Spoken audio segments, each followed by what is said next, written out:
Okay, better get going soon.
Length, there's base. There's also a third row over there. And then in front. Ah, nice. Well, okay, so car's gonna claims 84.1 kilowatt hour now at 100%. So the plan is to just drive south. We do the Swedish route. Here, put the map. And then we just drive south. I'm not sure where we're gonna stop first. Hopefully we can make it to Spectator, right? We can always try to navigate and see what happens there. Wonderful navigation here. Over you see Ionti there. Oh, the car claims we can make it there. Okay. How many percent at arrival? 27%. Okay, let's go.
We start at 23:14 then.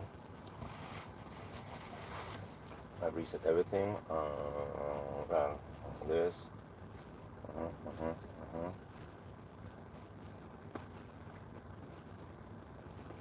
Reset. Okay. All good.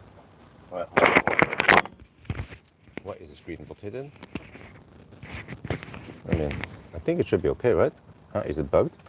Okay, there, 2314. Let's go.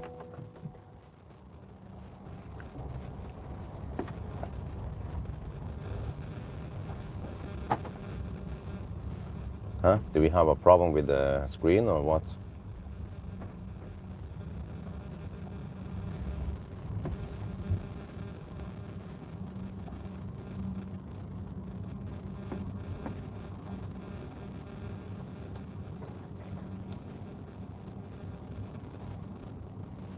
Screen is good. Okay.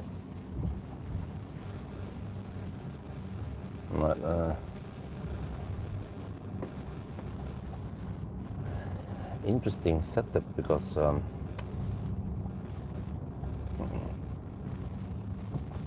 the windscreen is so far away from this driver's seat.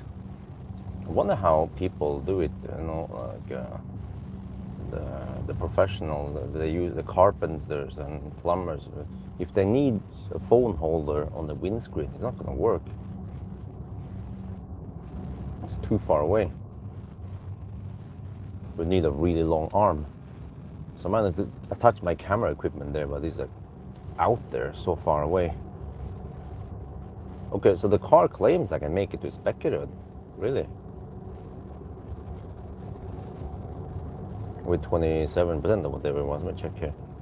Right now it claims Speckerud 46%. No, okay, I think it's lost. There's no way you're gonna go arrive at Speckerud with 46%. I'm guessing maybe 300 watt-hour per kilometer, and then with 84 kilowatt-hour, then how far can we drive then, huh? Oh, we have headwind also, yeah, blowing from the south now.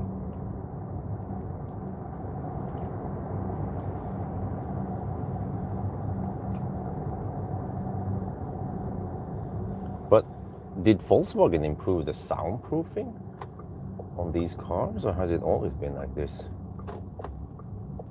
I'm not sure.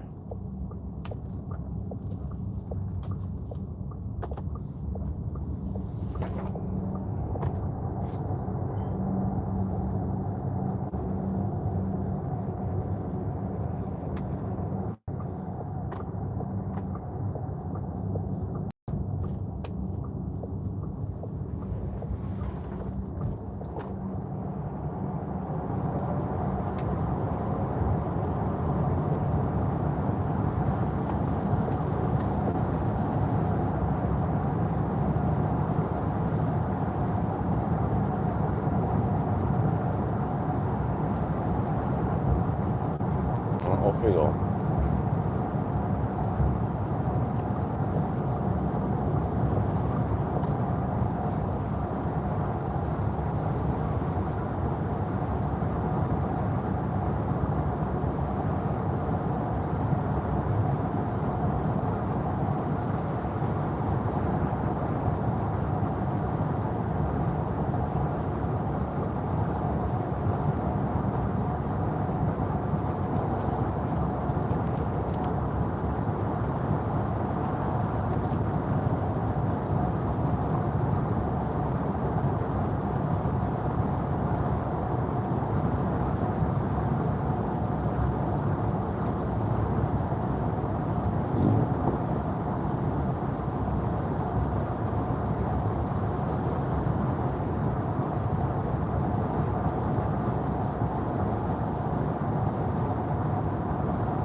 Well, I checked on my stats, and it turns out that it's been 3 years since I did an ID Buzz 1000 kilometer challenge, well, except for the trailer test. But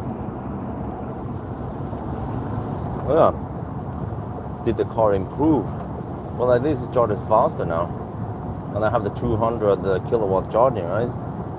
And then the 91 kilowatt hour battery. Let me see, I need to adjust the camera slightly.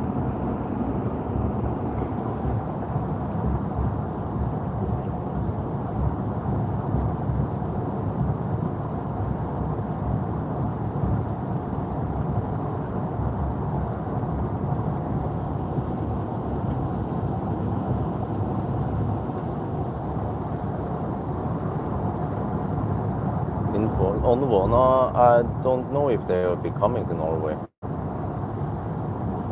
But you guys know how it is. The 91 kilowatt hour battery, at least when I tested it last time, it rapid gated. So you actually don't want to preheat it. It's hovering at 24 to 26 degrees right now. Ideally, I want to start it around 20 degrees to avoid any rapid gates. So it occurs at around 30-40%, and it has a quite significant dip.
The bus, well, it's okay, and it's spacious, but nowhere as comfy as the Denza D9. But she hasn't seen the Xpeng X9 yet.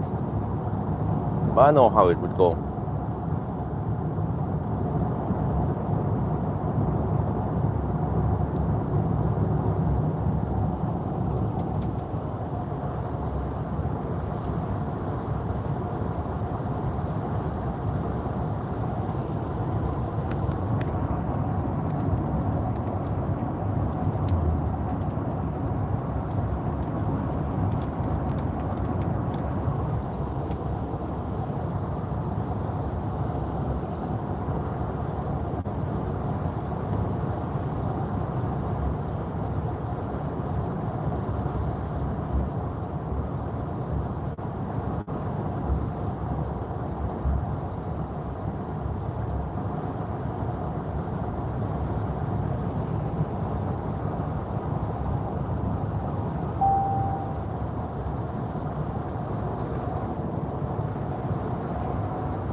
see, what does the car say now? It claims 37%. That's speculative. No, that's not gonna work. We are already at we are currently at 327 watt-hour per kilometer.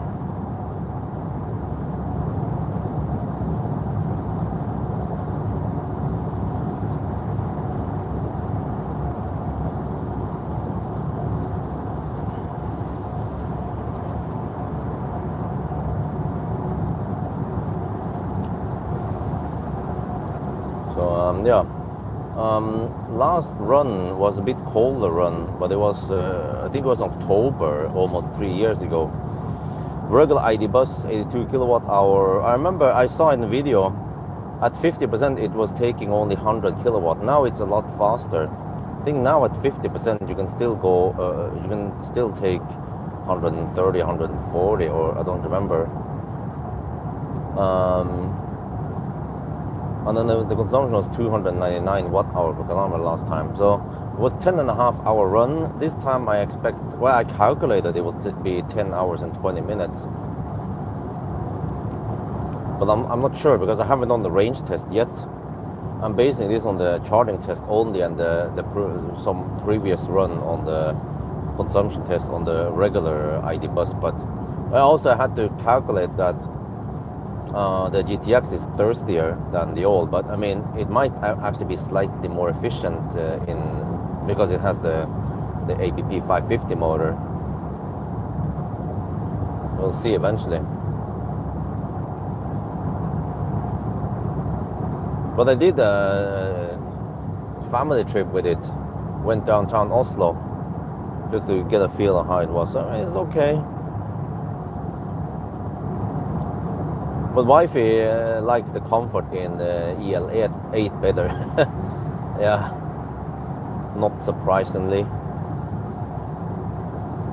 But the strange thing is that this van looks big, and I mean it's spacious inside, but this is only 5 meters, whereas the EL8 is actually 5.1 meters long. But I mean you just have a short nose and you utilize actually the space more in here. And it's quite boxy and tall.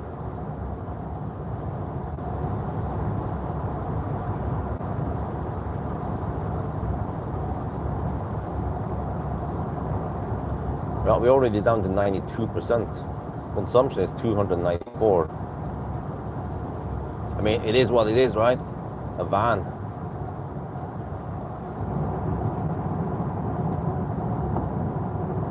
Yeah, Chinese luxury, yeah. Yeah, I picked up the EL8 yesterday, returned a Firefly. So, not sure what I'm supposed to do with the EL8 right now, but you know, people are probably bored of EL8 content.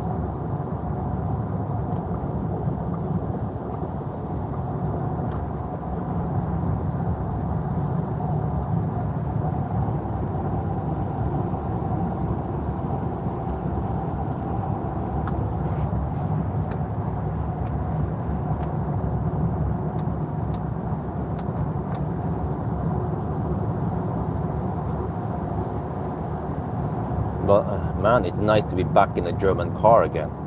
Oh, yeah.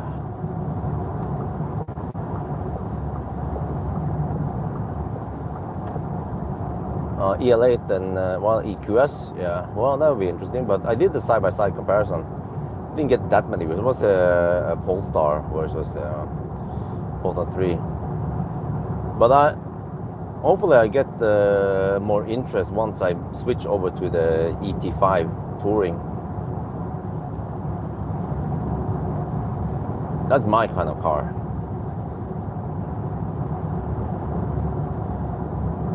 But I mean, right when I switched from Firefly over to EL8, I was like, okay, that was a lot more comfy.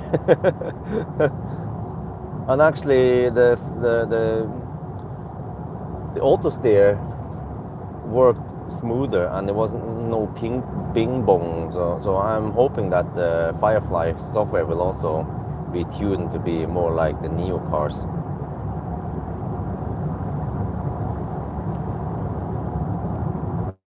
So yeah, we'll see then.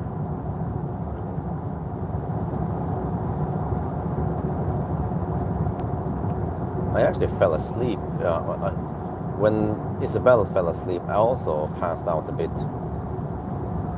Probably for around 15 minutes until I woke up and like, oh, okay. Good thing I woke up. Because the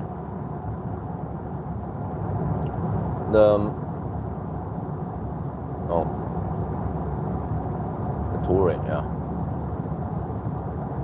Yeah, exactly. There are not that many all-wheel drive station wagons out there. I mean, we have very expensive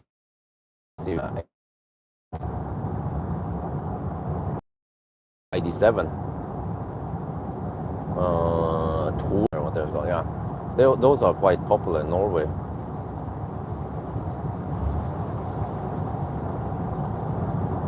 And then the the i5, yeah, BMW i5. Touring, it's called. So kind of confusing, touring and tourer.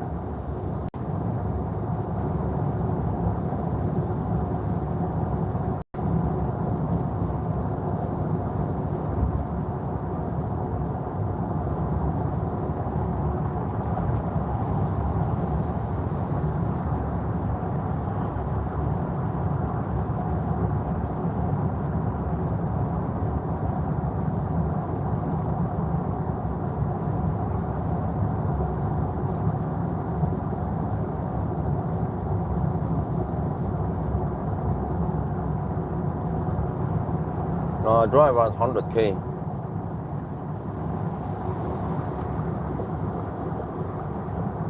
There's always a taxi blocking the left lane.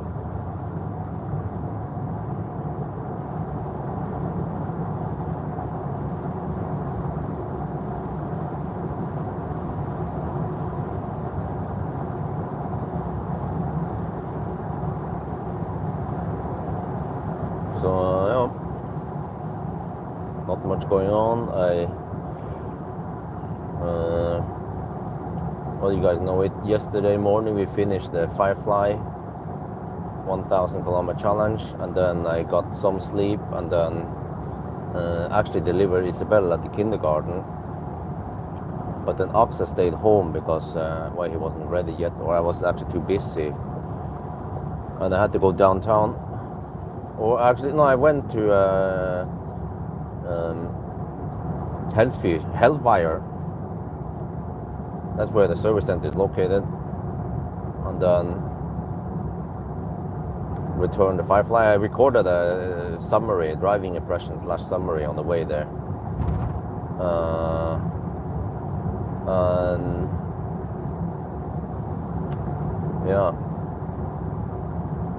But then when I came there around 10:30, the EL8 was not ready yet. Or they wanted to wash it, full wash inside, outside. I was like, okay, well, you know, yeah, okay. I was thinking maybe 15 minutes. No, it was like an hour. I was like, oh, okay. Then I was talking to this dude over there at Neo, asked them a lot of stuff about, okay, what cars are you guys selling? They're actually selling mostly EL6. People want SUVs, so that, yeah, maybe 5-10 years ago, Norwegians, they were crazy for station wagons, but lately the trend has been changing. So nowadays Norwegians, they want SUV. Everyone wants those damn SUVs. Station wagon is the way to go. They are sexier, they ride better, they're more efficient. They can also be spacious. And then, yeah, some other stuff also I talk about. But they also wanted to know what I thought about the Firefly, and I was super impressed with the Firefly.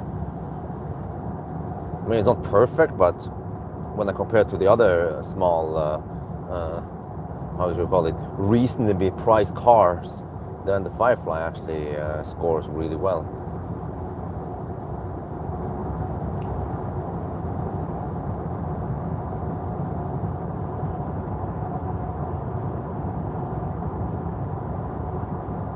Favorite summer tire?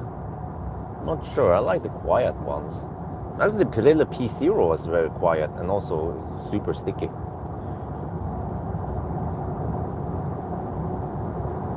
What was it? Firefly had again. Some Chinese brand. It was not Batman.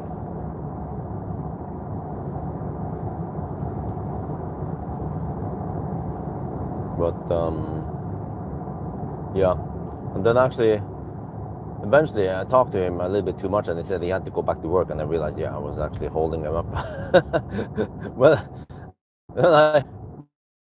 I take a nap in one of the EL8, so I did. I just in the showroom cars, just in there, the heat to 25 degrees Celsius, massage, and then lay down flat, and I think I passed out for a little bit there. And then the EL8 was done. Then I drove home, but then I was hungry, so then I had to eat something. And then around 1 in the afternoon or so, I headed out again, second time. Took the e-Golf out and then picked up this ID Buzz. And I was stuck in a little bit of stau on the way back because it was Friday afternoon. And then I got a little bit of sleep, and then I picked up Isabel, my ID. That was Friday. And then today, just, well, at home a little bit, and also got some midday sleep, maybe 1.5 hour nap in the afternoon with Axel. And then went downtown, Oslo street food. What did you say? YouTubers, what do you mean? The quote YouTubers. Well, I always try to call them crossovers, because real SUVs, there's like Ford Excursion, what there's called, or Tahoe. Those are big SUVs. I think at one point Kia called Soul SUV. I'm like,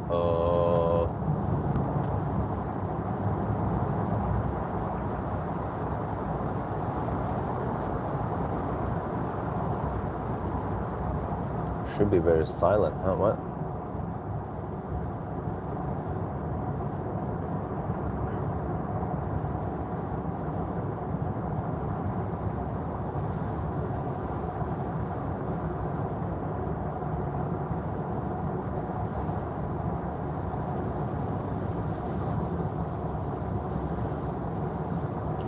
So yeah, does the long bus have a newer motor? And well, it has the APP 550 motor in the back, and then the front motor is not that powerful. It's around 100 horsepower only, something I don't remember. So it's 340 horsepower, but it feels quite quick for a van. I was like, oh wow, boom, damn. I don't remember, for example, the Denza D9 in Thailand, how that was. Wait, no, that was the overdrive I borrowed, yeah, but even the Denza wasn't super fast. But so, okay, so this has the potential to be the fastest van for now, until the Chinese steamrolls the European market with the vans, the proper vans, like the Seeker, what's it called again? Seeker 009, was it? And then of course Xpeng X9, 550 kilowatt charging. Anyone?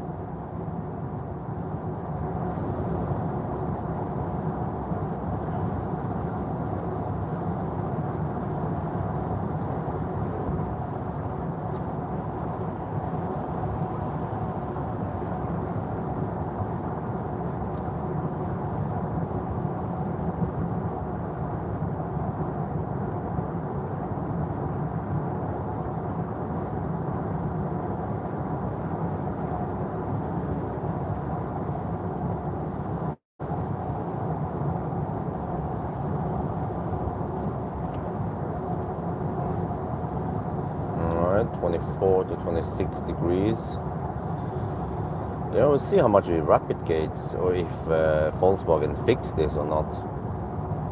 I was thinking I could try to scavenge heat from the battery by blasting in the heat and then open up the window like 5-10 minutes before we arrive, but I think it doesn't really make any difference. So if it rapid gates, then it rapid gates and we document it.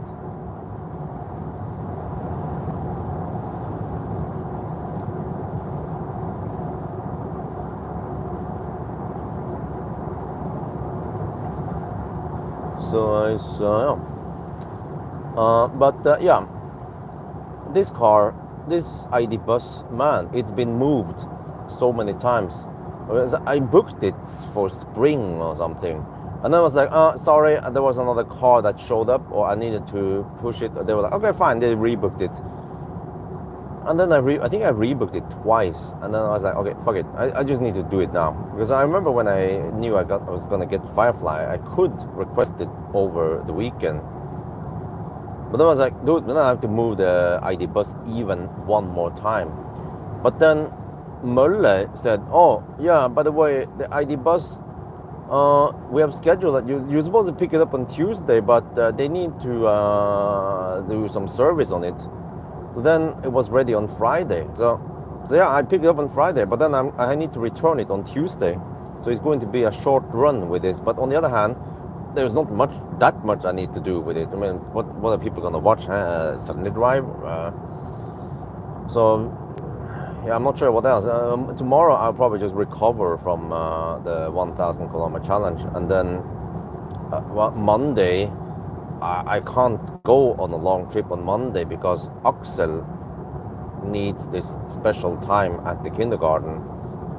Tilpasningsdagen, inkjøringsdagen. So it's just half day. I go there, stay with him maybe a little bit, and then we try to disappear and see if he cries or not. But then we probably, it's just like a half day, so we pick him up already at 1 or 2 in the afternoon, or early, yeah, something, or I'm not sure.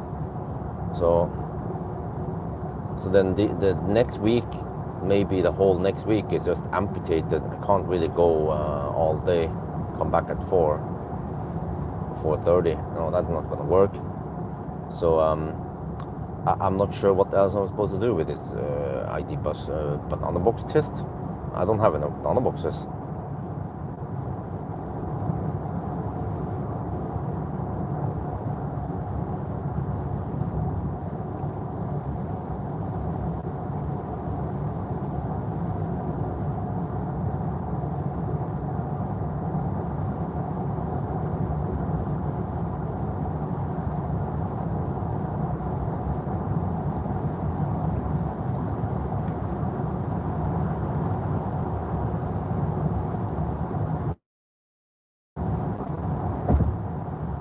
So yeah, I should do a range test. I could do that Monday night. Yeah, I'm more or less restricted to night runs. I guess I don't need to measure the battery capacity. I just want to see how efficient this car is.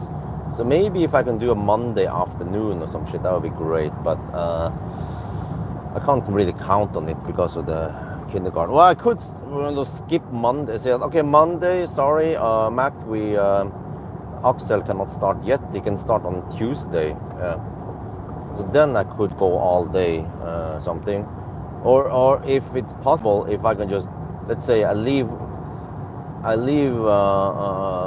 wifey and Axel at the kindergarten on Monday at 9, and then wifey stays there. She's gonna protest.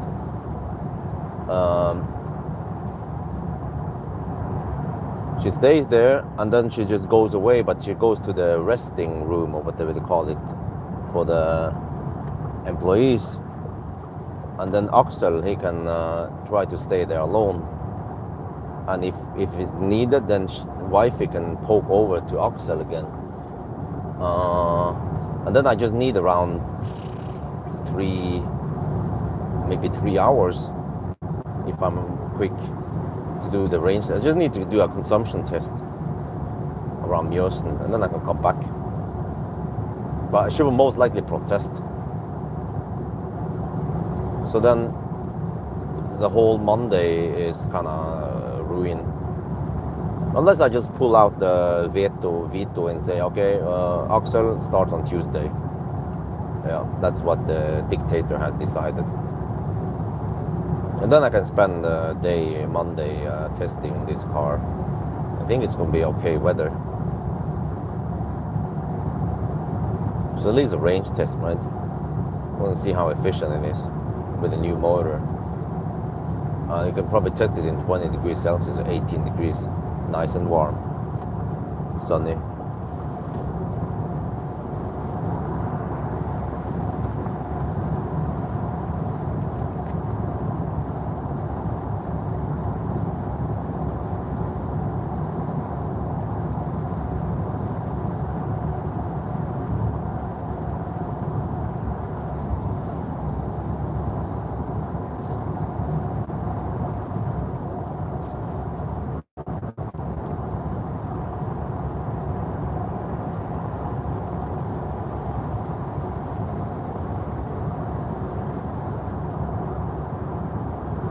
At least it's not that busy on the road today.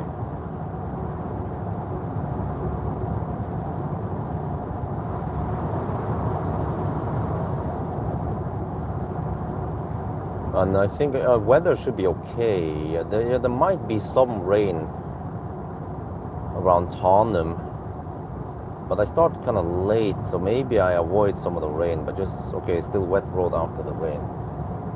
Weather-wise, yesterday would have been perfect, but I just, I was too tired.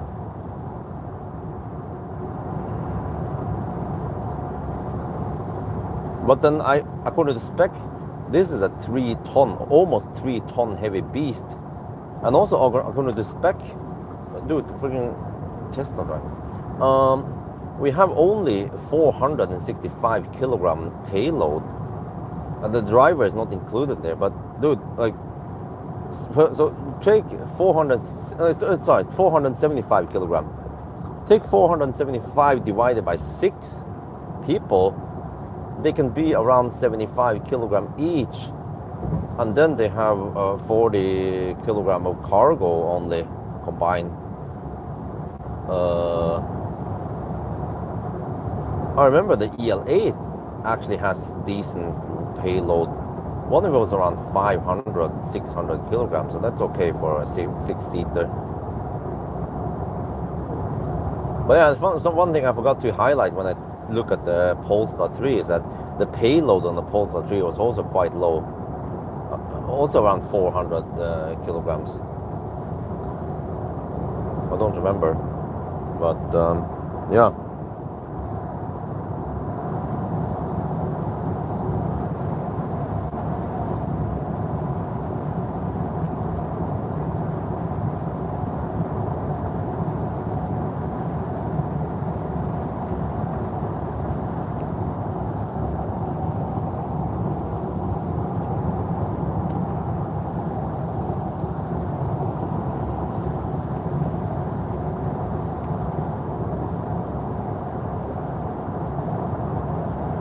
More efficient, really? Well, maybe because the long wheelbase has the new ABP 550 motor. Find out Monday.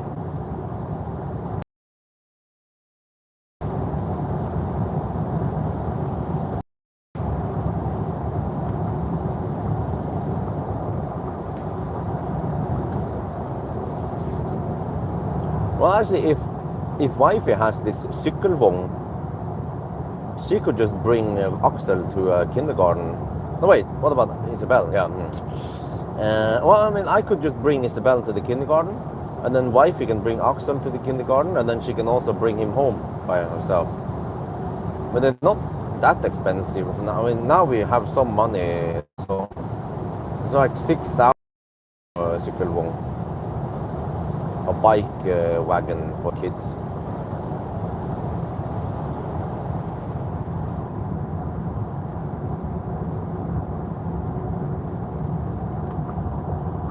That would solve some problems until she gets the driver's license.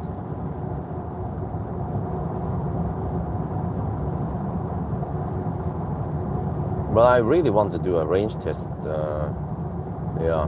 Well, I could try now. Sunday. If I did it on Sunday afternoon, but there's freaking left lane huggers. There's usually some traffic on Sundays, Sunday afternoon. Well, I could do it on Sunday morning, but maybe the temperature is not high enough. That ideal. So Monday daytime would be perfect for the range test. And I think most of the office rats, they are back home now, so there's not that much holiday traffic anymore. I still see some foreigners and the cars with a roof box and stuff, and the bike racks hogging the left lane.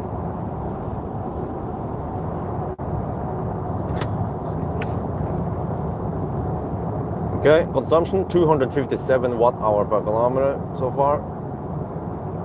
We're down to 81%. We have done 59 kilometers. Could you not do part of the range test? No, I can't.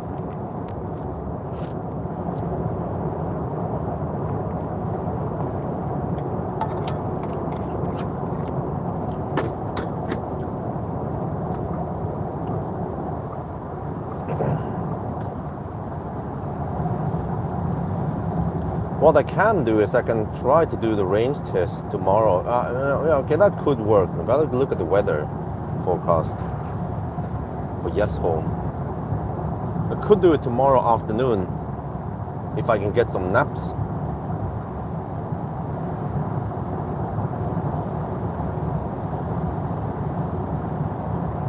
The Sunday will be okay weather. 20 degrees sunny. Monday will actually be a bit rainy. Oh, uh-oh. Well, I could just do it Sunday night, but then it's going to be 12 degrees only. So Sunday afternoon is my best bet. I can just, if I can get some nap, I can do the driving while Isabel is sleeping. She will sleep usually around noon or 1 in the afternoon. Then she sleeps an hour and a half. The only problem is that there's usually some Sunday traffic, and then they're gonna mess up my 120 test. But maybe that's just the best deal.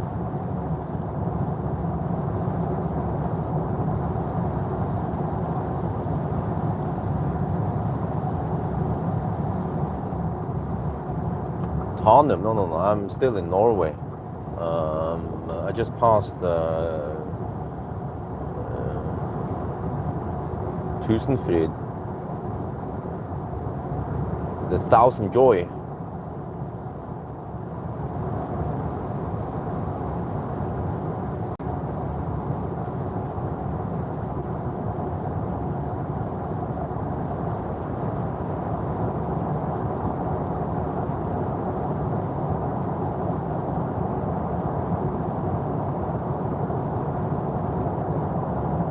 Wait, maybe I should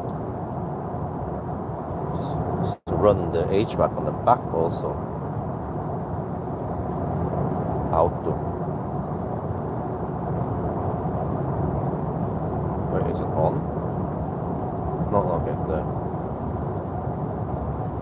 And then front.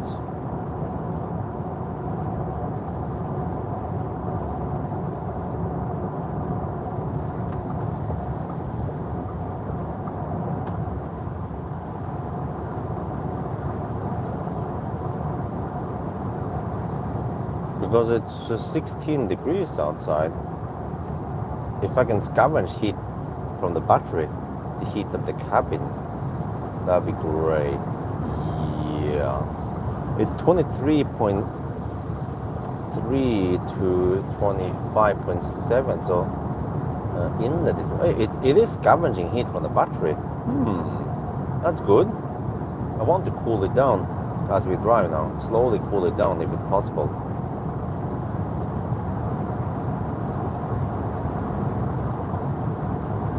So I actually run the HVAC in the back also. Get it nice and warm in here.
wonder, did they improve the soundproofing? Or was it always like this? But I get the impression it was noisier before, but maybe I had the 21-inch on the press car I borrowed to Göteborg. Yeah, that was in 2022 maybe. But I did a 2021 run. But and then yeah, I did also a run with a trailer. But the 1,000 kilometer challenge with ID Buzz was done in 2021. Back then I got something like 150k views. I was like, wow, man. Seems like I used to get nice view counts before with many of the VOGs or the MEB cars, like ID3, ID4 and so on. But nowadays it's not that much exciting going on with MEB or with the Germans. Well, 269 watt-hour per kilometer. That was better than expected. I was expecting 300 something. I think we're supposed to have headwind. I look at the weather map. We're supposed to have headwind. This is actually not too bad. Okay, it goes up now that we can hammer it in the 110 zone. See if we can spot any flags here to get some real world feedback on what's going on. Let me see. Usually some flags at the gas station. No. Maybe on the other side.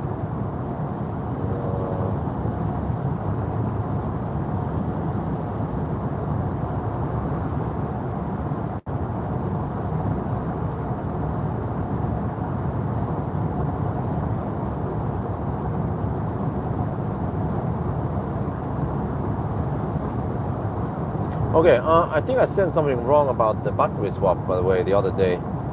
I just learned now, when I was on the service center, that the bus has changed over the years.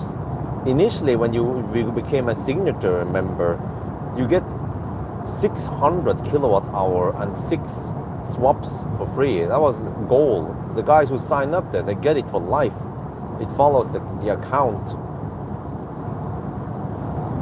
But then they change it, so it would be only 4 kilowatt hour and 4 swaps, including in bus, and then 2.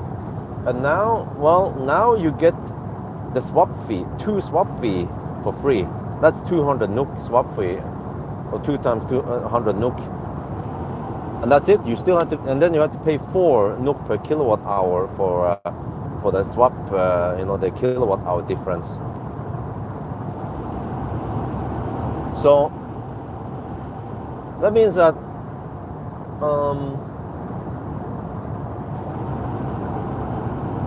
well, you get the 2 swap for free, but I mean the 2 swap fee, but you have to pay for the kilowatt hour. So 4 NOK per kilowatt hour. That's more expensive than Ionity in Norway, at least, if you have the Passport Power. And then Tesla, I think on average is also cheaper. Some of the lowest prices are 1.6, 1.9 NOK per kilowatt hour, and then the highest is around 4 or something.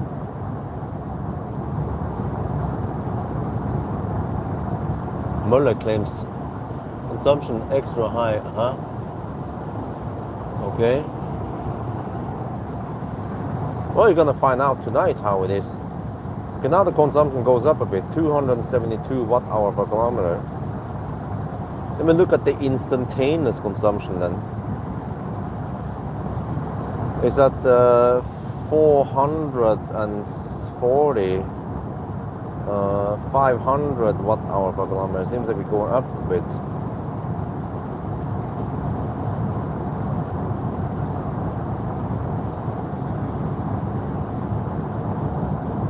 $480. Wow. 460. Okay, there's an uphill here. Usually don't notice the uphills that much. Okay, but I think it's going down soon. Oh, Toyota driver is driving really slow. 400, 350, 380, 350.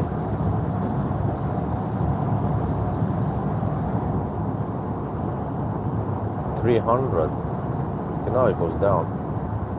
But even in downhill, we have 300, 320. Okay, so the average consumption is now going up. Wet road and headwind.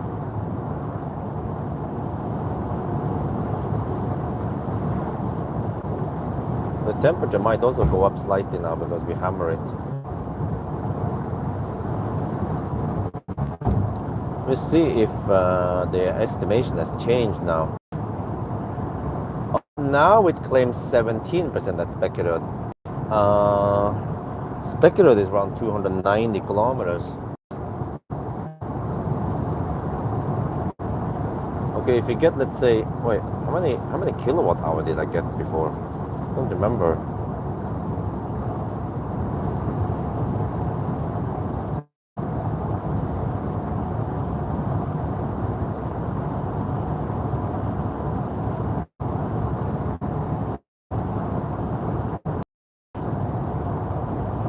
$84.6 kilowatt hour. Okay, let's say 84 kilowatt hour divided by 290 kilometers.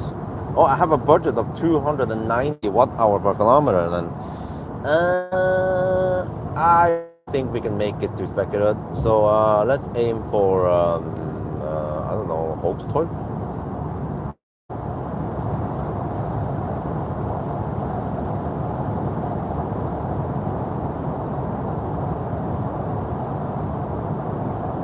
So the range circle is shrinking now.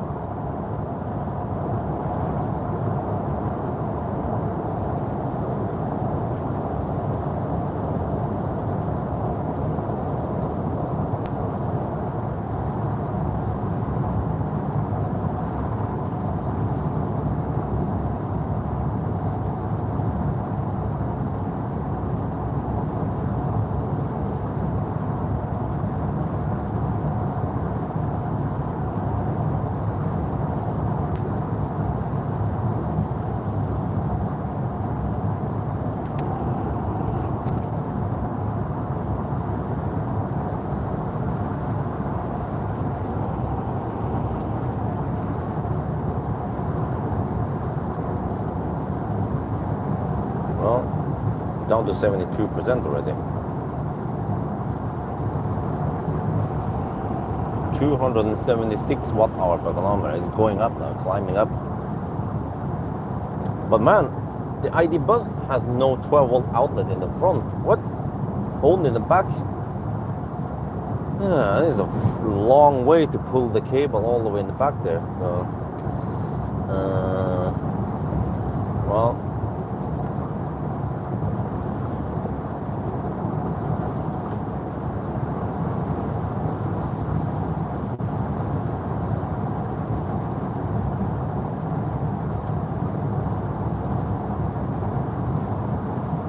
But can someone explain to me what does the power delivery in the USB-C mean?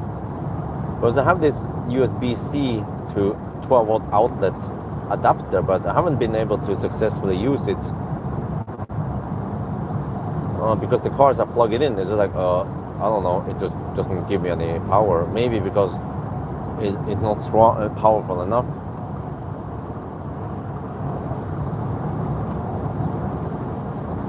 But I noticed I have this cable, the USB cable that shows power.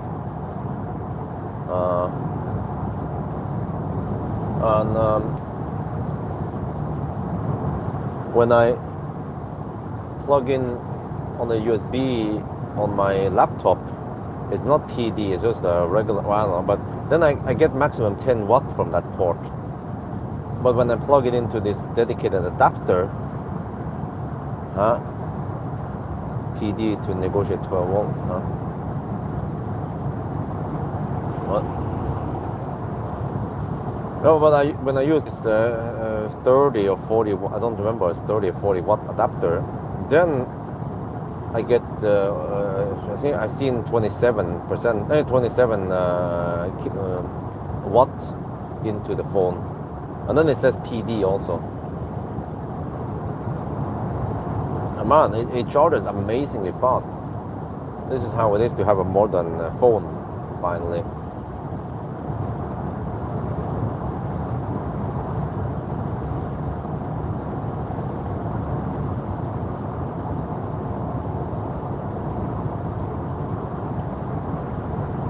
But it seems like to get 45 watt, you need to be lower on the phone. I rarely let it drop to below 50%.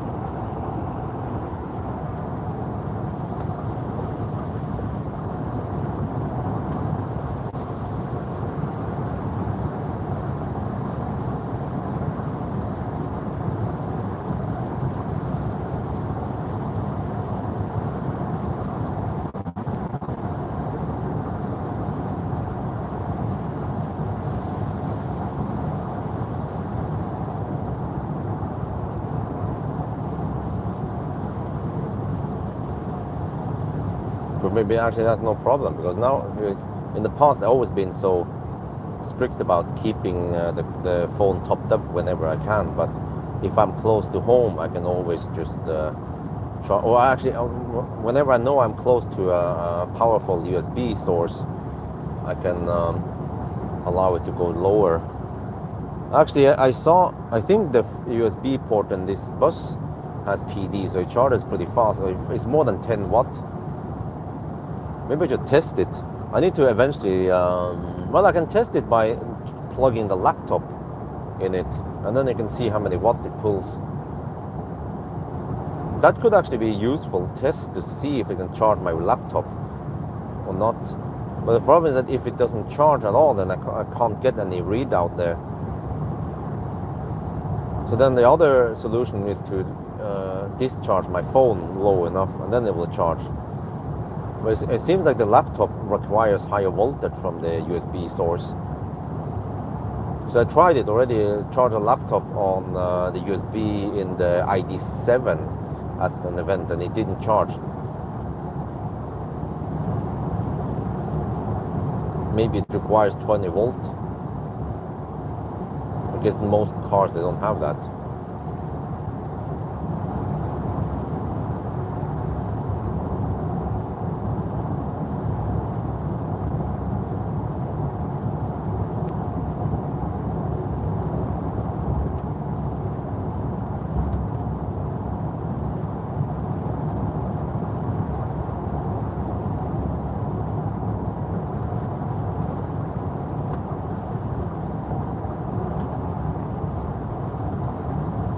Alright, 281 watt hour per kilometer.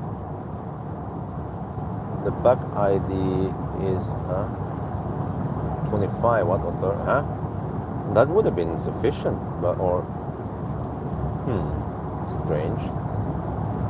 I also had a strange problem with my Lenovo laptop.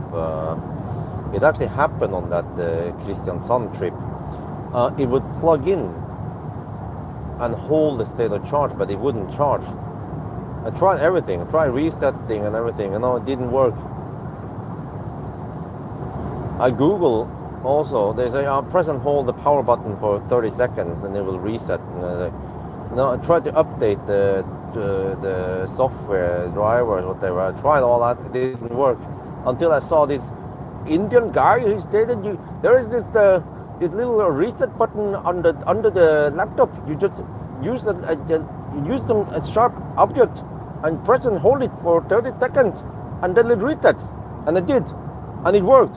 It's a hallelujah. Then it started charging again. Indian YouTubers, man, they're the saviors.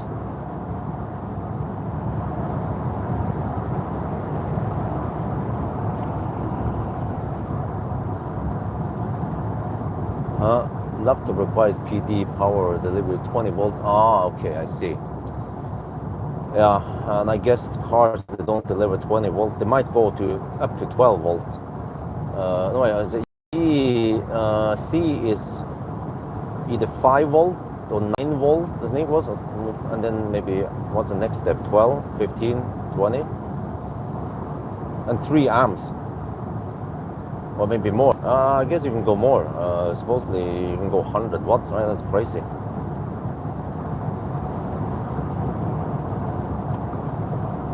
That means 5 amp at 20 volts.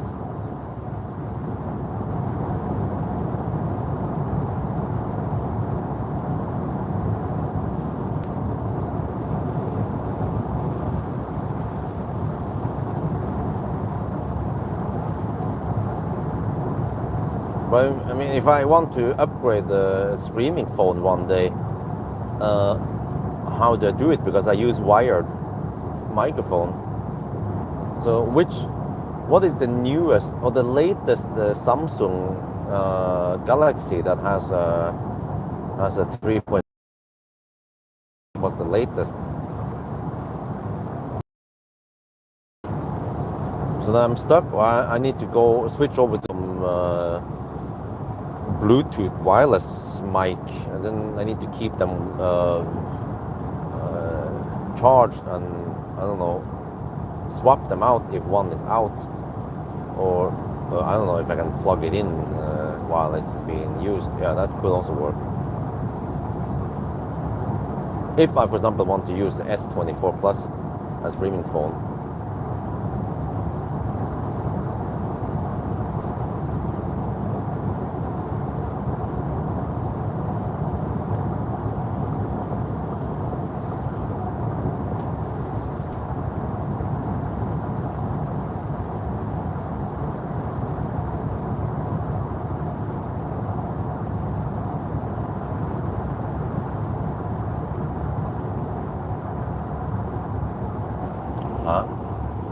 From start Samsung and 40 sec.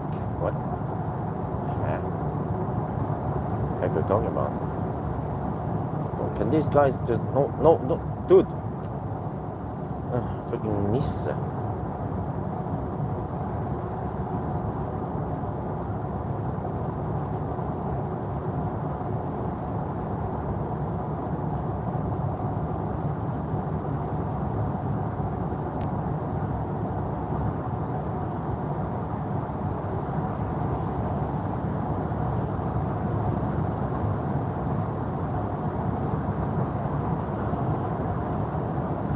Well, there was not a woman.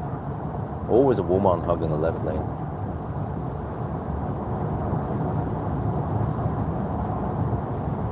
Okay, the roads are dry for now. Well, that's good. 286 watt-hour per kilometer. And it's 15 degrees outside. It's not that cold nowadays. We also have the wind from the south, which helps.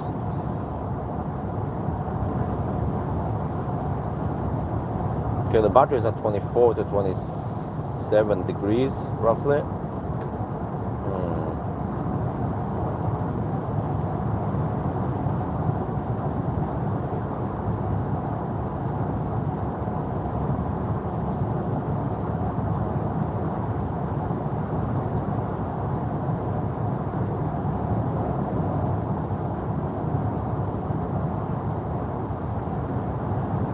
So it has a longer wheelbase than the other.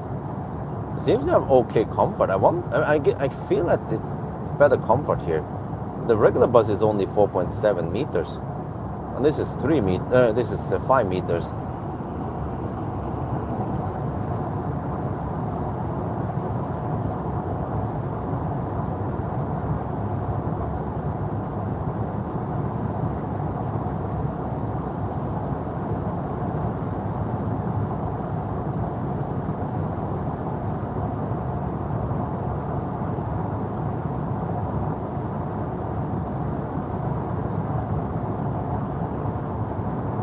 Okay, now it claims 12% that's accurate. Okay, we can do the math here. We are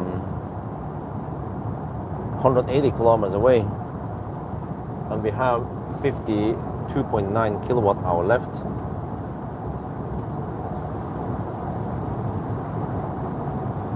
That means 293 watt hour per kilometer budget.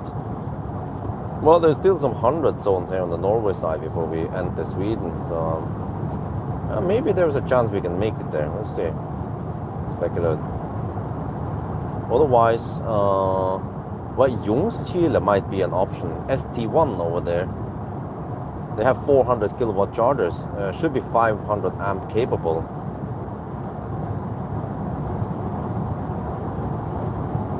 Ljungskile is around 25 kilometers before Spekeröd.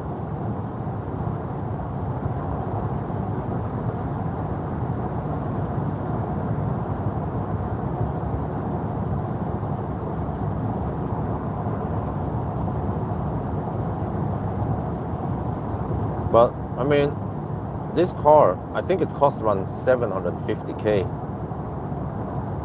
From what I remember, specs on the check on the website. So, dude, for 750k, you can get an Xpeng X9 instead. It charges at 550 kilowatt. It is really quiet, and it has all these nice seats in the back. It has the big screen also in the back there. But it's big, it's long, it's freaking huge, man. 5.3 meters or around there. I don't remember exactly. But like here is like plus fantastic. You don't find that in the Xpeng. But unfortunately, it doesn't seem like Densa is coming with a D9. That's a bummer.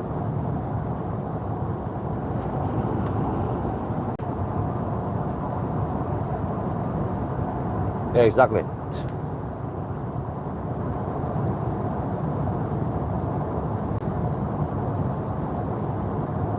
And you can even go for the lower trim. I think it was, unfortunately, it was front wheel drive or all wheel drive. That's a pussy cat. I hope it doesn't get run over.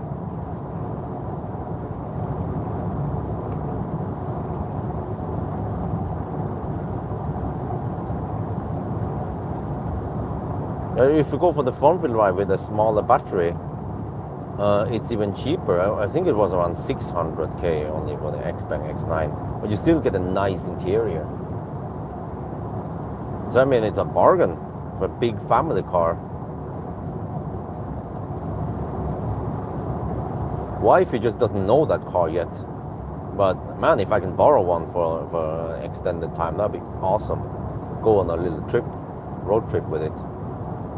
She's gonna love it, just like the Densa. But I also say Seeker 009, they're not coming to Europe. I don't know, was it called 009? I need to Google this. But the Seeker's van is also quite awesome, quite popular in Thailand. Even though it's expensive, but it's good. Well, I actually haven't tested it.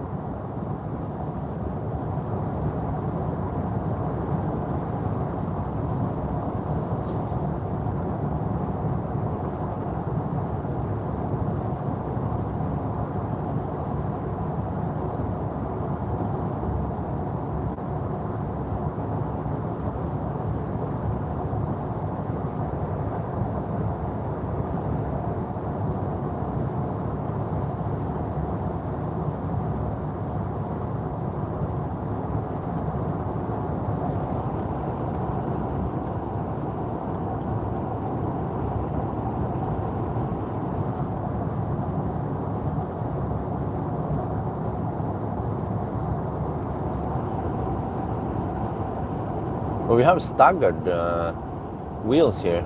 The rear wheels are wider than the front in this bus. And I think the front was 235 and the rear was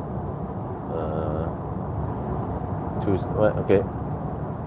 I have Continental Eco Contact 6Q, 235/50/20 front and 265/45/20 rear. And I wonder if some of the other buses I tested must have been with 21 inch, so they were noisier. X9 starts at 700k for front wheel drive, and 750 for all wheel drive. Okay. Well, this is madness, man. There's a performance van out there. Yeah, but wait, the front? But there was different battery sizes also, right? Some 80, or some 95 kilowatt hour, and then some 107 something kilowatt hour. I mean, even around 90 something kilowatt hour would be okay for a poor man's van.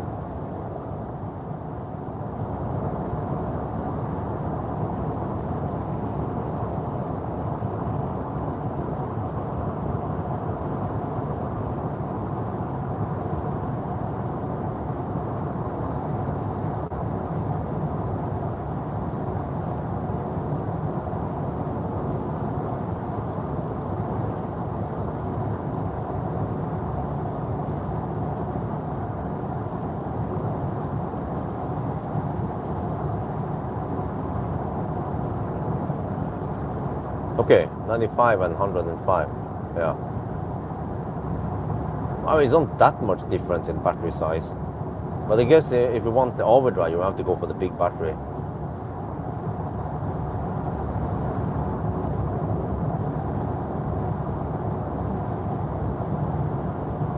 And this is, well, in comparison, this is only 91 kilowatt hour. So, I mean, in the X-Band, you get a bigger battery, way bigger battery, 105 kilowatt hour. You get more power, you get way better interior, way faster charging. And the ride is also just insanely good in the X9. It's almost unreal, you know. It's like you're driving an EQS SUV or actually a Neo EL8. You know, it feels like an SUV more like a van. But here, the moment I sat in here and started driving, it's like, okay, it feels like a van. It's just the way it just bounces and drives and wags. It's like a van.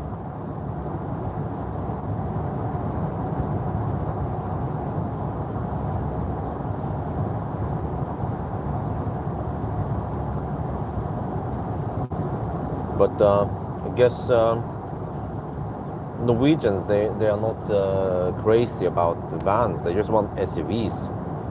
But dude, once you've gotten used to the van life, oh, it's no way back. It's just so much space. You can just bring everything. There will be no fights with your wife. She can bring all that shit she wants. Put it in the back there. Yeah, I mean, going from the bus over to EL8, the EL8 feels cramped. But the EL8 is also quite spacious.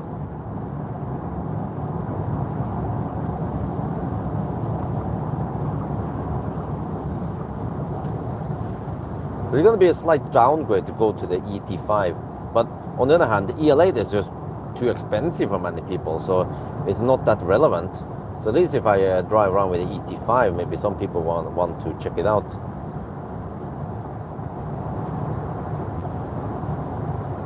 Okay, 287 watt-hour per kilometer. We're down to 57% now.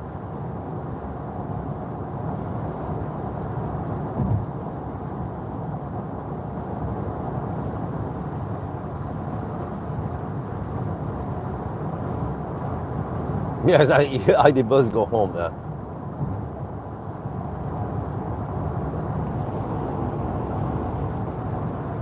Yeah.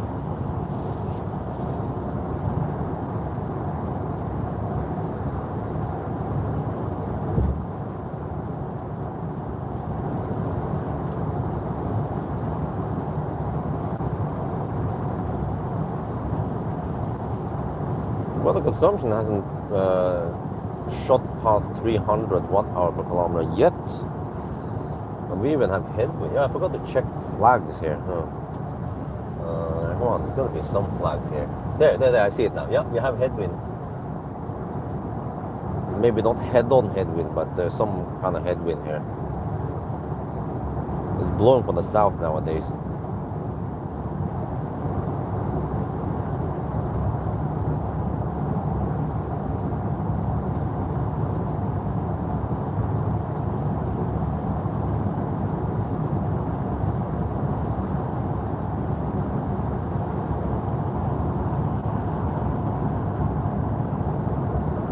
But I mean, I'm surprised that there are no 12-volt outlets in the front, because people who use these vans, they might have some devices that runs on 12 volt.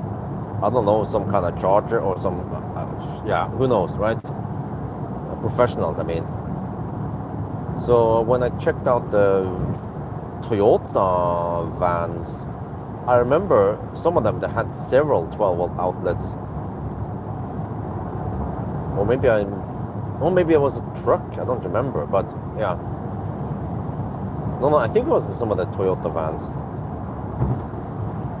Oh, no, maybe it was the Ford F-150.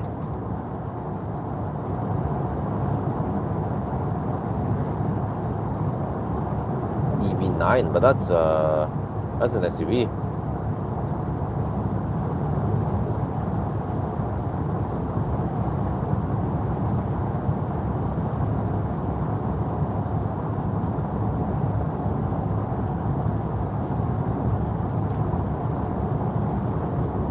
Uh-oh, 290 watt-hour per kilometer. It's climbing up.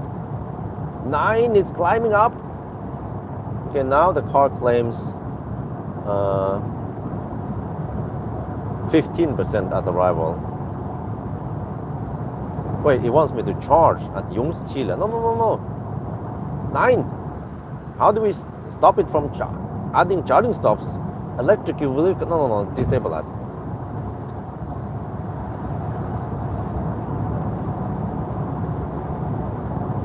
Okay, this is better. Now speculated at 8%. Oh, 8% at speculated. Okay. That's what the car claims. I can calculate the budget now. We have 45.4 kilowatt hour left.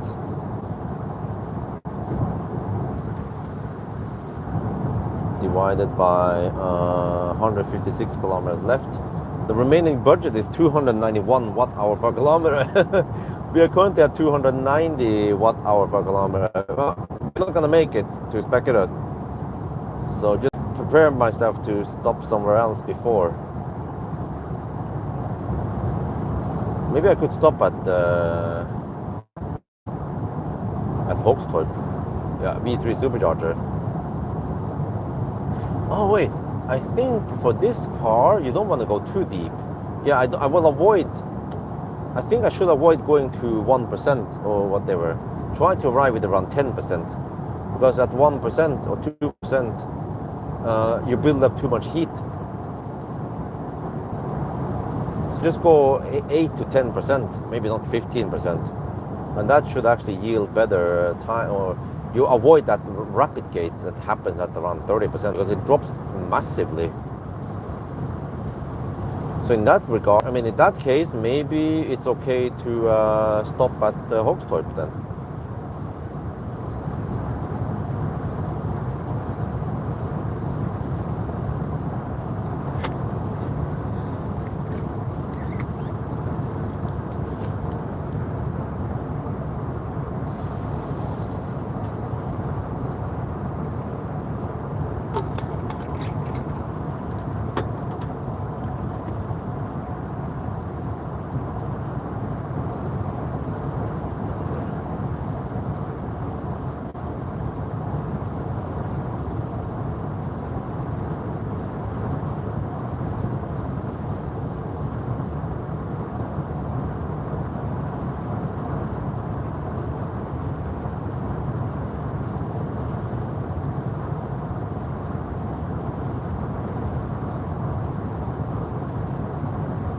Wait, which side is the squirter on?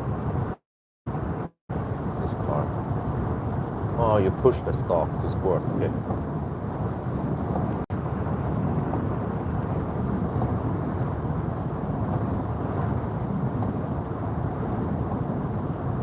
One of those bus videos were popular several years ago, but I'm not sure about now. Probably not that, because I was quite late on getting this long wheelbase. Oh, there's some roadworks ahead. Hopefully just a short. Right now I messed up the windscreen here.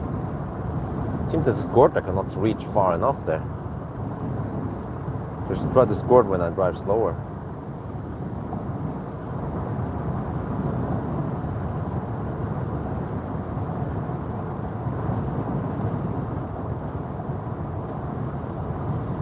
No, it seems to be a moving thing. Oh, okay. Oh, they're probably cutting.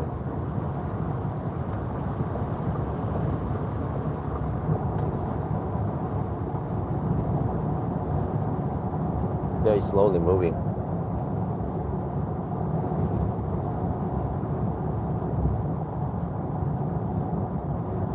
But it does.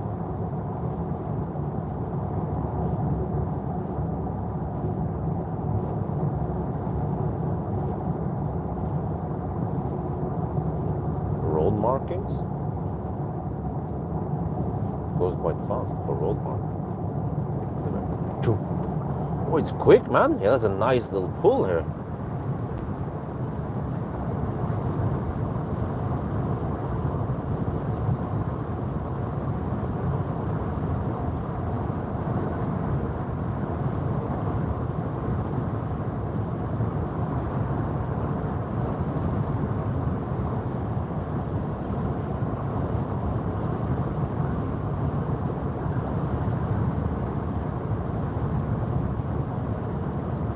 I'm actually curious to see how, and if I can use the ET5 Touring as a family car, and it will have enough space for the stuff. The ultimate test is to actually go somewhere overnight, like several nights. Then we need to pack more stuff with us, not just the stroller. The Berlin trip was the ultimate test. 2 big suitcases and stroller and the high chair and lots of stuff.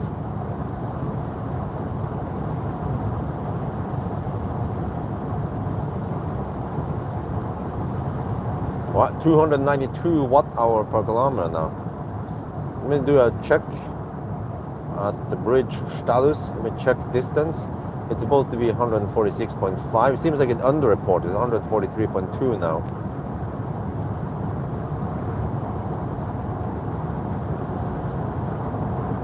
Yeah, maybe around 1%, no, more. It could be 1.5% underreporting here.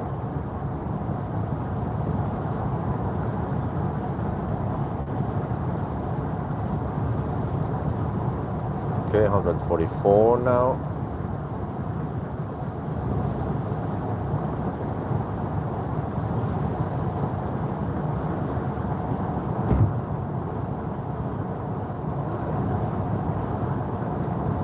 $144.6, 7, 8, 9. 144.9.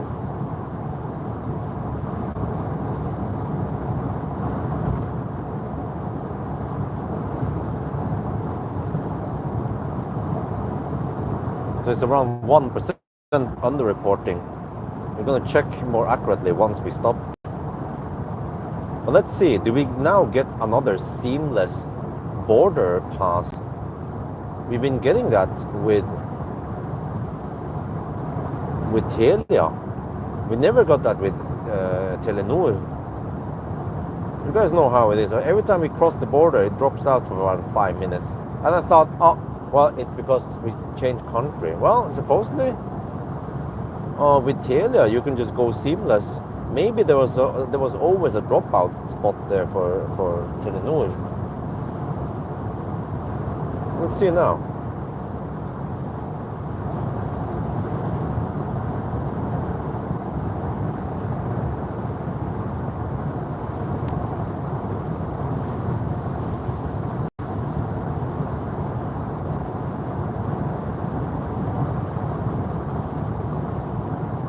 It's kind of windy over here. Schweinsund. We're down to 47% or 39 kilowatt hour. Okay, okay, yeah. 39.7 kilowatt hour left.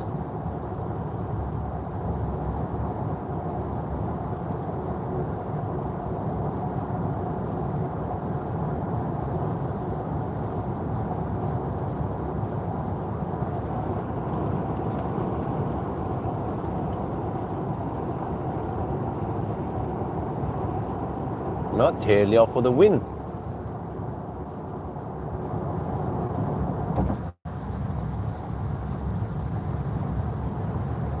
Oh, I saw the windsock. Yeah, we have almost spot on headwind now.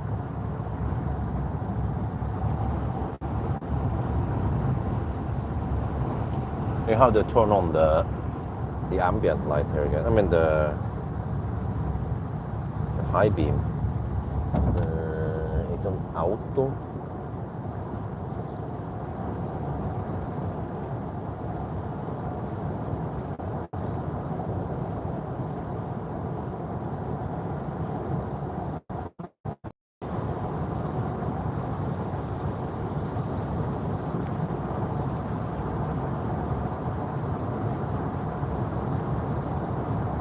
Boom! Oh yeah!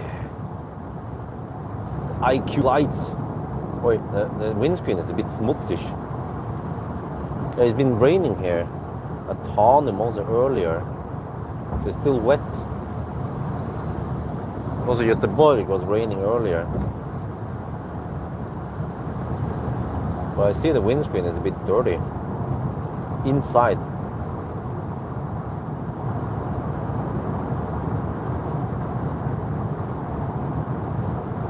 But that was seamless border crossing, no dropout.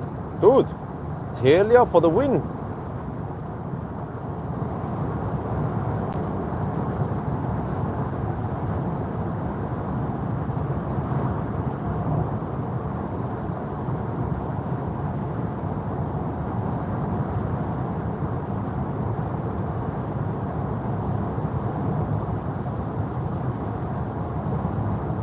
No, 297 watt-hour per kilometer now, and rising 298.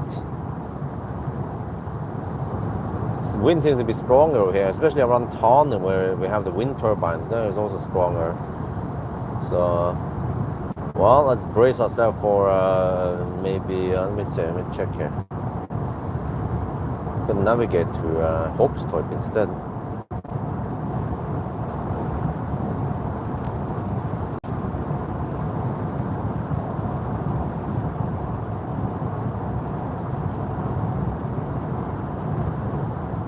There, I will navigate to Simon's Vertshus, not to the charger, because then it might preheat. I don't want that to happen. I wonder if you can turn off the preheating feature.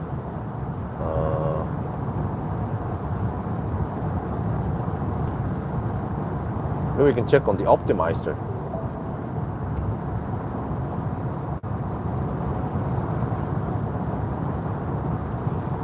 Now it claims 129 kilowatts.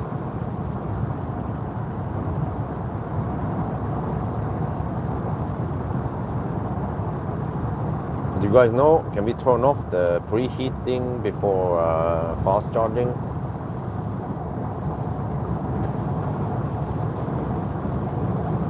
There's a fat e-tron here, Norwegian registered. Zoom, bye-bye.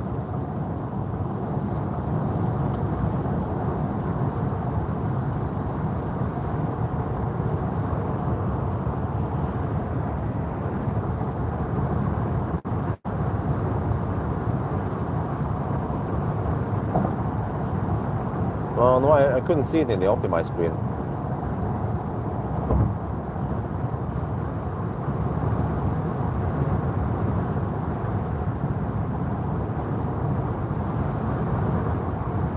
Check the charging screen again. Charging, there's no cog wheel there. Wait, settings. Oh, there's a setting here. Charging setting, battery care mode, electric vehicle planner, bi-directional charging. Nope, there's no setting for that.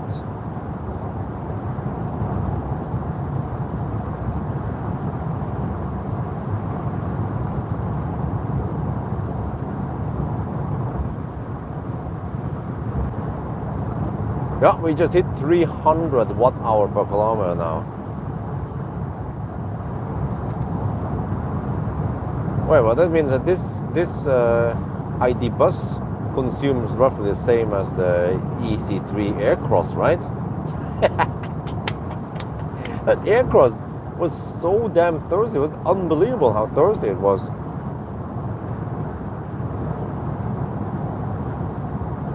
It was true to its name, the Aircross.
Okay, now the car claims 16% at Hogstorp. Well, I think if you arrive at 10% over there, that'd be great. Yeah, that'd be perfect. You get a nice flat charging curve till we have to figure out how much we need to charge to go to Vareberg then.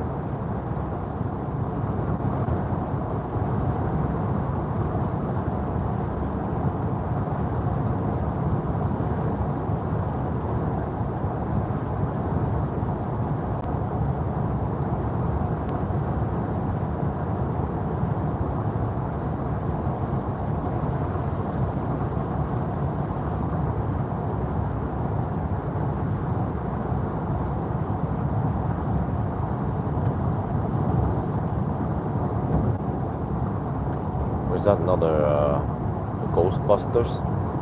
Raggare. Smells bad.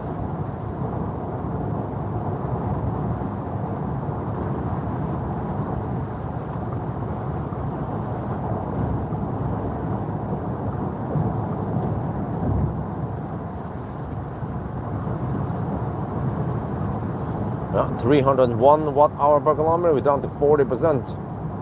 We are 77 kilometers away from Hogstorp.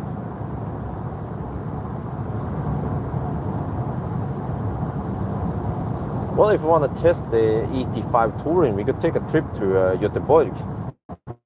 Wife will not reject that.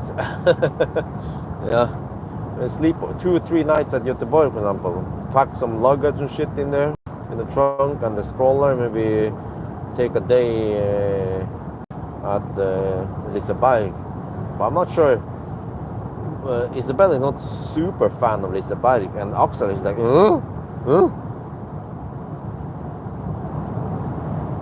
Would be better to go to Lilleputthammer then. But then Lillehammer doesn't have that great selection of restaurants, unlike Göteborg.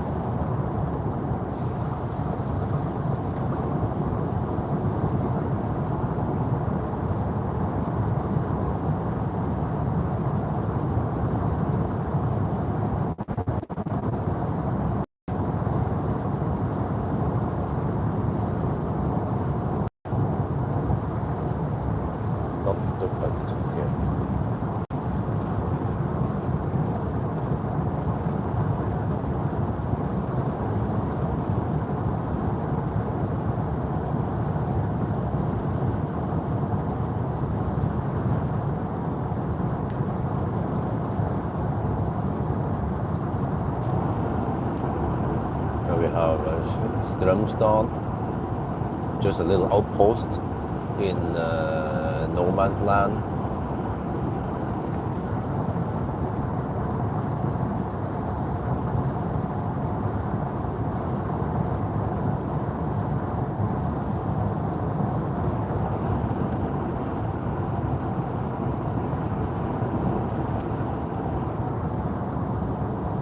(303 watt-hour per kilometer and rising.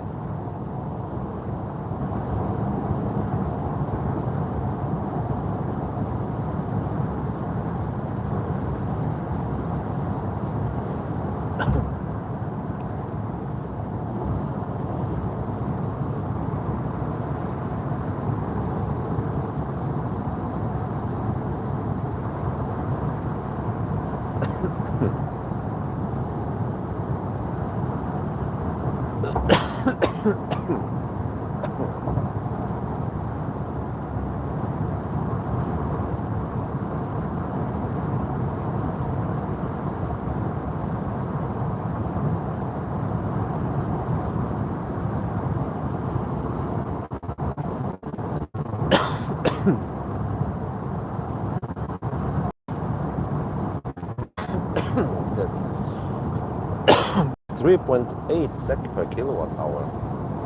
I guess that's not too bad. What the heck is freaking insane lights?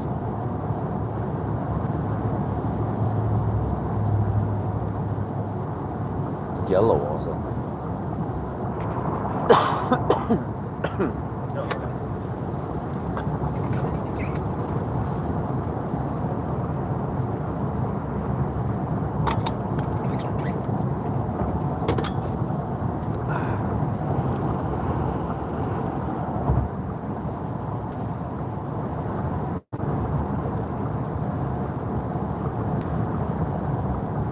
Well, the dirty windscreen is kind of annoying.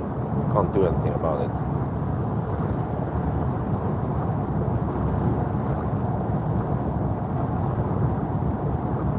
$305 watt-hour per kilometer.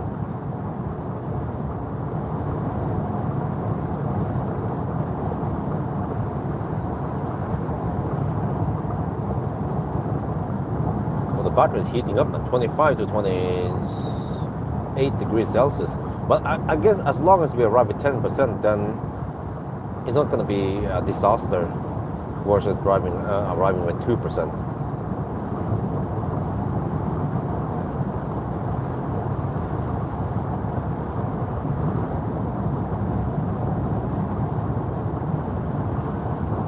Oh, kept the blinker on. Noob. That's why I thought that the auto steer was not doing a good job. Well, it's not active when the blinker is on.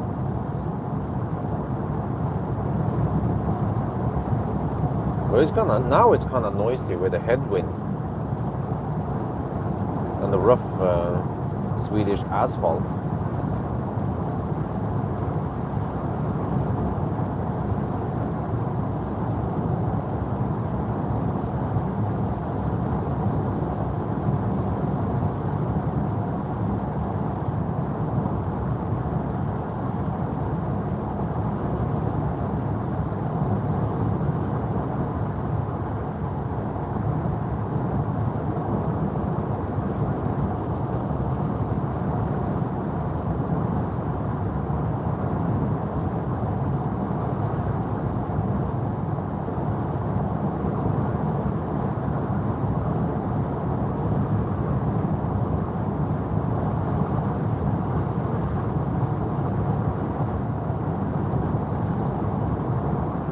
Well, I can clean the windscreen with a microfiber cloth.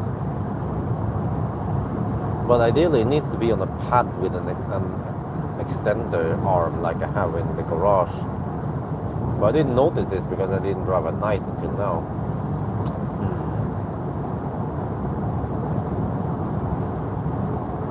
It actually makes the videos not look that great if there's oncoming lights or even street lights.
But I bet the X9 is quieter than this.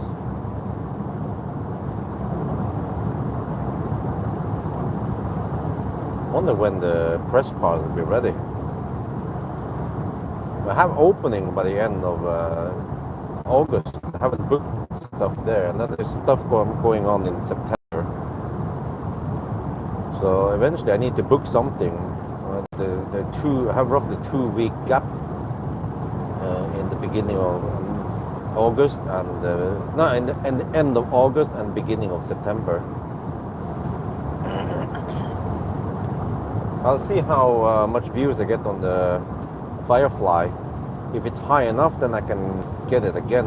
But on the other hand, I'm not sure what other videos I would make. Maybe just a Sunday drive, but you might not get that many views.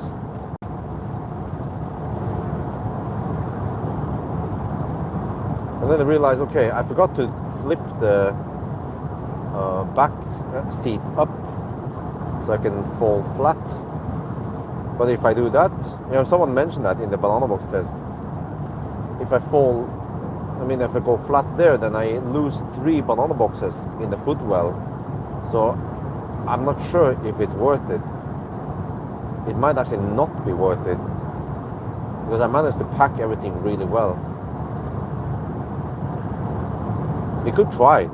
Like, I could bring, I don't know, 23 banana boxes to Ensure Service Center. Yeah, that should be able to fit in the EL8. And then I do another extra banana box test just to check if it works or not. If it gets more or not. But my guess is that you actually get less boxes in there. But it's interesting test to see if it yields more space or not.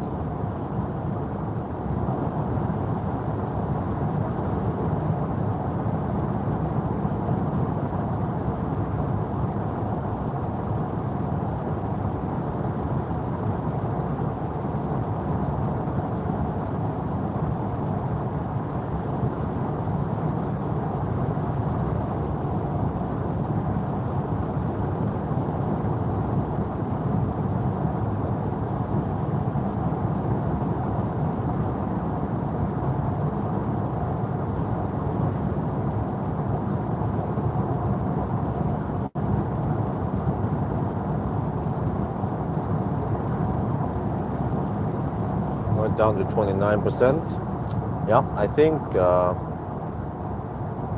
Hawkster would be perfect. Now the car estimates 12% at Hawkster. Yeah.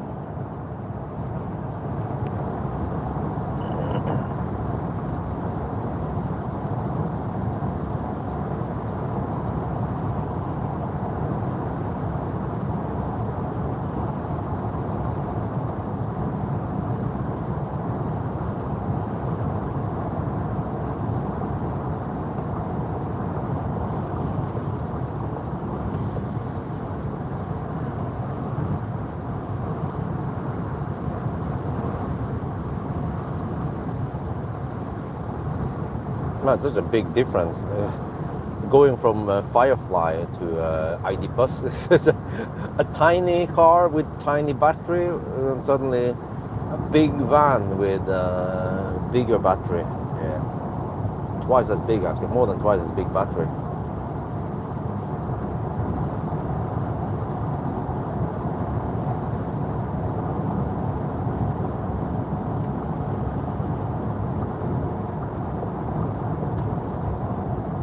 But the long wheelbase is just longer, right? But it should, it should be as wide and as tall as the regular. So when you just stretch the van, will the consumption go up? I bet maybe the consumption is higher because of the all-wheel drive system, but well, we need to find out in the range test then. But then the previous, I don't know if it still applies. The rear-wheel drive bus, it used the APP 310 motor, right? It was less efficient. And I wonder if they still use it in the rear-wheel drive, or the 150 kilowatt, 204 horsepower big cars still. Okay, it's just longer. Yo, what's up?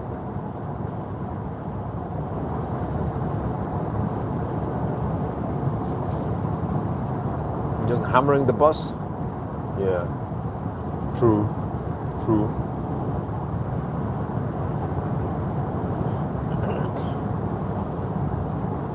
what? 311 watt-hour per kilometer without 26%. Battery's getting warmer now, 26 to 29 degrees.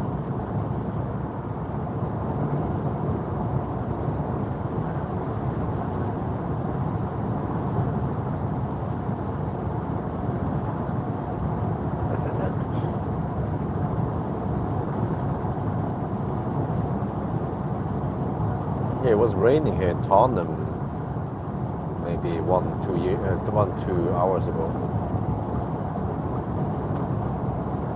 There's another Ghostbusters. Plenty of those in Sweden, supposedly. Man, it's smelly. Shit. It smells shit.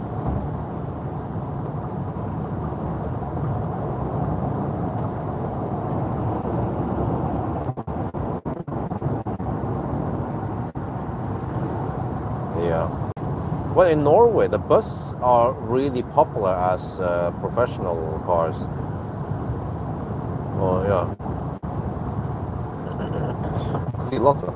Oh, that was a big insect.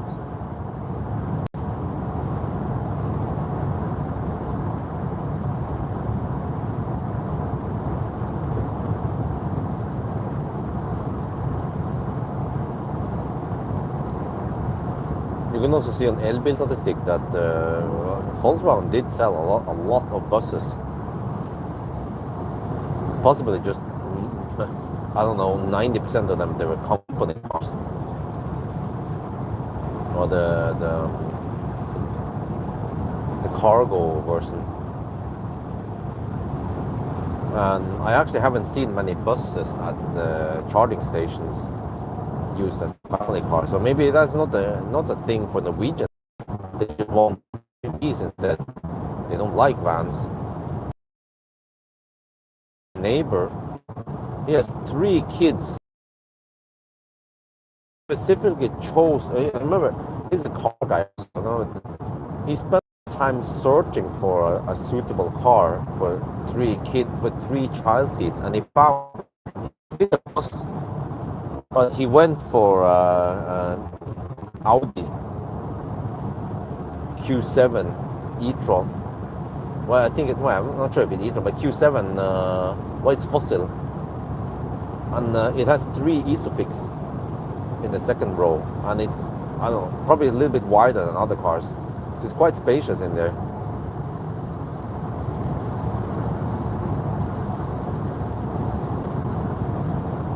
And then I told him, what? You should check out the EL8. And he said, well, okay. He wasn't super keen on it. But I said, check out the X9. Yeah, he was looking for another car eventually to replace the Q7. So, but he might not be keen on getting a van, you know. It's just freaking huge. Will it fit in its garage? Well, he has a big house. Maybe also a big garage.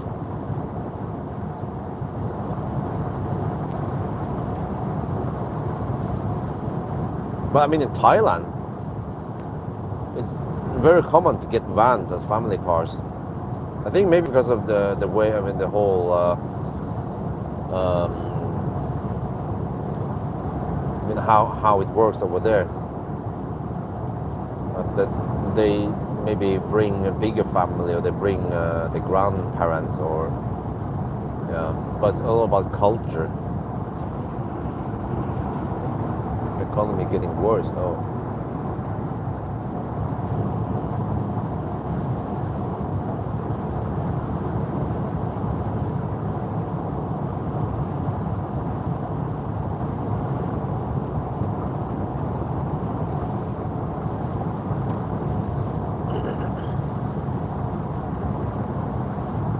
Well, I mean, we did go on a Europe road trip in 2017 with Optimus Prime. We had Amaris parents, 2, and then wife and I, 2, and then Maya. So that's 5 adults, and then we had Dolly with us, the dog.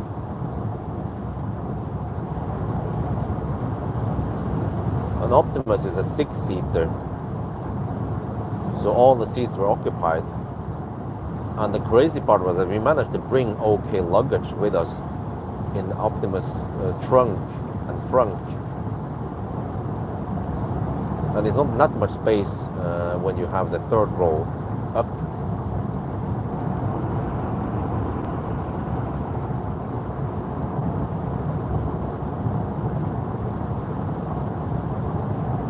And yeah, we also utilize the space under the seats, and so yeah, there's some here and there where there's space for smaller items.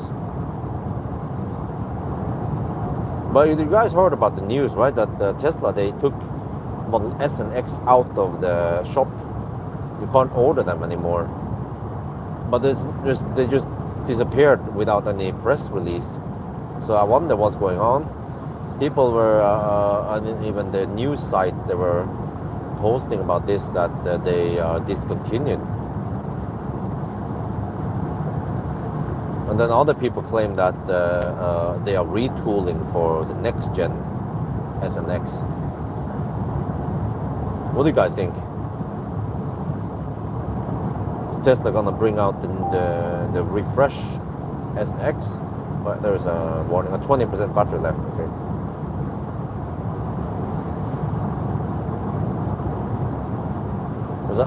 I don't think they will stop S or S and X.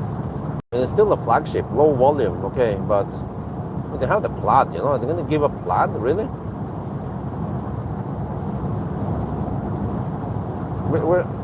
Didn't we hear rumors about that the Tesla was coming out with a refresh S already soon?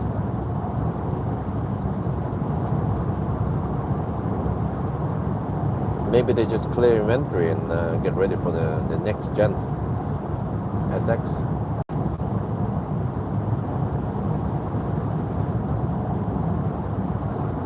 Okay, we're 32 kilometers away from Hogstorp. Consumption is 316 watt-hour per kilometer.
Well, let's see then. Eventually.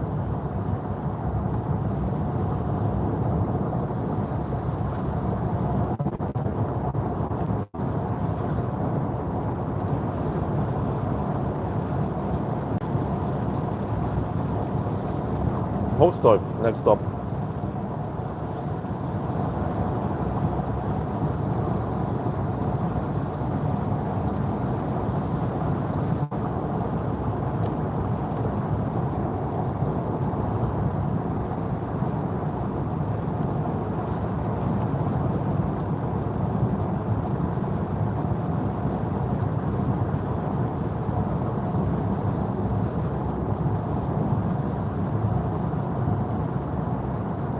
$314 watt-hour per kilometer.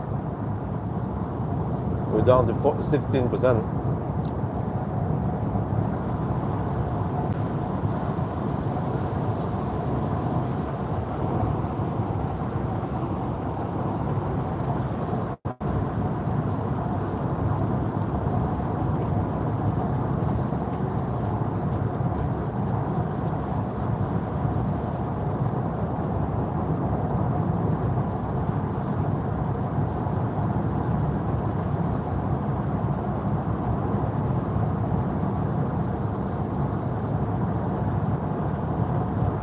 Well, roughly the same consumption as EC3 Aircross.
Before 1,000 kilometers.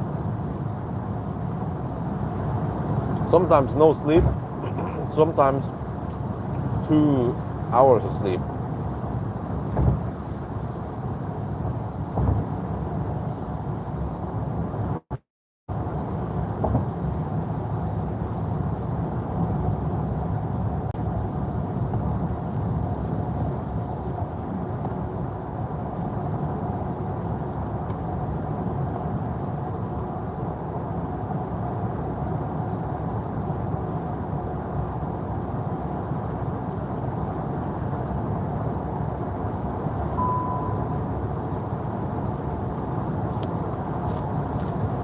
What? Low on washer fluid. Shit.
But just fire up the high beam against the car.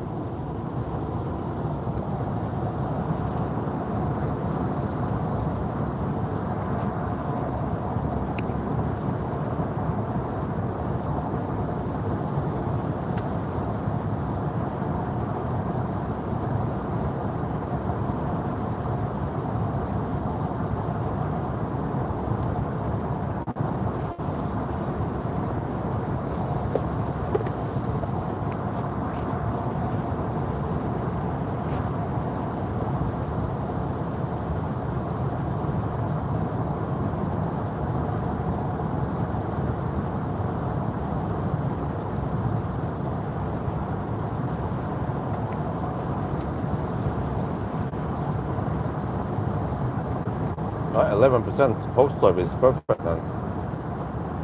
Probably like 8 to 9% there.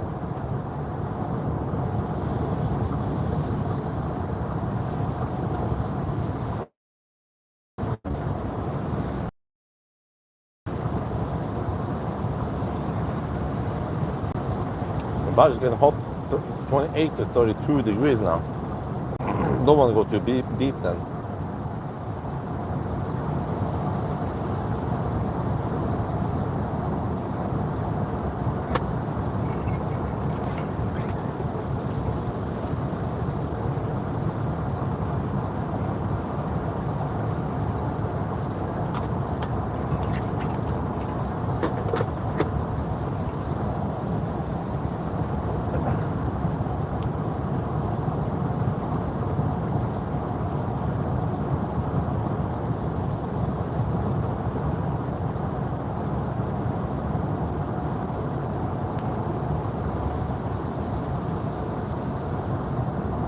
%.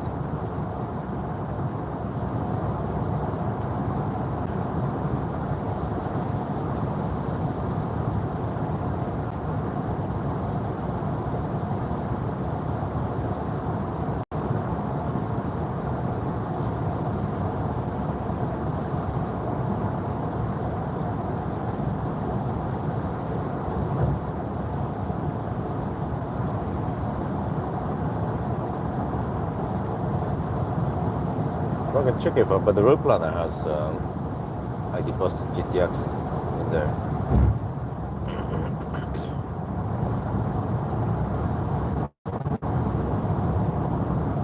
Because I'm not sure if I can trust the car's navigation. It seems to be a bit off.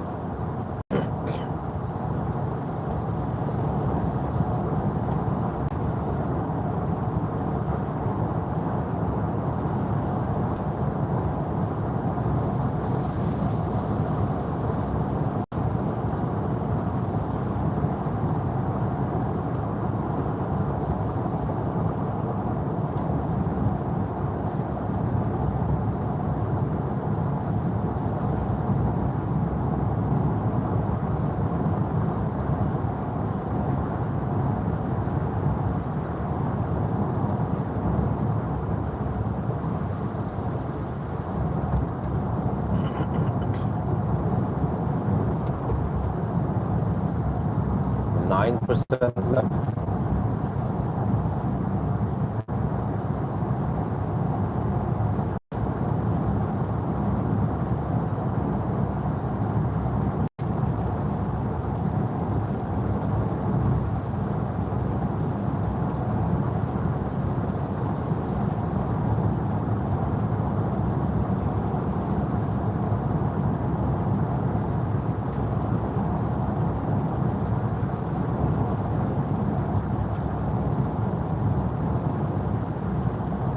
Sure how I'm gonna put the shaft. I think I need to put it on the door. It's kind of weird.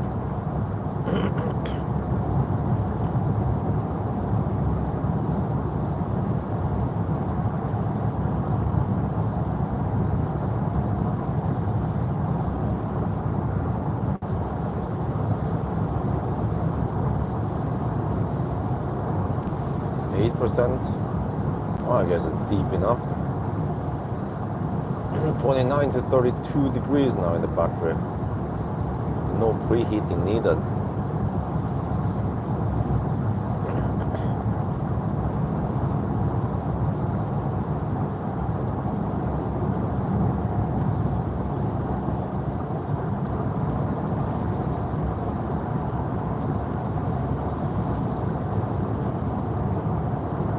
the exit coming up soon.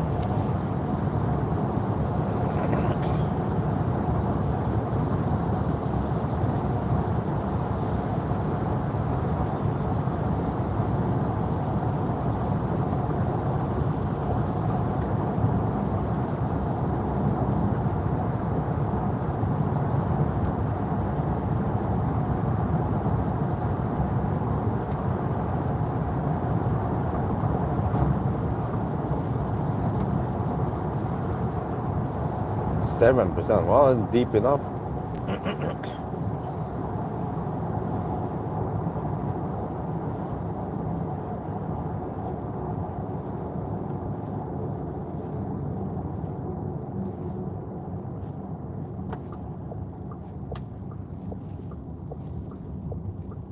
Maybe I need to buy some washer fluid at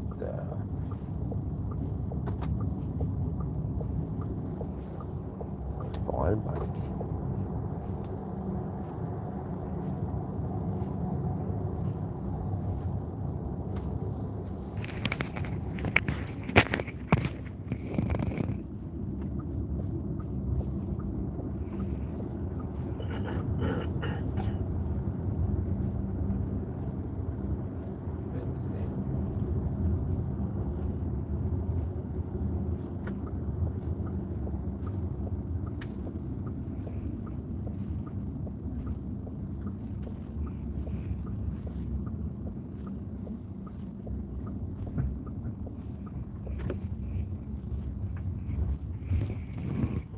Chargeport is in the right rear.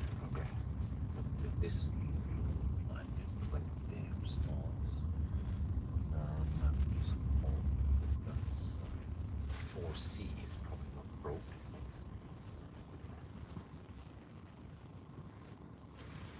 Clear. Should be good position. Let me check the stats. Long term. Uddeballer. Nej, not Uddeballer. Well, close enough. Hogstorp. Rabbit 7%. Stop HVAC. Go. See climate. Off.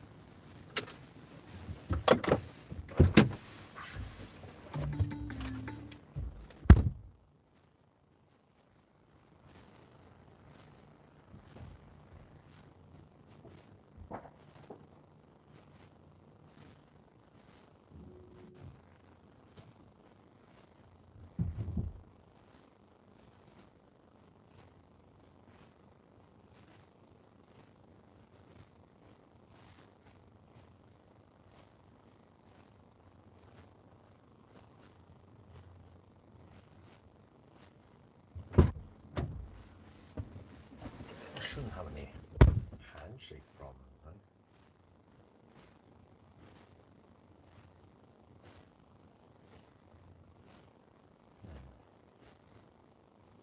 It's kind of slow. There. Okay, all good.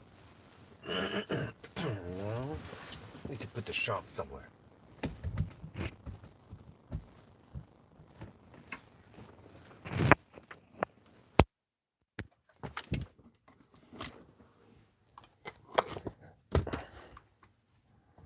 Guess I'll put it here.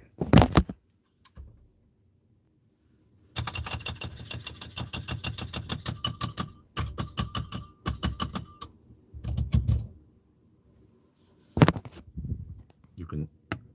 Oh, shit. How do we do this? Have to flip it over the other side.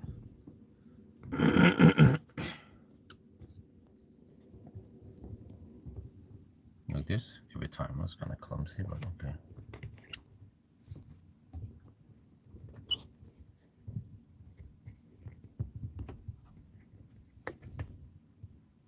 There, you see some numbers there. Wait, this is loose. Oh shit, let me tighten it.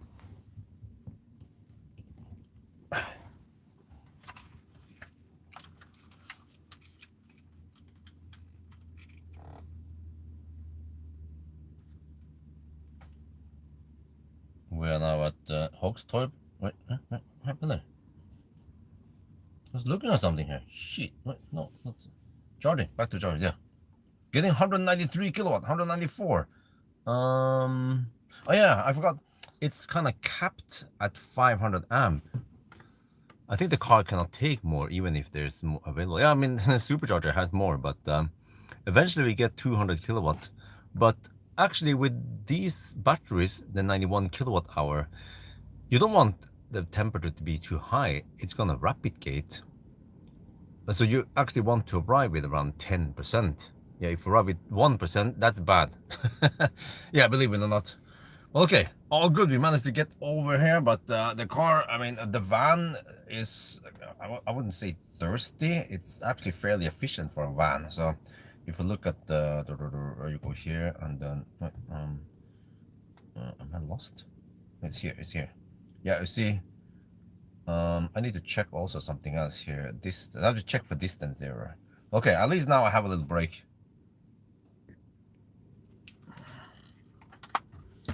Let me see. I need some time to calculate stuff, but also,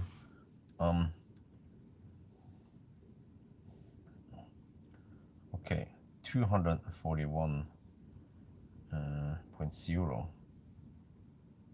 Hochstolp.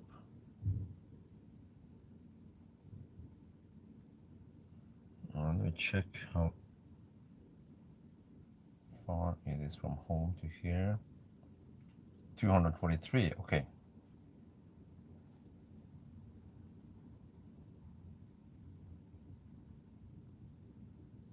.8% underreporting.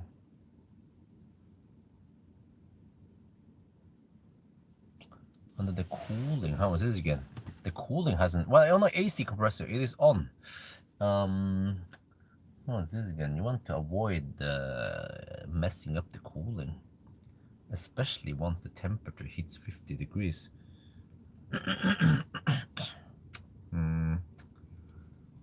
Okay.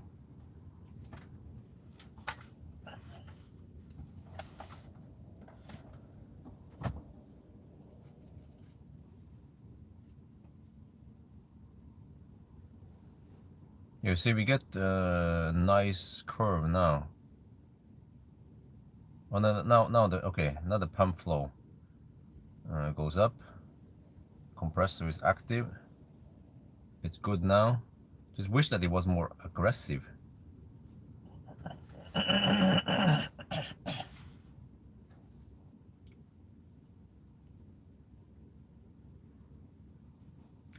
Okay, I need to figure out. I need to. Oh, it was almost forgot. I need to check if a better route planner supports this car. Do I need a new version, maybe?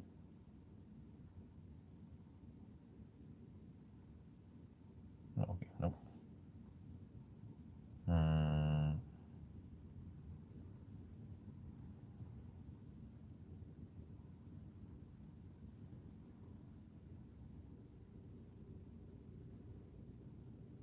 ID Buzz long wheelbase GTX. Yes, it's here. Alpha. Okay, whatever.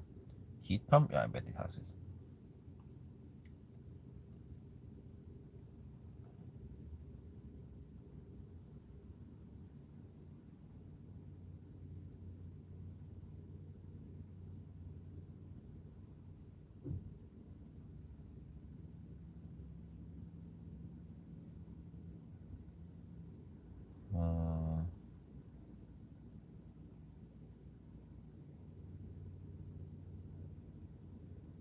Okay.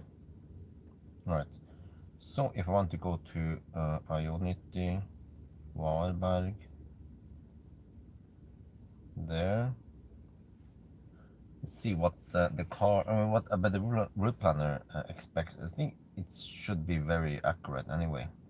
Huh? I need to spend 45%, 55% of the battery. I want to run with 10%.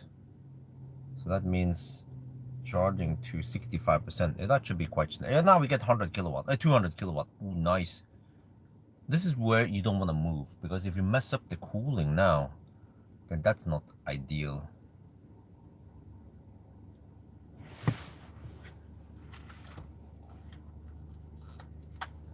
Okay, if I do this and then I go to Ionity, Wildbag, let's see. Continue. No, start. Oh.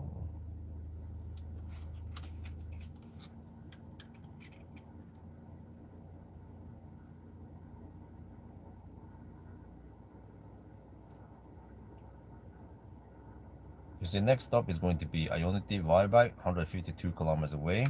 And then I use a Bedour planner, good old Bedour planner. It's very useful. I have input the ID Buzz, it supports it here. And also, okay, a Bedour planner claims that we will spend 55% of the battery. I want to arrive with 10%, so we should charge with 65%, and that should be okay. But you see here, as long as the cooling and everything is going as it should be, you see here, this is battery flow, and this is AC compressor. I turn off HVAC. Then it cools down, but eventually, I don't remember, I think when we hit 50 or 51 degrees Celsius, then the rapid gets, but now we get 200 kilowatt.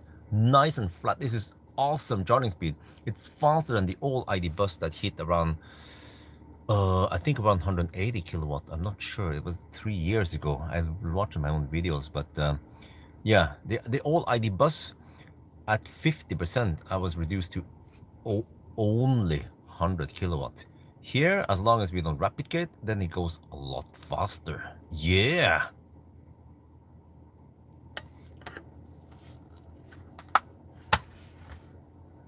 Okay, now I start throttling a little bit, but man, this is wonderful speed.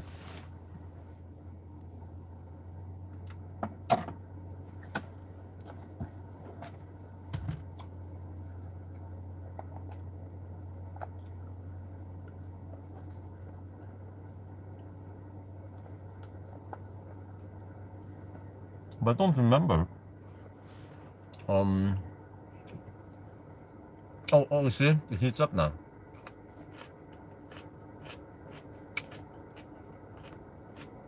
I don't want to leave the car yet, but then we get that spike where the AC compressor stops. Then it fucks up everything. Now we start throttling a little bit only.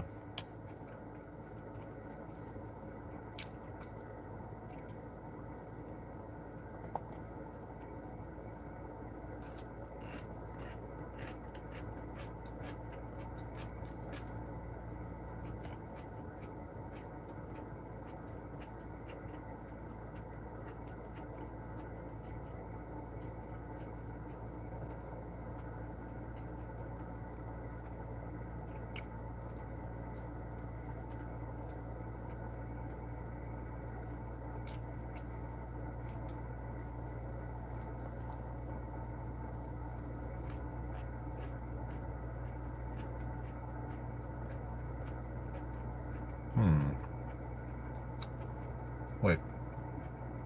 Uh-oh. I think we replicated. I don't remember what we're supposed to get on optimal run.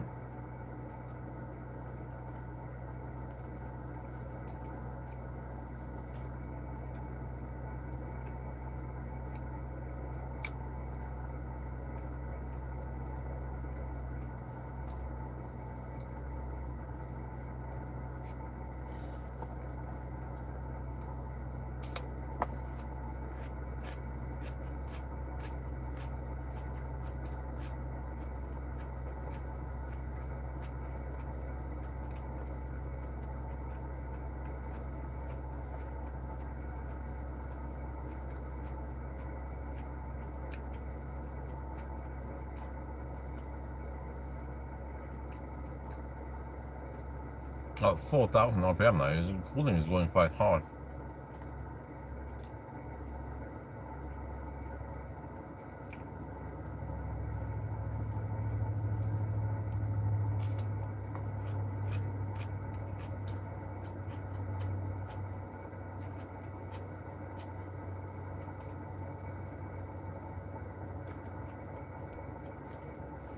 It should have gone faster. They should have cooled more aggressively from the start. It's just a fine tuning of the software, no? In the beginning, the AC was not running at all. And even OnlyFans were not running for the first few minutes.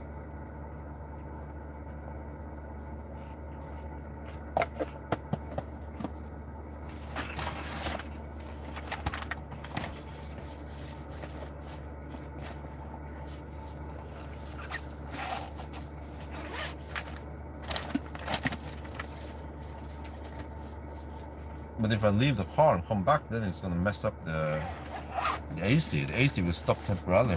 And that usually allows the battery temp to spike up to 52 degrees.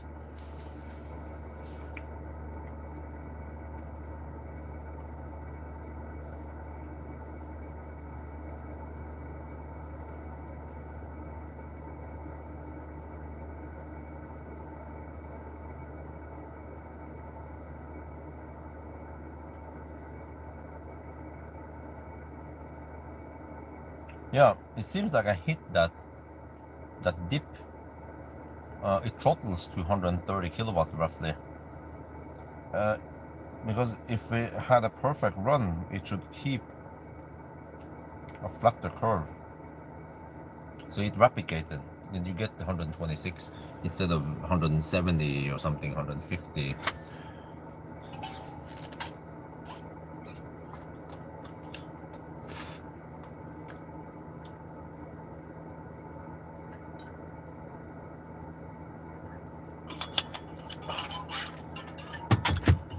Okay, but I mean, there's nothing we can do. So I just have to go for 10% at Y-Bike. And that means charging to 65%. We are at 49 now.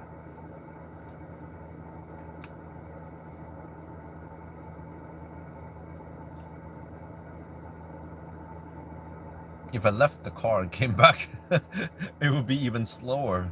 So just don't move yet. Not sure if I feel like peeing in the bush, or maybe I can just hold it for Y-Bike. It's gonna take about 1 hour and 15. I'm not sure how long it takes. Not 1.5 hours to get to Y-Bike.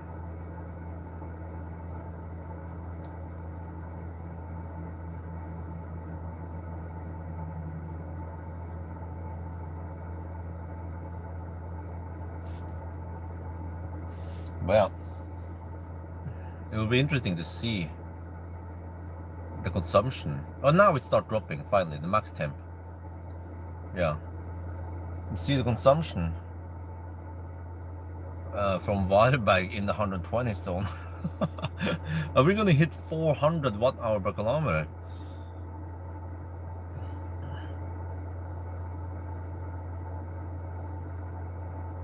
Okay, at least it's managed to keep the temp at bay and not go crazy.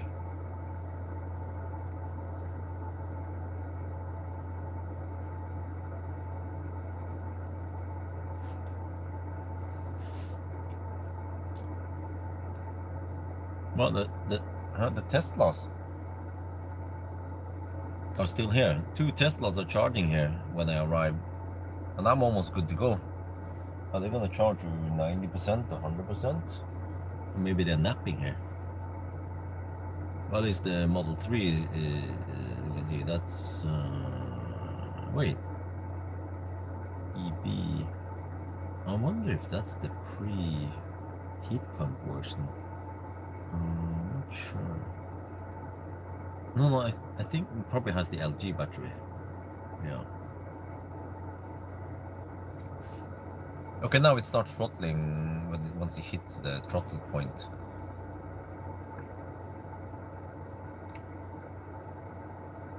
Okay, how long have you been charging? We'll check that also. I think people are interested in that. 16 and a half minutes. It's going to be a 20-minute run then. I mean, 20-minute charging, right? It's like Firefly.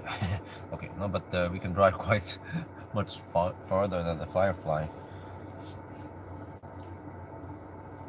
Okay, now it seems to throttle anyway because the state of charge is too high.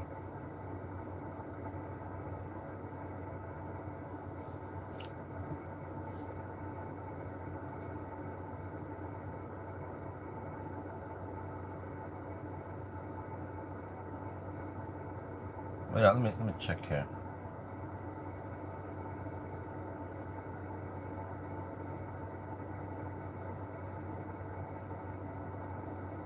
Huh? Wait, I have 48 kilowatt hour now, divided by 152 kilometer. That's 315 watt hour per kilometer. Really? Do I need that much? Oh no, I forgot.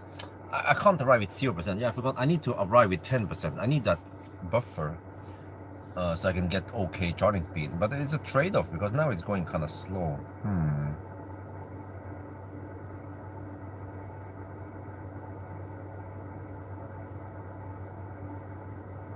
What about if I arrive at 5% instead of 10%?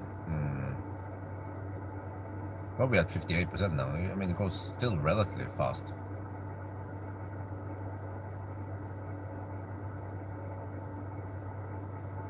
But you see, ideally, you want the cooling to just keep running and not interrupt at all. But that's not the case. If you open the door, if I leave the car, it's okay. But once I come back and open the door, or I don't remember if I open the door or something, then it just go to 0, and then it messed up things. So if I want to leave the car, I need to do it immediately after I start charging. As soon as I see that it starts ramping up, I just run over to the gas station and pee and come back, because then AC hasn't started yet. Even only fans hasn't started yet. It's just running no fans for the first few minutes, and then a little bit of AC. So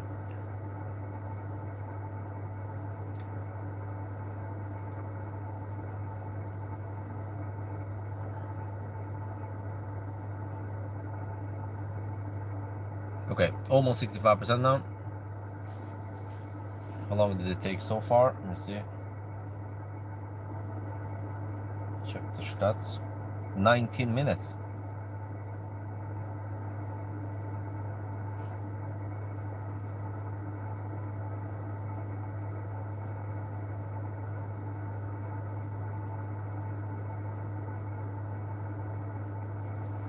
%. Okay, let me get ready with the phone here. I need to rearrange everything every time I charge. It's kind of clumsy.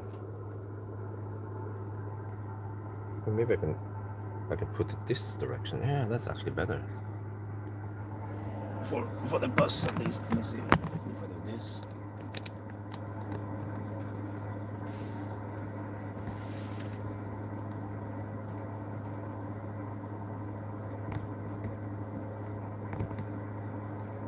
There, I guess. Plug in.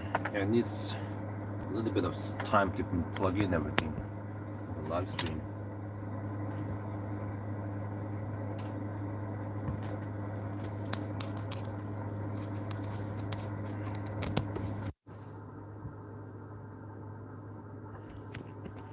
There, 64%. Now, okay, then put away the shaft, and then we're almost good to go. Now, I'll document the last thing there before we pull out. Anytime now we can unplug. Let's see.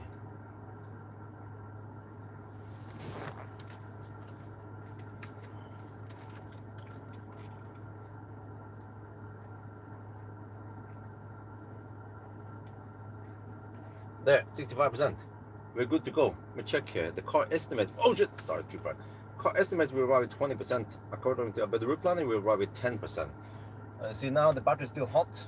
I did not leave the car.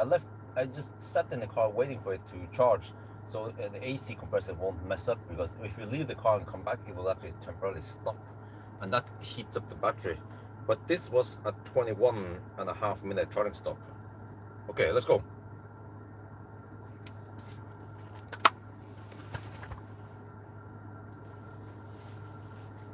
I guess we need to check the power also. So let me see how it is again. 340 horsepower.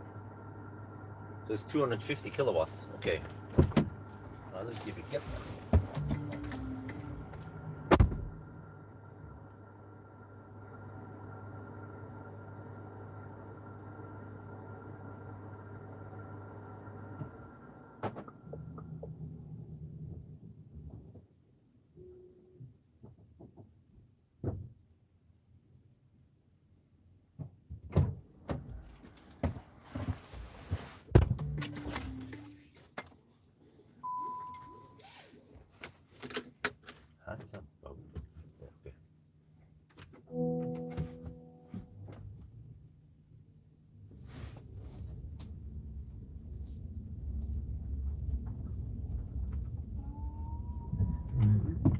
buy washer fluid at Pawel. Can you see? Auto there, climate.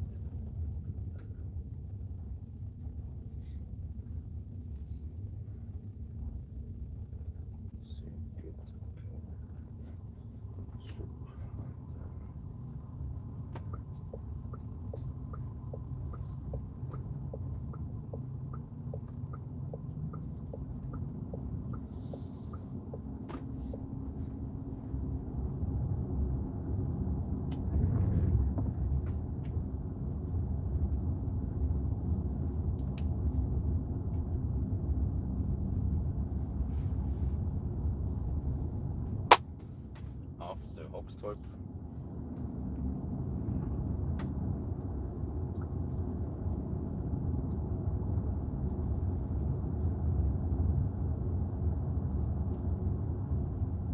Oh shit.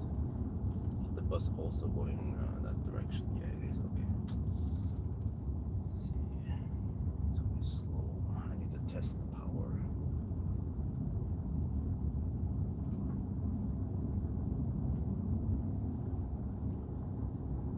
Alright, I see that we have 900 amp discharging limit now. So the battery already cooled down to 48 degrees Celsius. So this is the 340 horsepower or the 250 kilowatt GTX. Let's wait for the bus. I need some space here. Wait for the other bus there. Okay, retreat. For it. Oh, it goes snel. 270 kilowatt. Oh yeah. Full power, no power limit there at least. Oh, that's awesome. So now it's going to cool down the battery for the next leg. So yeah, it's a long drive now, 150 kilometers. Yeah, 150 kilometers to Pawel. So hopefully we won't see any overheating at Pawel, right? Right?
Where is it now in the weird there maybe the exposure.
good night.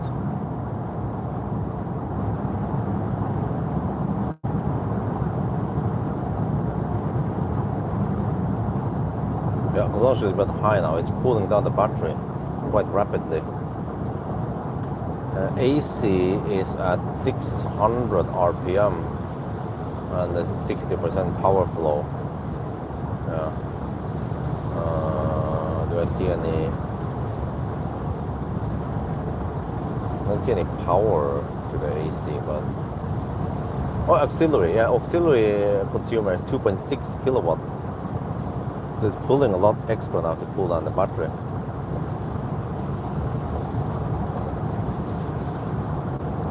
Wait, I'm not supposed to navigate towards Ionity. Just navigate to Circle K instead.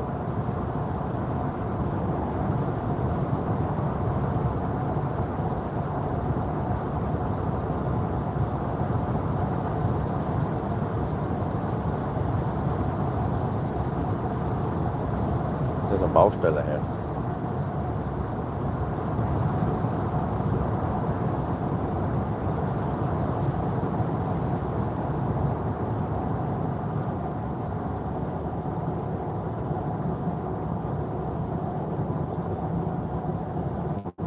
Oh, just that one lane, yeah. Let me see. I don't think I even need to move here, but just a smaller lane. Okay, no big deal. Just a short Baustelle.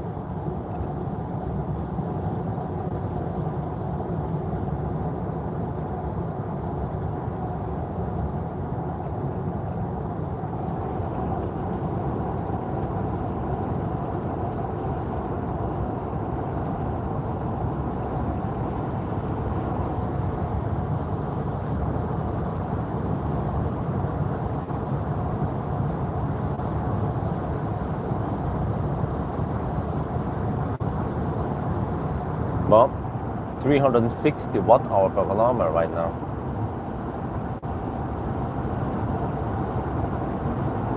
Auxiliary consumer is still 2.5 kilowatt.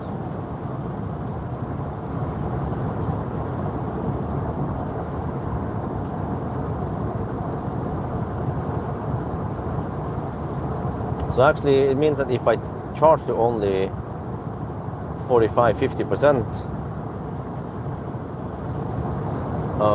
I will spend more energy cooling down after every charging session.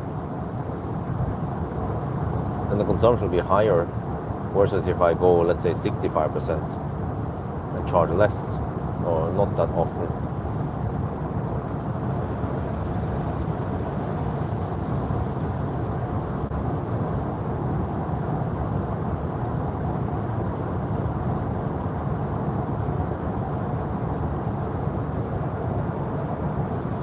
No, I'm gonna get flashed at so many times now. There.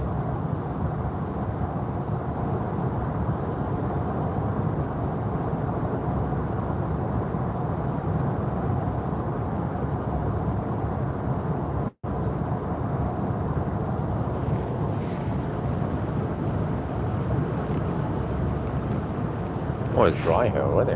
Nice.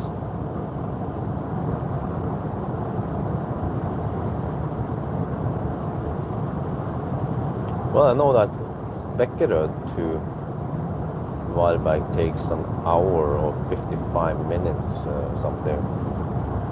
Okay. And from Ljungskile to Spekkerød is around 15 minutes.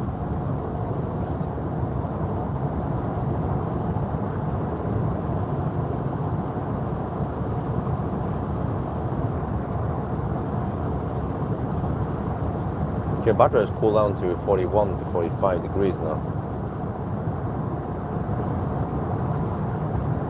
Well, I want to arrive at around 10%.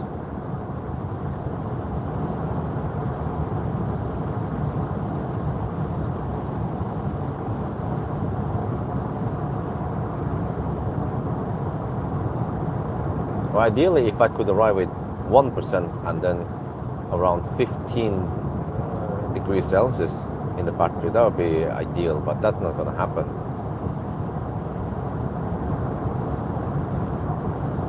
then I can ride on the 190 kilowatt wave at the bottom, and then I stay on the optimal temp for longer before it rapid gates.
Okay, 358 watt-hour per kilometer.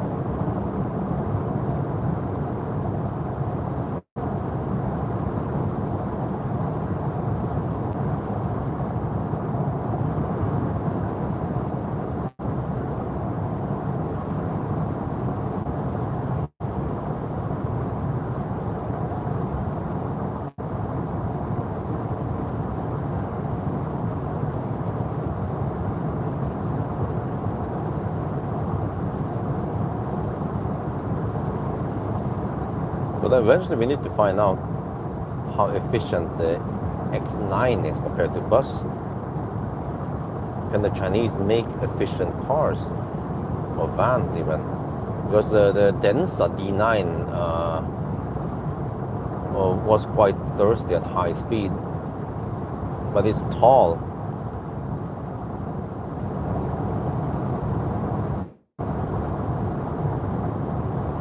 It's around 192 centimeters tall and wide. Maybe not so efficient drivetrain also, that's my impression.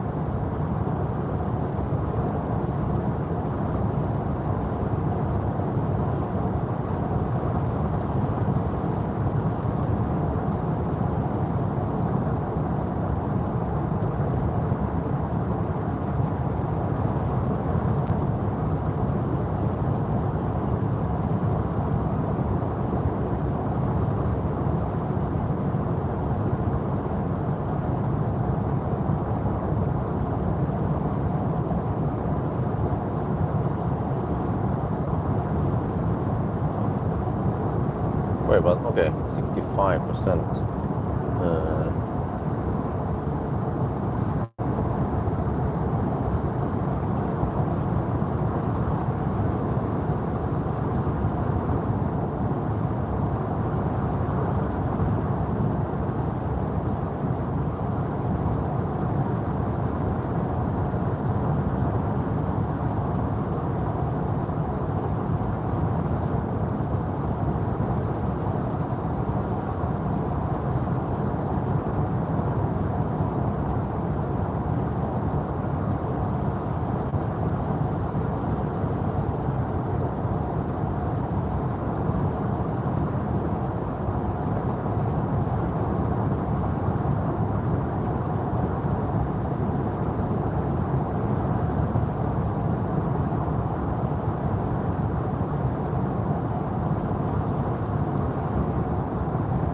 supposedly charging to 50% is the best time, but then I want to have it 10%.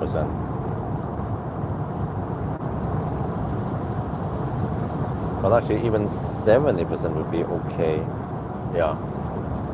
Up to 70% is optimal, fairly optimal speed.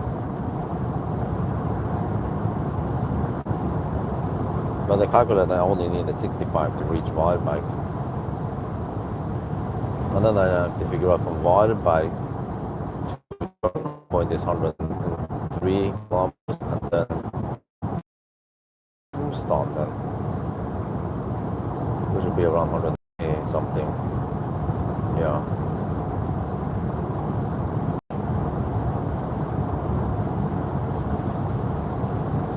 Well, I could stop at Falkenberg if I have enough juice.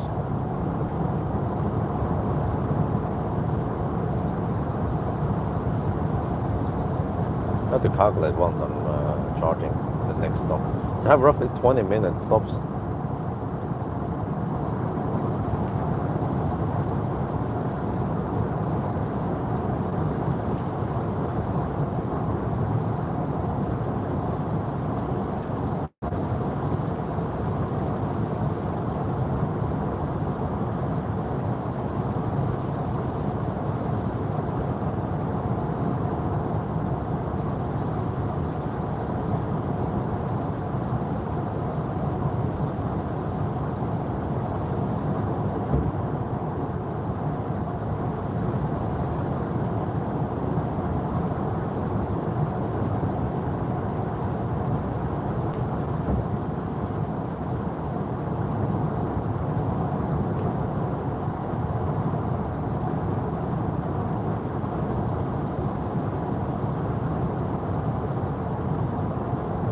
Wow, the high beam is really late at turning off. I get flashing all the time now. We're still running the AC, cool down the battery. Even 18 minutes after we left the charger, it's still running AC. Look, like, oh man, the high beam, I mean the other guy just, okay. And the battery has cooled down to 37 to 41 degrees. I think because the consumption is higher, then it takes longer to cool down the battery because the more heat is being added when we drive now, versus if you had something more efficient like the ID 7.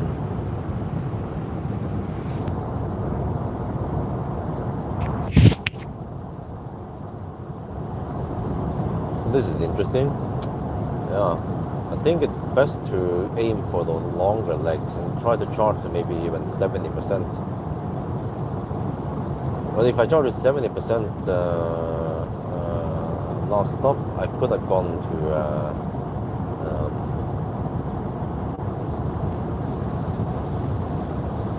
to Himle maybe. Oh, shit.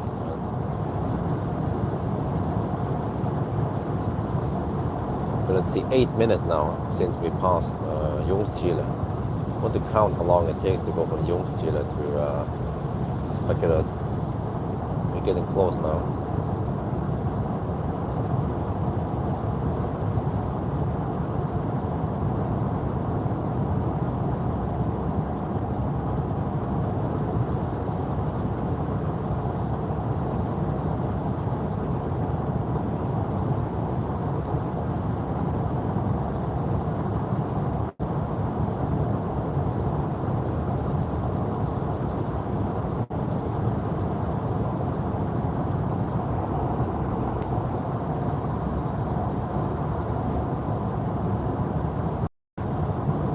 I've done 281 kilometers so far.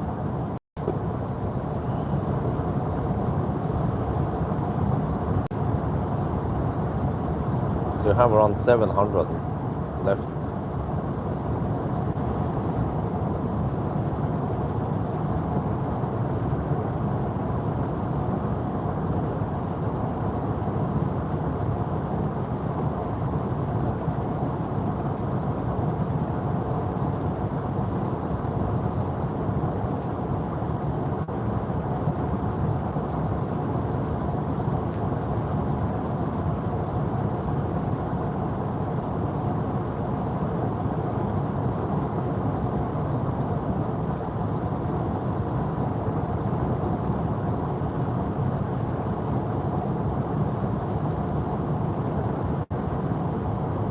360 watt-hour per kilometer.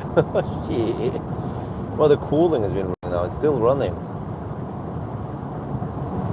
So the cooling sucks 2 kilowatt. Quick math, if it sucks 2.4 kilowatt at 120, that's 20 watt-hour per kilometer extra.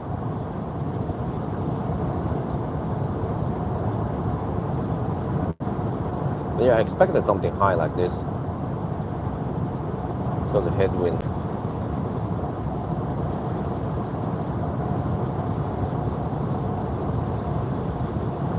Well, we need to verify the actual weight. So I feel like I need to somehow pull off a range test to check some stats.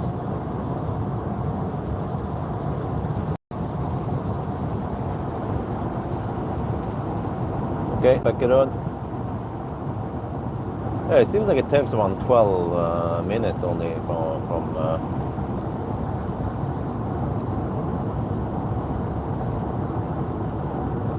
Ljungskile to Spekerød. And then from Spekerød to Varberg, it should be 55 minutes to an hour. It should be the right after 3 at night.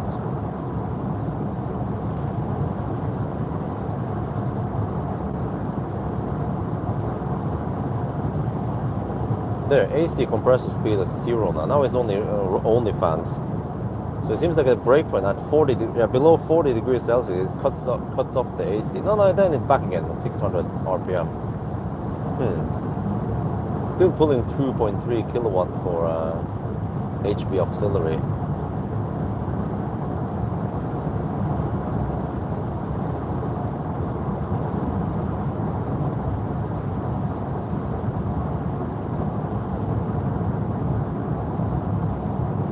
And now the AC is going on and off. Wait, I wonder, it could be because of cabin, and it pulls, it scavenges heat into the cabin. Outside it's only 15.5. The battery's at 35 to 39 degrees now. It's still too hot.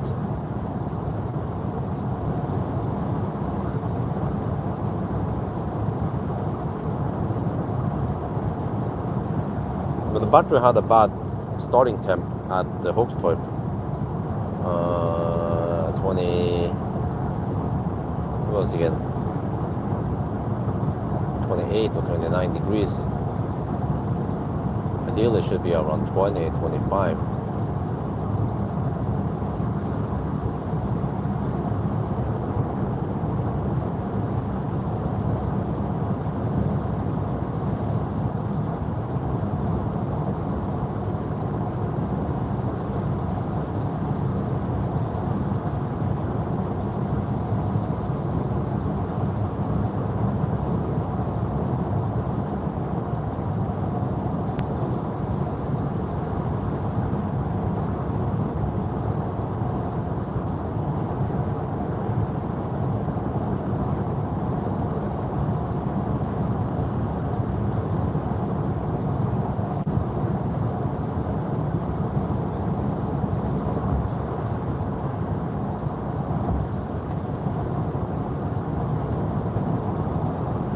Yeah, but wait, when was it again? Yeah, I think it was in 2020. No, wait. I'm trying to remember when we took the bus to Göteborg.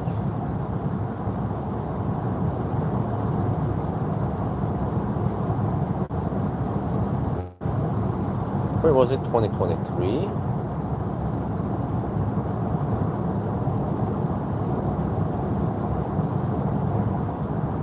Yeah, I think it was. It was right when it was around May. Yeah, it was during Russia. Yeah, it was when Isabel was around 1 year old. She was born in 22, and then in 23 we went there.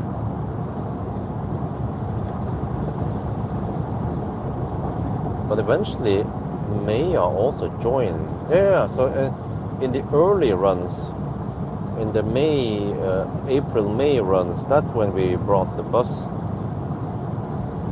Actually, the first run, and then second and third run. The second run, I brought the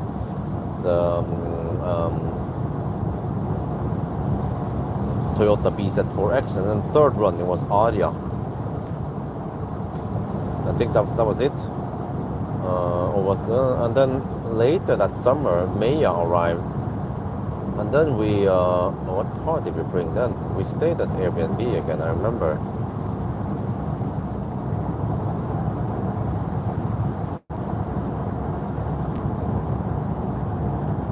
Oh yeah, it was a Tesla Model Y from Marcus Bil, I think, or yeah, it must have been Marcus Bil. It was over. Then Maya joined one of the runs. That was 2 years ago then, with the bus, the regular bus.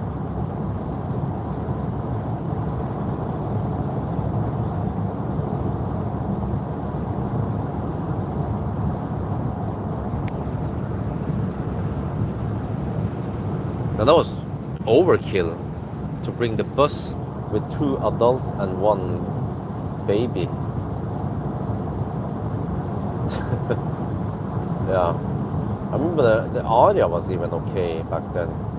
Anyway, how did we do it again? I wonder if Wifey was sitting in the back with Isabel.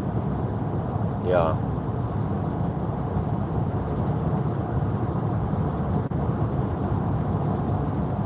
Yeah, I think that was it. Yeah, she tried to entertain Isabel back then. She would get bored.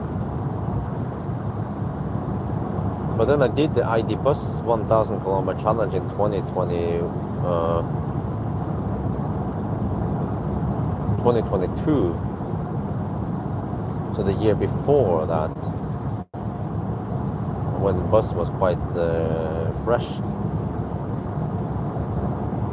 October, I think, was 2022.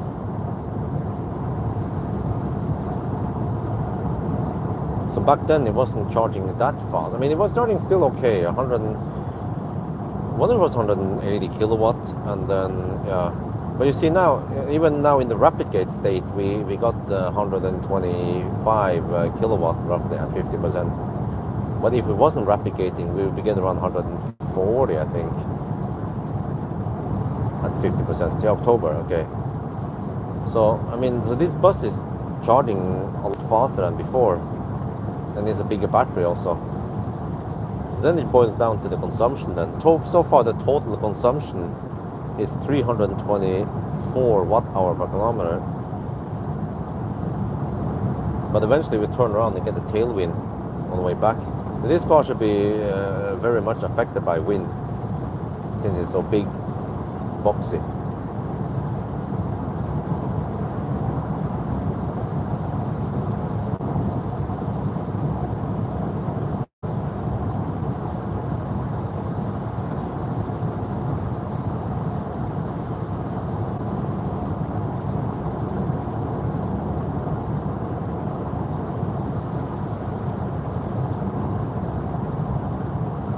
If after Varberg, if I can make it all the way to Falkenberg, then I wonder if I can skip Varberg and go straight to Spekkerud.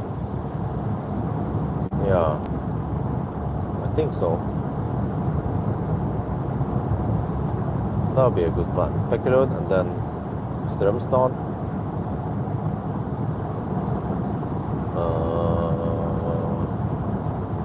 And then what? Strömstad and go straight home.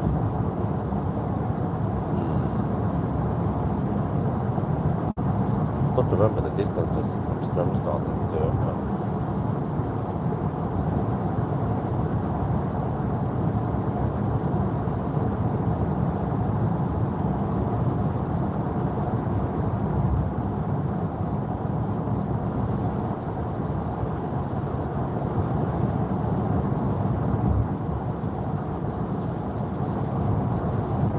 yeah, I wonder if it was around 170, 180 kilometers from Strömstad to home. Yeah, I think it's possible if you go 70%.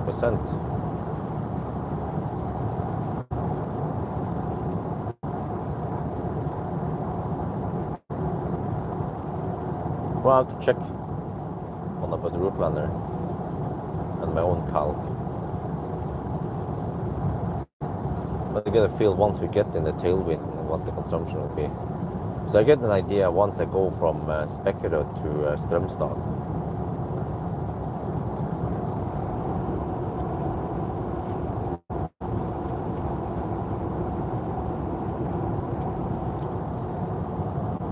Oh yeah, so now we have a little break from the trips. We have a long trip, but I guess eventually wife will be hungry for some trips, a weekend trip or whatever. So maybe we'll take a trip to Göteborg. Because if I have the choice between Göteborg and going to, well, I was thinking about Lilleputthammer and then Åndalsnes, but I don't know if there's much for the kids to do at Åndalsnes. It'll be boring for them.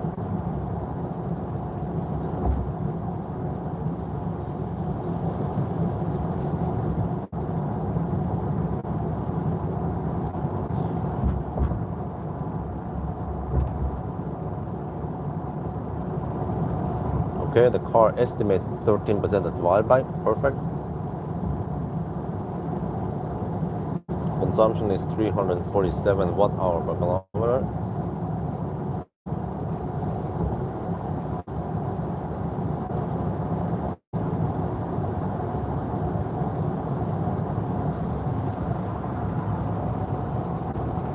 Let me test the sound system here.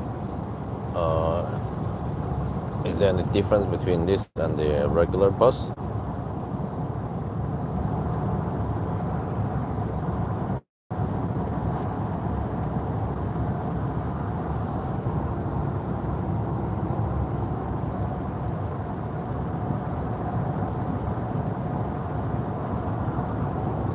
Oh, it didn't recognize it. No.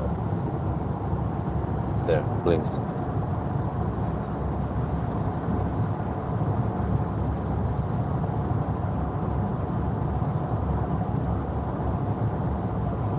Wait,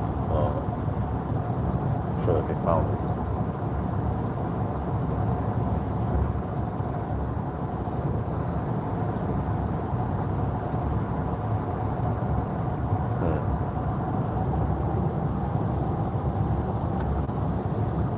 Problems finding it.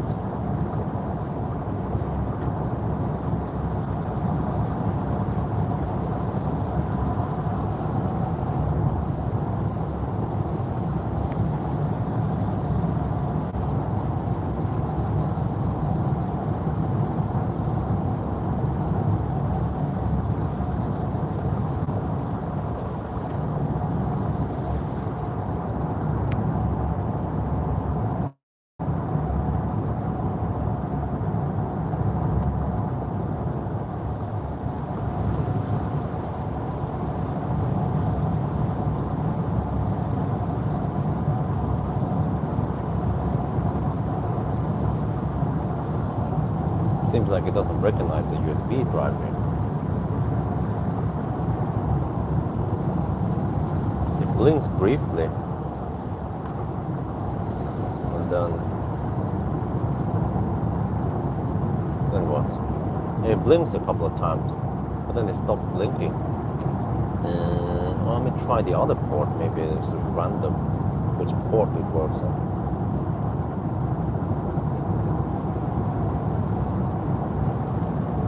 There. It works on that port. Okay, so it's more random then. I've seen this before in the MBB cars.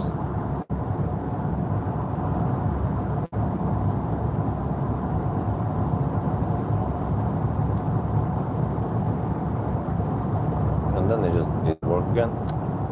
Come on, it's so fragile.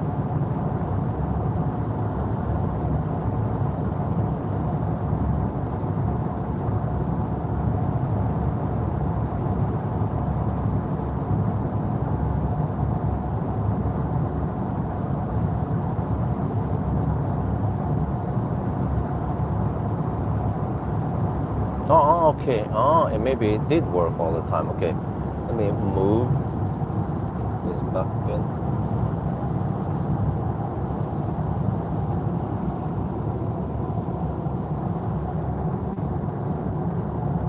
better. There.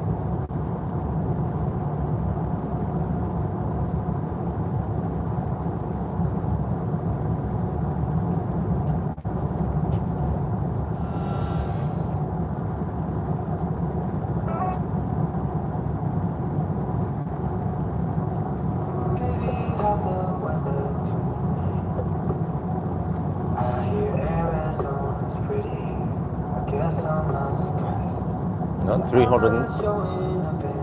342 watt-hour per kilometer and dropping.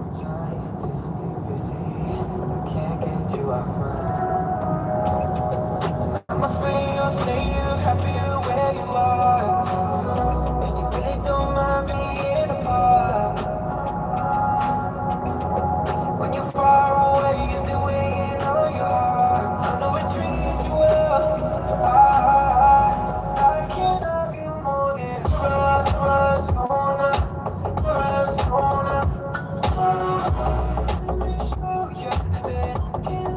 Is that a subwoofer here? That just sounds okay.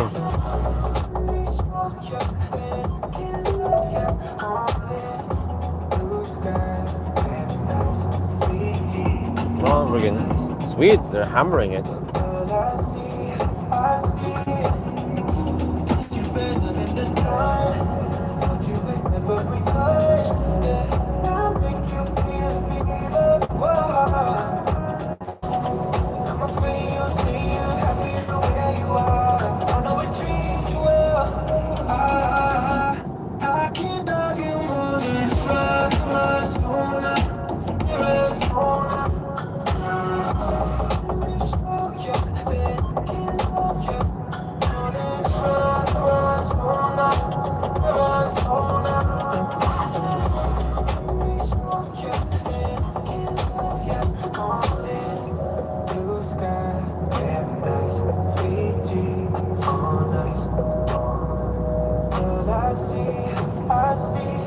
Okay, battery temp has dropped to 30 to 34 degrees now. It's still dropping.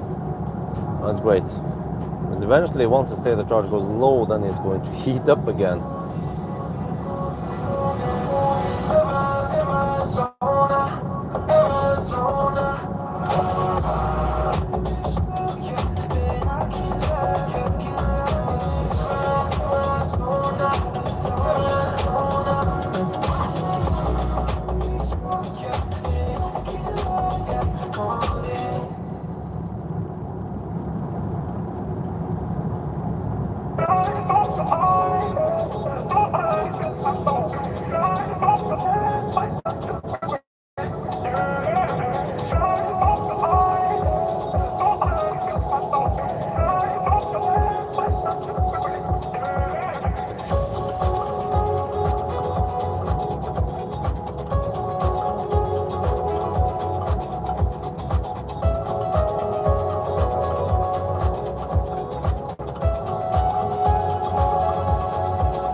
I have to say the stereo actually sounds pretty good. But do we have a subwoofer here? I guess not, right?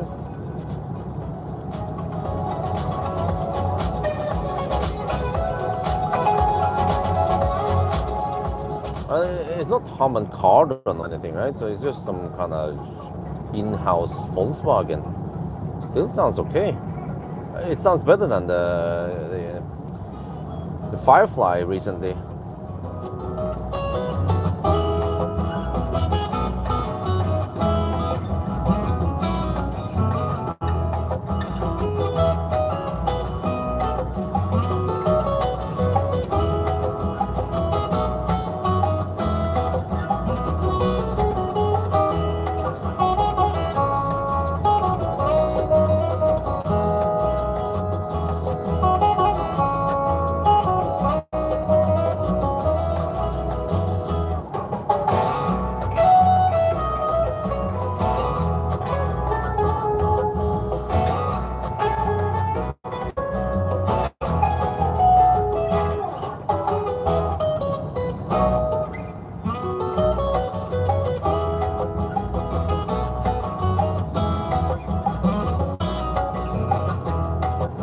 Yeah, and this song I can hear the instruments that sound nice and clear but natural, and there's also some great sound stage.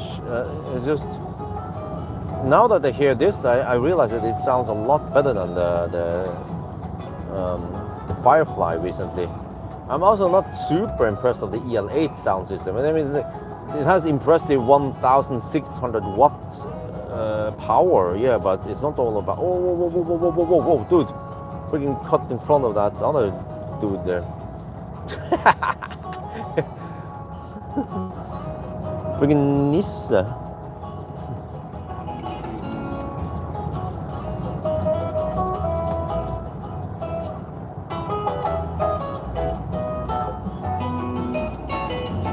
I have to ask you guys, is there any way to get discount on the Liseberg tickets? I mean, I learned afterwards that you can easily get a 50% discount on Legoland ticket if you're Obos member, which I am. But you can also get discount from the McDonald's app. You spend 50 points, which is basically buying something for 50 NOK, and you get 50 points. And then you also get discount on Legoland. So it's like, whoa! So maybe I need to check out other amusement park if there are a discount there.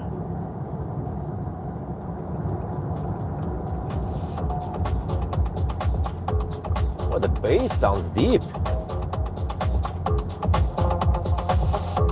Oh, can someone do some? You know, Google AI has some. Seems to be very useful. Lately, I enjoy the AI results.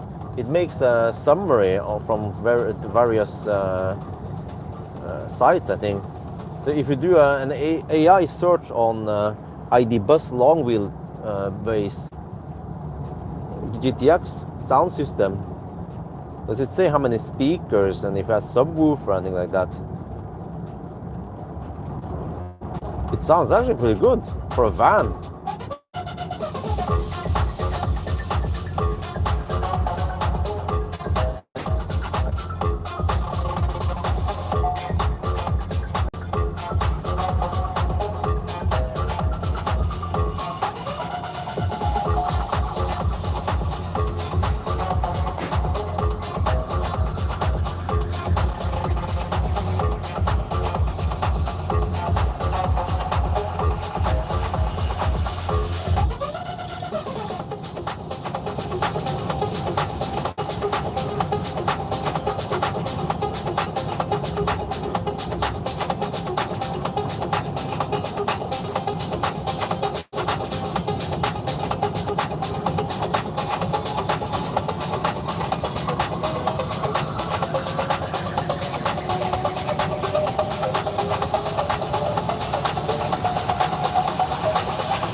No HUD here. Does it even come with HUD?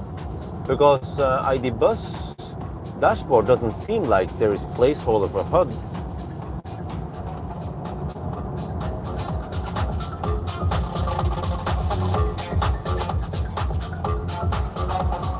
Status 329 kilometers done, 319 watt-hour per kilometer.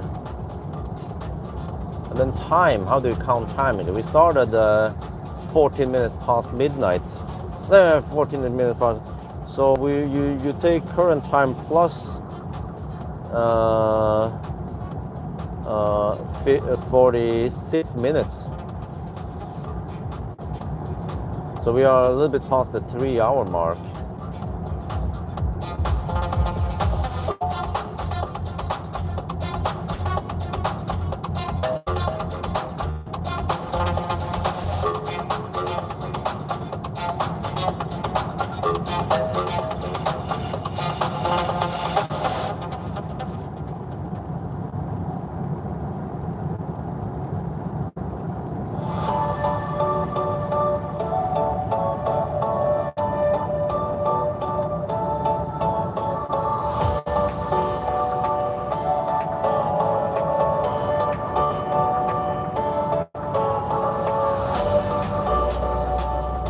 But if there's one thing that the Chinese hasn't the German yet, it is in the sound system.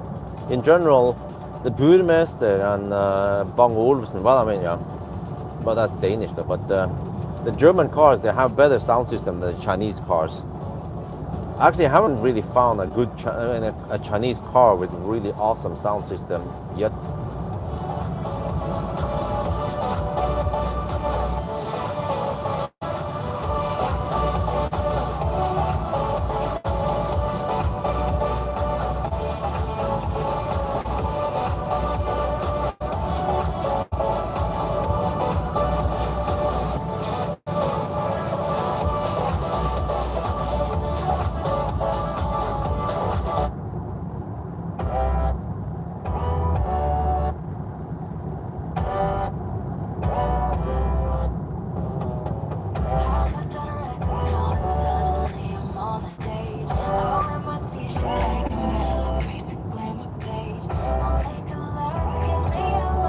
Nice beacon GTX, okay.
I rewatched my old video, the 1,000 kilometer challenge of the bus, and it was in 2021, and let me stop. I did it in the daytime, October, yeah, and it was. So I wonder. That was before Isabel was born. October, then we knew that that wife was pregnant.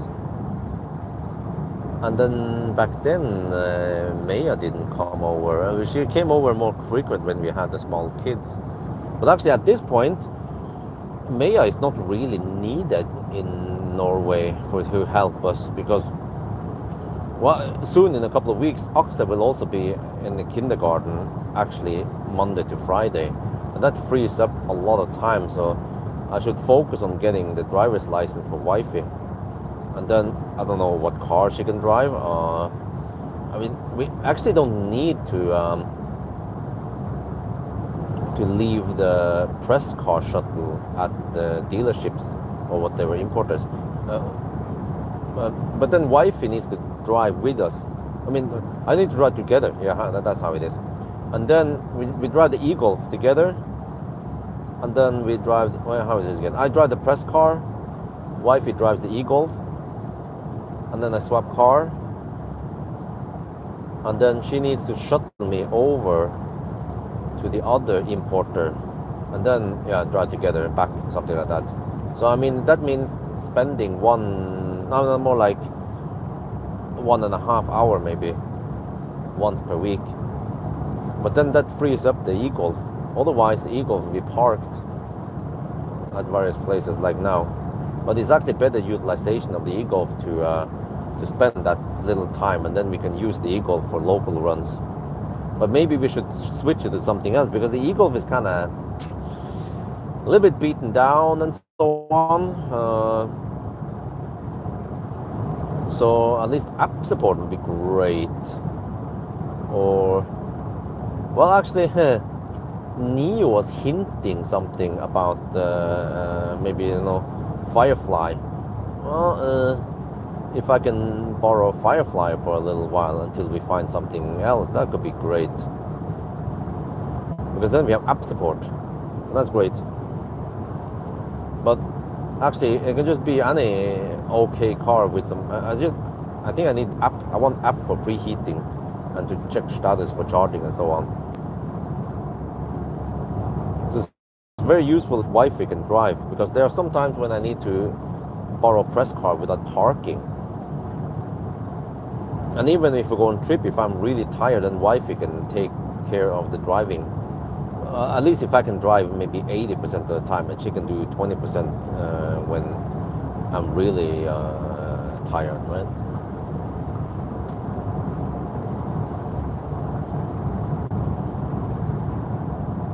But I think she doesn't need to do the stick shifts, even though she knows how to drive stick shift. But I mean, what are the chances?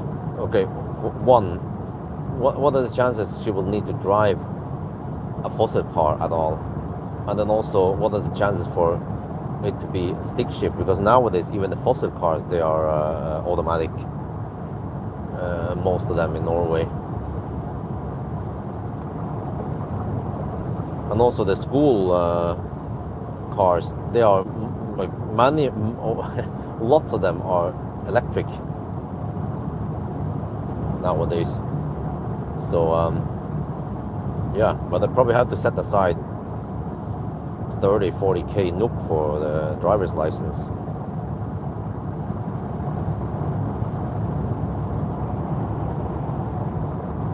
And then hopefully she can get the driver's license this year. That'd be great.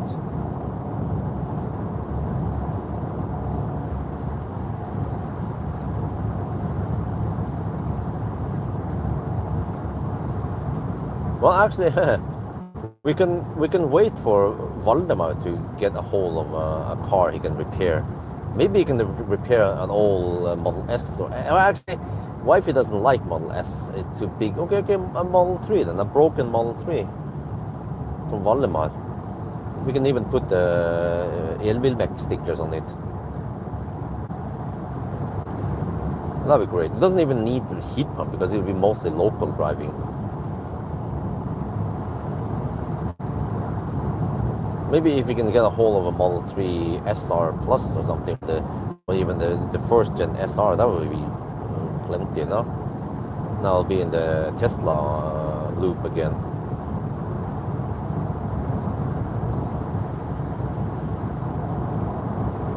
But we'll see. Free is always better. If we can just borrow some car for a bit and then use the e-Golf. But maybe I need to do a deep clean, or let someone do a deep clean for me with the e-Golf, so it looks and smells nice.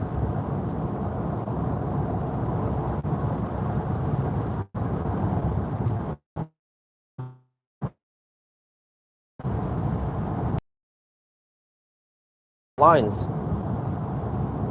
for here's 2 windows in the guest bedroom, and then 1 small window in the bathroom, and then 1 in the washing room.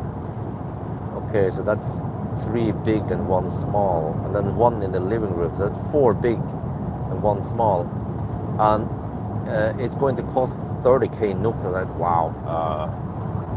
Okay, but they're nice because they are big. Regular blinds, they are 25 millimeter, but these are 50 millimeter, and when I saw it, I instantly like it, because the one we have in the bathroom, they are freaking expensive.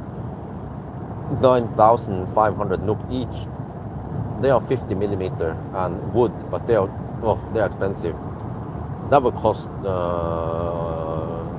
almost 50k if we went for wood all over the place. So okay, aluminium, 50 millimeter, except for the bathroom, it's just not.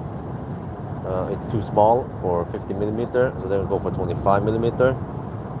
30k for blinds, then it's end game. We don't need to upgrade it anymore. Those.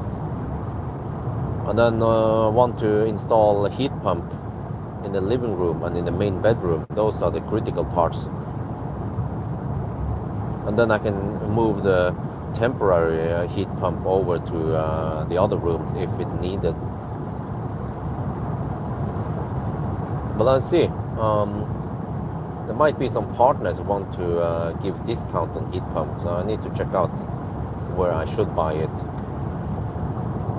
But it's not important what kind of heat. I mean, not super important, at least. Not some yalla stuff, but at least if it's okay, yeah. And if it can withstand minus 30 degrees, that'd be great. Other than that, it doesn't need to be super power, since it's just secondary heater or cooling and winter, summer.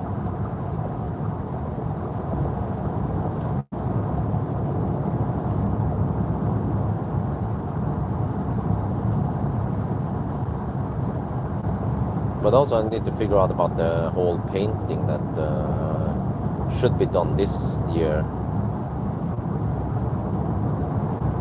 Oh, we have a donation, 20 euros. Keep going on doing much. Oh shit, hard for me to read it. It's a really weird contrast. Enjoyed watching you drive, okay? I4, okay, awesome. Thank you very much.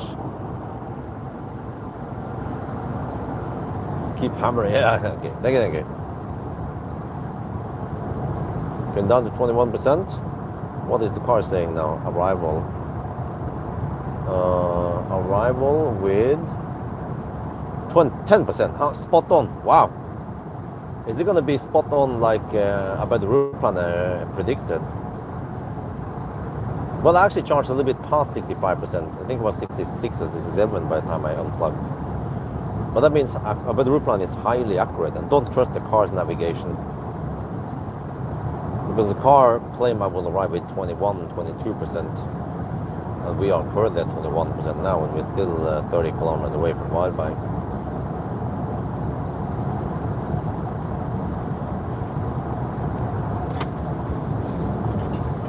We're at 27 to 30 degrees right now, but it's going to heat up now as we hammer it.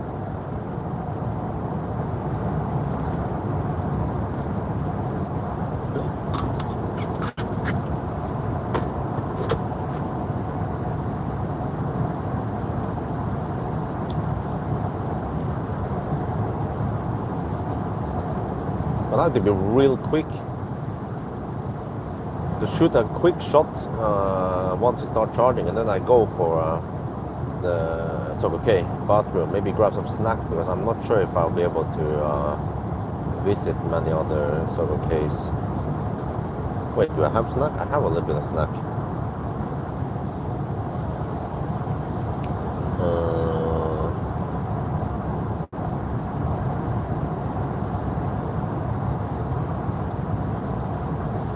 Yeah.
There's a Mach E in front of us. Chances are that's a Norwegian rig, it's a Mach E.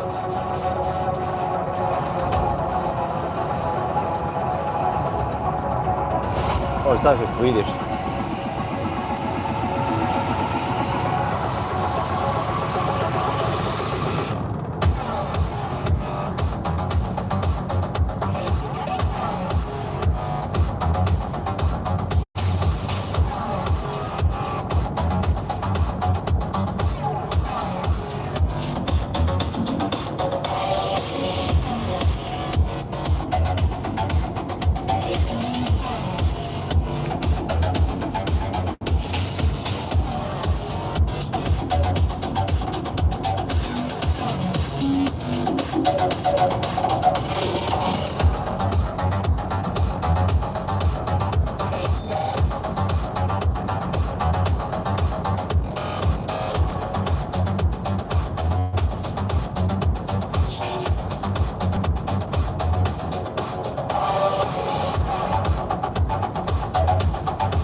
But you know, I wonder at what point I started doing the 1,000 kilometer challenge at night. Because, let's see, when was this again? I think I started the 1,000 kilometer in 2019. If we look at the list, it was MC Hammer. And I purchased him in 2019, I believe, and I sold it in 21. It was after some German trip that I figured out I would do this challenge. And then back then the car didn't even charge that fast. But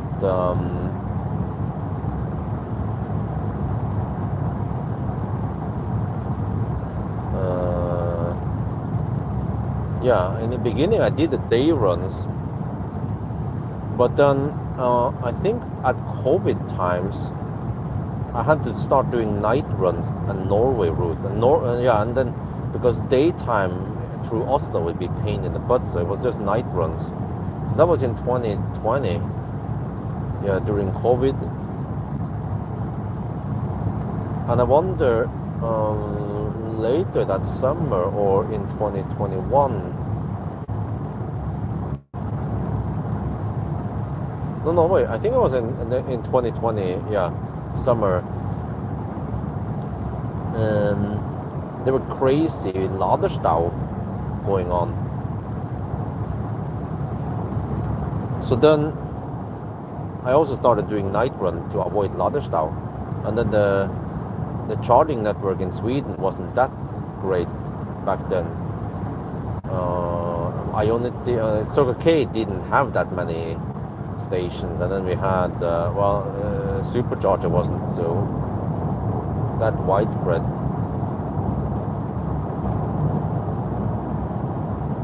And actually, I don't remember when supercharger opened up, because I wonder if it was 21 they opened up. Because also on the crazy supercharger, and the crazy COVID, when everyone was encouraged to stay in Norway, and people went to look at then back then the supercharger weren't open yet for the public. So I mean, things have changed just in the few in the last 5 years or so. Major changes. So I could actually go back to day runs again.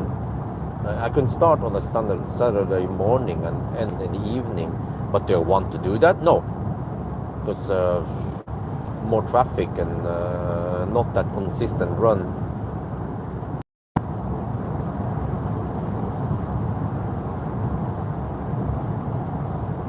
So eventually in the future, when the kids are more independent, and I'll probably just take a long nap if I can sleep for 4 or 5 hours. Not sure if my body wants to sleep that long, or it just naturally wakes up in the afternoon anyway. Well, yeah, I hope in the future I can take a nap without anyone disturbing me.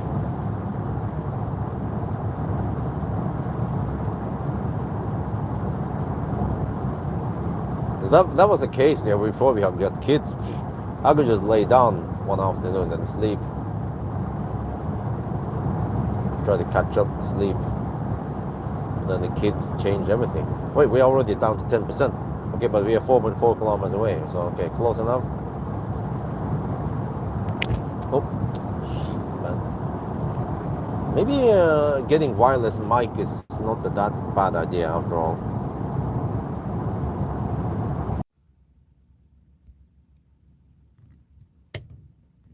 Okay, sorry guys, I didn't know I was offline until I tried to guess on the messages what the heck is going on.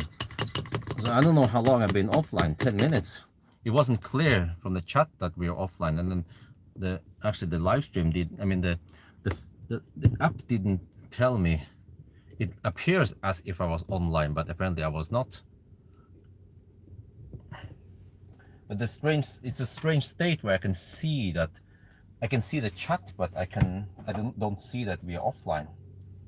So if you guys want me to come online faster next time, you need to make it quite clear in the chat that Björn, you are still offline even after 10 minutes something.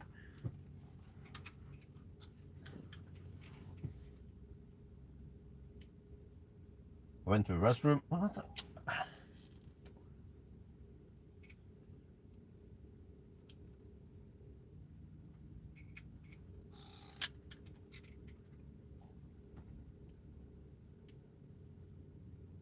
I went to the restroom, peed, bought 2 bananas. I need more bananas for the banana walk test. And now we're back, and yes, I made it here before the battery went too hot. So, but I noticed that when I opened the door, the AC compressor here didn't drop to 0. So maybe eventually we need to test it. Maybe not now, but not now is kind of critical, but maybe towards the end when we are finished with the charging. But look at that, 200 kilowatt at 35%. Oh yeah, nice and flat curve. So I arrived with 9%, and according to Abed the route planner, it should be around 10 or 11%. So Abed the route planner is highly accurate because it takes weather and lots of other factors into account. So next stop, I'm not sure yet. I will consult Abed the route planner again, but we're gonna go to this turnaround point, which is around here, and then I might go to Halmstad. Or wait, can I make it all the way to Falkenberg?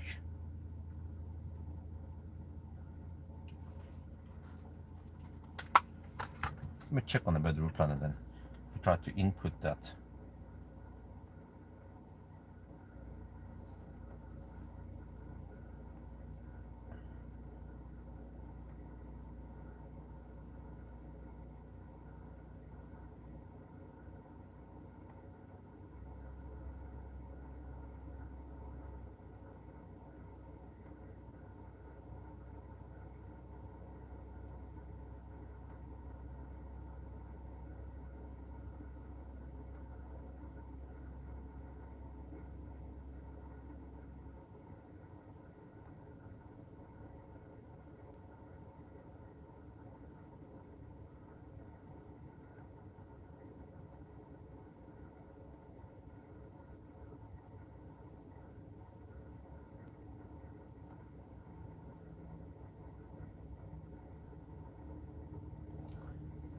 Nah.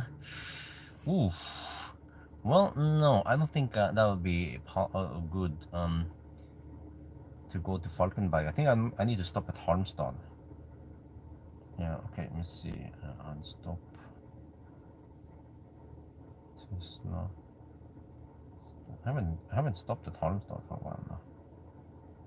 There, let me see. Then the car, but the route planner claims.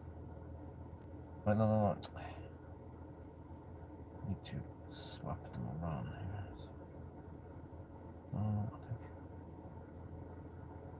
There, okay, plan. Wait, it seems to run cooler now. Whoa! Ooh, wait, let me check here.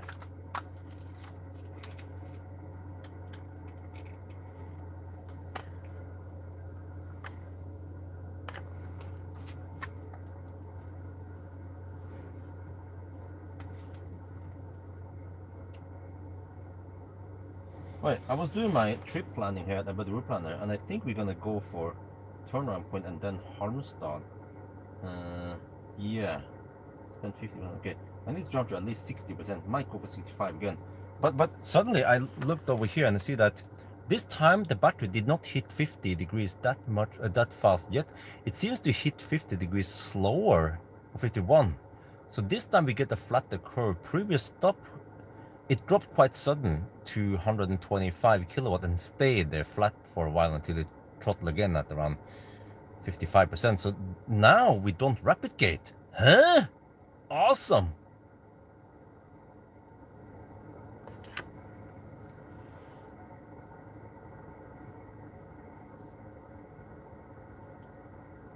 You can see on the Ionity screen that we charged from 9% to 47% in 11 minutes. That is schnell, ja.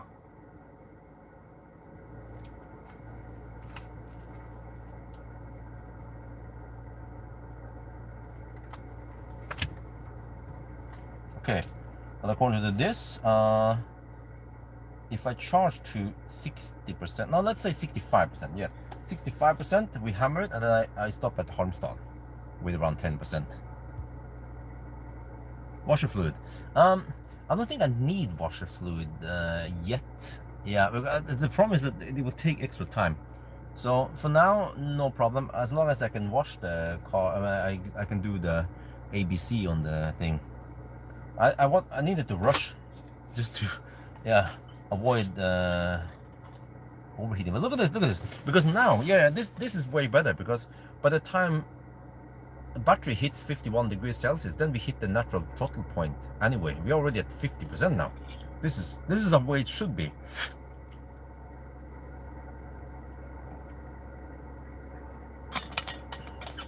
So you want to arrive with around 10%. It was 9% now. It was 7% at Hoxton.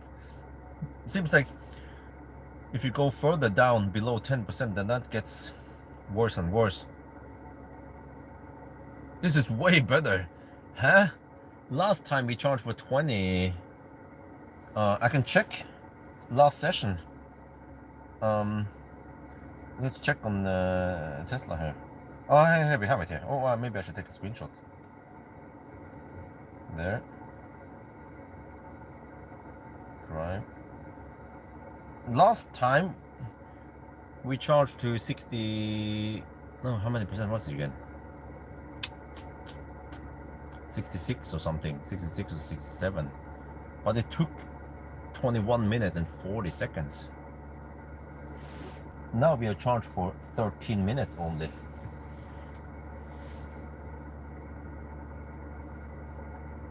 Okay.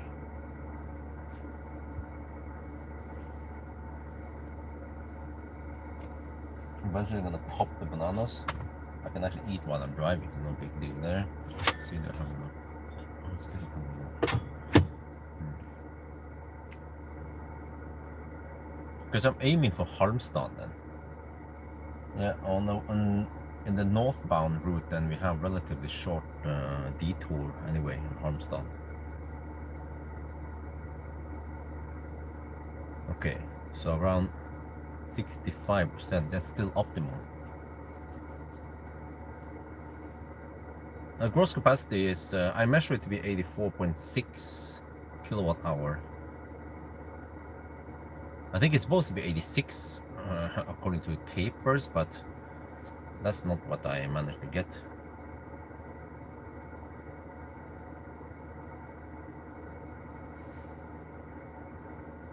Yeah, I think here around 55% is where you have the natural throttle point. Anyway, let me see if I can show you guys this, if you haven't seen it before. The graph, spreadsheet, the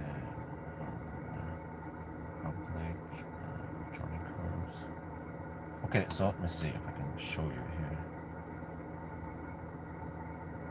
Yeah, okay, here. You see, this graph here shows you the red line is what we get now, and the other line is when the rapid gates. So then it drops quite sudden at around 40. Wait, let me see, how many percent is it when it drops?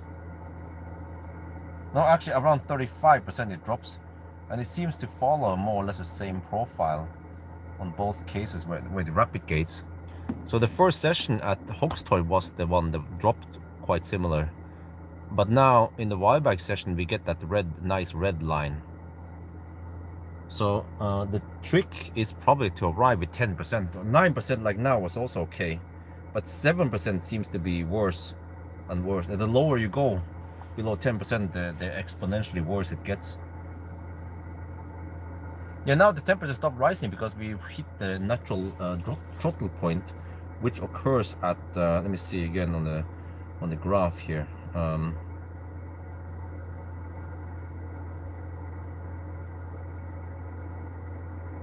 It hits at the natural throttle point is around 55%.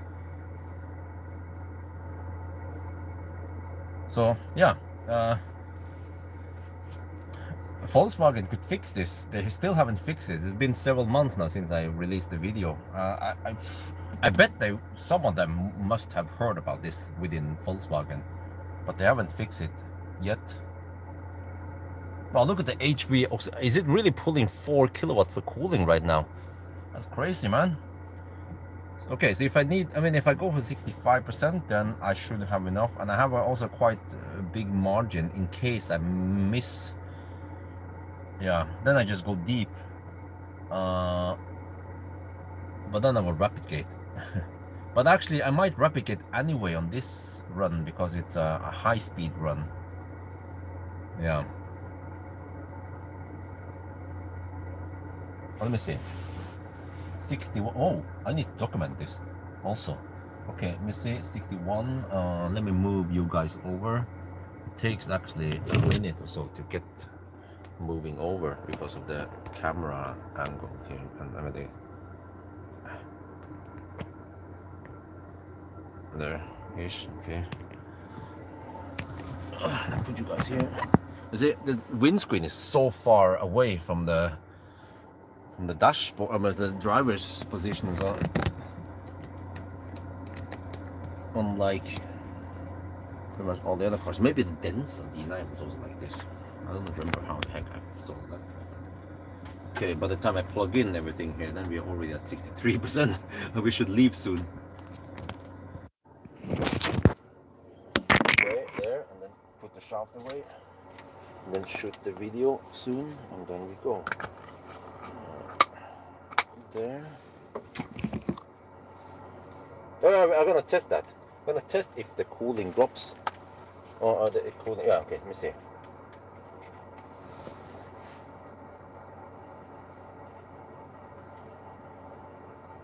Interesting. On the previous session, we went from 7 to around 66 or 67%, but it took almost 22 minutes. This time it seems to be around 19 minutes. There, or 20.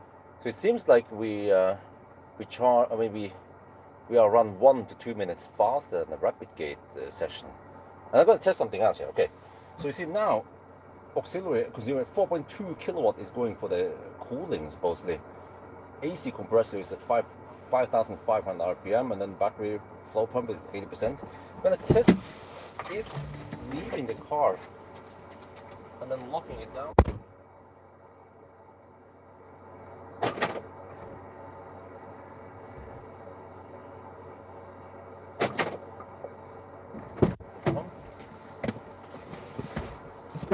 It doesn't. Oh, they fixed it. Okay, that means I don't need to do all the. I mean, I can leave the car and come back, and it won't mess up the things. Okay, did they actually fix this? Because before it would stop briefly and then ramp up again, which is not good. Okay, we can test it later. Next stop then.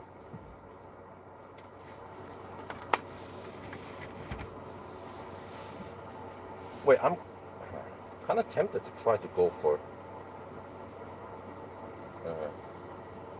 Where the heck do I go?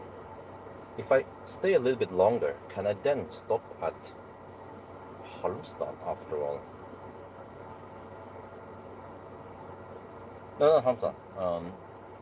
Falkenberg. Would be great to be able to reach Falkenberg, because then I think I can go from Falkenberg to Spekkerød.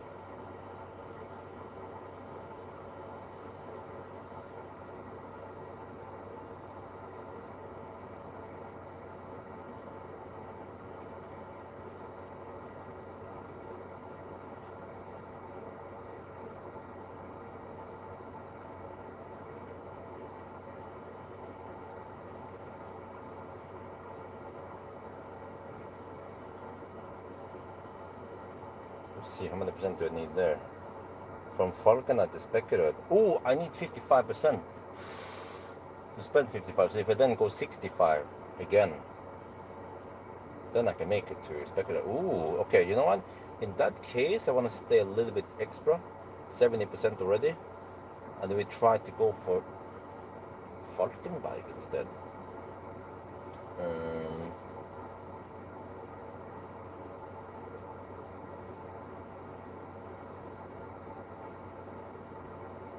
Consumption is going to be high. Here to the turn-on point. 603. Turn on point 2. Tesla. Home stop. No, wait, not home stop. Falcon rank. 103 plus 73. Oh, damn! That's 176 kilometers. Holy shit balls. If I consume 350 watt hour per kilometer.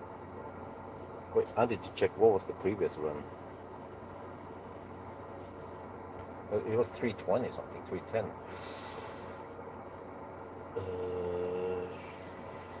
Yeah, I need to spend over 70% of battery just to get to Halmstad. Oh shit, to get to Falkenberg, and then I'll be almost empty, and then I rapid gate like a mofo.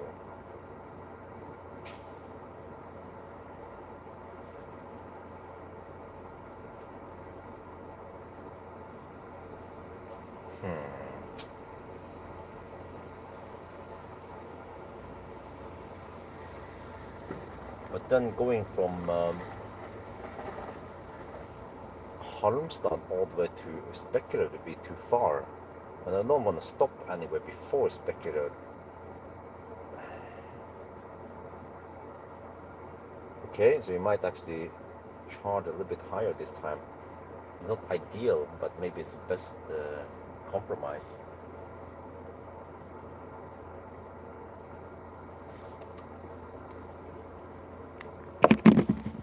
23 minutes no fun. I mean, it's still quite fun, man. Dude, like from 9 to 74% in 23 minutes. I'm still taking 101 kilowatts.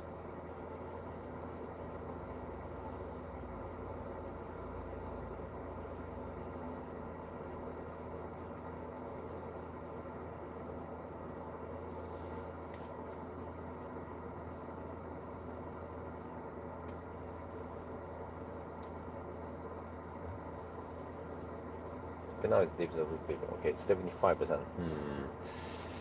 I might arrive there with 2%. That's not ideal, is it? Well,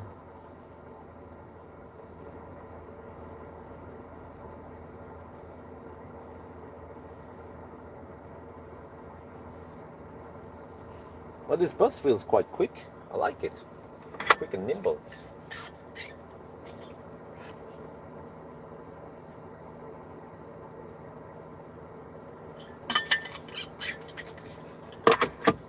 Okay, spend a little bit extra time. We invest a couple of extra minutes so I can reach. Whoa, what the heck happened there? AC suddenly stopped. Okay, interesting. Oh no, I fire up HVAC. Okay, anyway, let me get ready to leave then. 96 kilowatt now. 97 kilowatt, 95. Wait, is it gonna drop like crazy now? In that case, we should leave. 77% now. Okay, let's get rid.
Wait a minute.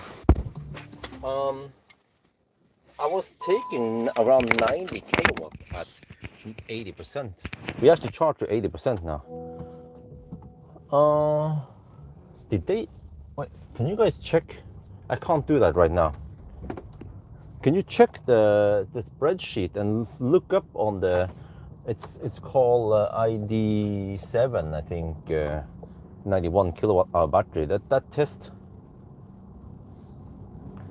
It looks like at 80% you're supposed to get only 75 kilowatt.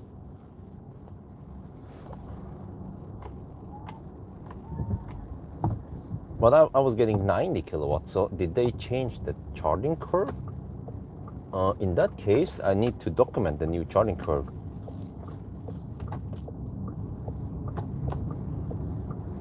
It seems to charge faster than before.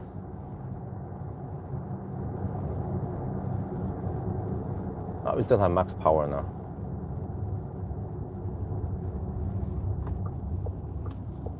So if someone can look up on my spreadsheet, oh, it feels quick. 278 kilowatt reported on car scanner. 267, 264 kilowatt. Wow, this thing goes like a rocket. Seems to be over performing the stats a bit.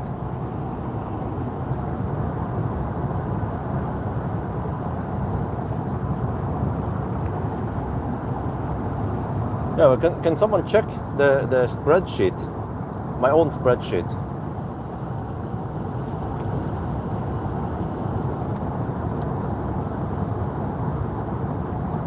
What did I get at 80% before?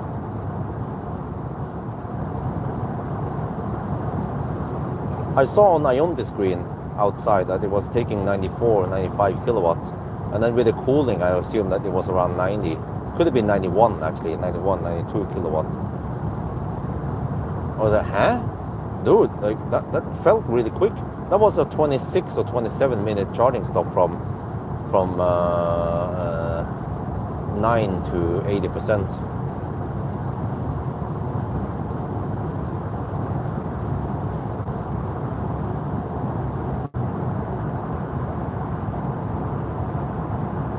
Mustang Mach-E, okay. Well, probably got it cheap, right? They're getting a bit, well, outdated compared to modern EVs nowadays. In terms of charging speed and maybe features.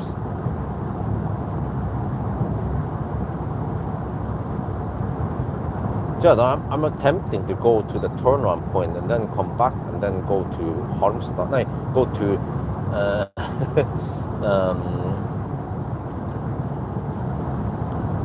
go to Falkenberg. But because the charging went quite fast, past 70%, then it seems like I didn't lose that much time. Or actually, my spreadsheet is based on the maybe the slightly slower charging. So. Yeah, but I need someone to check out.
Nope, my bad. Yeah, 80%, you're supposed to get 90 kilowatt. Actually 93, okay, so no change there in the charging curve. All right, so it means that going to 80% is slightly not ideal, but it was only one session. And the other sessions will be more like 65%, which is in the ideal range.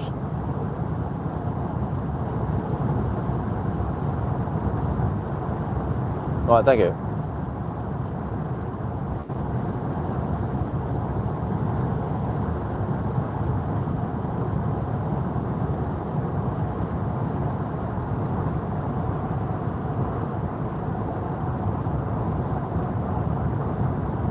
So this would be crazy to attempt going 175 kilometers in the high-speed stretch with wind and stuff going on.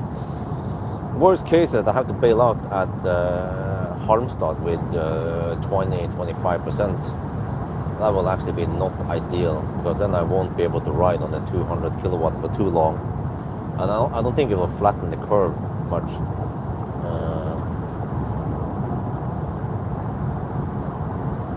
Or I could go deep and go for Falkenberg. Maybe arrive at 2%. So yeah, I'm not sure how ideal that is either.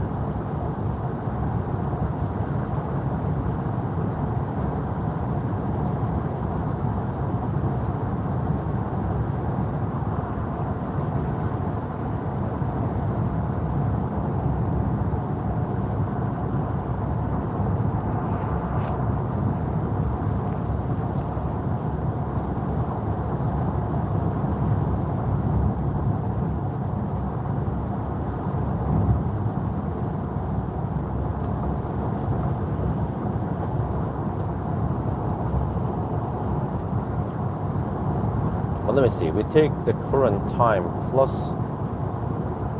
46 minutes. That is 1,000 kilometer time. So we are at 4.5 hours soon.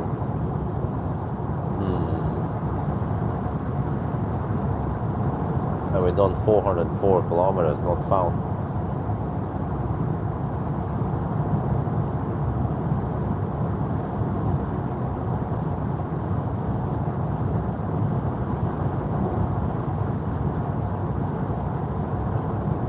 But now we can actually drive quite far before we stop again.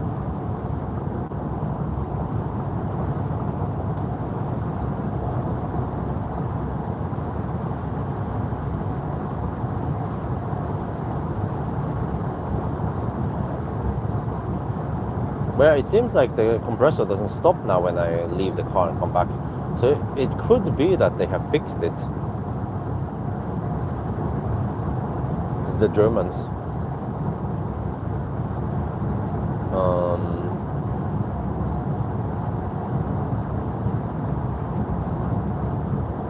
I guess I could test it, but I already noticed it, that the AC was running initially when I left the car before it's like okay, and it didn't stop when I, well, not sure what I did, yeah. So we could test again, actually, when we are low on stellar charge, or, yeah. I'm not sure if I dare to test it when we are right at 50 degrees Celsius.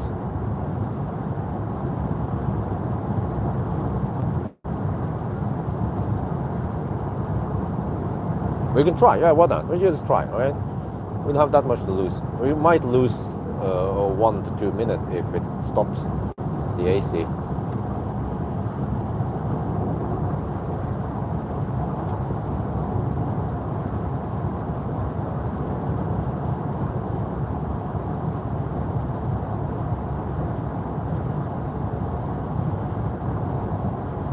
Now this is crazy. The AC is not running now. It's only running fans, and the battery has cooled down to 41 to 44 degrees. But inlet is 24. It's taking the ambient temp, I think, just to cool down the battery.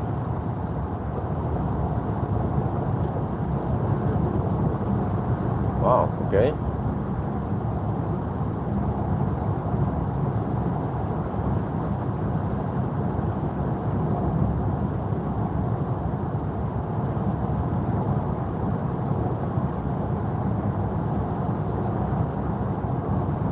Dude, freaking high beam is all over the place, man. Fortunately, I sit a little bit higher, so I'm not that much affected by the oncoming cars flashing at me.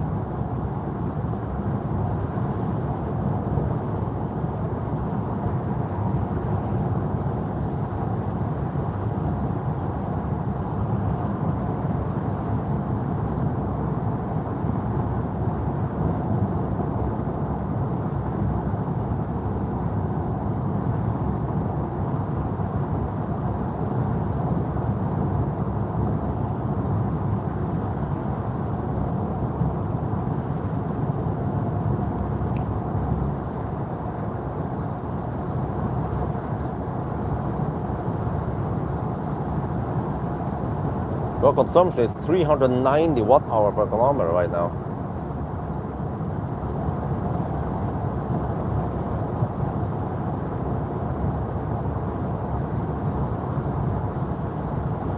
I think I'll check once we get close to Halmstad. Then we get actually a long measurement, not just the initial peak.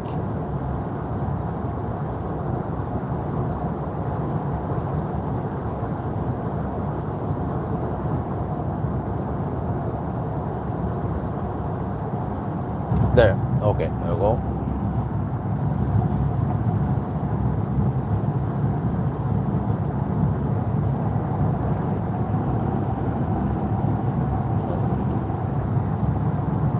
We're now at the concrete surface at Falkenberg, and yeah, we have a Continental, what's it called, Eco Contact 6Q.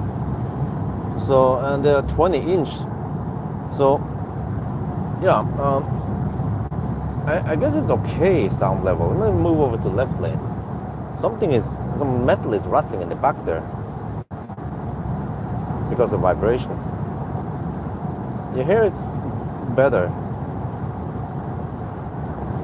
I wonder if I had 21-inch on one of the earlier buses and they felt noisy. So, I mean, it's okay, yeah. Eventually I need to measure this in the regular stretch near cleavage.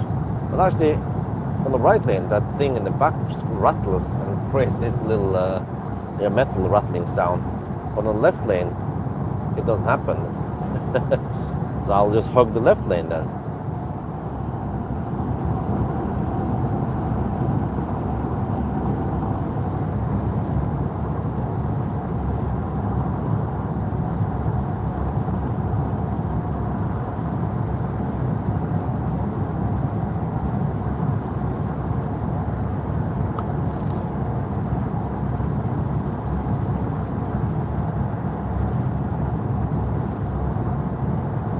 Well, I see I have headwind, more or less dead on headwind. The only downside going to Falkenberg is that everything is closed there at night.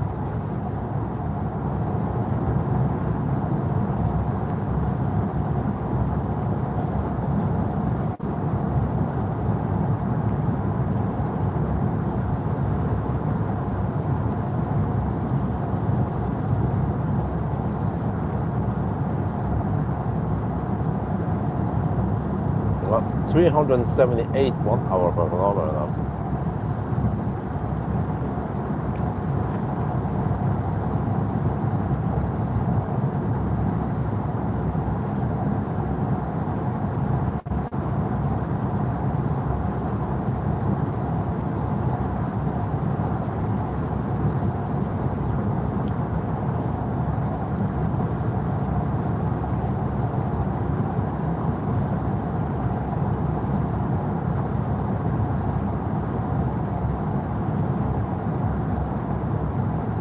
Let's see, Falkenberg is 30 kilometers away from Pawel. Okay. Need to try to remember that for future, because now we will actually go to Falkenberg more often. City has V4 supercharger, and then eventually the V4s, there will be 800 volt, so it's more relevant for the 800 volt cars. And I wonder how many kilowatt Tesla is going to push out. I mean, earlier people rumored that they could support 615 kilowatt. Well, that would be actually on par with the rest of the industry if they do that one day. Oh, no. That makes sense. But Tesla will upgrade the old V2 to V4 sites to be more future-proof. And even existing V3 sites gets V4 stalls. But I wonder, no, V3 they can't go 800 volt, right? No, why they can't? Yeah.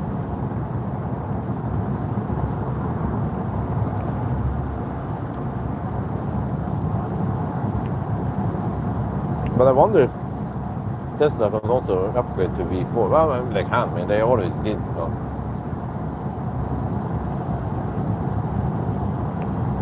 Eventually, they can just remove. Eventually, Tesla will only have V4.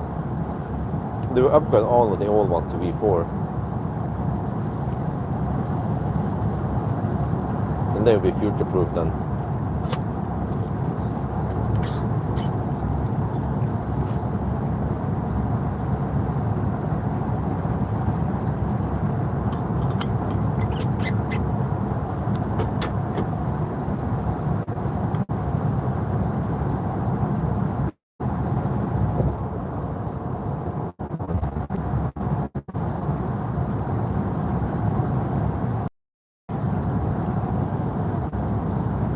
.371 watt-hour per kilometer, so it's slowly dropping, it's stabilizing eventually.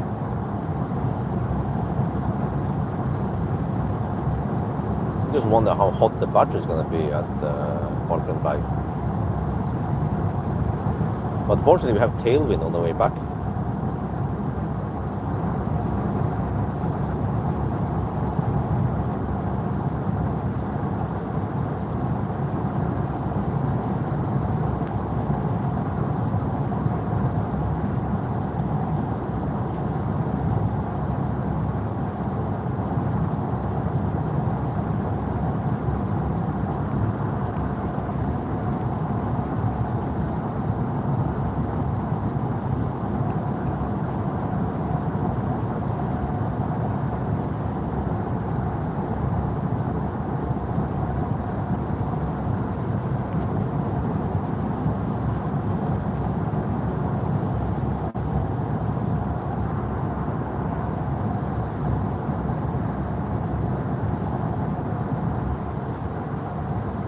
Talks about the Mach E, huh? Well, it is kind of outdated. It was getting outdated in the charging curve at least. It supports 150 kilowatts. Well, I mean, well, it's still okay. Well, okay, what do you want to know then?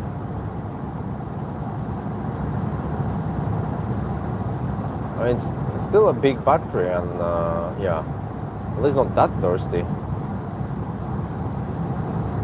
But it doesn't have the fastest charging curve in the industry. And then actually the space utilization is a bit poor, but it has the front, I mean that helps.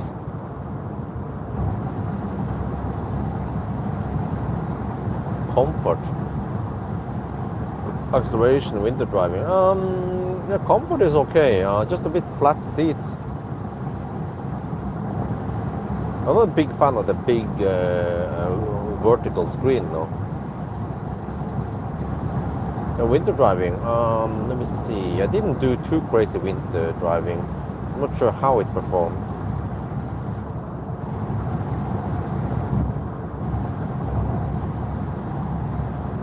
What was the last one again?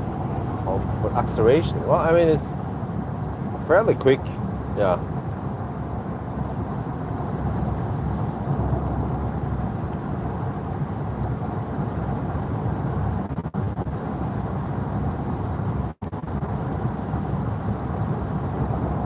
But I'm just curious, why did you go for the Mach E, not, for example, MEB cars, like a Skoda Enyaq? I think they cost roughly the same, right? Or Model Y. or maybe the Korean cars like an ID, the Ioniq 6, Ioniq 5 or EV6. No, they don't have 99 kilowatt hour battery. They have around 82 something. Yeah, many of them. Smaller battery, but then on the other hand, they charge fast and they are also more efficient.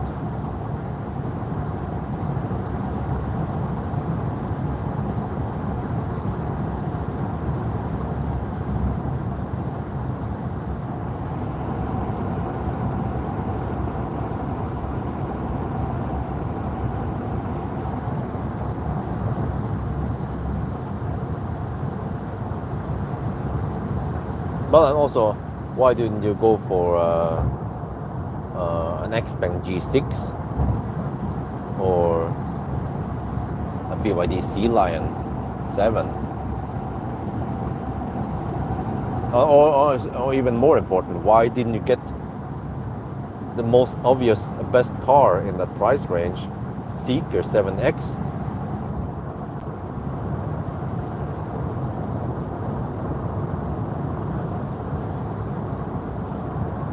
7X is really good. I mean, I tried the Seeker X. It's like, meh.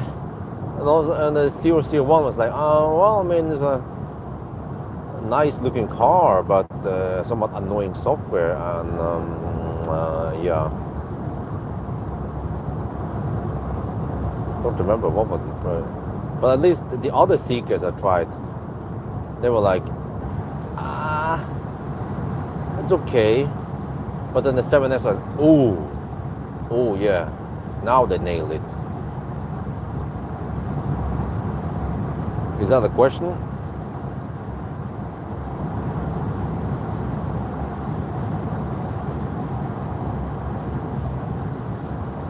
I don't see no question mark, so I assume that's not the question.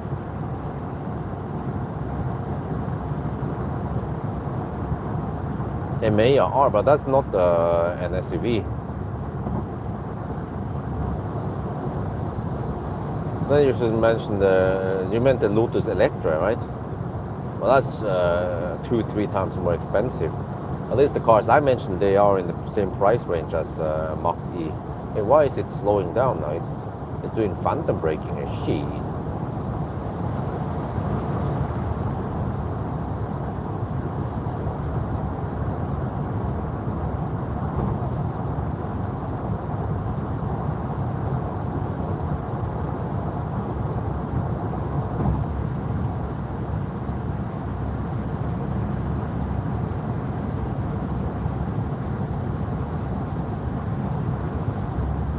Week 33, there'll be roadworks here. Uh-oh. What week is that? Which week are we in right now?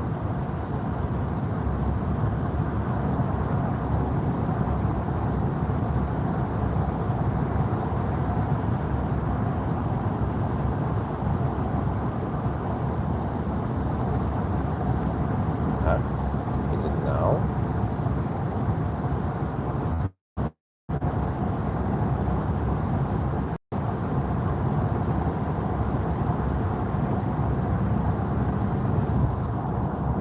I haven't done a proper test of Electra yet.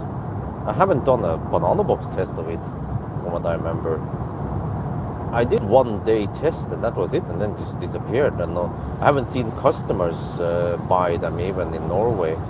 I don't really see them on the road. So it's like so many weird cars have just disappeared. Like, what happened to Lucid in Norway? Right? Are they not gonna sell? And there was another brand. What was the heck again I tested?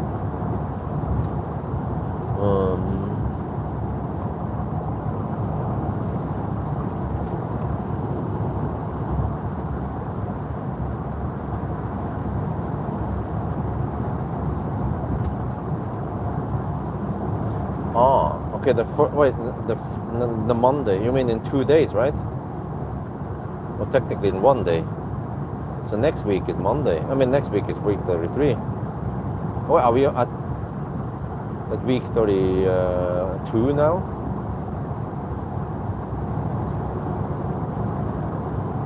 But to check, I have 3 VOG cars booked up back to back now. After this, I think it was a Q6 e-tron Sportback,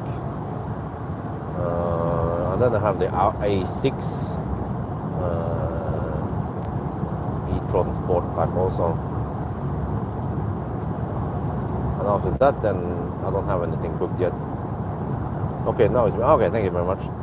Okay, so I mean next week there will be a 7-kilometer Baustelle on this stretch from that sign. Okay, that's quite far. Maybe just a slowdown, hopefully. Well, I'll probably just deduct it. Okay, here's the rain, much needed rain, so I don't have to use the wiper juice.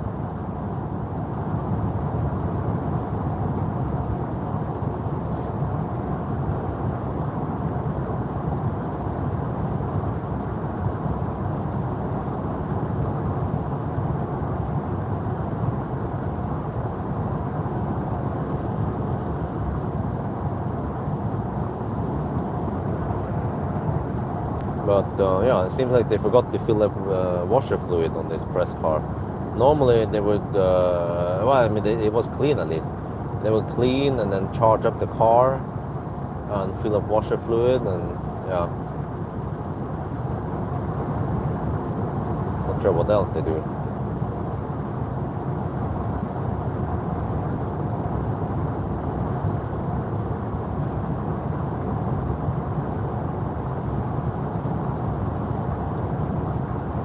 We're getting close to 5-hour mark, but I'm still not at the 500-kilometer mark.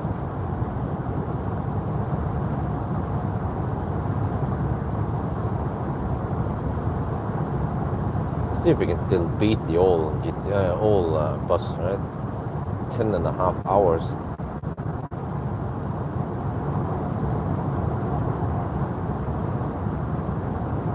But that means it will be 9:30, almost 10 by the time I finish.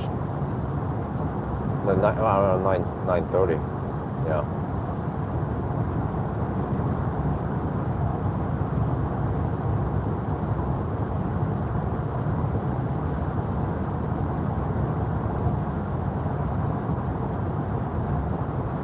What? 363 watt-hour per kilometer right now.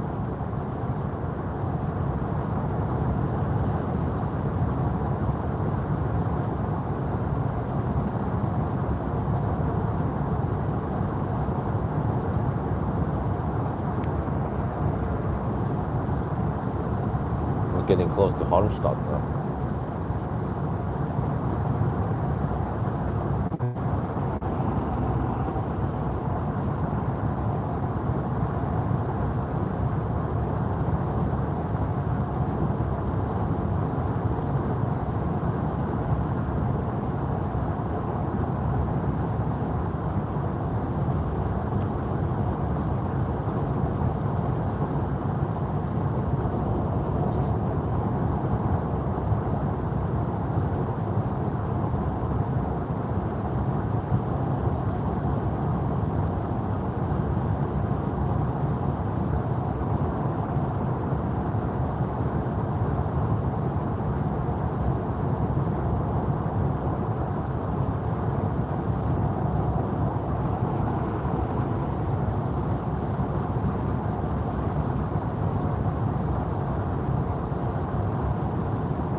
Battery cooled to 34 to 38 degrees now.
359 watt-hour per kilometer before we hit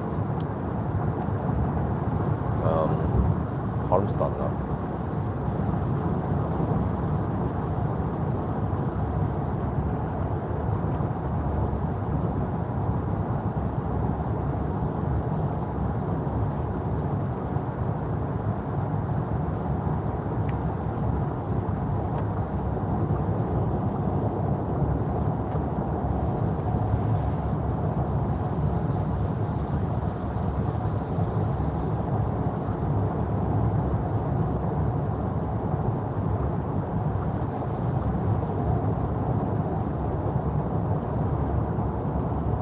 So 91 kilowatt hour, even on the van.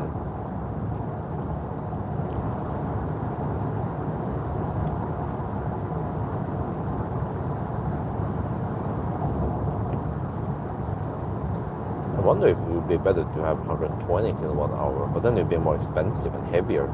And that's the problem, I guess, with today's battery tech.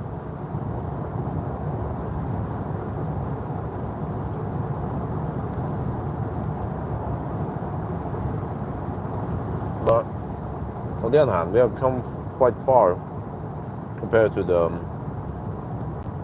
EMV 200. That's a kind of small van, but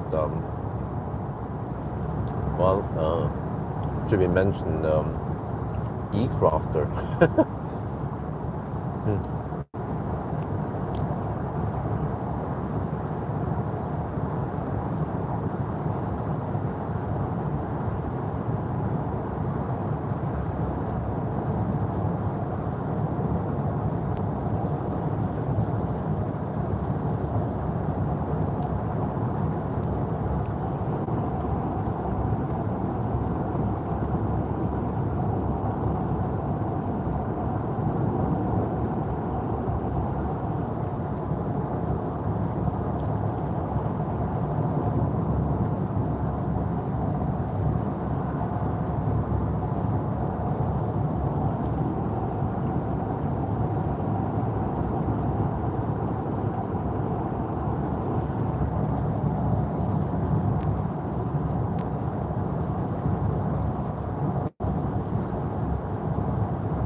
352 watt-hour per kilometer. Here comes the 120 zone again.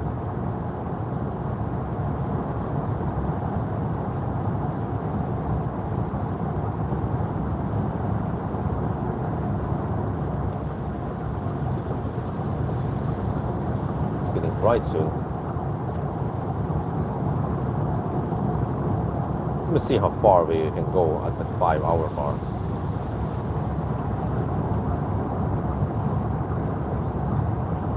We can still maintain 100 kilometers per hour average speed.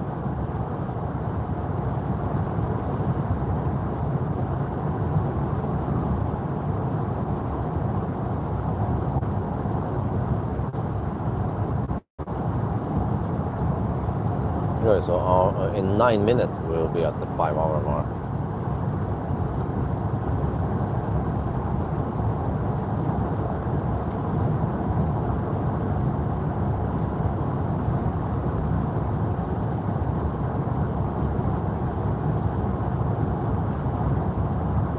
But let me see, there was...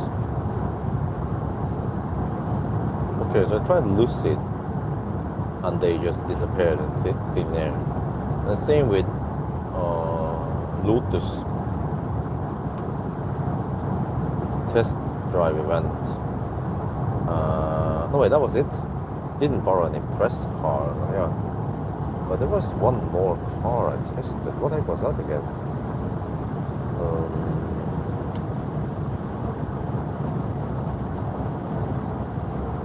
Trying to remember now. The brand was coming out and then just disappeared.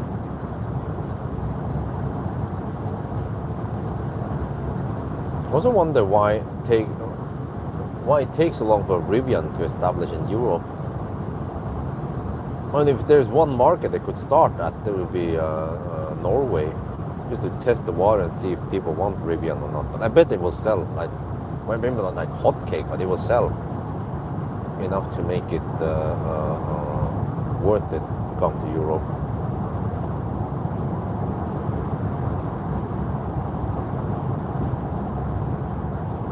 But yeah, I saw D-Pal is now available. D-Pal S05, the one I tested in Thailand, they sell that junk in Norway now. And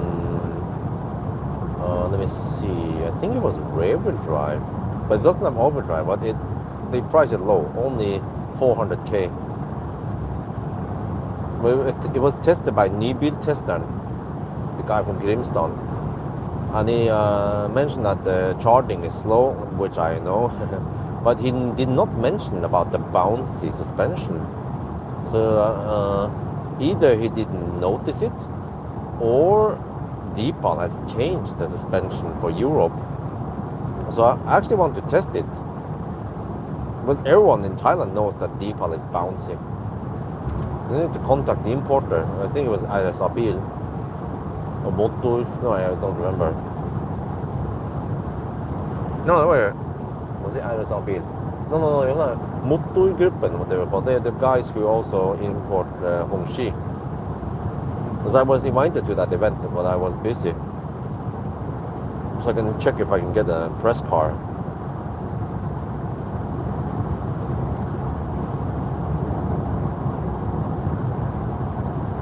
And I still haven't tested those Hongxis, the new ones. Not the big fat thirsty, but the more modern Hongxis. I also need to test those.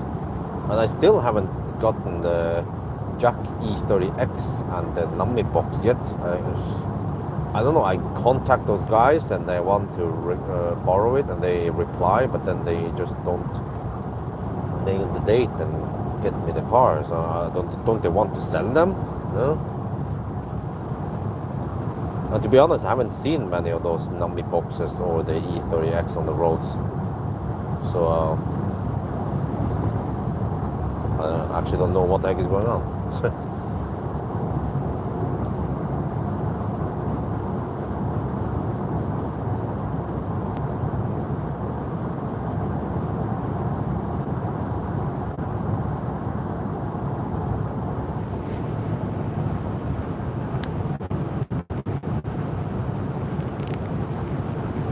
But those are the two last reasonably priced cars I want to test this year.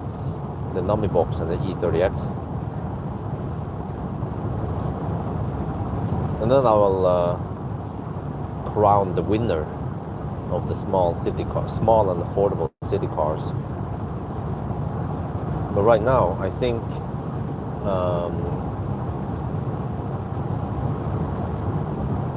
Firefly is a very good candidate.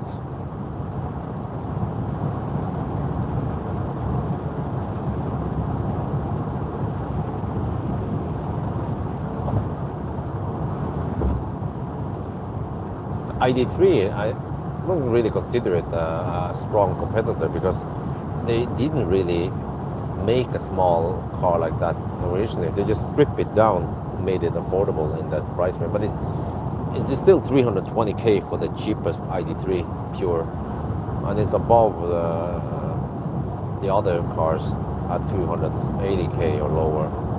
Leap motor, huh? Nope.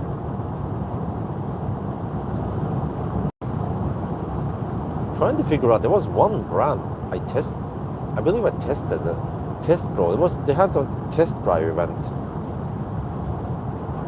Was it I wonder if it was a Chinese brand. I tested it and they're gonna coming in hot, and then just disappeared. What the heck was it again? It wasn't Lucid and it wasn't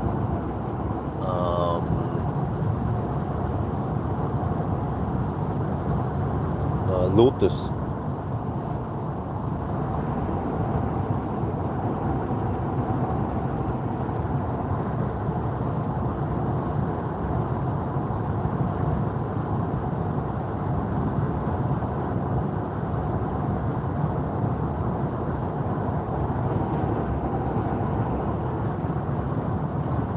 Oh, we're almost at the 5-hour mark now.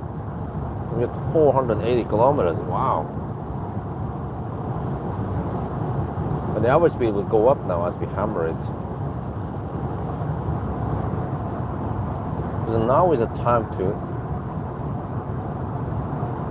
wild bike, Falcon bike.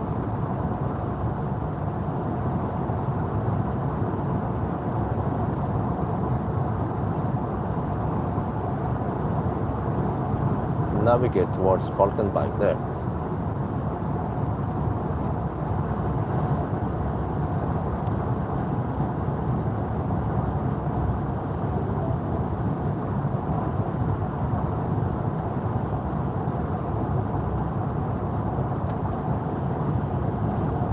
The car claims I will arrive with 17% now. Huh? Really? At Falkenberg?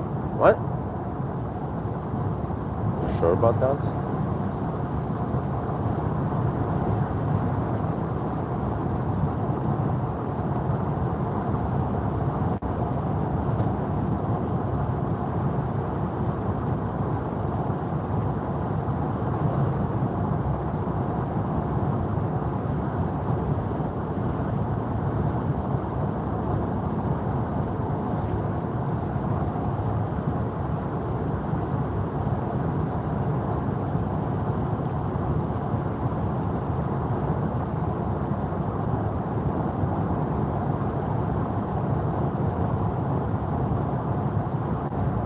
Lotus, well, I'm not sure if they sell or not, but like I said, I haven't seen them on the road or at the chargers.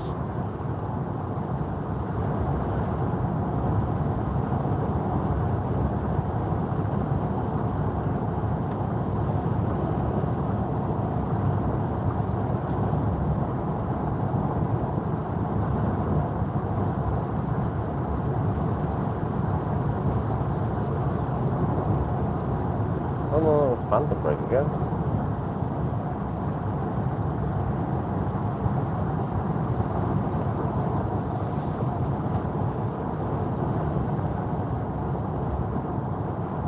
Right, consumption 355 watt-hour per kilometer. It's going to be better once we turn around. Let's see how big the impact is then with the tailwind.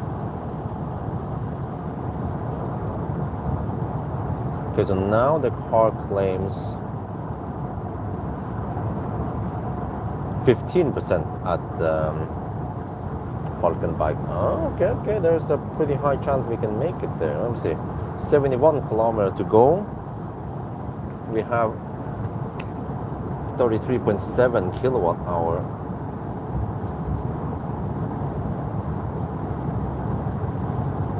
So that is a budget of 480. Okay, if I spend 300 and okay, no, I want. I forgot. We're not going to turn around here. We'll go even further. Just wait until we pass this intersection.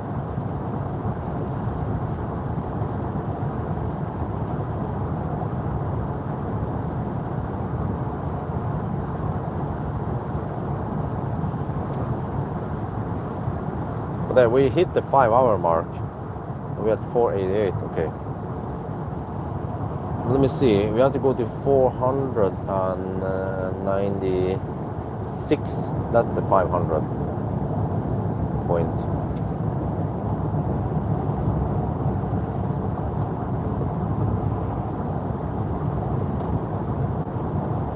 Yeah, this lane, the rightmost lane, is a bit smaller than the other lanes, and it seems to be also narrower than the typical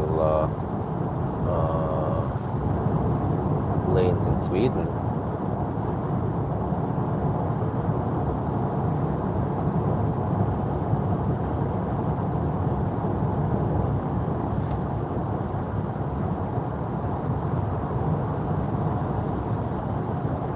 So far 326 watt-hour per kilometer. So yeah, on the way, all the way down back now, it is going to drop and drop with the tailwind, but also with the Göteborg and Oslo pass. So we'll see if we end up at 299 or what. going to be. That was the old ID Buzz consumption.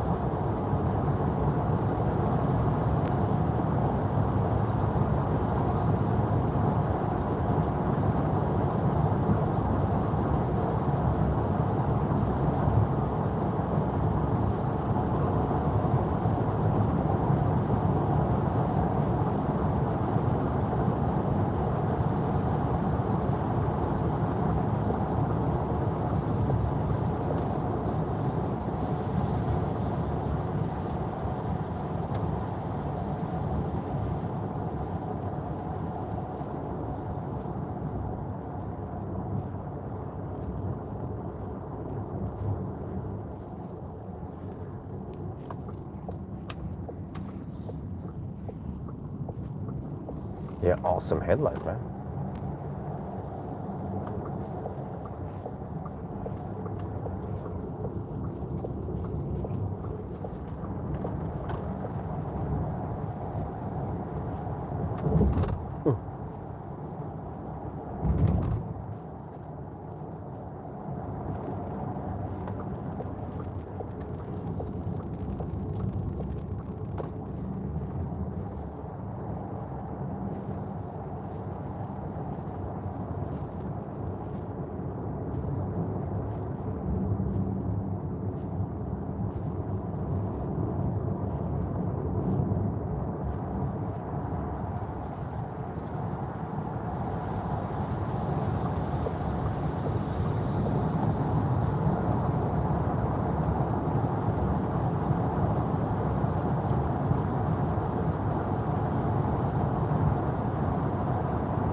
Okay, 72 kilometers left. What is the car estimating now? 12%. All right.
Don't remember.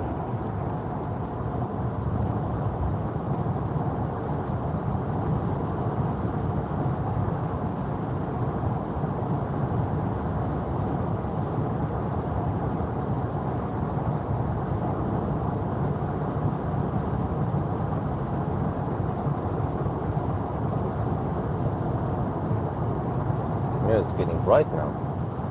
Didn't realize it until I turned around.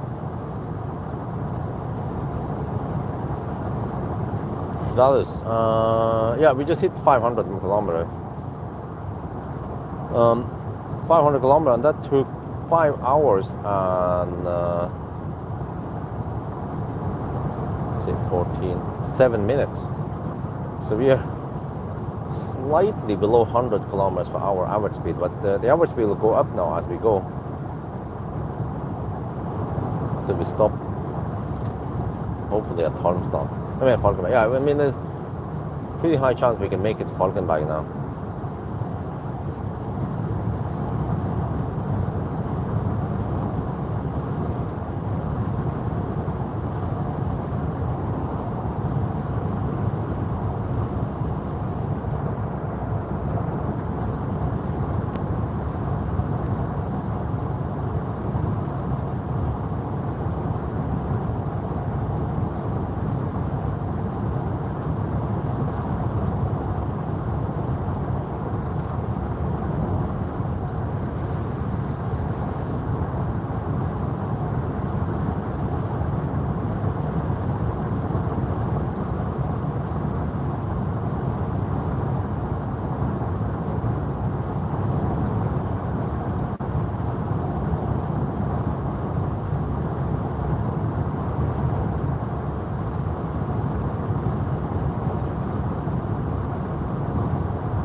Norwegian might be buddies, BMW, both of them.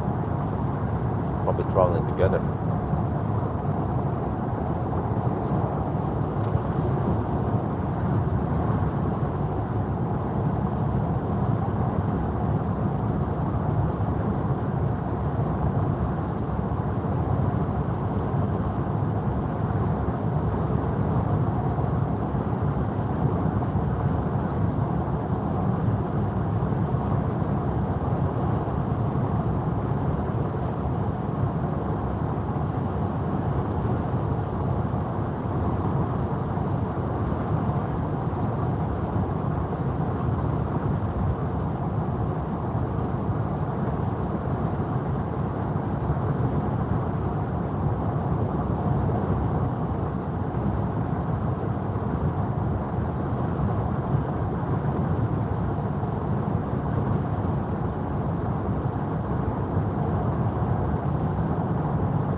Man, that is very impressive. I just remember that the car charges at 90 kilowatt at 80%, so 1C at 80%.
Always be flashed at.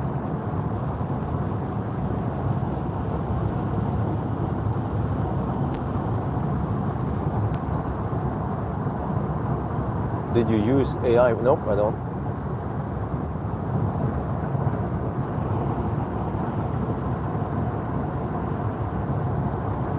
$113 kilowatt at 70%. That's actually pretty good. The 200 kilowatt is also relatively flat for a while until around 30% or 25%. I don't remember.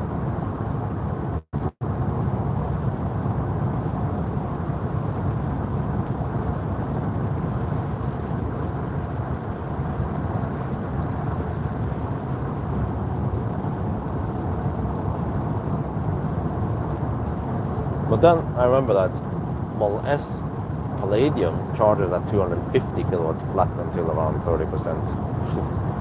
That's actually pretty good charging performance. But there's no way that Tesla is going to take out S and X yet.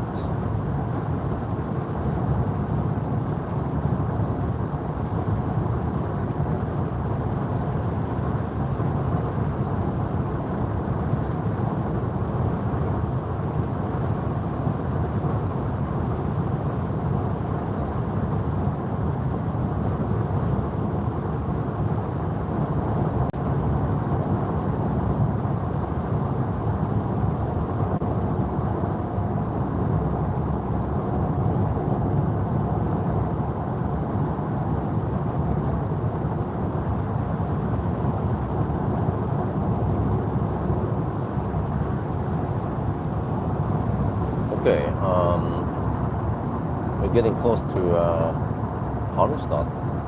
We are 26%, so I spent 55% of the battery so far getting here. It means that if I was going to aim for Halmstad, I could have charged with 65%. The only problem is that once I'm done at Halmstad, where the heck do I charge then, right? It's only around 70 kilometers to Pawel. That'd be weird. But then if I go to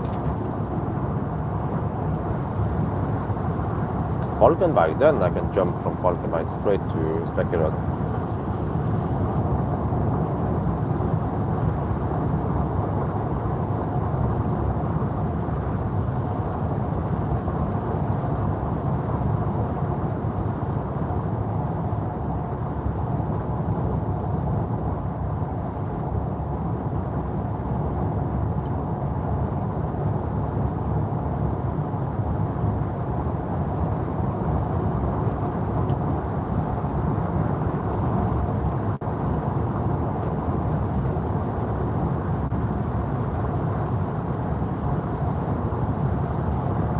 Because the battery cooled down to 30 to 32 degrees and still cooling. Inlet is 23 degrees. It's slowly cooling down. We are 44 kilometers away from the charger now at Falkenberg.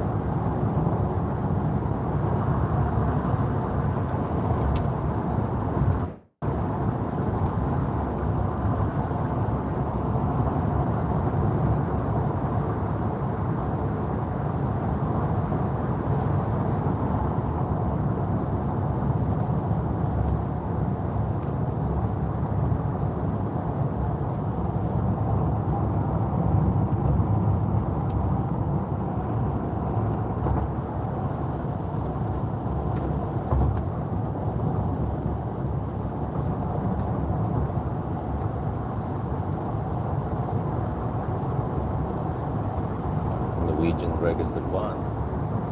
That's like a pizza car. Volkswagen also. Volkswagen, they have many different vans. Same with Toyota.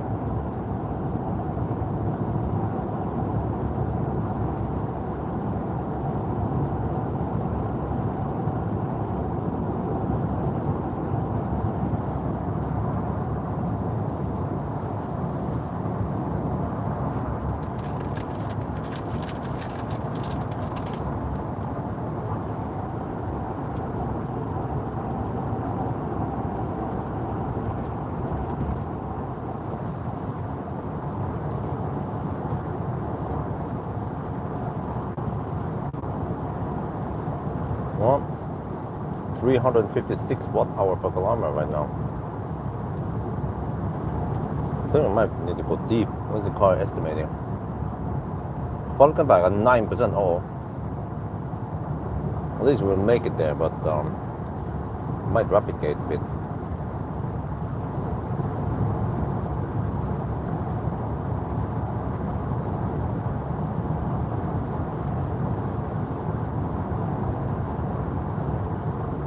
Um, 327 watt-hour per kilometer for the total, and then current leg is 356.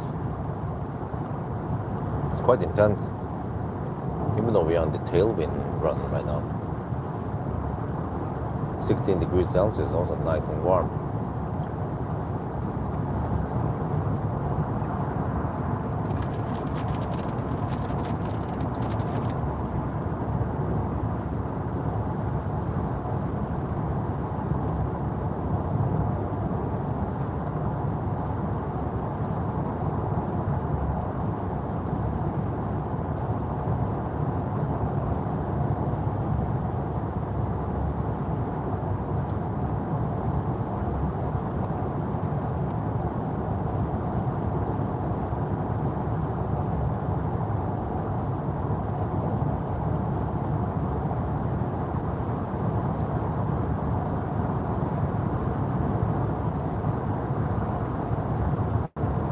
There's a river here called Nissan.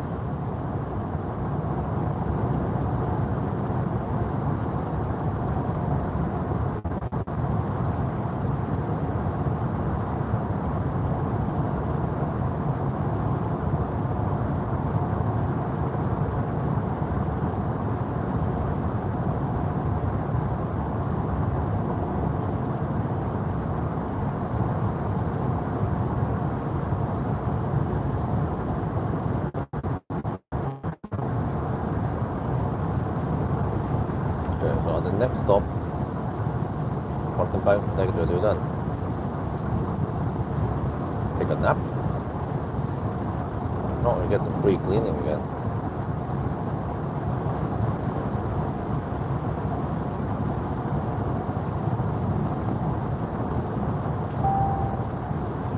Or 20% left.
Wow, 358 watt-hour per kilometer so far.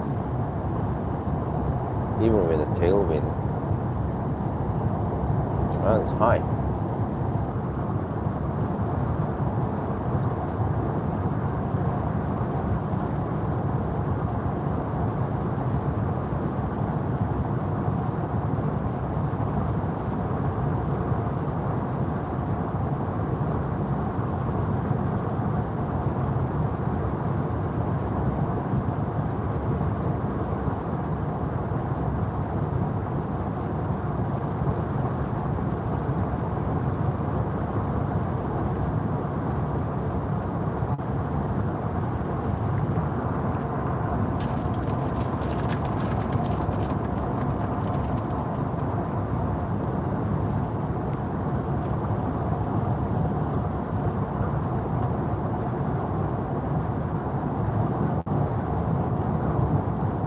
Yeah, same in this direction. Next week they have Baustelle here.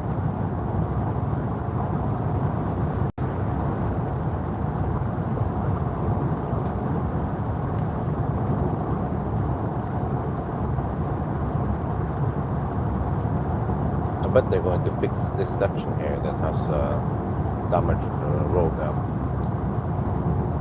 Straßen. No, wait, it wasn't here, it was later.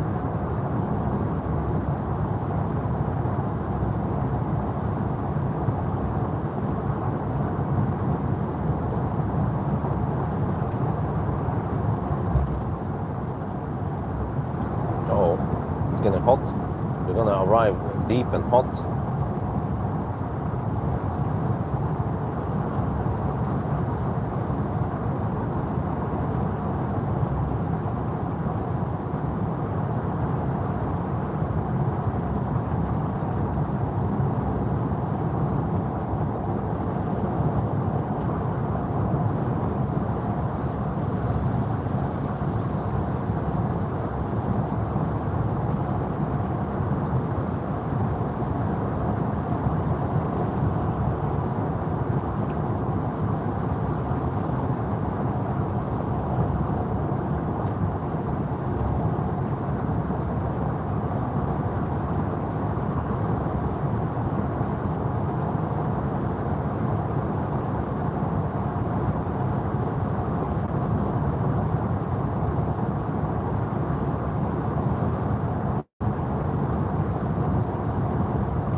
Oh, we're down to 14%. We have still 21 kilometers to go.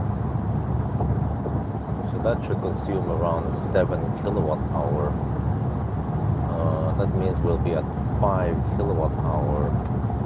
Oh, that's around 7. Like, I wonder if that's 7%.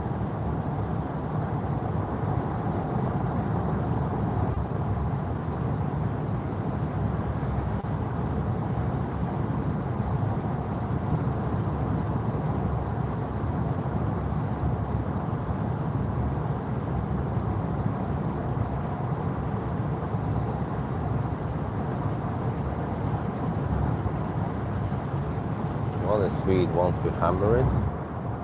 Well, go ahead. Can't go too fast.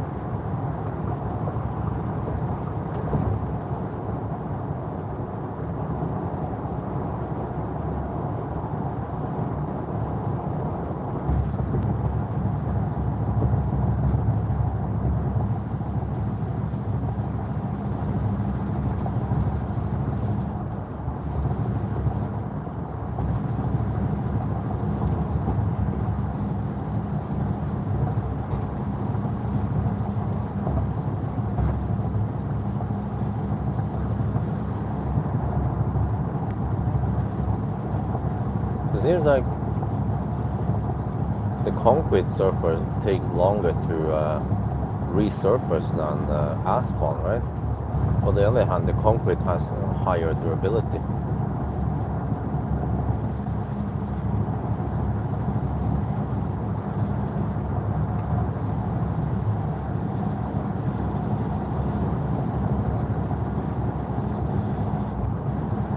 Something crazy is rattling in the back there. Some metal when it's rough as a rough surface like now. Oh, 12%. Battery's at 30 to 32 degrees. It's still trying to cool down, but it just heat is just constantly being added.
Alright, 12% left. We need to hammer it. Last 14 kilometers for Falkenberg now.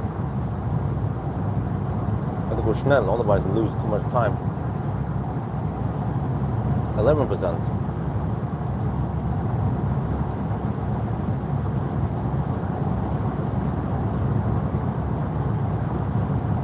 Oh, let me see. What if I drop behind this dude? This is only for 13 kilometers. It goes quite fast already. Oh, he speeded up now.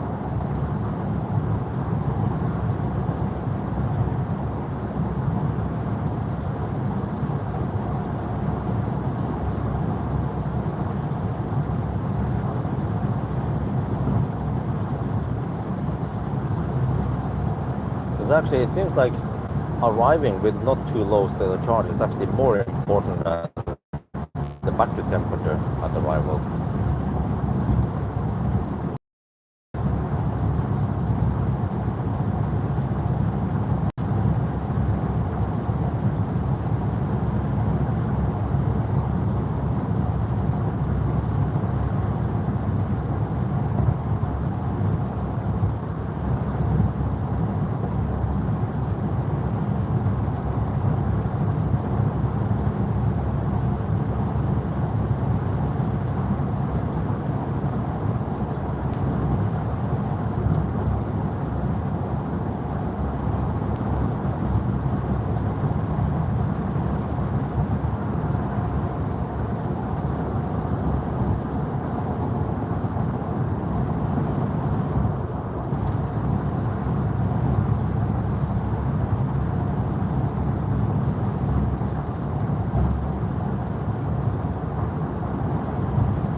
9%.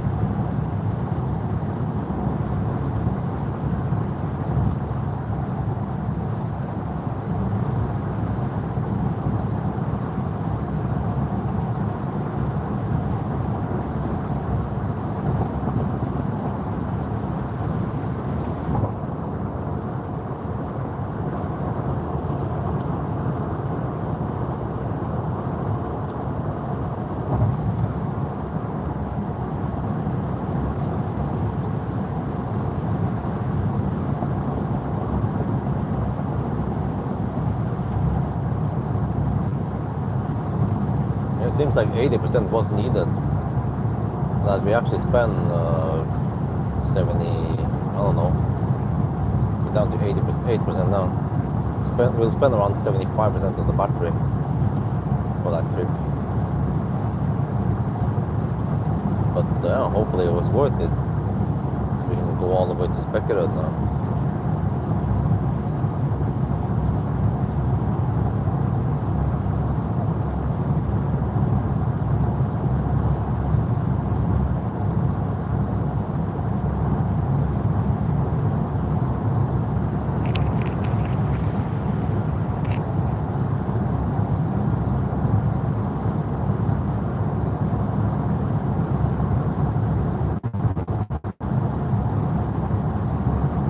7%. Oh, we're gonna go deep. The deepest this time. Let's see if we replicate at around 35%. Then 35%, that's when it replicates.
At least we made it here, but 6% still on charge. It's not ideal.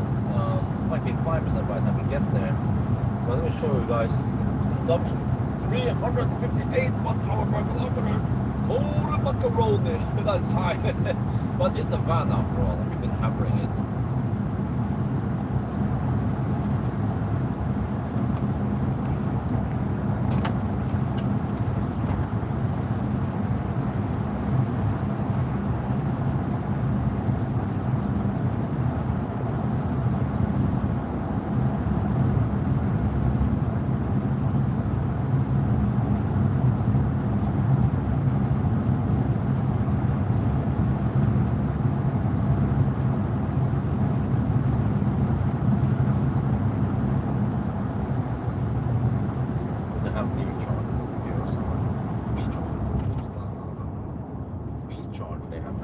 Stuff there. Oh, 5%. Oh, 31 to 33 degrees Celsius. Come on, you need to cool down now. Well, it almost doesn't matter if you cool down for 1 minute before we get there.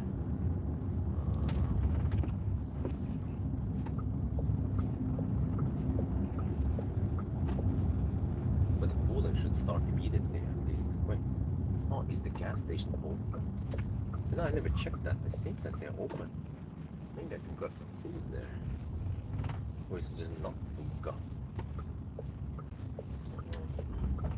Okay, first let me focus on getting the supercharger. Then installed, I think.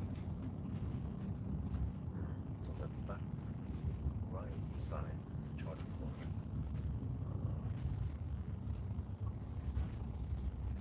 Oh, but the long cables, okay. take 3A. It should work, right? 3A.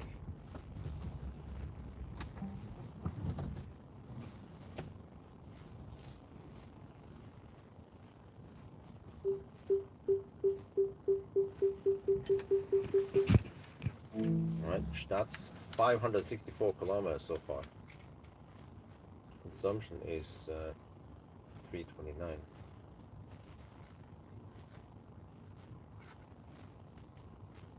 Falkenberg.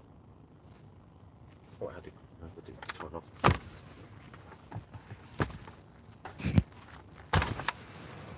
Off.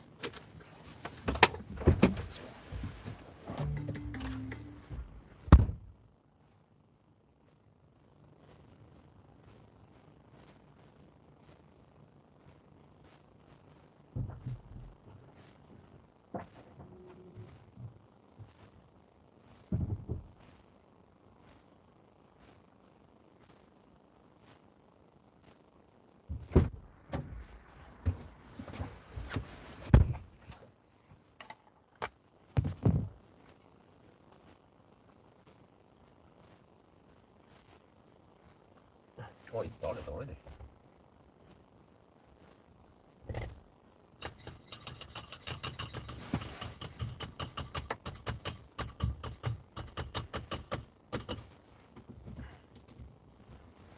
Okay, unplug that. Get you guys over.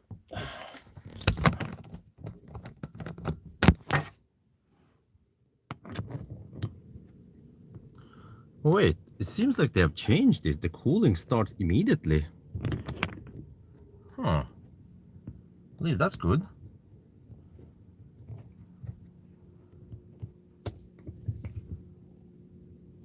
Oh, sorry about that.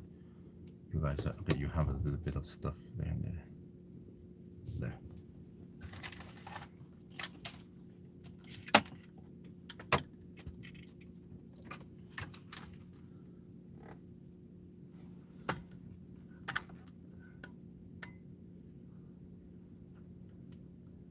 We are now at Falkenberg, and even though this shouldn't be an ideal position, this time the AC started immediately. What did Volkswagen tune the software? Because previously it wouldn't do that.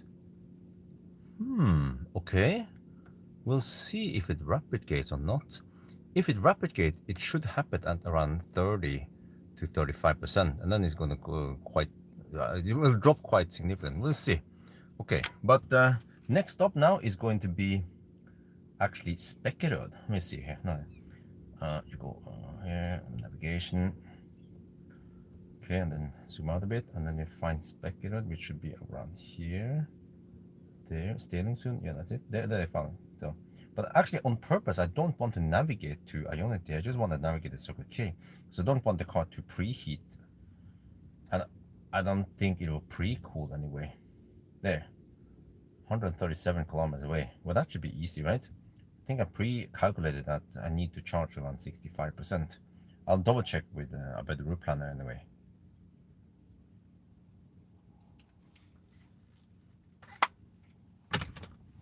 Now I can get rid of some garbage, and then not sure what else to do here, to be honest.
Yeah, it didn't stop the cooling. They fixed it. But let's see, huh? What? We're only at 45 degrees. Wait, they fixed this. It was way too slow at ramping up earlier. Let's see. Wait, is it car listening? Wait. Testing, 1, 2, 3, 4. Yeah, huh? What? I thought I turned off that voice command thingy. Whatever it's called again. Let's see. ID activation. Yeah, it's been switched off.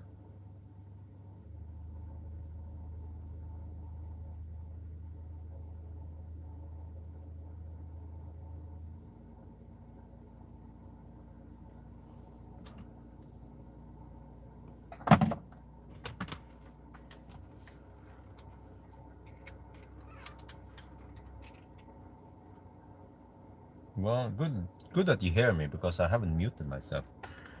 Okay, let me see.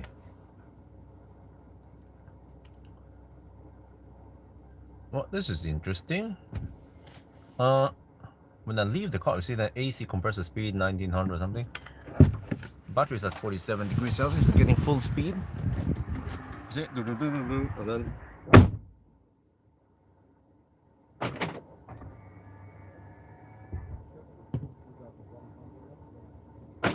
get inside. It would just be boom, stop the thing. Okay, I have turned off HVAC at least. I don't want to mess with that part, but it doesn't stop the cooling anymore, huh? Is this a coincidence? Or did they actually fix this? This is wonderful because now it keeps the temperature at bay so it doesn't go too high.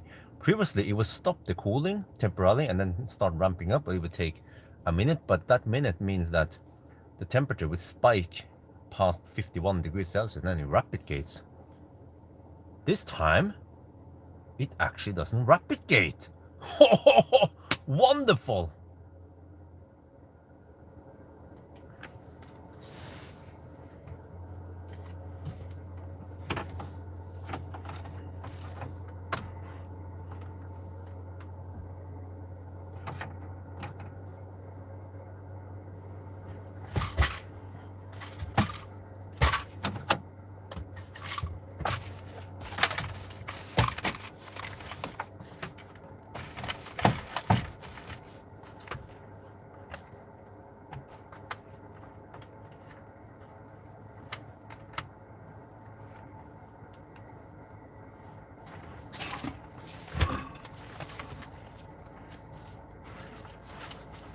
Well, I need to find out let me check in as we go now.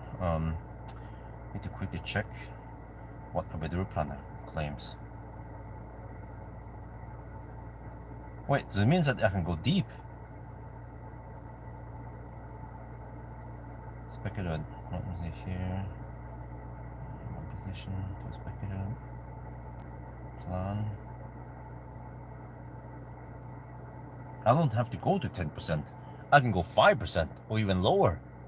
Okay, okay, 5% then. So we can charge you 50% and we can reach speculated. We're at 39 now. You see, it doesn't plummet. Oh wait, 51 degrees. Oh, okay, it will happen, but maybe a bit slower. Okay. Oh shit. Well, yeah, as I expected. Oh, we have a little leakage here. But it's just pure water. Get rid of that.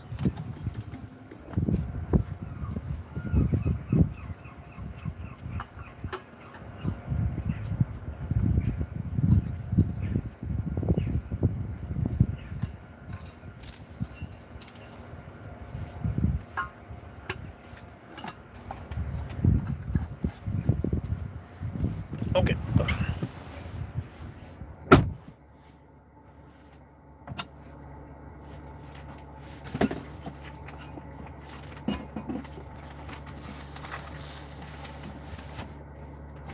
Yeah, so that means I should go at least 55%. then try to go back it up. It's time to pop it.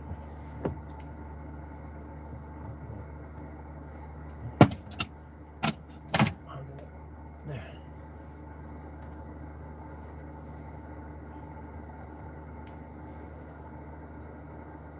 It's time to pop the Palestine cola. Wait, what is it called again? Yeah, it's not Coke, but I think that's registered. Or trademark. Let's see. Wait, no, what happened to the lights? There. Oh, I kept it nice and cold.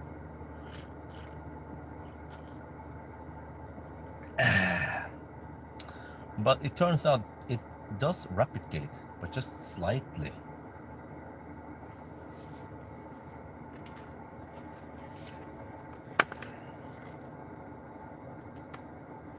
So even though the cooling started, it should have been slightly more aggressive because we hit 51 degrees Celsius this time. Previously, by the time we hit 51 degrees, we would be at 50 or 55%, and then it would naturally throttle anyway. But I mean, the worst was at the Höchsttyp. Then we throttled down to 125 kilowatt. Here it was a more gentle throttle. So it means that ideally we want to arrive at 10% or maybe 9%, but not 5%.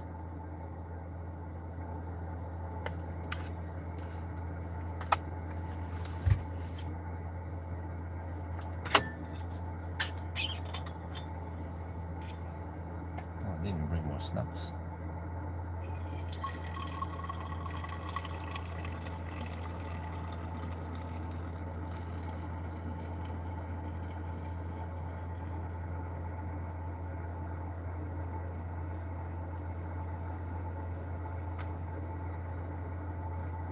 And 3M is closed here. So, but at least opening and closing the door doesn't mess up things, so that's good. Okay, I'll be back.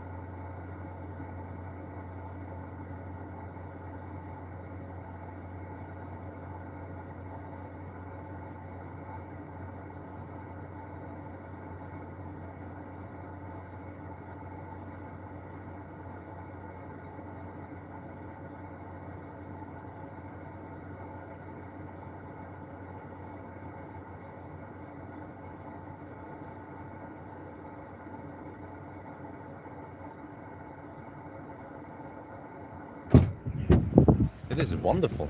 We can, well, exit and enter the car without any problems. Well, let me check something. I forgot. I need to spend 55% of the battery to get there. Okay. Then I need to charge it 65%. Okay, no big deal. It goes relatively quick.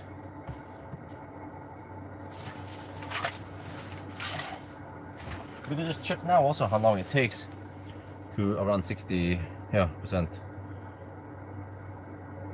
Check how long I've been charging so far. 15 minutes. Okay, so it will be maybe a 20-minute stop, right? That's fine, no problem. Then finally at Specular I'll be able to get some restock of food and whatever. Yeah.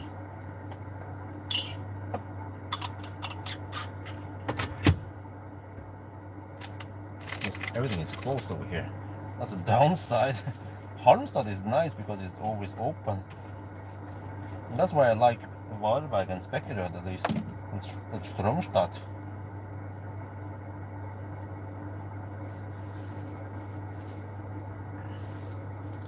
With this behavior or not stopping, cooling, leaving, huh? Older. I don't know if they fixed it in the older cars or not. But I'm pretty sure they have done something. Maybe I should ask Volkswagen directly.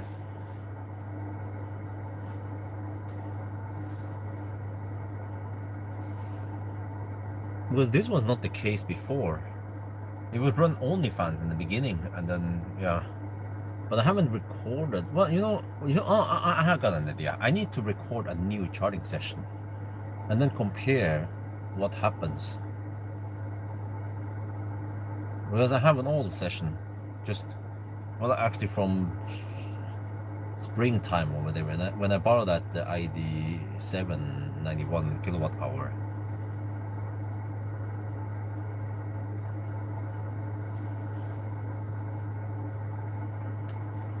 So yeah, I haven't done any crazy calculation here, but let me see. But does it? I mean, it seems like I have headwind. The wind turned around. Damn, that's a bit unfair. I had headwind on the way south and then headwind on the way north again. Really?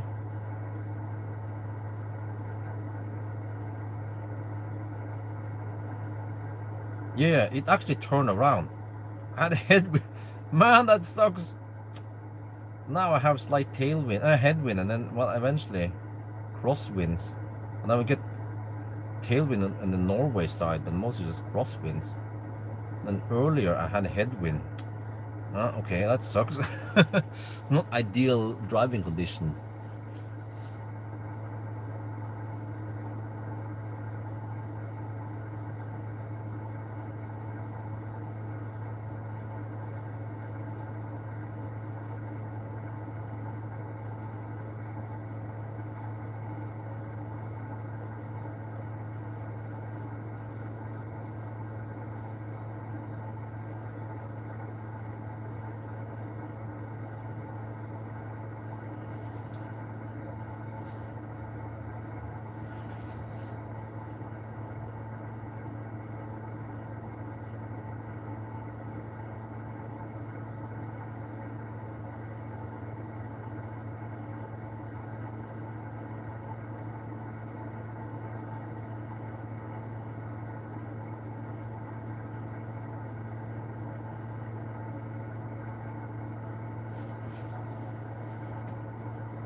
Okay, so you probably guessed 137 kilometers times.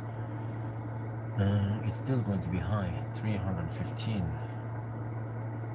Okay, so I need 43 kilowatt hour. I won't have margin. Okay, so 65% then. Then we go for spec it out. Shouldn't take too long.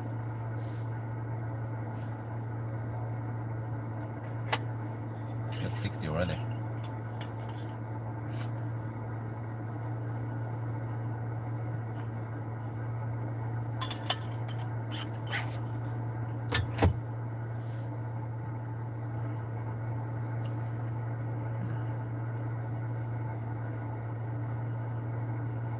Well, the cooling is going crazy now.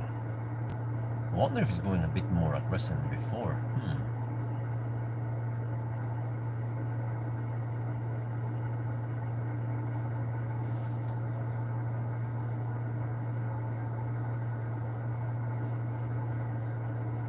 So that means I need to record a charging session. I have the opportunity to record a charging session at Strömstad. I can just deduct 10 minutes extra to go to 90%, right?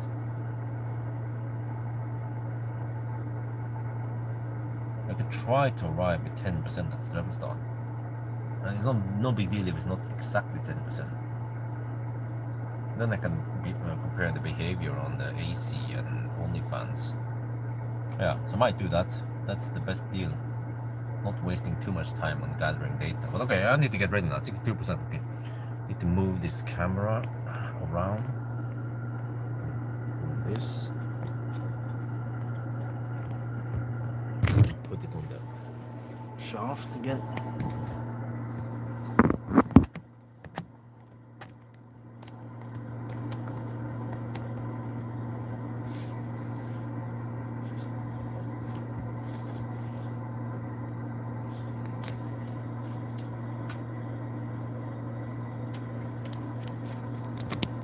I wonder if the cooling is going a bit more aggressive than before.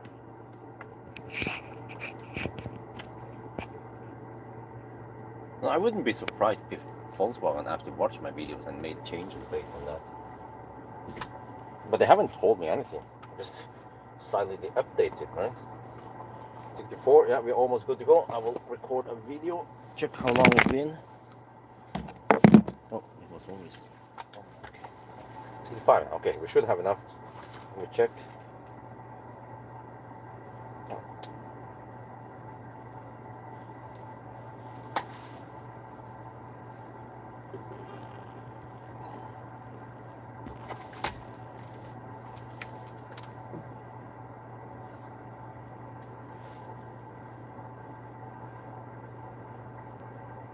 Right, we have 65%, but that should be enough.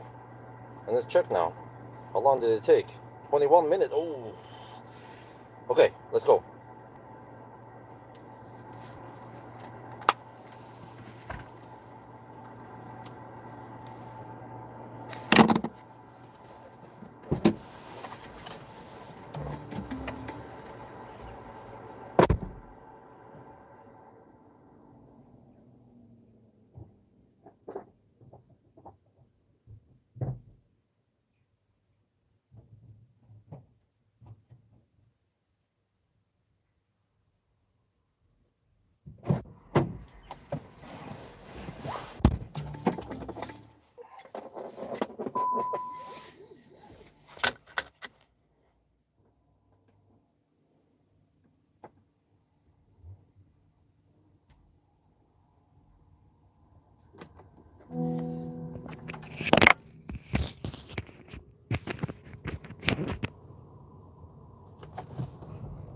So we just shoop this. Oh, what is that? Is the turning circle slightly worse than before? I'm not sure about that.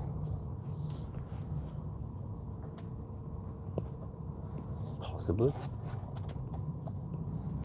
With the GTX. Oh, there's so many birds around here. They've always been. I remember at Falkenberg, there's a huge amount of birds. They're talking about thousands of them. I don't know what kind of species.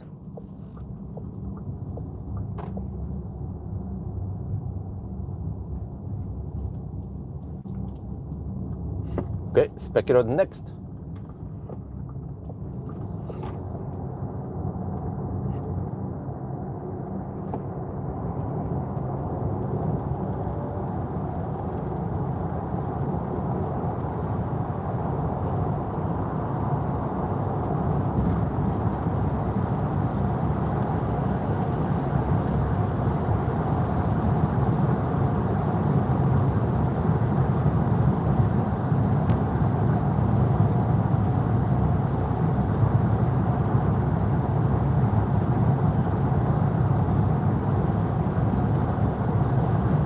Yeah, bloody hell, now we have headwind on the way back. Shit.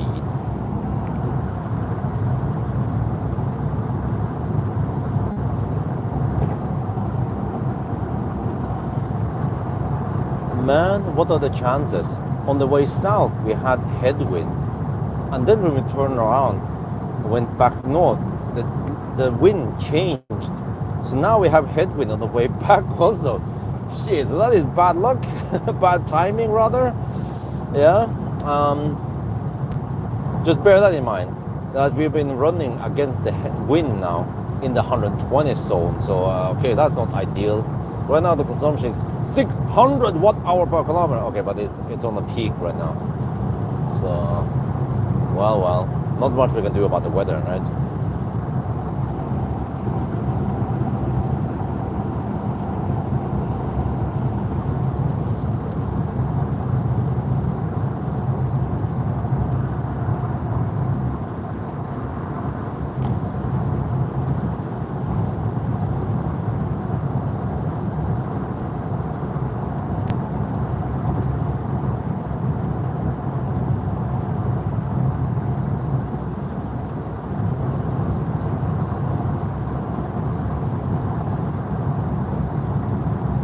Okay, let's see how long it takes to go from Falkenberg to Speculator. I mean, eventually this will be more common with cars that can charge fast or have good range.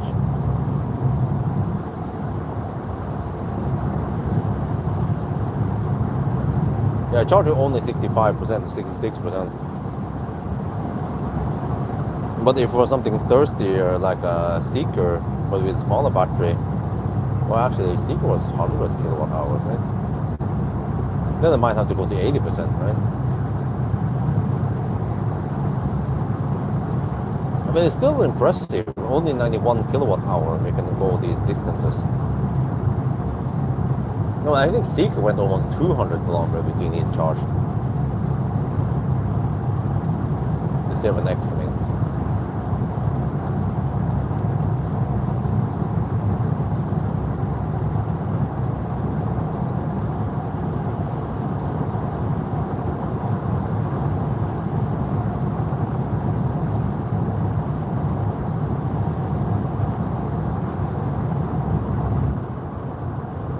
There, finally, asphalt. Oh.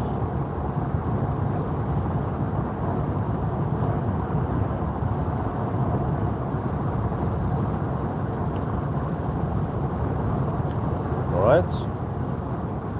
How is it now? 6 hours. We're past the 6 hour mark, and we're 572 kilometers into the challenge. Well, we'll see. Still has a hope for around 10:20, right? Will you do Sunday drive? But I'm not sure about that. I have time for range test, pretty much. Monday, it's raining anyway. Sunday, today would be perfect for Sunday drive. Oh, good weather, but I need rest. So the problem is that I couldn't keep this car for too long. But I feel like also the view on the Sunday drive hasn't been that high. Previously, a 1,000 kilometer challenge and range test would get lots of views. But nowadays, range test also has declining view count. But at least the 1,000 kilometer challenge is still nice and solid.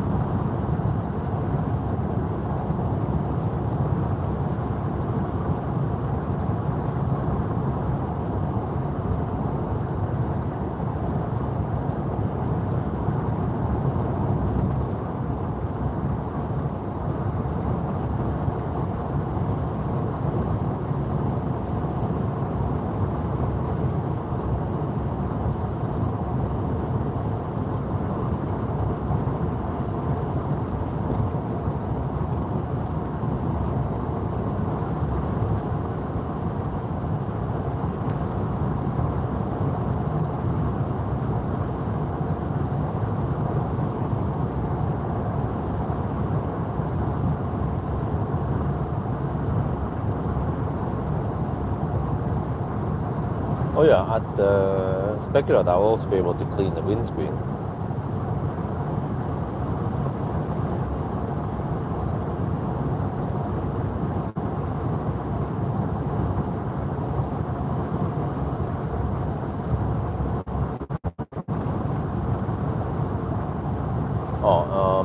Music, okay, well, I need to disconnect this there, okay. Then bring out the USB stick again.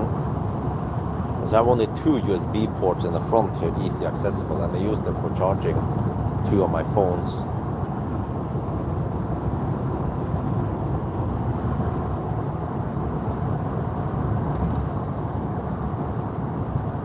It's not enjoyable now in the 120 zone where it's so loud. At least it's not loud from the concrete surface anymore.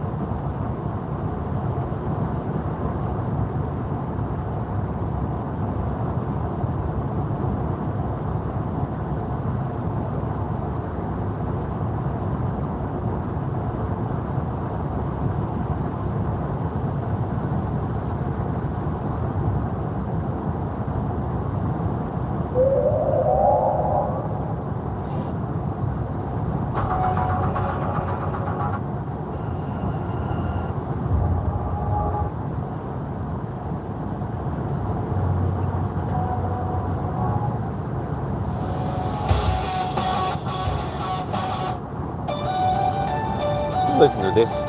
how it sounds here.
Come on there.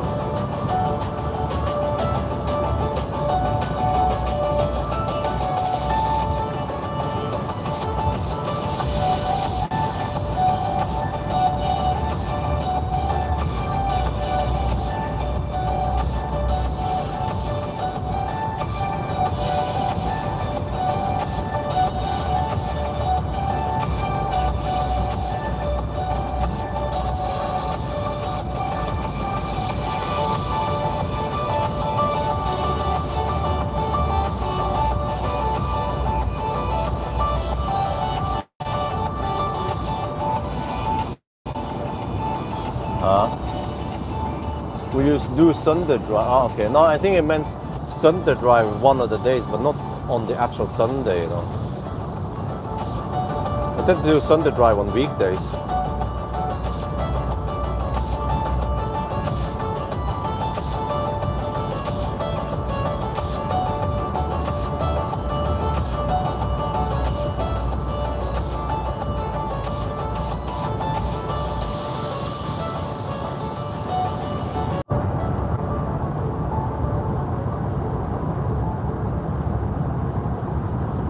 Let's see. Wow, 416 watt-hour per kilometer.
Okay, that's probably around 170 kilometers per hour.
guys there.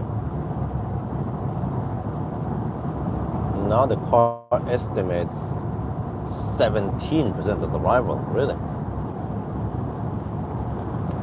But yeah, started so far, 632 kilometers done, 333 watt-hour per kilometer total. Now we arrive in the 100 zone, getting close to Göteborg again. But yeah, I just thought of something.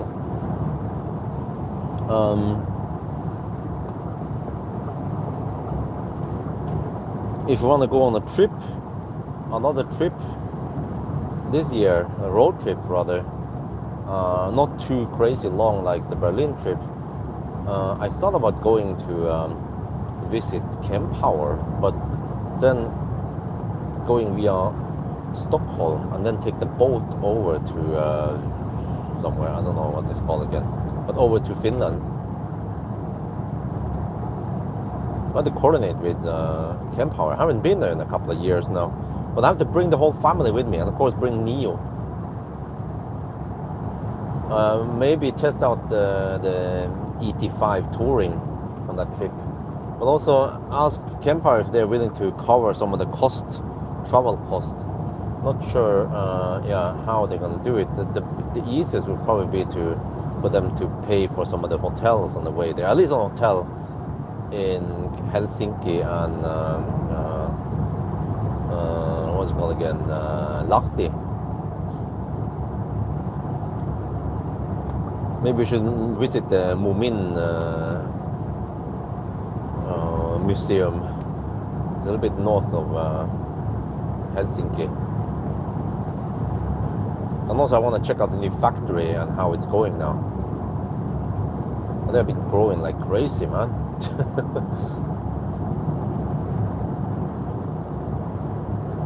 And also, yeah, on the way there, I could also check out supposedly the new Candela ferry that is in commercial traffic in Stockholm.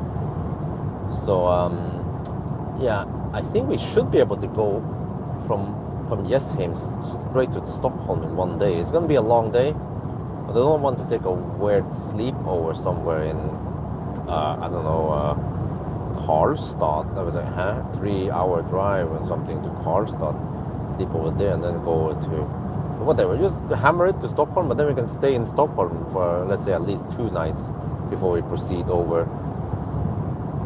And then, well, the ferry, the kids, they can probably walk around and play on the ferry. But it's weird that ferry connection from Stockholm west is, it connects via an island on the way there. But I guess we just say the final destination is in Finland, and then then we just stay there for a while. Actually, the ferry might be a bit expensive, so I might want to ask if Pawel can cover that cost at least. Then the hotel will mostly be Airbnb. Yeah, that's true. We prefer Airbnb, but then companies, they probably don't do Airbnb. They book hotels. But we could book 2 hotel rooms next to each other. It also works okay. But yeah, I feel like I want to visit Pawel. We talked about it before, and it's been a couple of years now. Last time, I actually don't remember last time. It was winter last time. I went in the sauna.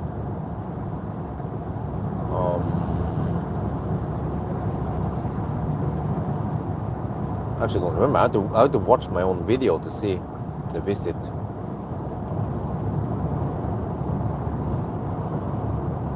Was it after Isabel was born? I mean, it's after 2022.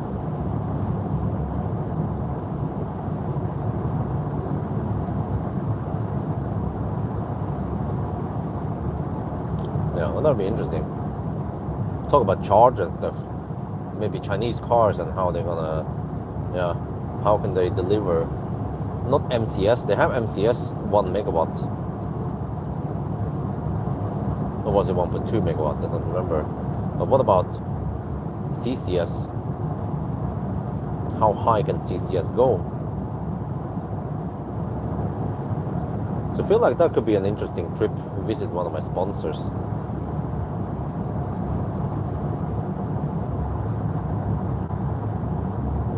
I can make at least a road trip video there, and then the factory visit and stuff.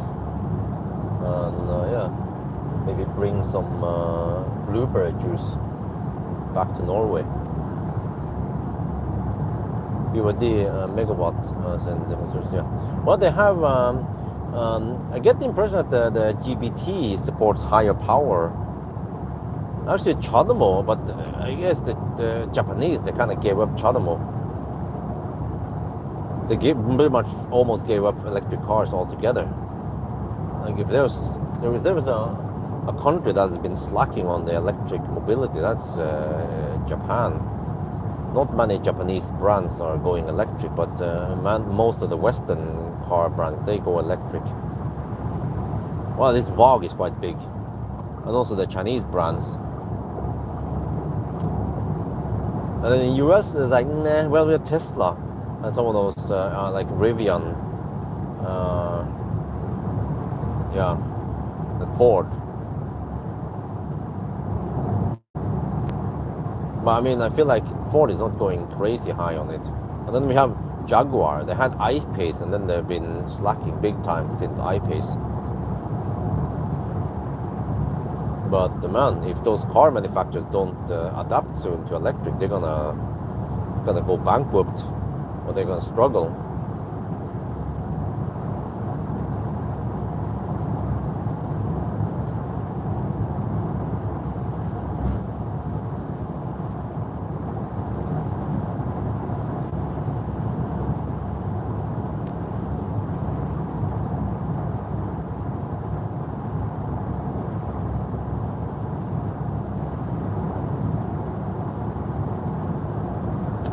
But yeah,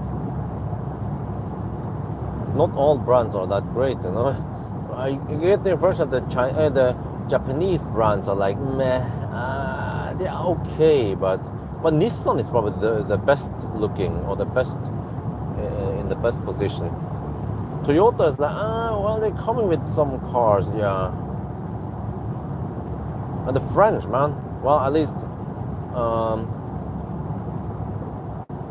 Renault, they are in okay position with the Megane and the Scenic. But the Stellantis, man,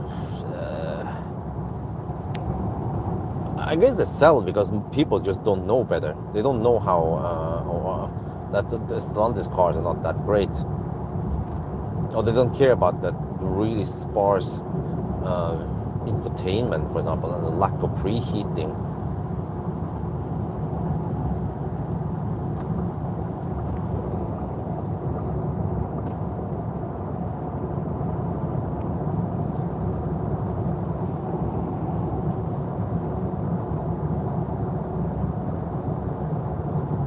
But I see that China, man, they are really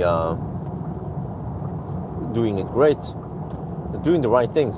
They go electric. They build up quite a big electric car industry with BYD and NIO, and well, SAIC also has big stuff going on, right?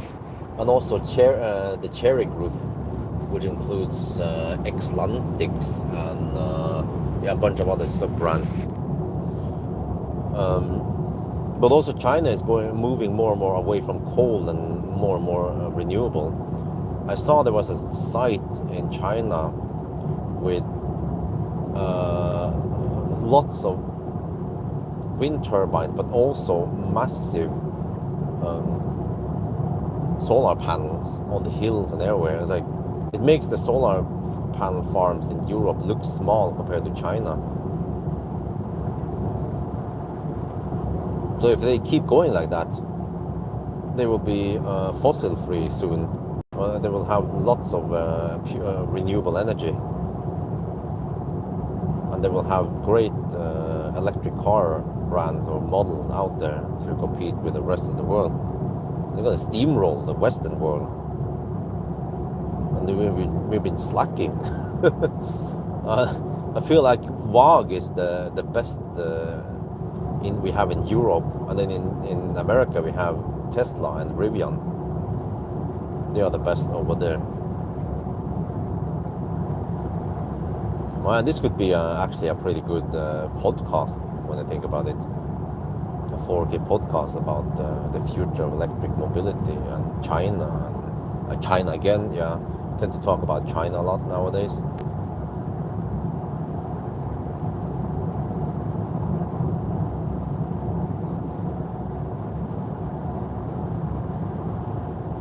But I mean, solar panels are getting better and better and cheaper, so for every year it makes more and more sense to install them, even in countries where we don't have that much sun, like Norway.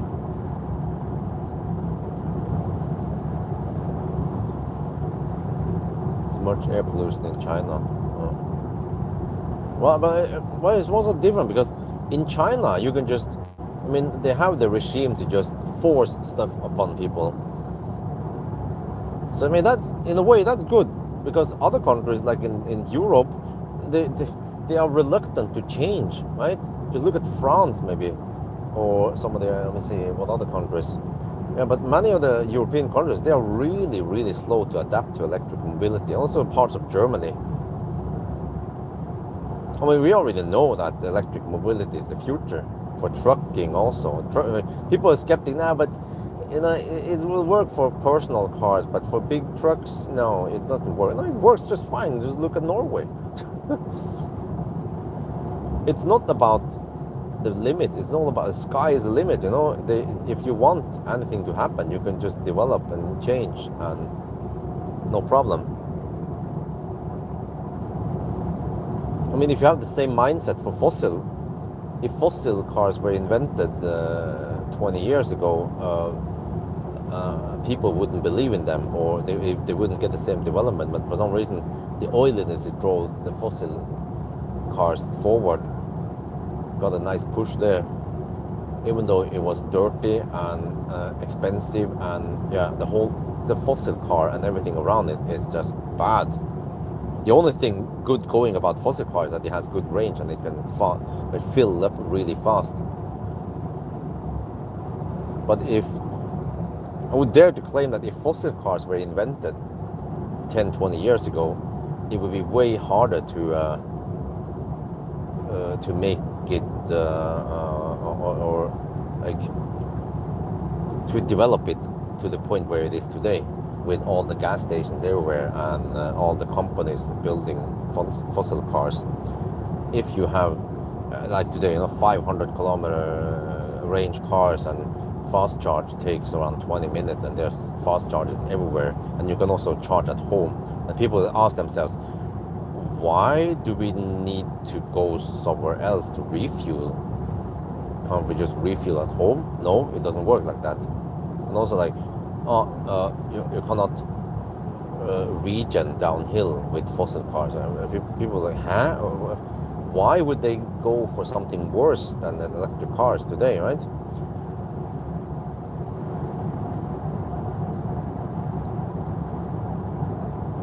So, yeah, but you don't have a fuel container at home. But you can just, with electric cars, you already have electricity at home. And you could even charge slow, like 3.7 kilowatt is no problem at home. And even that would be sufficient to drive a regular car for personal use. You don't need you don't need a transformer at your home. You don't need to do anything crazy. Just install a wall connector, wall box, you know, and that's it. You could even charge on Shuko, but it's not safe. But it's a very small investment. Doesn't require that much installation, and then you have your own refueling station at home. That's just how good it is. But getting a hydrogen refueling station or a fossil refueling station is just not possible. It's not economically smart.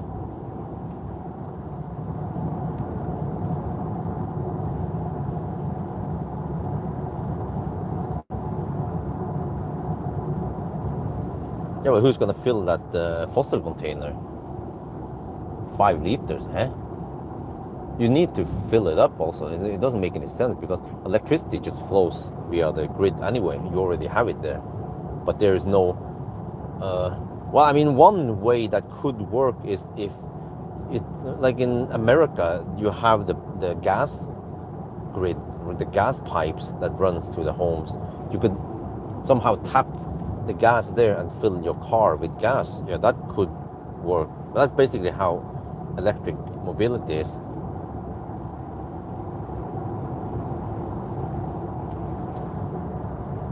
I mean, I can understand why the oil industry wants to work against electric cars, because it's gonna fuck them up big time.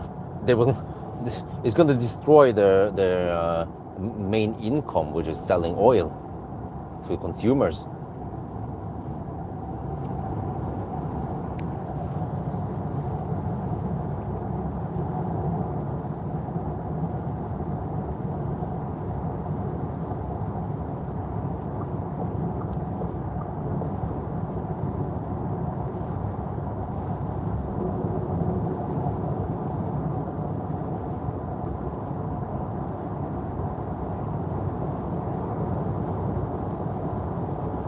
Oh, that mother trucker is hammering it.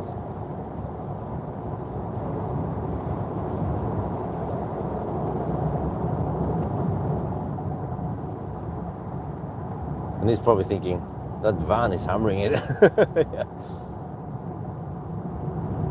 Plug-in hybrid. Well, plug-in hybrid, in my opinion, is just a dead end. It's just extra complexity. If you can charge at home, you might as well get an EV. Because you don't drive that much, that far per day that you need to go fossil when you go on holiday. Well, it depends on your country, but in most developed countries, there are already good enough infrastructure to support pure electric cars. You know, it's different when 10 years ago when we had 50 kilowatt chargers, like, you know, and but nowadays, high power chargers, and they are not even 150 kilowatt. They tend to be 300, 400 kilowatts, and the cars charge faster. So the electric and the batteries get bigger and so on. So plug-in hybrid just makes less and less sense as time passes by.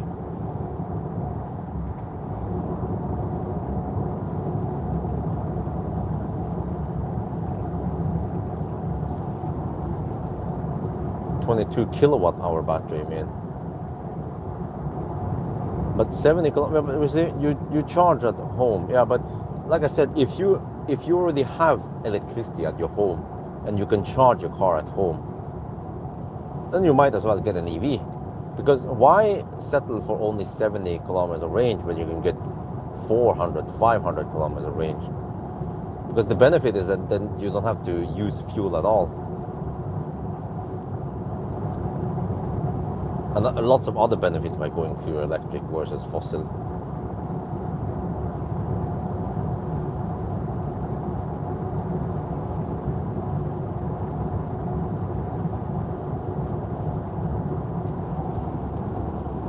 Because most people, they would use the EV for local commuting, maybe some trips to the cabin or vacation, but it's fine. Like I've experienced it that on long trips, the family or the dog or your wife, it becomes the bottleneck, not the car.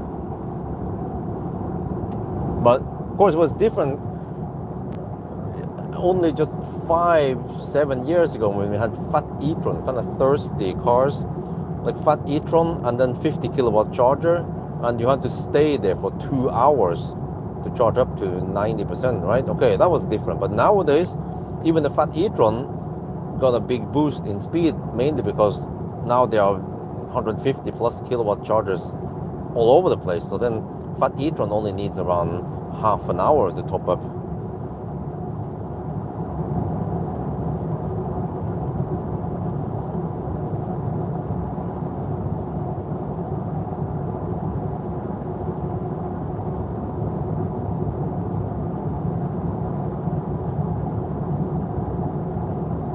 But you see, if fossil cars were invented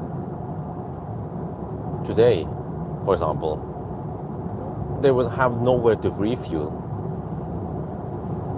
And then some companies, maybe oil companies, would have to subsidize and build the refueling network. But people wouldn't buy fossil cars because there is already a very good alternative, which is the electric cars, and there will be plenty of chargers all over the place.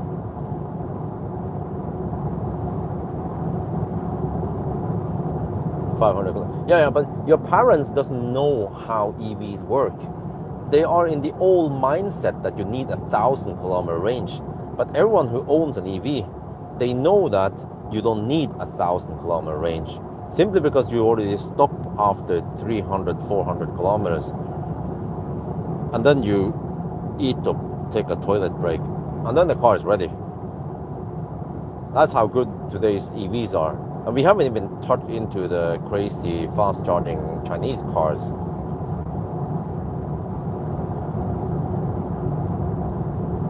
It's very common that fossil owners who doesn't know how EVs work, they think they need 1,000 kilometer range, but all the EV owners who use EVs for a while, they know they don't need more.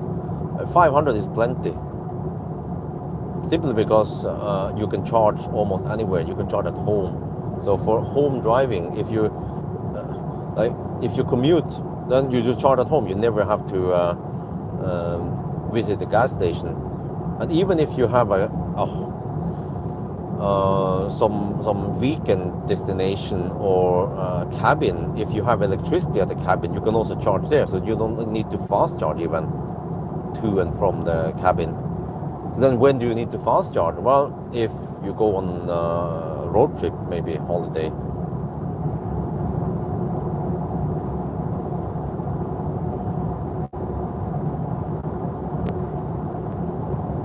Well, I drove my Renault Laguna 1.9 liter diesel all the way from Oslo to Bodø. That was 1,200 kilometers without refueling. But I cruised at around 90 kilometers per hour max.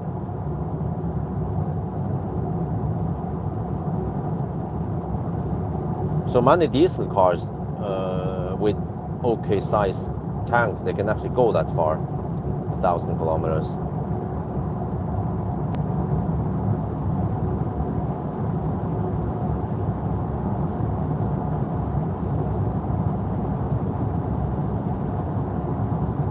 But it's all about good routine. You know, I always keep my phone top up and my laptop top up. I don't run out of juice on my phone. You know, I don't know how people manage to do that. Like they're almost out of battery in the phone. Also nowadays you can just plug it in. And if you know you're going on a long trip somewhere, then you should top up when you can, on your phone. I mean. But I guess the same people who run out of juice on your phone, they also run out of juice on the car, right? Or on a fossil car, EV or fossil, yeah.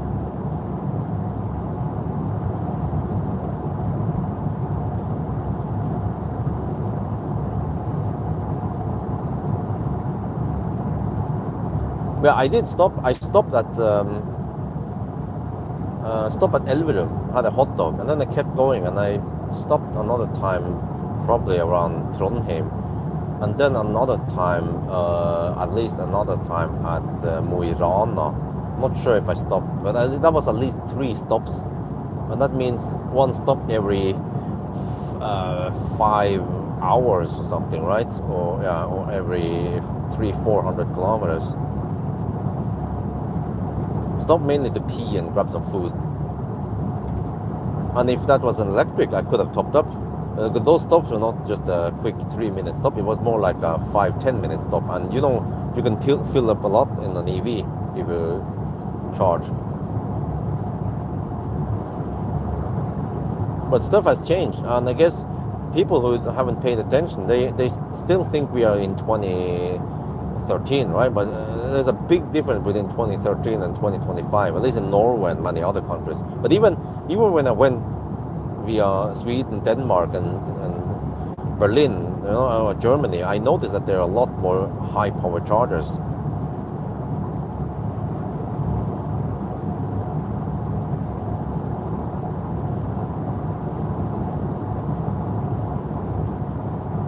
Yeah, exactly. It stopped anyway.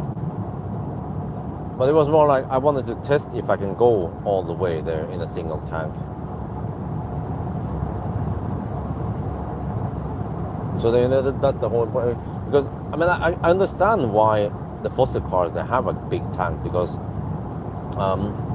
if you commute, then you don't want to refill your car every week. Maybe you do that anyway, but if it has like a 10-liter tank, so you want to maybe refill at least maybe once every 2 weeks, right? But on the road trips, yeah, then it would make sense to have big tanks so you can drive. But actually, even then, you don't really need that to refuel that often. I mean, you don't need to. I mean, you stop anyway, so you might as well have the refill. But actually, the refilling process is a bit cumbersome, because you have to get out of the car and then plug it in, and then usually authorize the card, and then you open the thing, and then if it's diesel, it's nasty, and then you refuel it, and you have to stand there that usually, let's say, 2 minutes of refilling time, right? And then you have to close up everything. But it's not like electric, but you have to be careful so you don't spill anything when you close. Sometimes you might want to wear gloves, but it's not that whole process versus electric, where you can just tap with an RFID, or if you have self-charge, I mean auto charge, or yeah, it's in general less hassle to start and stop charging. Huh? Euro trip next year with the S6. Oh.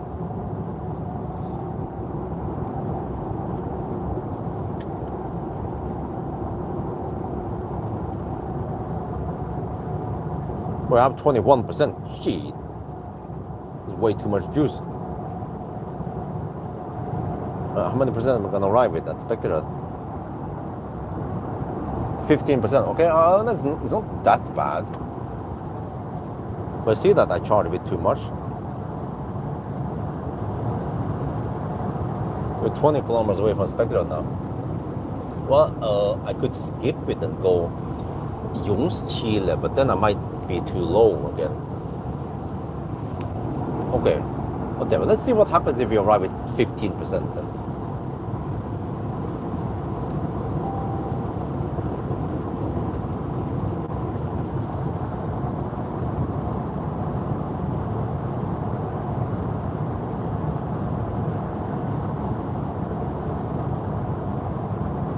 But I don't need to charge that long, maybe to around 55% only to reach Strömstad.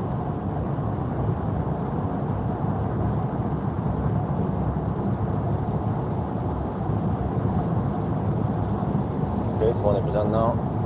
Let's hammer it. 18 kilometers left.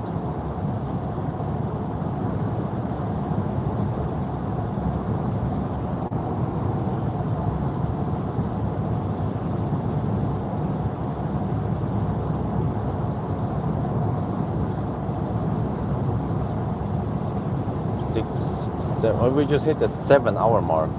We are almost at 700 kilometers. So we are still maintaining right around 100 kilometers per hour. It's dipping slightly below 100 kilometers per hour.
17%.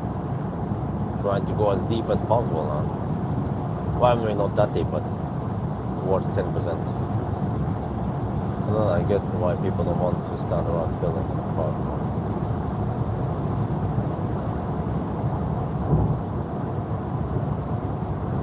It's in the same standard, yeah. Well, you don't. You can just plug it in and go.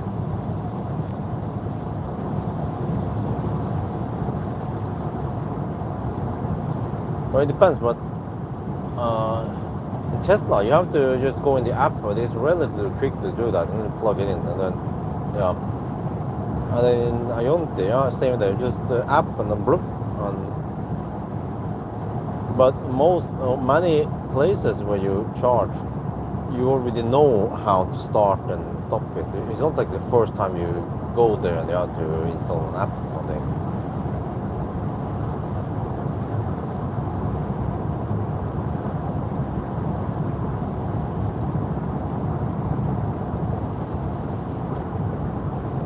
%.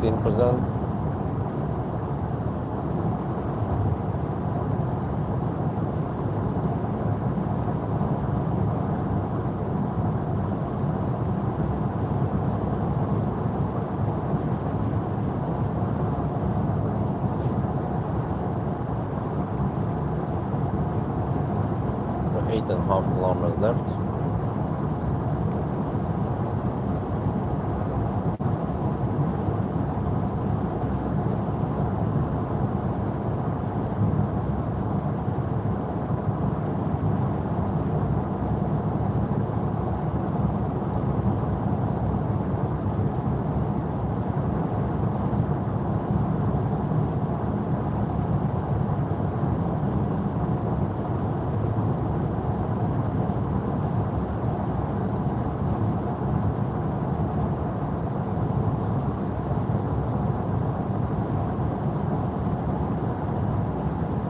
%, left. 58 kilowatt hour, 2020. Oh. I guess so.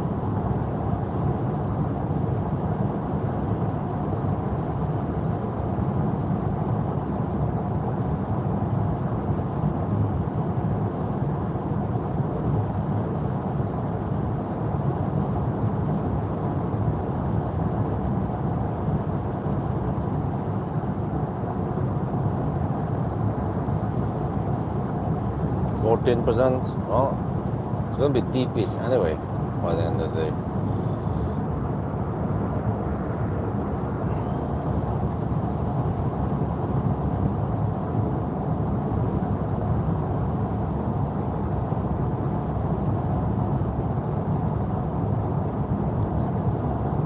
Wow, well, that was, huh? Oh yeah, that's it start. It's starting. Wow, huh? 330 watt-hour per kilometer. We even drove to the bike.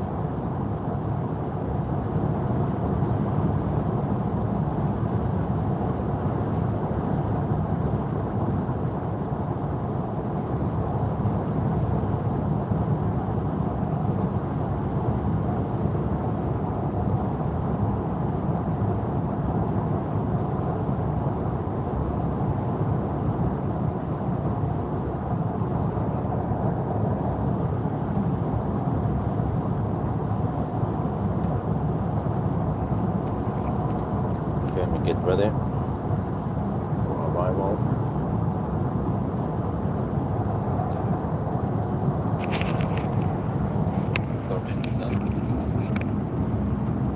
Deep enough.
699 kilometers now. 328 consumption. Spec it out.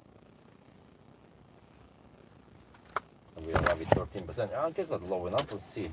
Better be nice and flat this time.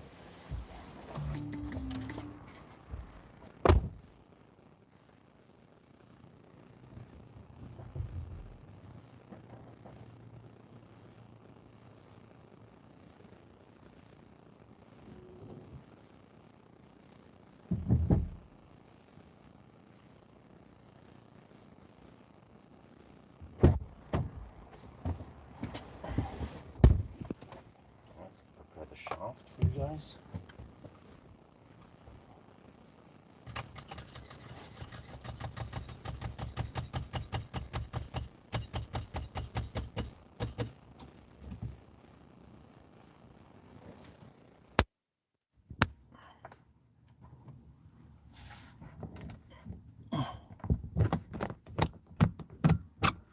There, it started charging. Then moved.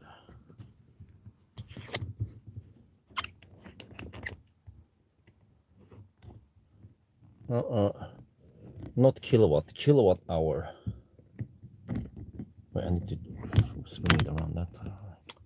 My bad.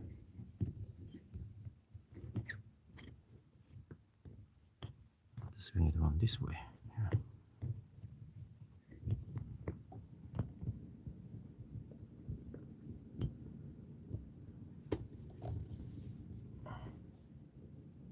There.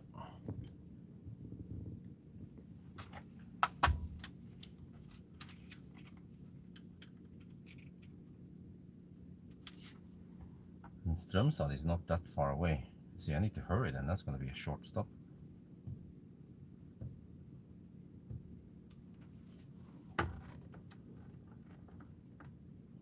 We are now at Speckeret. Yeah, all good, but we are with 13% this time. So I don't want to see any rapid gate this time. Okay, next stop is going to be Ajonti Strömstad. So it should be fairly easy to find it here. I know it's roughly here-ish. So, yeah, see? Zoom in a bit and then we see it.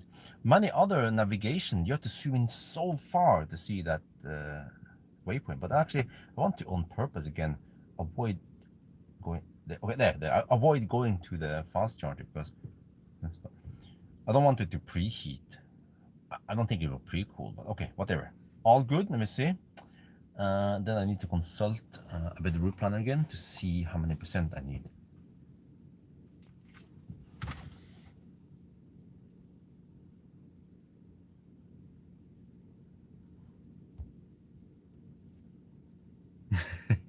Yeah, the grammar Nazi always never sleeps.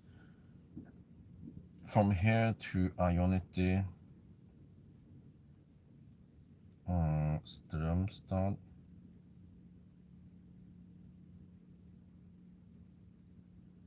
There, the car claims we need 48%. Okay, I might want to go 50. Well, I can go 60% this time.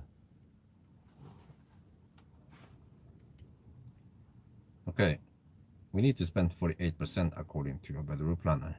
See, if I charge 60, that should be fine. Maybe even 55% would be fine.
Okay, let me calculate from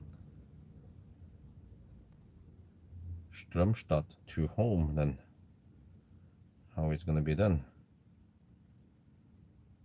Oh, I need, okay, I'm gonna spend 62%. Yeah, okay, if you go 65 even for 70%, that'll be fine. Yeah, okay, we can go straight from Stromstad home. Right, yeah, plan. Now I need to hurry. I don't have that much time and I want to eat.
Wait, we're already at 58%.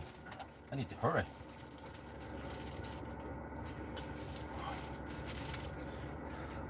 We'll put this back.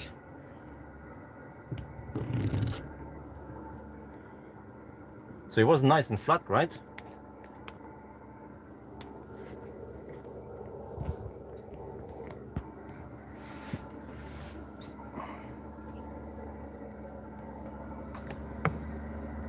Nice beach, right?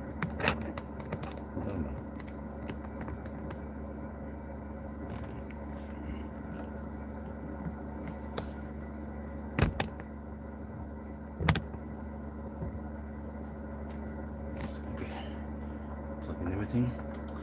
How many? Shit.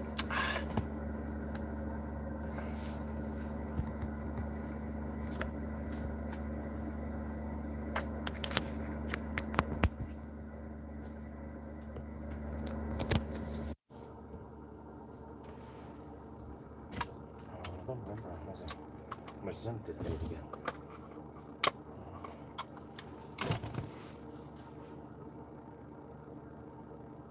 Put a look on there. 52, 58%. Oh, okay. And it's 58%, so 68 would be, wait, 48%. So 58 would be ideal. Well, I have 62 already.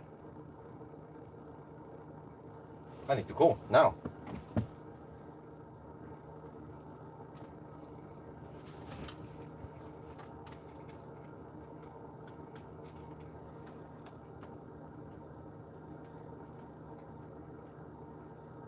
I went to Circle K, grabbed this, went to the restroom, and now we're at 63%. I need only 58. I need to go now.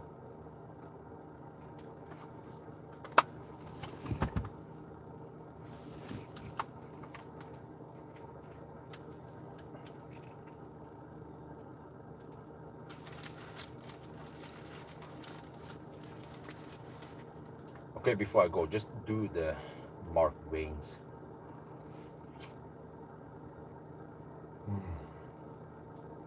Okay, stop thinking around.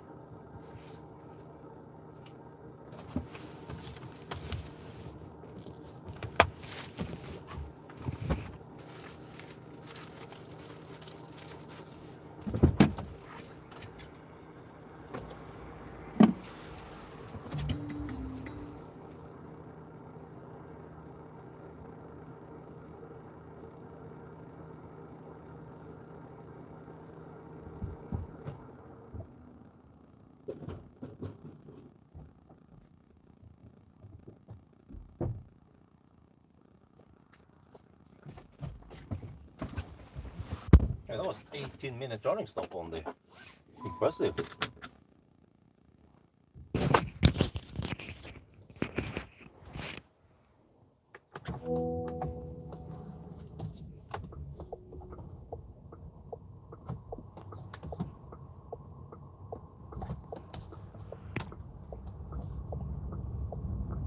It was quite snel.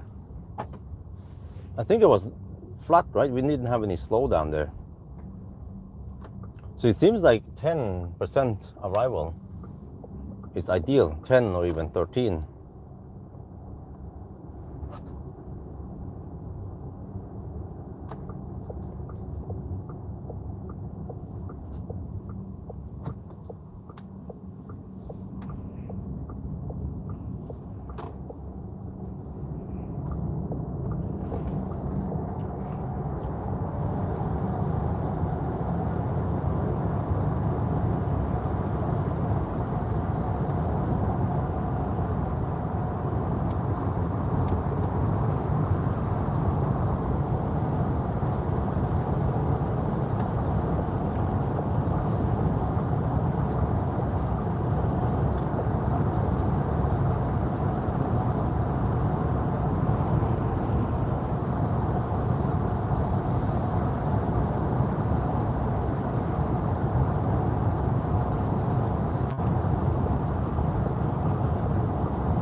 I stopped at the first stop was at Hochtold. There were probably the worst rapid gate, arriving with 7%. But then second stop was at Wallbike, and then third stop was at Falkenberg, and this was the next stop, fourth stop, Spekerød. And the fifth and last stop will be Strømstad, and then I charge you around 70%, I think, or actually 65 might be enough, and then we go home. I charge maybe a little bit too much now, so you might arrive at 15%.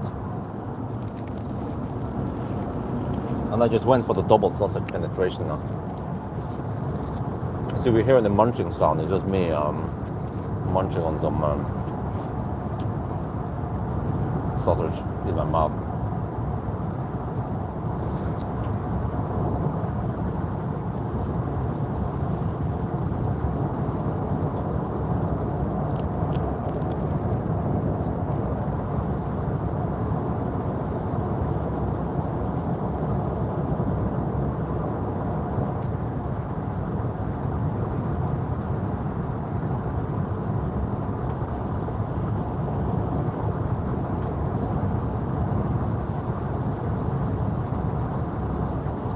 Well, if I don't stop at Strømstad, then I don't know where to stop. It's a bit Schwansundsparken maybe. If they can provide 500 amps somewhere there.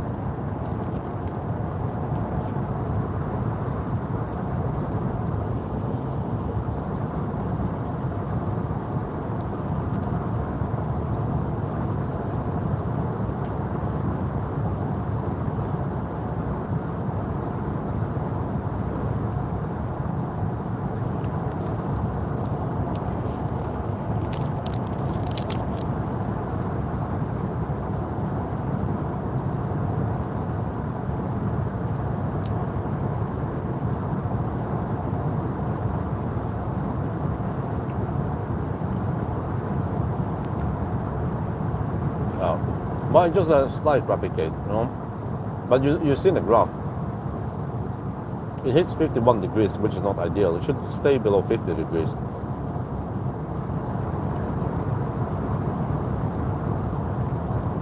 So the cooling needs to be more aggressive.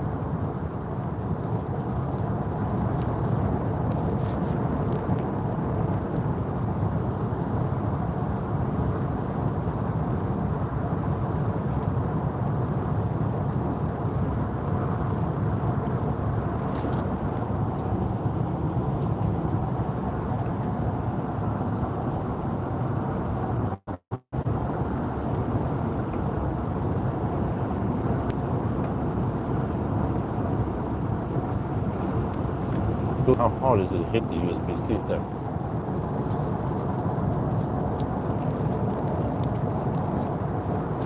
Well, I was mostly gone because I had to go to the restroom. But how was this charging session? Was it nice and flat? I saw that it was at 50% we had 150 kilowatt. That's crazy.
And the battery stayed cold, right?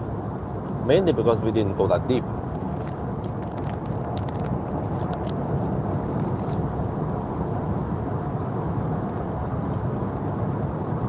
So it seems like it's no big deal to arrive with 13%.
It's going to be a nice and sunny day, at least over here. No clouds at all. Clear sky. They're right in my face now.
Norwegian.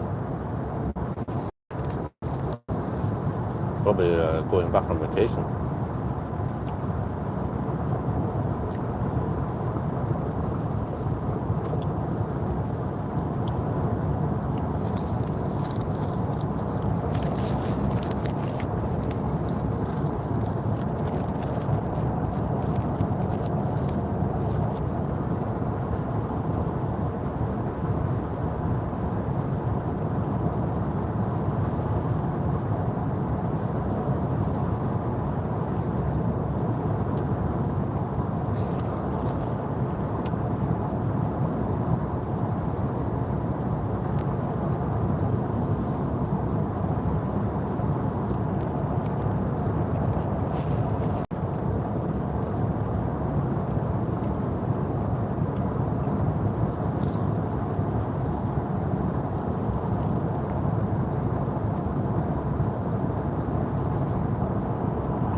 We're getting close to the 8-hour mark now. You take current time plus 46 minutes. That's the 1,000 kilometer time.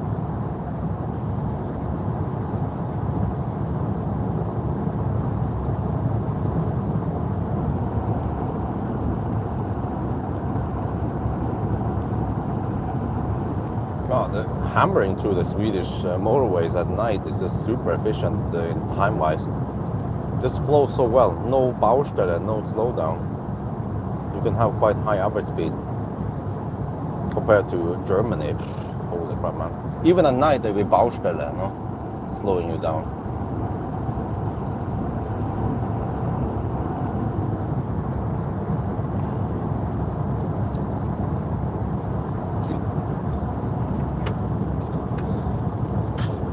Denmark at night should also be quite quick.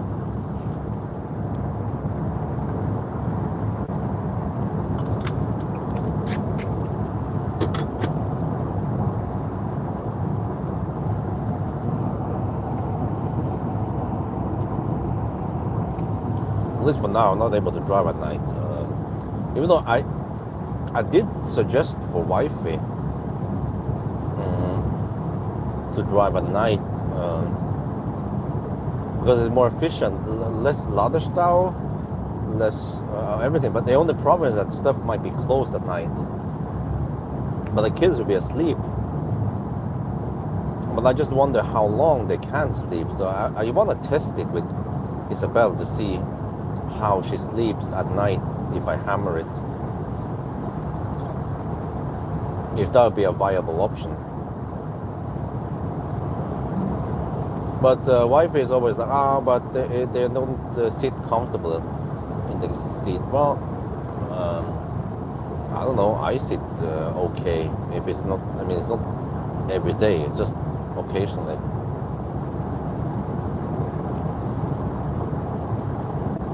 Isabel has been sitting in the car seat when I did some range test and some other stuff. So she was in the car seat for maybe 4 hours. And actually, when we go on these road trips, they tend to be there for a while.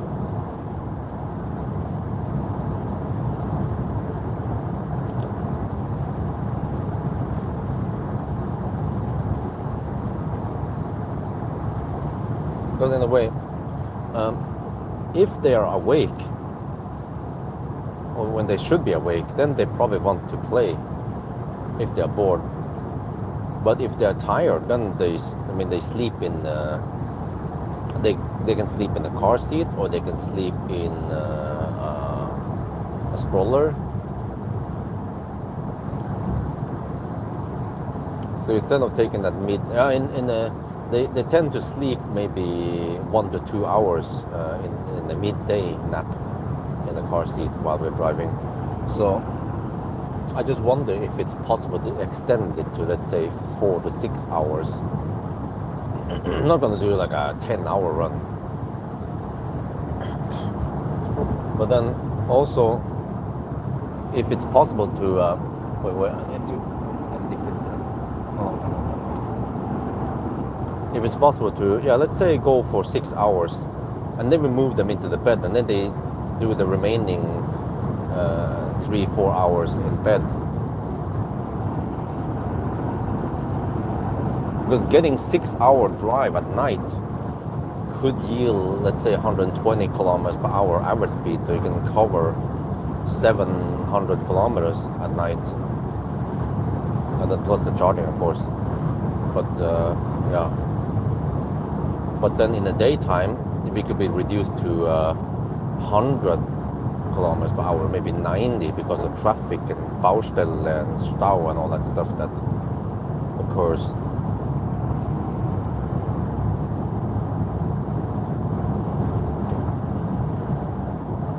I could test it once with Isabel, just one time, to see how it goes, and then since she now starts talking better, I can get more feedback of how it was.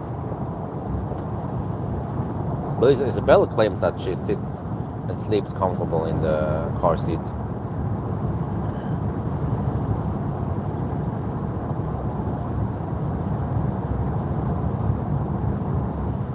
But I wouldn't bring her with me on the occasion, I mean, on a regular basis anyway. On, let's say, a Yalo run or a 1,000 kilometer, then it's better for her to sleep at home in the bed.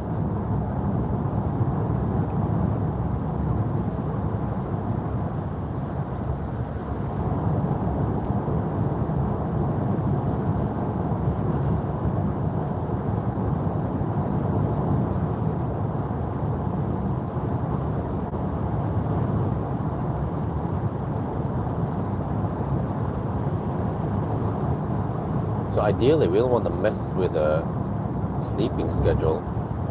So when they are supposed to sleep at night around 8, then we drive actually until midnight or 2 at night. So otherwise it'll be quite long and painful to travel far. Let's say to Bled next year if we feel like going there.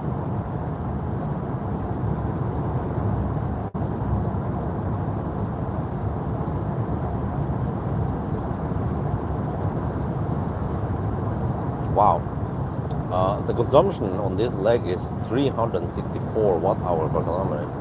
It keeps staying high, but the average is 330 only. Well, only. It's going to drop eventually, especially in the Norway side. So we might end up at 320. So it's still higher than the regular. That was at 299, and it was even a colder run with a regular, rear-wheel drive. So Bud likes the quiet one. Well, yes, actually, if Axel cries loud, then she gets annoyed and she wakes up eventually. Yeah. But actually, she doesn't mind the noise from a car. It depends what car it is, of course, but it could be around, let me see, the highest I've seen was 70 decibel at 120 kilometers per hour. Yeah. So I guess it's not ideal, but if it's around 65, 68, over time, overnight, then, well, it depends where we drive and all that, or the car it is. But I mean, that's fine, but Axel screaming is probably 90 decibel or more. So then she gets annoyed eventually.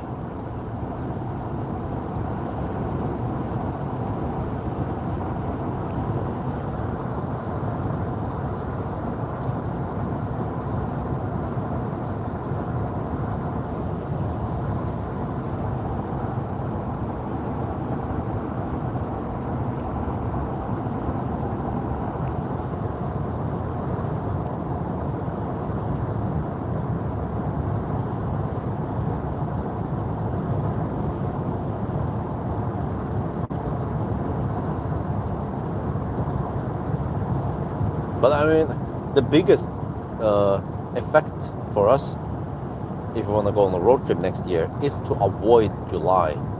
July is freaking nightmare, man. I haven't really measured. Maybe I should measure how loud Axel cries. But wifey, she was sitting in the back today, in the bus, and she noticed that the crying was a lot louder in the back with Axel versus in the front here. So, well, we can put Axel in the third row then. It doesn't become that loud. But eventually he will grow out of this, just like Isabel. Usually around 2-3 years old, then they can withstand the longer drive. But we want to avoid using screen or phone, or because I've seen it way too many times. Just recently went to Egon's, actually on my birthday, 29th of July. We went to Egon's and we had some family dinner there. And I noticed that they had a baby, it looks like 1 year old only, similar size age as Axel. And they were eating, and first I noticed that, oh, that baby was very quiet. And then I was like, oh, wait a minute. they put the freaking phone there and played the cartoon for the baby. And that was not just a 5-minute thing, like a quick fix. It was more like an hour or over half an hour. I'm like, whoa, that's not good.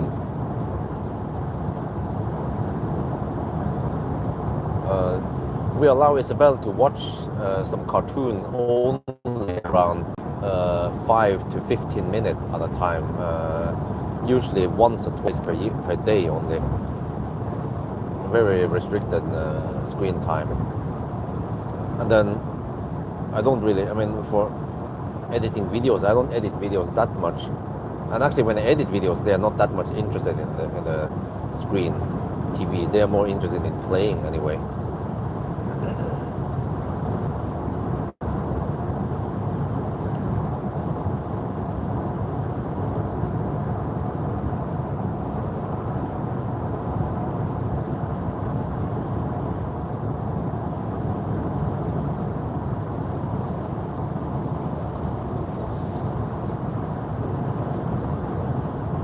How are we cooking now? Car estimates 21% arrival. Okay, but we're still 65 kilometers away. Yeah, it tends to be very optimistic, almost without exception. So it doesn't seem to learn my driving pattern, or it doesn't adjust. Like it doesn't care, right? Or it doesn't record or take a snapshot of the data when I left the charger and then compare it against the data when I arrived to figure out, okay, how did I guess? And then, it's not trying to learn. It's just it's dumb. It's just pre-programmed to do a certain calculation, and it will just do it like that always. Just like Polestar also.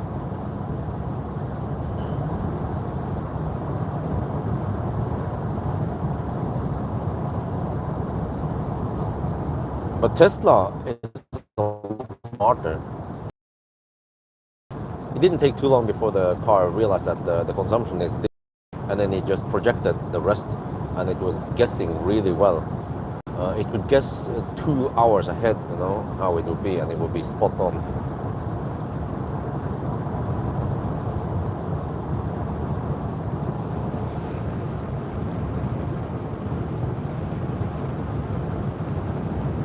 And I know usually guessing that far ahead is quite hard.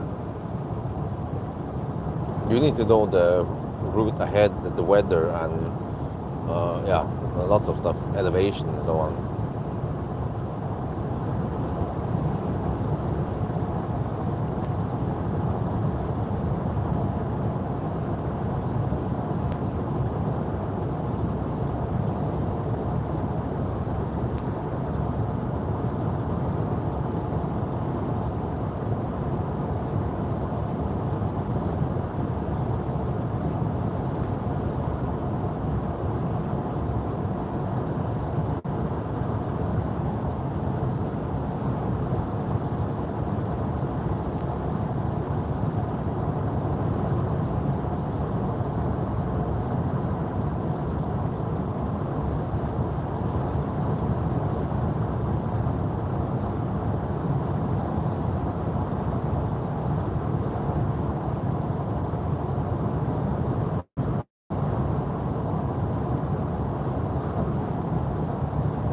There's Hobby.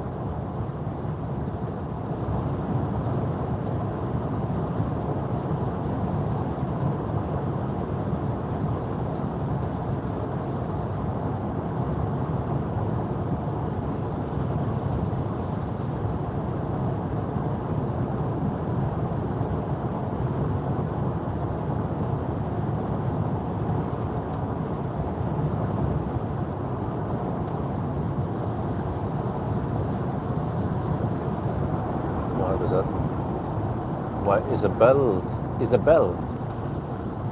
Her name is Isabella, by the way. Isabel with one L at the end. Point of view, usually she prefers to look clearly view on the windscreen, blah blah. She doesn't like other cars. Oh yeah, she likes the front view. Yeah, but I mean it's not must have. But much of YouTube makes mental, huh? No, it doesn't. About YouTube, huh? Okay. But yeah, she likes the forward-facing seat. Anuris. There was one day I went backward-facing for a change. I don't know why, for some reason, but she didn't like it. Once she gotten used to the forward-facing, was no way back. But she likes the front sit, right shotgun. But it seems like she doesn't. I mean, she doesn't complain if she sits in the back either. But she prefers front if it's available. But I have to explain to her that okay, many cars you cannot put it in the front. Wow, with the roof open now, damn, it's 15 degrees outside, bro. An old man.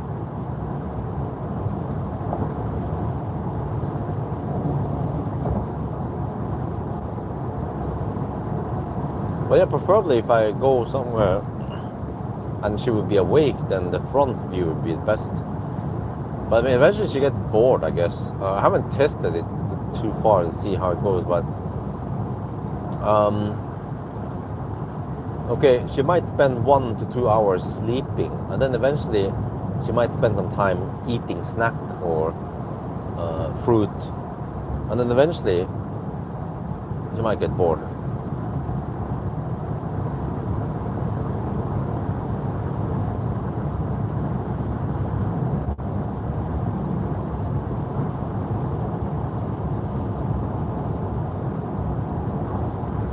Because I see when they are home, the kids, they constantly just play or climb on the furnitures and run around and push the different car toys or bicycle toys or whatever. They're constantly doing, and not only there, but anywhere we go. Where, like, if you go to a restaurant, they will just kind of jump around. They can't sit still, the kids. But they'll find something to play with. You know, if you're waiting at the restaurant, when you're waiting for food, then they have to touch on everything. Touch on the light, the candle, on the menu, the fork and spoon and the glass. They just can't sit still. So maybe that's why many parents are like, okay, use the screen, watch some movies, and then they go silent. But I was like, no, I don't think that's the way to go.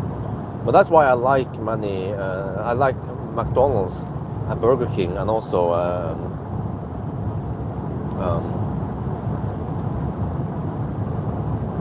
Egon's,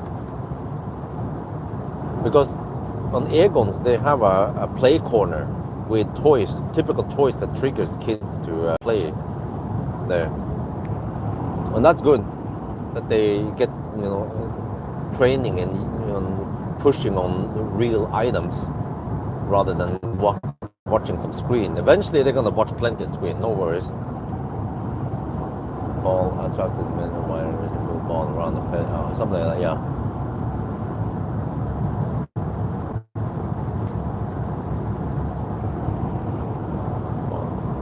Yeah, I bought that for Axel, 50 NOK second hand. It's IKEA thingy, and he loves it. And he also loves the wall attached toys. So man, the house is just full of toys, and actually, I bet half of them at least are not in use anymore. So we asked the kindergarten if we can donate some toys, and they said yes, please, very much appreciated, because the toys they have, they are getting old, and they don't have that much money to just buy toys, and they want maybe to focus on other things to keep the kindergarten in good shape. So yeah, so I will definitely donate toys to them. And I asked, what about toys that make sound and light and uses batteries? You need to replace batteries. They're like, no problem. They will love that. And our toys are actually in very good shape. Most of them. They are not damaged but broken, I think so.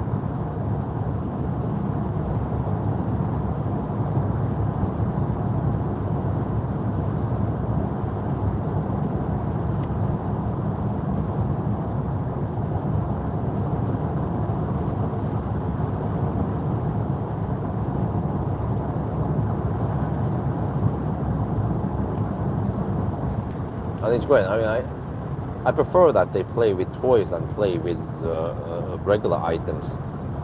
I mean, if you don't have anything, yeah, you let them play with a bottle, an empty bottle, a plastic bottle maybe, or I don't know, like a battery-driven candle or something else. But some of that stuff might break. Some of that stuff might not be healthy to put in your mouth, or you know. But toys, they are designed for being played by toddlers or babies, so they are safe. And some of the, like, for example, a fork or a knife could have sharp edges, or it could be something you could choke on.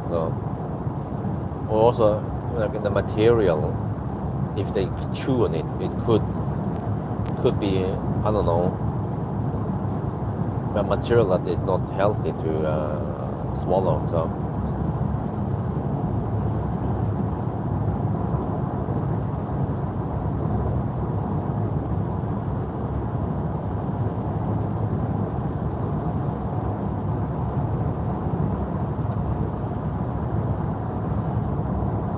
What, 43 kilometers left for Strömstad.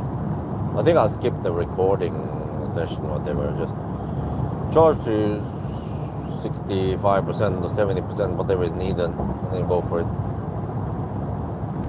Just arrive with low juice, 2%, 1%, no problem at Yes Home.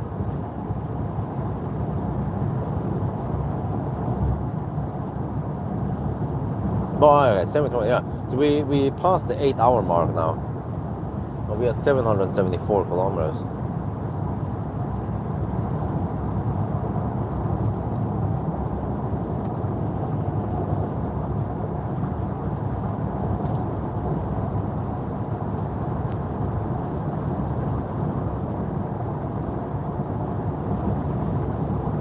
I mean, eventually, yeah, they can watch stuff on the phone or tablet. If it's some, I don't know, if it's a cartoon or something that is educational.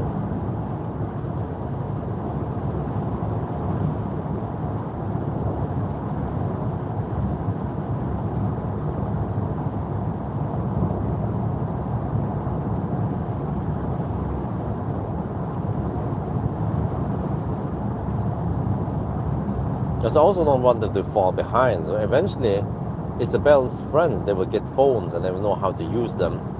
And I don't want Isabel to be behind, doesn't know how to use technology. But I mean, already now she knows how to swipe and do basic stuff on the phone.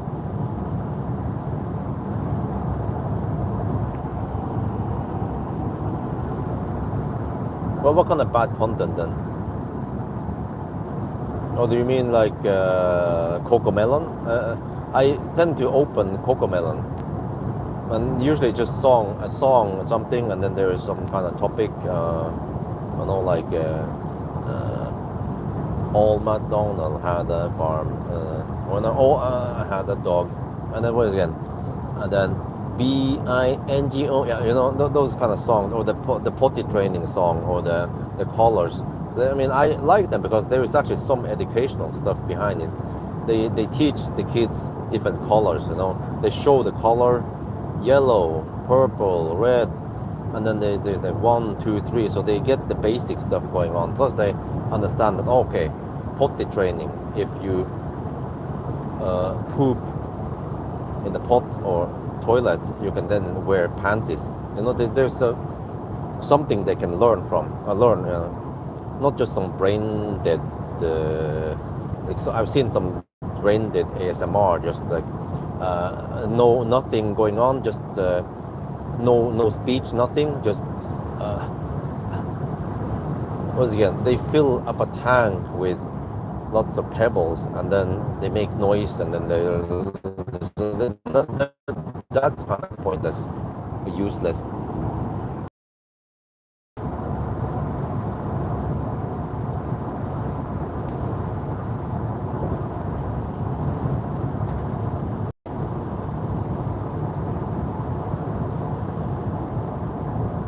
But I mean, some of them also kind of, yeah, like I saw the Twinkle Little Star.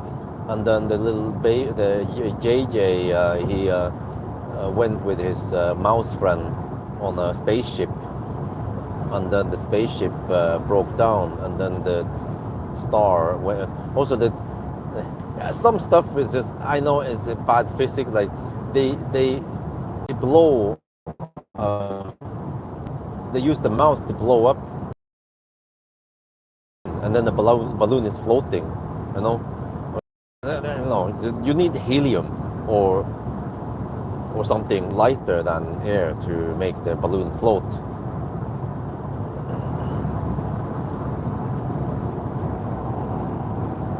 So there's some stuff there that doesn't make, I mean, bad physics in general. But on the other hand, I guess they can learn proper physics later. They just need to know some kind of stuff, right?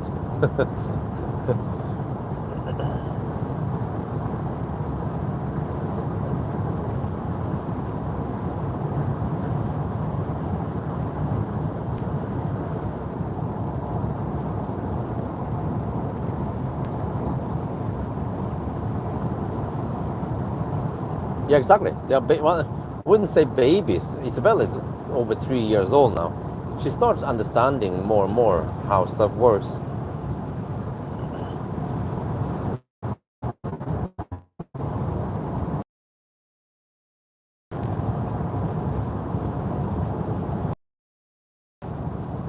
On the other hand, we don't want to teach them bad or like teach them wrong from the beginning, because then it might be stuck there a long time, and they'll be like, yeah, but I thought for the longest time it was like this, it worked like this. I'm like, no, actually it doesn't work like that, you know.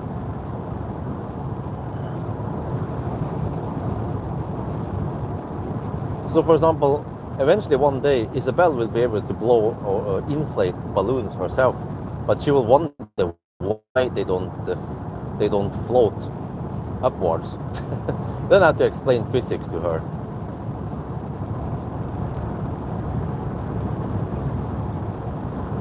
And also we've been reading books, and some of the books they have bad grammar, or because those are Thai books, and they also have the opposite side is English, but the English there is in general bad. Like they say, at 12 noon she had lunch. I'm like, no, it's either 12 or noon, not 12 noon. And there's lots of spelling errors, or like they capitalize the word on the next line without a punctuation, or so it's actually quite bad written in English. But also not only that, but some of the physics or some of the stuff there is also bad. Like they teach you some of that, and in general it's good. Yeah, like you need to be quiet. Don't make a big mess at the restaurant. Don't run around and play on the restaurant. There was a story about the restaurant. They go to a restaurant, you have to order first, and then you eat, and then you. Well, there was one of the storybooks about the main person, Gung King. She got sick. She played outside in the rain, and then she got sick because of that. And then the storybook explains that the virus is everywhere outside. I'm like, no, that's not how it works. The virus is not just floating around like that. It actually has quite short range. It needs to be, it needs to come from someone else who has the virus, you know. And that's the whole thing about the social distance, and that it doesn't float that far. Of course, it depends. But when you go outside like that, you don't just suddenly catch a virus out of the blue. And also the playing out in the rain, you get sick because of that.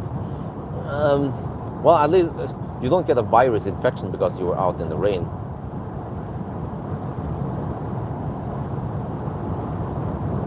But Isabel doesn't understand the difference between virus and bacteria. So yes, she has a bacteria infection now.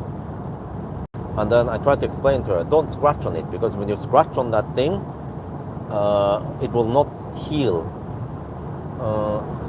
The wound becomes hard. There's a hard shell, and then she keeps scratching the shell off, and then it exposes to the wound all the time.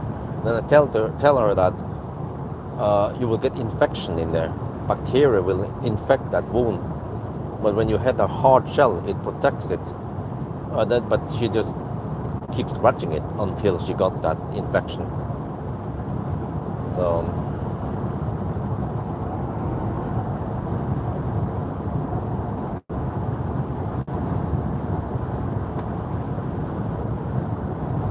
but I mean, I guess she doesn't need to know everything about physics or chemistry or biology. At least if she knows that you should do this, you should do that, you know, try to teach her. Don't pick up random stuff from the floor and eat it. Or in general, don't pick up random stuff that doesn't look like food. Or even if it looks like food, just don't eat random stuff. Eat stuff that we're supposed to eat, you know.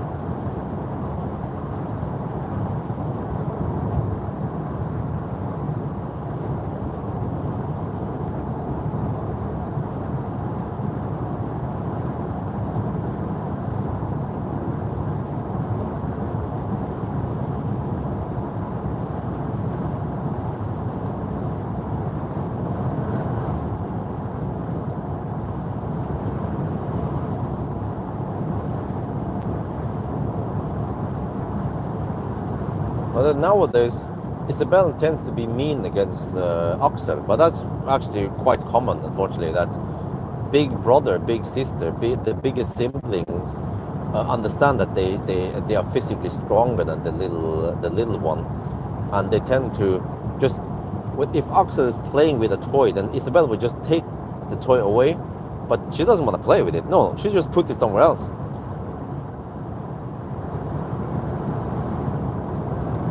So, but we try to teach Isabel that you should be nice to your brother, little brother.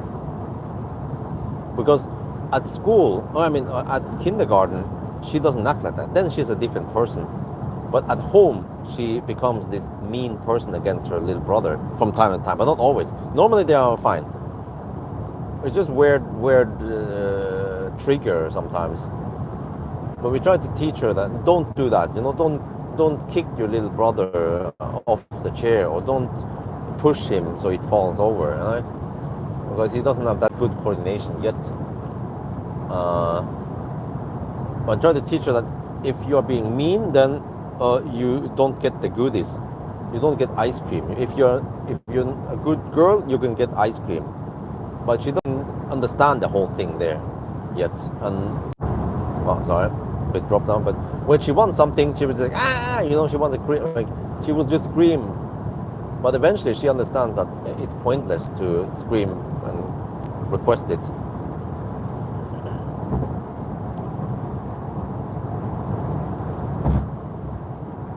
So still takes some time. But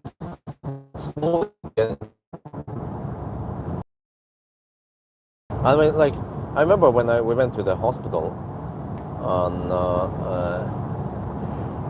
Isabel got a reward for taking the shot, or for taking, yeah, there was the needle for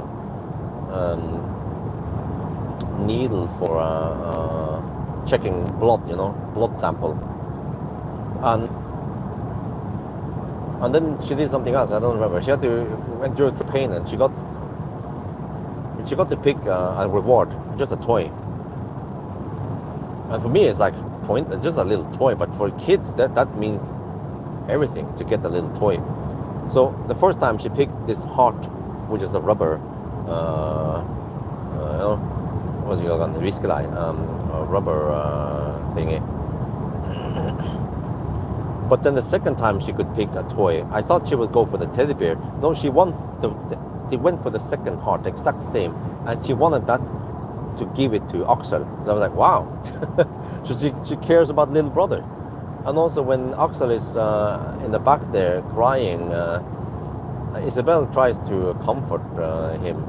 And when inside, yeah, when we had the smaller car seat, when we went inside, Oxley will cry, and then Isabel will then wag the car seat on the floor, so he will stop crying. So she already shows affection for other people,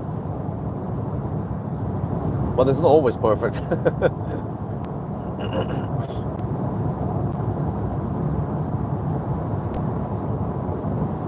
Oh, I'm 12 kilometers away from Strömstad. I have 22%. Well, maybe that's a good thing, because I can then get a relatively flat curve, since I have to go high now.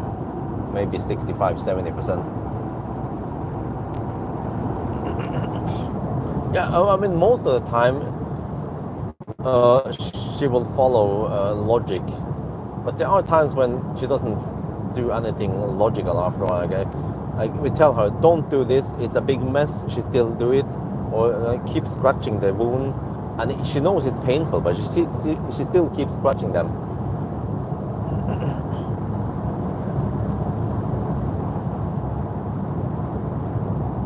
And also when it comes to that medicine, the antibiotics, in the beginning she just didn't want to take it. And I said, but this is a medicine to make things better. She knows the pain, but she didn't want to take it because it didn't taste well.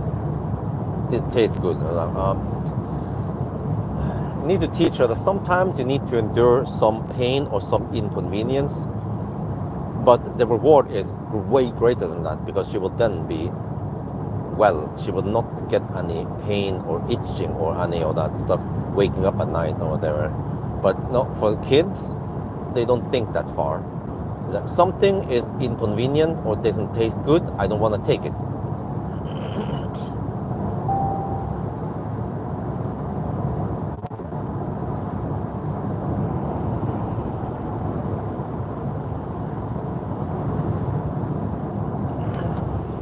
Okay, we are 8 kilometers away, 20%. Well, okay, we might arrive with 15. Worst thing that could happen.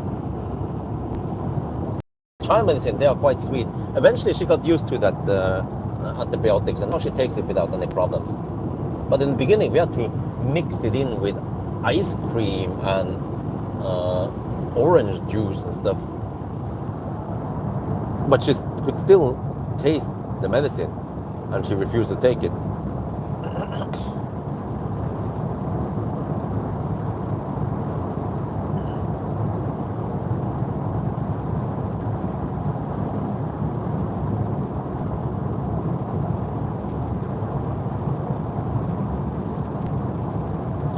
So yeah, man, there's so much stuff going on, man, in my head, about the kids, about economy, about YouTube, about my sponsors, about what I should do next week or this Christmas, this New Year.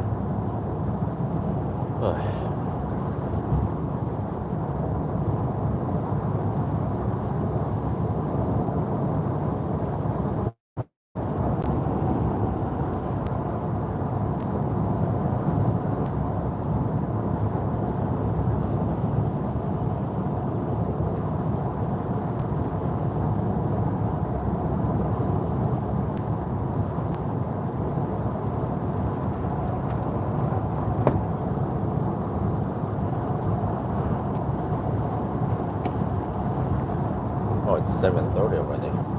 I wonder when Isabel will wake up. Possibly around 8:30.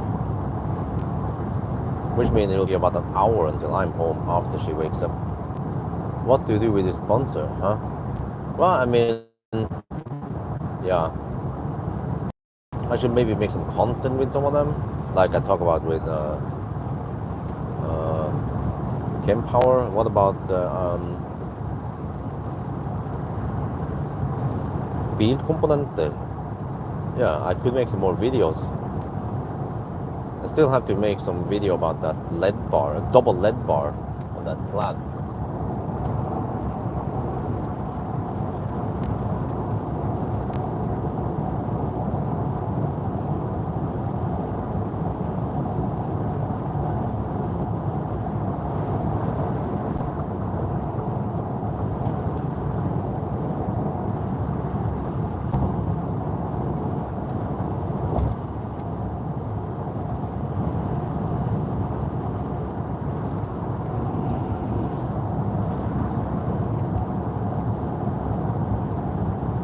17%. Okay.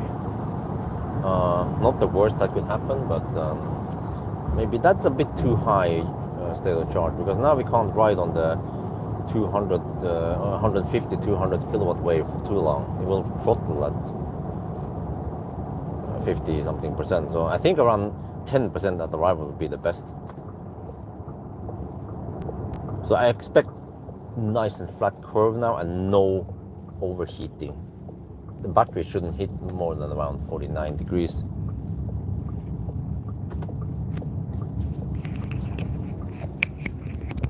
I guess it's good because we're going high now to 70%.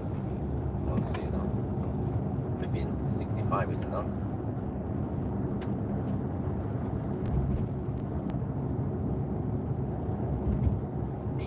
Wow. That means around 15-minute charging stop there. Let's see how busy. Oh, there's no one here to charge it. It's still too early. See, that means that the summer rush has stopped. Ended. Yeah. The office rats are home now, finally. We can go back to normal operations again. I'll just take the same stall I always take because it seems to work well. It doesn't bug. My favorite stall, number 2 over here.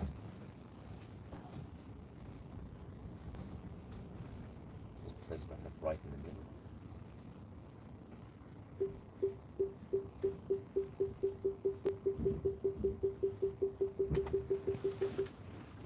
Okay, 815 kilometers now. We have to go to 800 and 992. Okay, so I'm start.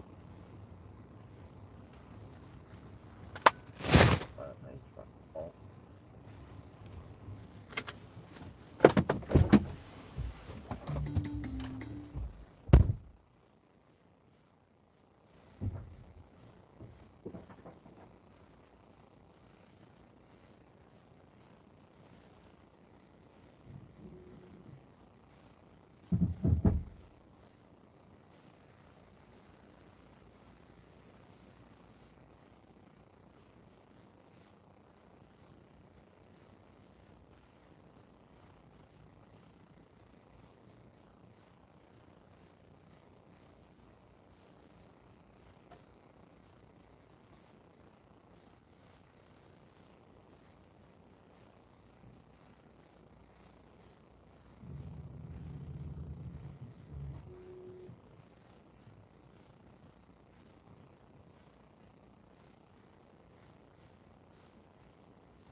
Okay, now I need to find out how much I need for the last leg.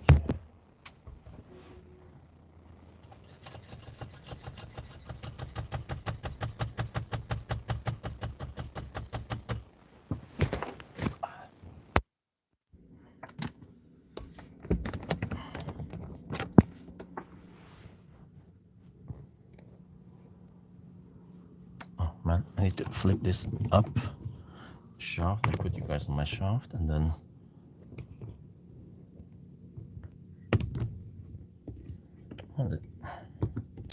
YouTube app is annoying. Okay, let me see. Now what?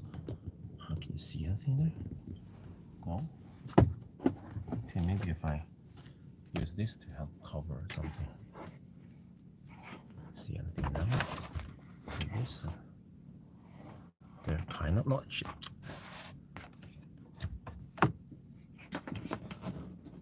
Wedge it in there. There. Now that actually helps. Okay. Getting max speed again. And then I have to check now. Actual position this time.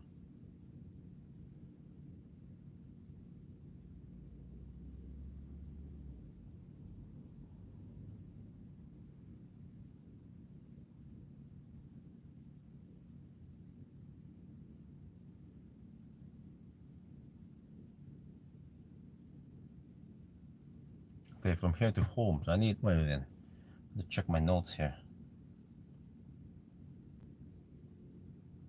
0.8%, so 992 kilometers.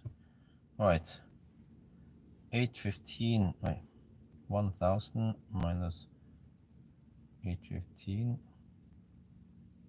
no, or 992 minus 815, 177 kilometers. And then how far away from home are we?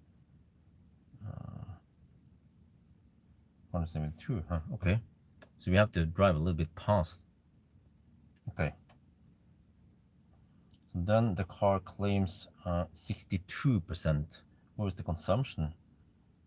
311 watt-hour per kilometer. What was the since chart now? We consume 338 watt-hour per kilometer. Yeah, so it's possible 300.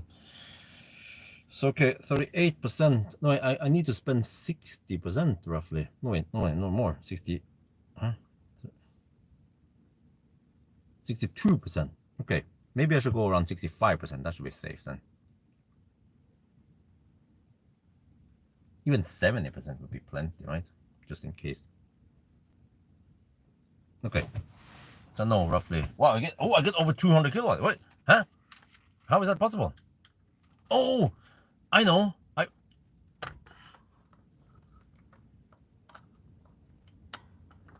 We are now at Strömstad, Ionity, last charging stop, but we arrive with 17%, and look what happens. We actually get 202 kilowatt. Wow. So I thought, oh, it's a disadvantage to arrive with too high state of charge, but it seems like it flattens it out and gets this nice little boost here to mitigate the disadvantage. Oh, nice. Plus that we will not overheat the battery, for sure. Okay, so last run now will be, oh shit, sorry, to home. So let me see, check here, map here. See if I just go, oh, I had it there. Well, I can just go like this and then home. But we need to drive a little bit past, yes, home. Okay, we don't get any good, oh shit, sorry for the overexposed, okay. We don't get any good estimation yet because we are charging, so wait a little bit. I guess I need to go to 70% and then we're good to go.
And when I was dealing with the car seat here, I could just step up like this, right? And I still had the headroom, so I can get the leverage to do the stuff here and so on. And in the back, when they folded the third row, we had so much space. And actually, when I then moved the car seat over to the feet,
Yeah, look at this. Okay, sorry, it's a bit nerdy, but I'm obsessed about the whole battery and cooling. See here, even at 43%, we're only at 47 degrees.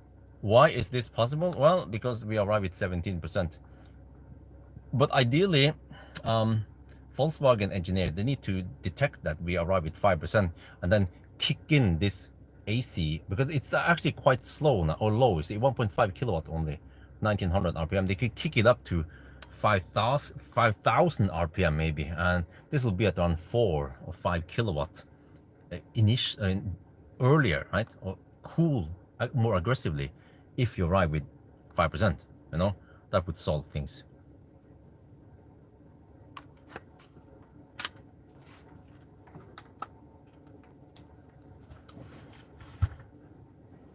Okay, now I'm gonna go throw away some garbage, pee, maybe grab a little bit of snack. I feel like grabbing some snack over here, and then I have a little bit of time before 70% hits.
Hey guys, we've been charging for 15 minutes. We're at 62% already. Wait, let me keep this cool. Maybe the cool back. Not sure if I drink it yet. Let's see. Let's keep it there for now. So I'm gonna go for 60. Oh, wait, what's it? 70%. Since it doesn't take that long. But let me see. We're getting close to 8 in the morning plus.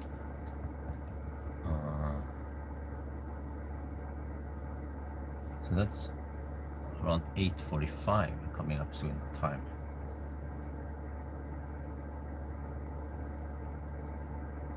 No, they're around there. Maybe I need to take off my jacket. Yeah. Man, it's not hot. Man, it's hot. Okay, I need to put the stuff back. Get ready. Okay, let me take this. Let me just flip it around first. I need to flip this side roughly. I definitely want to try an acceleration noise test. I want to see how this car performs. I mean, since it's GTX, it should get the performance testing.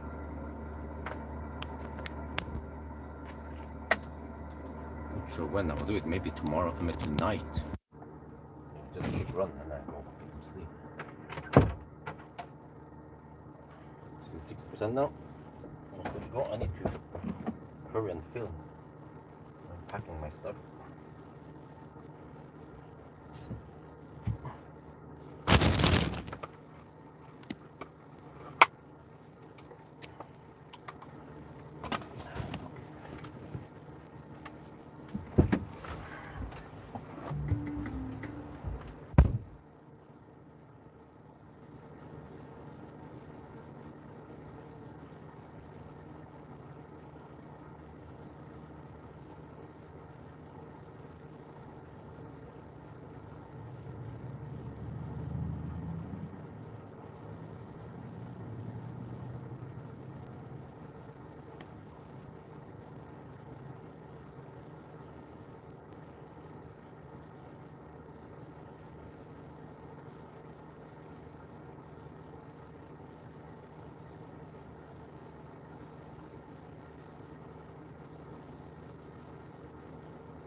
Okay, that was 18-minute running stop.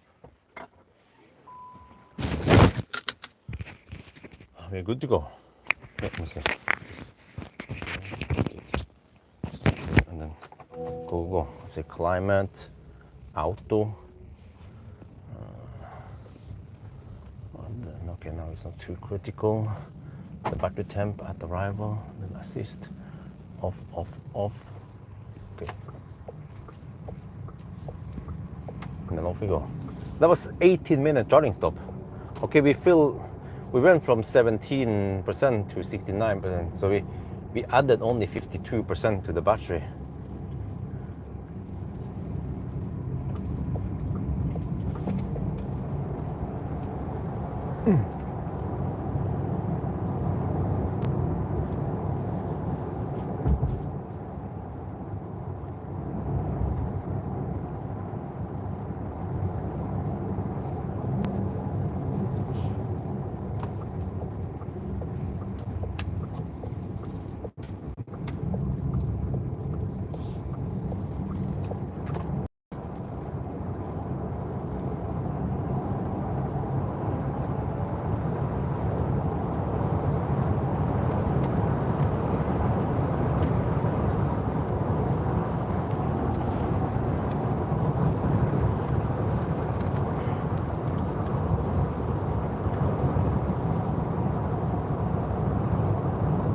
Alright, back on the road. So this is going to be the final run.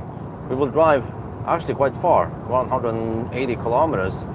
But yeah, the way it works time-wise is that we take the current time plus 46 minutes. That will be the 1,000 kilometer time. So we're getting close to the 9-hour mark. And then when it comes to distance, this car underports distance by 0.8%. So we have to count to 992. Yeah. All right. Now we hammer it towards Norway and home. Yes, home to my family.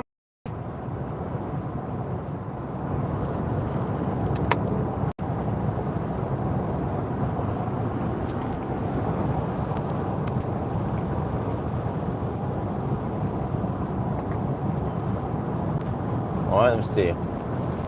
So this time we're getting close to 9 hours.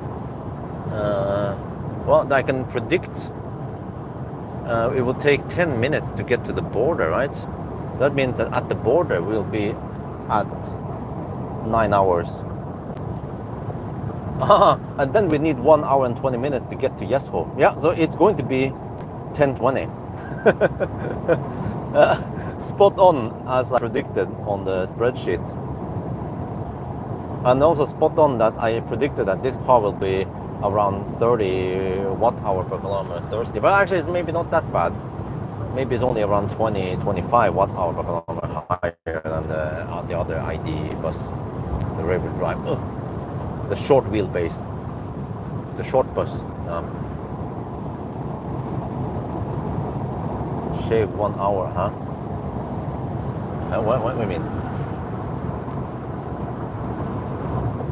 Huh? Looks like shave 1 hour and 30 minutes. What do you mean? No. We're not gonna. Huh? We're not gonna do it in 9 hours. We'll do it in 10:20. So it's just 10 minutes faster. Possibly because that bus is more efficient, and the all-wheel drive with the GTX had a bit of thirstiness. Plus that this long wheelbase is heavier, the extra seats, so on. The bus actually is not that heavy. The regular bus around 2.6 tons, I think it was. So I'm quite surprised that this weighs 300 kilograms more.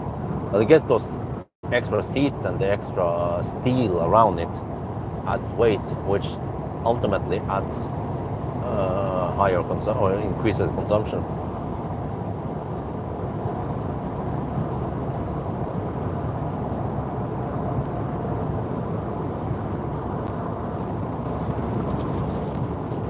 No, we are getting close to the 9 hour mark soon. At 8:14, that's 9 hour, and it will occur once we hit the border. And then I know from the border to Jesho it takes 1 hour and 19 minutes or 20 minutes. There's a slight variation there, but roughly 1 hour and 20 minutes before we 909. So already now I know what the time will be, because this is super consistent. At least after you finish charging the last charging stop, then we know already how long it's going to take the remaining.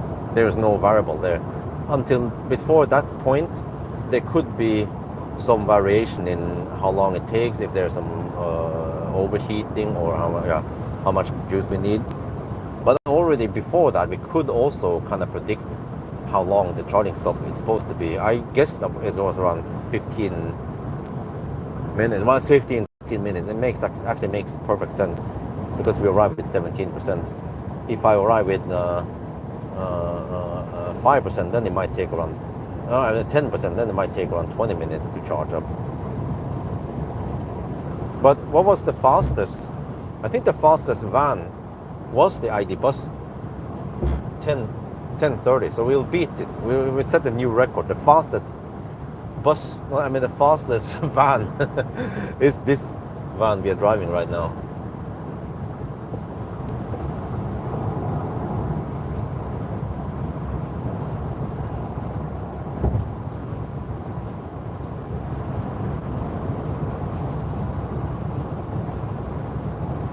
Until we are able to test the X9. Yeah. That's gonna be game over. I still don't know how efficient it is. I wonder if I can borrow it, but I think it's on the Norway tour, so it's not easy to get a hold of it. I can always ask them. There must be some downtime when it's just sitting there in learn school. No. X9. It's Xpeng X9. And then we have the Seeker 009. And then we have Densa, but Densa it's only 160 kilowatt. It's not that fast. And it's kind of thirsty, big and bulky and thirsty. So actually Densa should be slower than Buzz. Yeah, and then Seeker takes around 300 something kilowatt only. Yeah. So the X9 is going to be king. The fastest ever bus, or van. If I know the range at 120 test and starting session, I can calculate how long it's going to take. It should be faster than 10 hours, maybe like 9:45 or something, or 9.5. But that is given that we actually find some 550 kilowatt chargers though.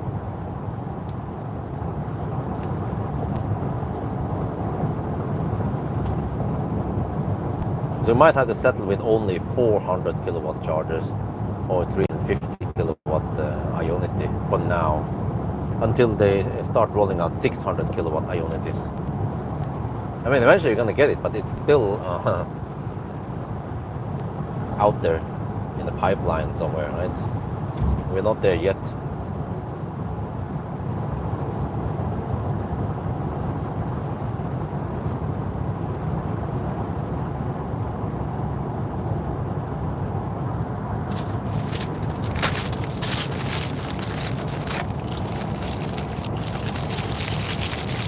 Secret 7X. Well, the problem with the Secret, well, actually, I couldn't get the maximum power all the time with Seeker. So, but I could maybe improve it by 5 to 10 minutes, but that's pretty much it with Seeker.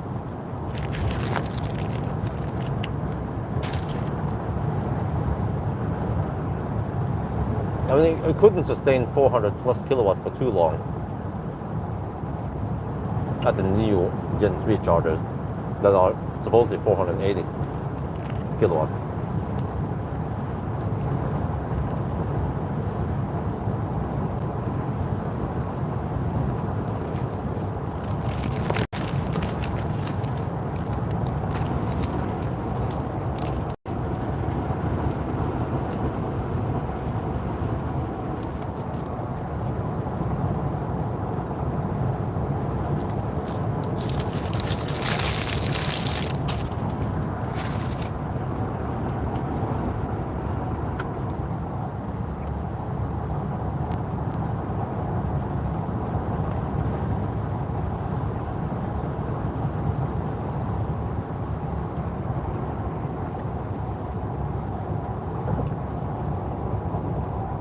Well, we can. I kind of predict a bit here. If we assume that the consumption is roughly the same, well, no, you know, I think the X9 is it's lower, but it's not that tall. What I remember, and I suspect that the X9 might be more efficient than Buzz. So okay, if we have. Well, how is this again?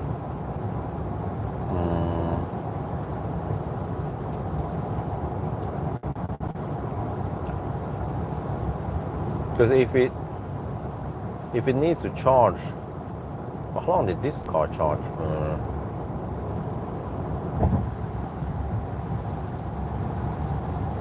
We had roughly 20-minute stops each time. 5 stops, right? 40 times so 100 minutes, 1 hour and 40 minutes.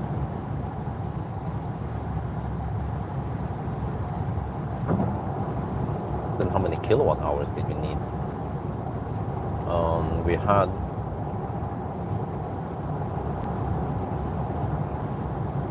84. We consume 80 kilowatt hour plus the 300 something. 330 that's 80. So we need to add 250 kilowatt hour. Wait, there's actually a thing here today for once.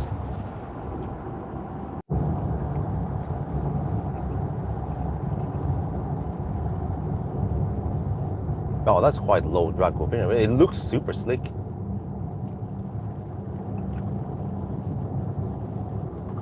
So I'm wondering, and also the battery is bigger.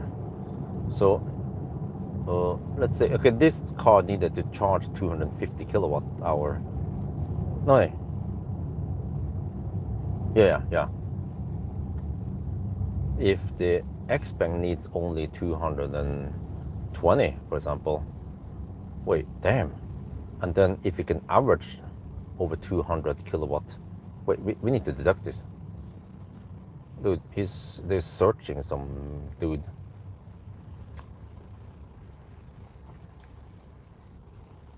Hungarian dude. Okay, 813.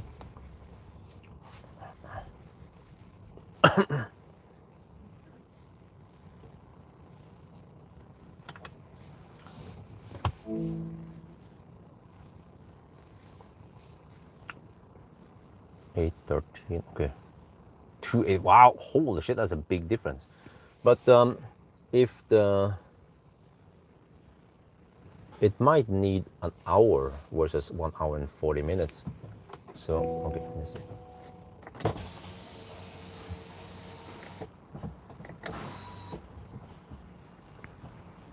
Hei sann! Hvor kommer du fra? Jeg har vært en tur og testet bilen, og det er en pressebil fra Mølle. Så jeg har kjørt helt ned til Hallandsåsen, heter det da. Borti ved, sør for, hvor er det heter den?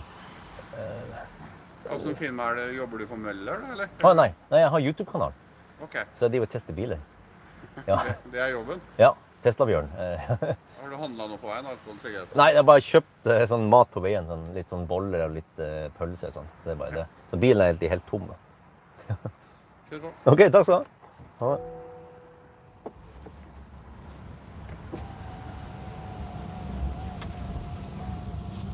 Okay, so that was 2-minute deduction. Well, actually, no, it might be 3 by the time we get back on the motorway. Yeah, it was like, do you work for Mølle? No, I think they don't know how the stuff works. Let me see, let me just get this back in place. There, okay.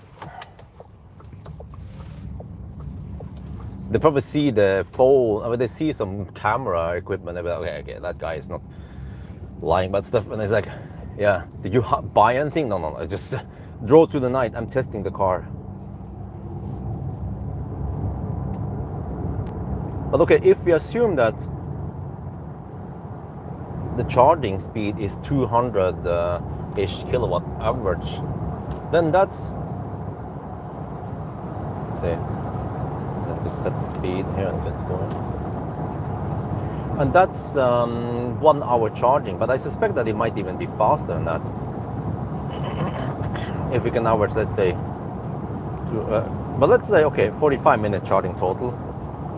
That means about an hour faster, so that means 920 should be possible on the Xpeng X9, about an hour faster than the bus. Yeah, we actually don't need to know too much. You know, we know roughly that it should be more efficient. It has a bigger battery. Already that means 5-10 minute bonus, even if the charging speed would be the same. But then it charges possibly twice as fast on average, maybe even faster.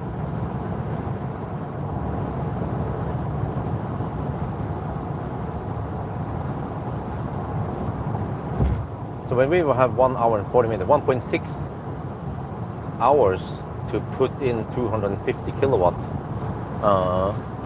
we can calculate roughly what the average power is. 250 kilowatt hour, I mean. Yeah, we had 150 kilowatt average.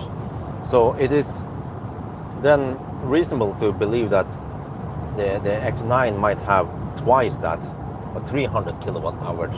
The peak at 550, but 300, maybe even more, 350 hours. But yeah, so it sounds plausible, around 920 on the X9. But what I probably will do with the X9 is to charge to, let's say, if it's quite fast, right, and it actually pays off to charge is at least 70% every time. I'm not going to go 50% and rush it, because the difference between 50% and 70% might just be 3-4 minutes, right? But then actually with that fast charging cars, it just messes up with the old physics when it comes to trips, because then it pays off to charge to 80%, because then you can reduce the amount of stops and the overhead.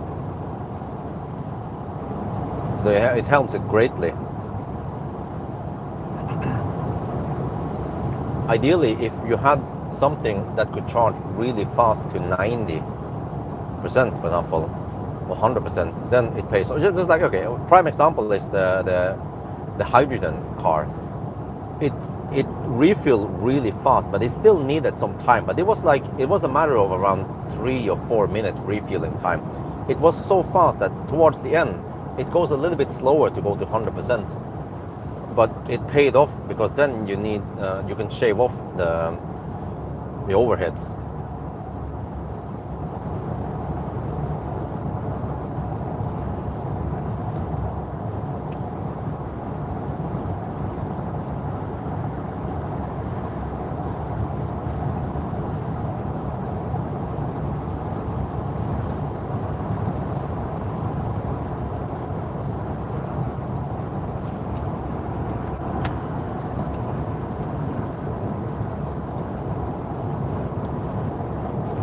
Okay, that was 3 minutes at the border.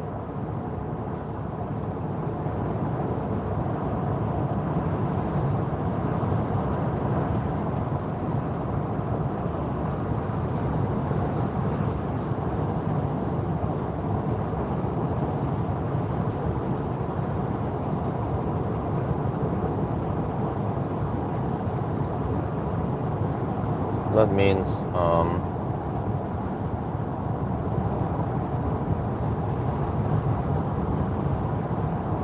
we've been going for around 9 hours. So that means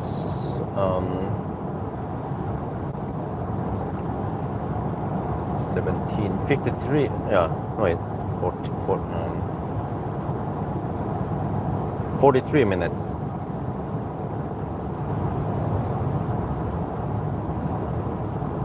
Yeah, current time plus 43 minutes. That is the 1000 time.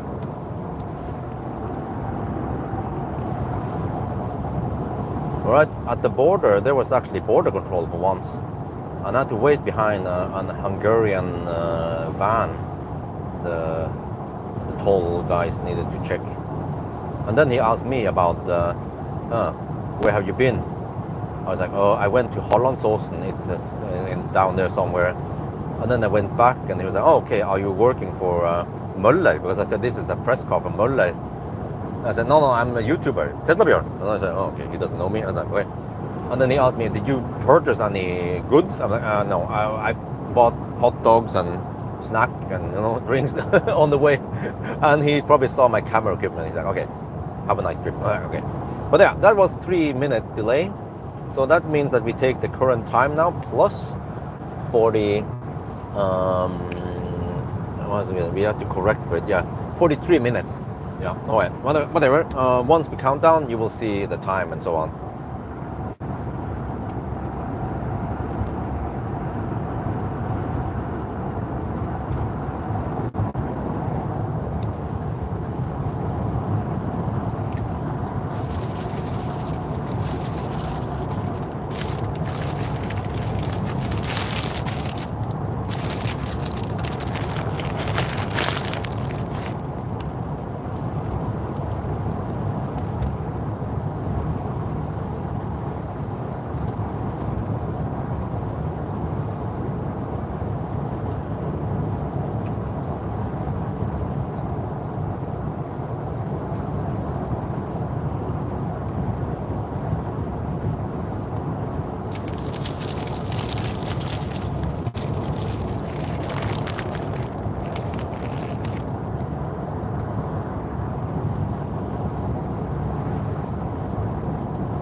I think that's an EQB hammering at the same speed as me in front of me. It looks like EQB. It's a Mercedes, but it's too narrow for an EQE SUV, and also it's not EQS SUV. But then the EQA is a bit smaller, so I bet that's an EQB.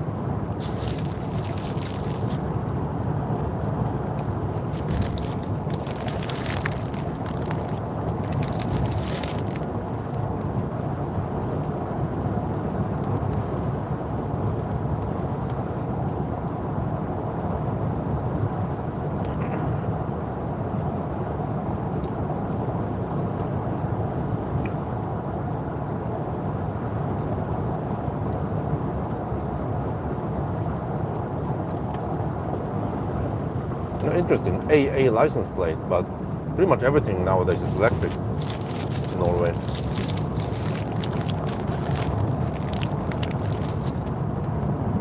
You know, in Norway we hit 900,000 electric cars now.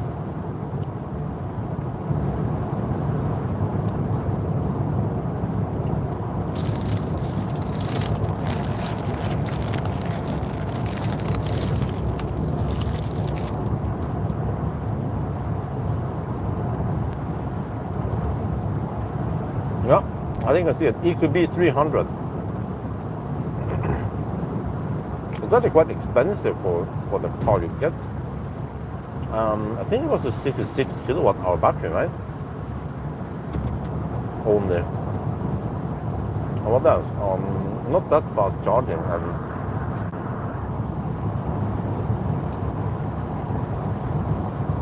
But I guess it's a Mercedes, and some people just want it when they couldn't afford EQE, SUV, or EQS.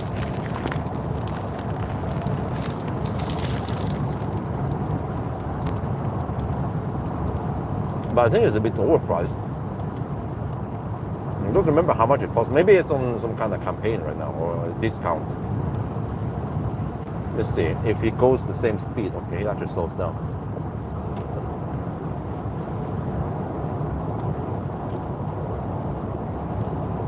Nice weather. I just wonder how tired I'm gonna be. Oh, it's 7.5. Oh yeah, there's a facelift. Okay.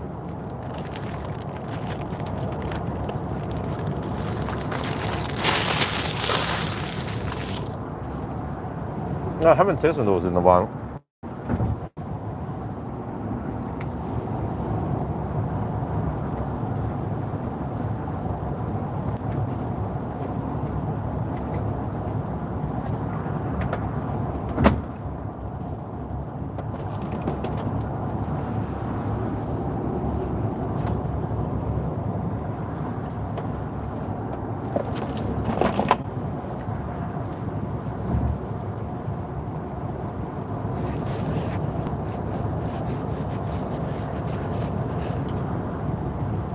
Okay, so 1 hour and 43 minutes.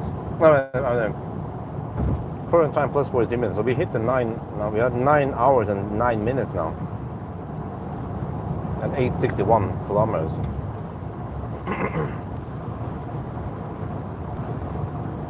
Should be 1020.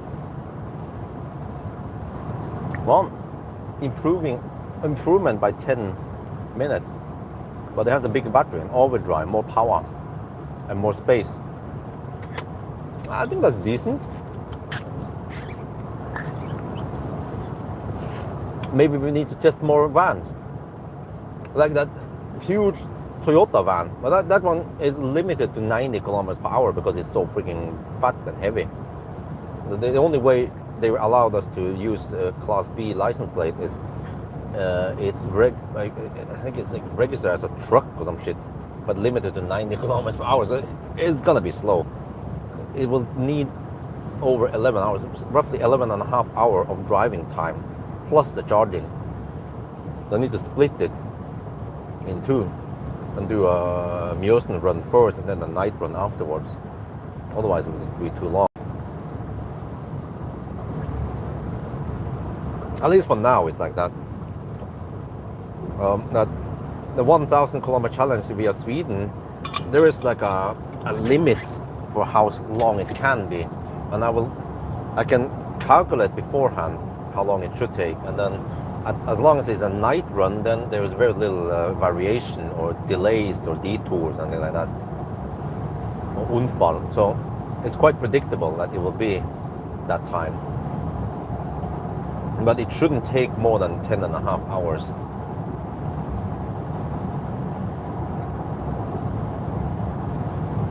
But eventually, maybe in 1 year, maybe next year, then we can actually stretch it to 12-hour runs. Because by then, Isabel should be able to go to bed by herself, and she doesn't need me to be there to kind of cuddle with her so she falls asleep. And I don't need to be there to read the stories for her and stuff. So then I can start earlier, because actually I was ready to go already around 10.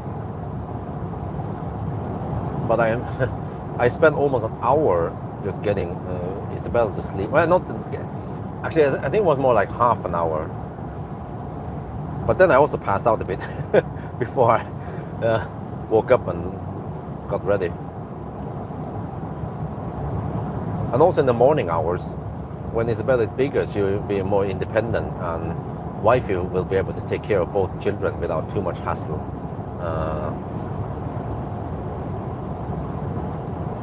Then it just boils down to how long I want to keep driving in one go without having a break. So yeah, at least it will be better and better.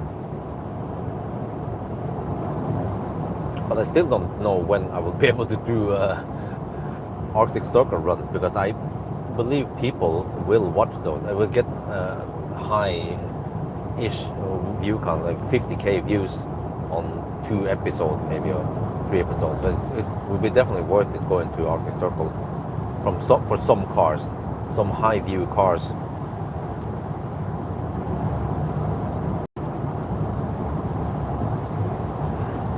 For example, I think I would get views if I went there with a Renault 5 or a Firefly. I had to sleep in a tiny car, or even Inster. I had to look at those poor man's cars, how many views they got.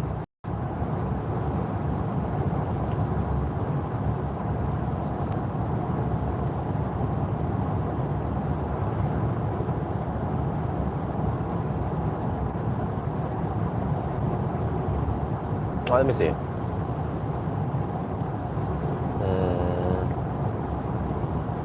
Don't remember now. But it paused at 13. Okay. Okay. So we should be in Home in 1 hour. Yeah, I think that makes sense. From this point, it takes about an hour to go to Home. And also, since it's Sunday morning, and the worst holiday traffic is over, then there will be very little traffic now. Sunday mornings are the best. Almost no traffic. Saturday morning there's slight more traffic because there's stuff open. What? People are actually hammering it. This is a bit unusual. I rarely get hammered in Norway, but not today. So there's some crazy woman. You know you're gonna get pricks if the police catches you. At least I drive right at the level where I don't get pricks.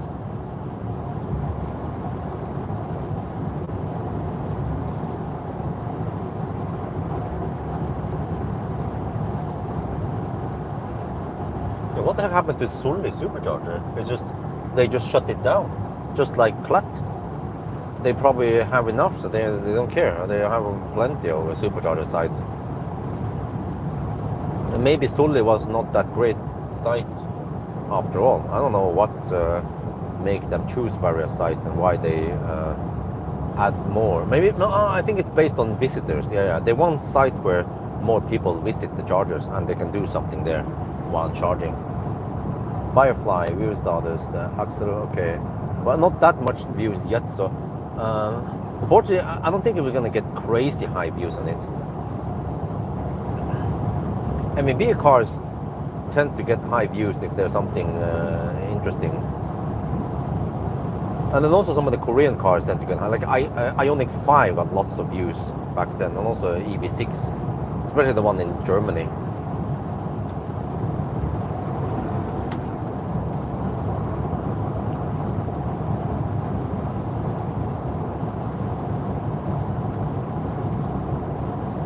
But yeah, I don't know yet. Is it over now? The holiday season? Beginning of the first week of August, and then the rest kind of, or most of them, empty out, right?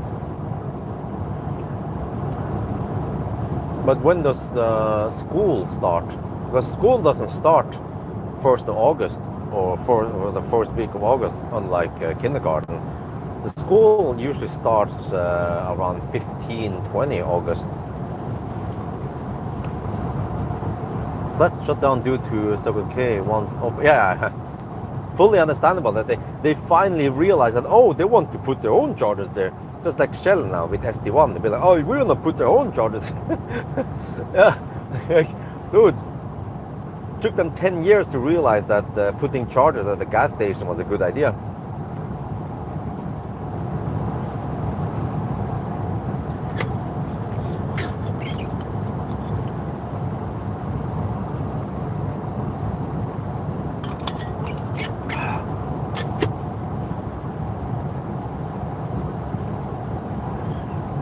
Man, I'll be there at, wait, hi, okay, 8:30, okay, 9:30. So that means that Isabel will be awake, most likely, but not too long before I go there. And then we will have some low prices. Lately, we've been getting some really low spot prices. There was a couple of days ago where the spot price was almost zero throughout the whole day. It was just insane.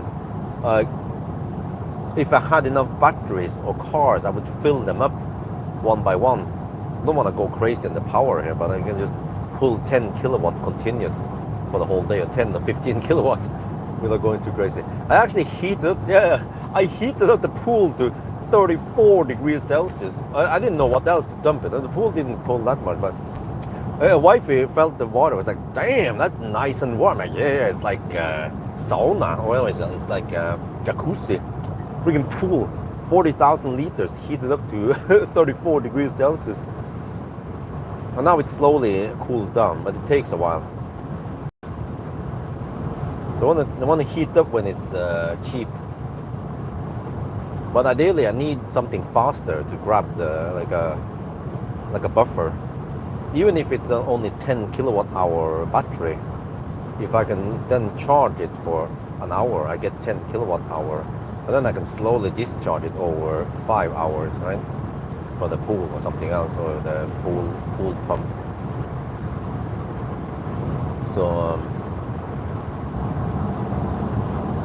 well, there's something rattling in the back there. Parts of the chair or something. But at least for now, these guys are hammering it. I just have to check for potential Polizei. But this Passat, highly unlikely, no extra screens or anything.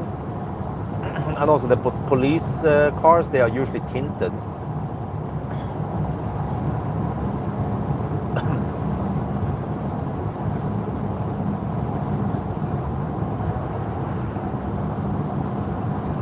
Usually started first week of September. What? Okay. Yeah, but I think Norway is more like Germany, around 14th and mid-August. Yeah. No man, school vacation is long, man. They have roughly 2 months, because they also the school vacations start usually around mid-June until mid-August. So 2 months. Sommerferie, they call it. Yeah. I remember it was nice back then when I was a little girl.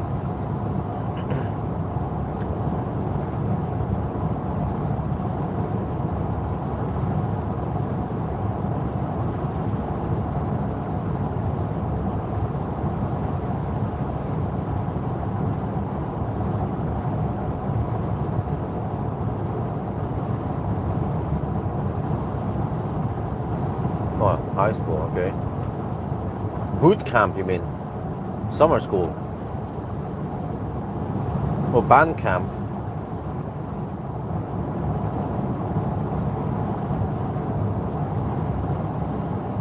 But yeah, what I learned from the Berlin trip with the EL8 is that whatever I do next year, do not go on a freaking long ass road trip like that in July. Just avoid July at all cost. Go there in June, mid-June, even by the end of June is okay. Once 1st July comes, hell breaks loose.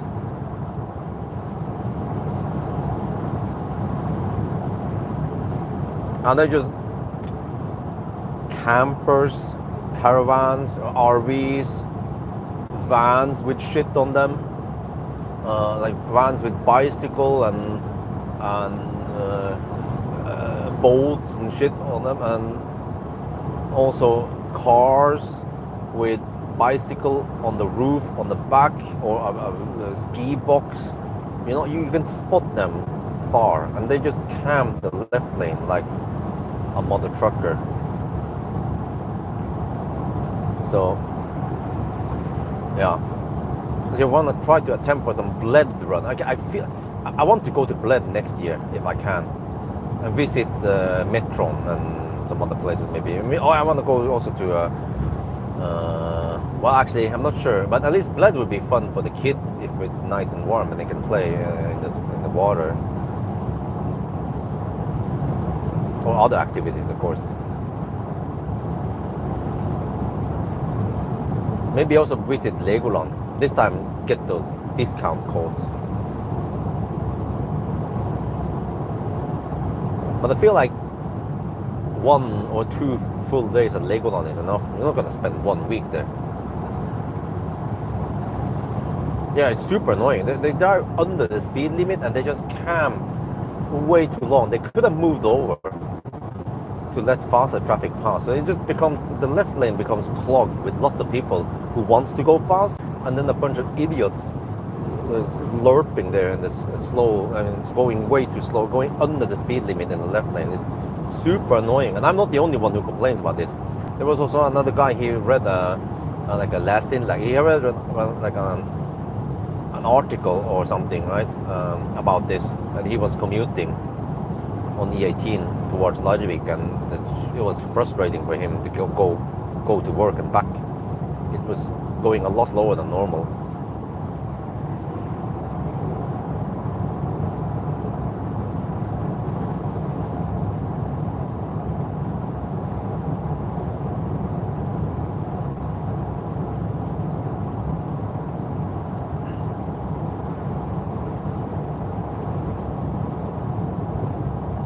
But I also hope I can get more of a vacation next time, meaning that I don't have to carry so much shit, unlike this year. Like, I was the one who carried everything. Because you know how the procedure is. We arrive at some Airbnb. Everyone, the kids and wifey wait in the car while I do the check-in, because I'm responsible for everything, booking and checking and finding where to sleep, where to go, where to drive.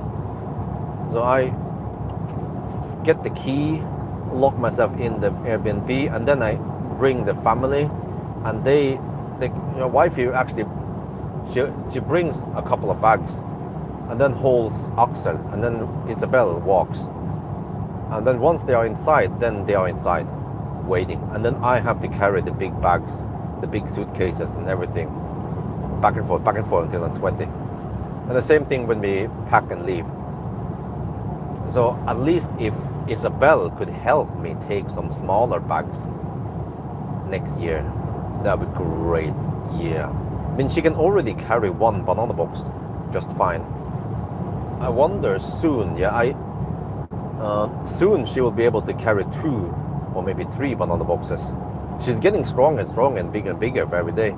And actually, I didn't notice, but when we went back to the kindergarten, the teachers there, they noticed that. They said, "Oh, the kids have grown so much in 1 year, in 1 month." I'm like, I guess they did.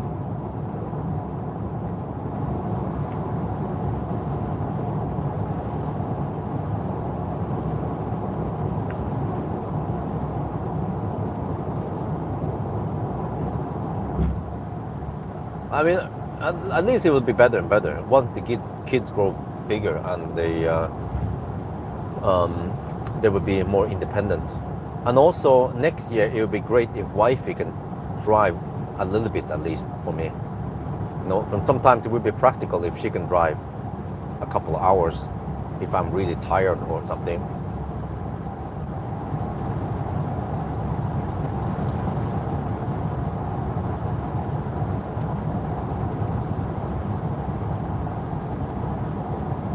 But also depends what we're looking for.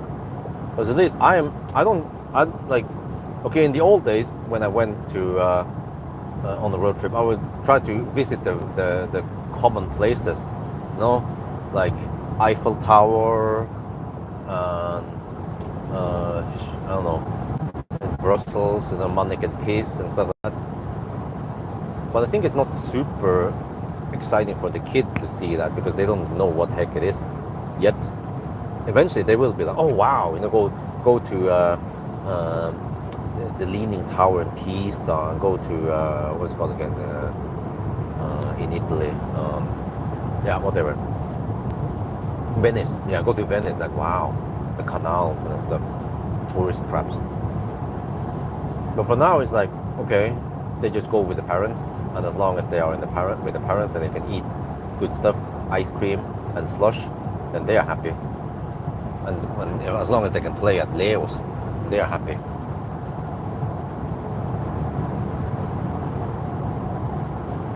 But yeah, but actually Isabel wants to help do stuff. She wants to carry stuff, help me carry stuff, and she wants to do stuff herself. Open this, open that, you know, eat herself. So that's good that she wants to be independent. I mainly did that stuff for her because I didn't want spill here and there, and then I had to clean up. And hopefully next year Isabel doesn't have to use diapers anymore. We're still not there yet, but I want to encourage Isabel to stop using diapers. It will be a nice load off our backs, but we of course need to then hurry to the bathroom if we are somewhere driving or. So, but I mean, it's, yeah, like these kids, they cannot hold it as long as we can. So, but that's why I start understanding. I see people like stopping right by the road, like here, you know, right on the shoulder, just so the kids can pee, because they cannot hold it for another half an hour or 15 minutes for the next. But they could have told us maybe, yeah, I need to pee soon. No, they would be like, oh, I need to pee now. And, okay, let's stop here then. Go out and pee. Come on, I hold you, right? No, there's been a couple of times when she managed to poop and pee. So it is there. She's getting more and more interested in it now.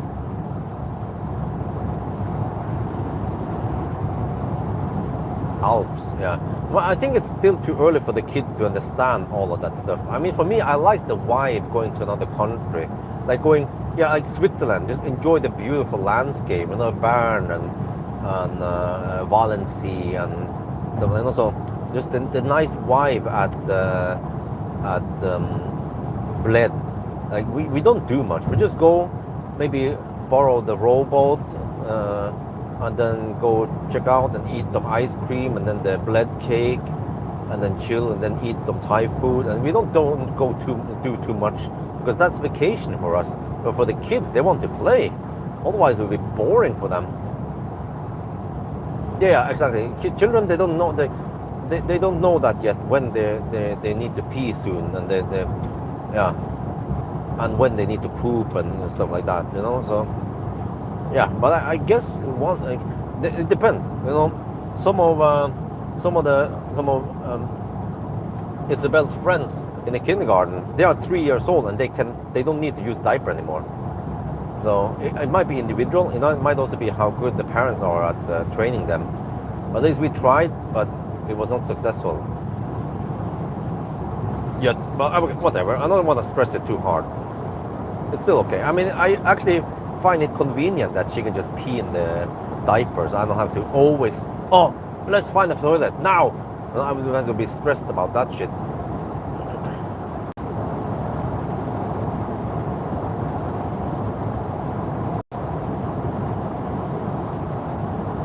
Wow, consumption is 316 on this leg.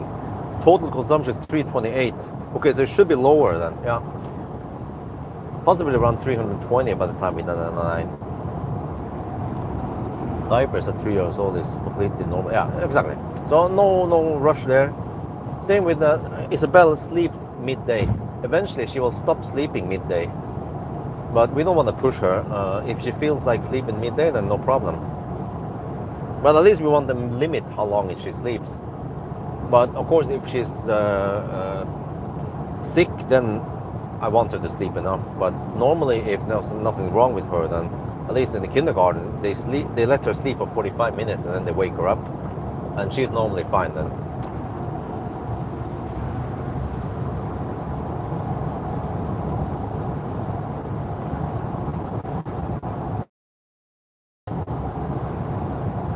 But also, one of wifey's friends, they have a kid that is 3 years old, and that 3-year-old can go to bed by herself, no problem. But for me, I don't know, I'll just keep doing this until it's not needed anymore. But the routine is that I first carry Axel in the carrying strap, and he needs usually around 5 to 15 minutes to fall asleep, and then I wait a little bit more until he is more in the deep sleep, or at least not, yeah. And then we take him upstairs, and then sleeps with wifey, and then he sucks on the titties, and then he calms down, and then he sleeps there for the rest of the night. And he doesn't wake up that much. But if he wakes up, it's more he just a little bit. At least wifey doesn't have to get up completely before he calms down and sleeps again. But then after that, after I carry Axel to sleep, then I have to go and make sure that Isabel sleeps. And then the routine is that I read books for her. But I need to put a limit because she wants me to read the same book over and over and over again. You know, if it's 10 times, she doesn't mind. But I'm like, okay, 3 times, that's enough, right? And then it's late and then we have to sleep. And then she wants me to gently rub her back. I usually just use one finger, rub her back, maybe for 10-15 minutes. And also she likes that we play some calm music. And I have a playlist with some children lullaby. And then usually she falls asleep. But it usually takes about half an hour before she falls asleep. And the whole preparation. So you see, I could have started the 1,000 kilometer challenge at least an hour earlier if I didn't have to take care of all that baby child stuff. And that means that I would have been home by now, right?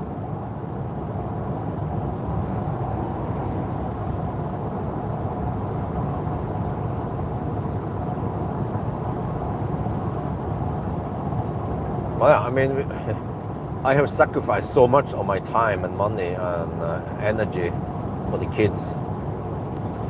And I don't expect them to appreciate it. And actually, they will never know how much I did for them.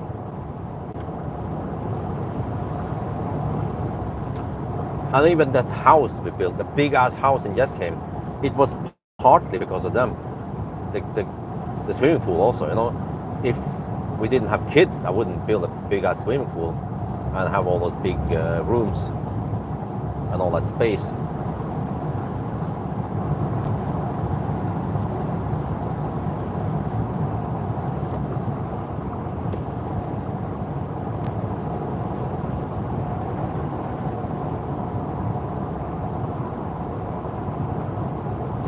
Well, actually, it's kind of funny because if I'm kind of tired, but I don't know, I mean, I need to fall asleep, if I watch my own videos, especially those 4K podcasts, after 5 to 10 minutes, I'll be snoring. My own videos are perfect sleeping medicine. But I need to be able to watch them in a calm place without any distractions, and then I just pass out so easily. I have no chance to stay awake.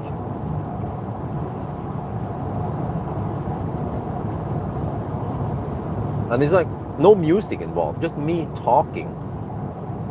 it could be in a rapid gating leaf, some 500-kilometer challenge without music, for example, or some podcast. I'll just fall asleep.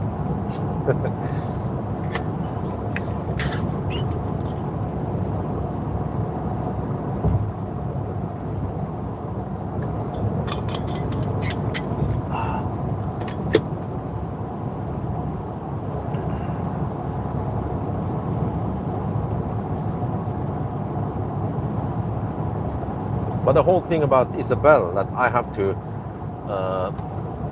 read stories for her and then rub her back until she falls asleep. And then, yeah, many times she also wants to hug my arm. You know, that time, in a couple of years, I will miss that time. It's priceless. That she was a small toddler and wanted to hug me. Eventually she was like, nah, she doesn't want to be close to daddy. It's, no.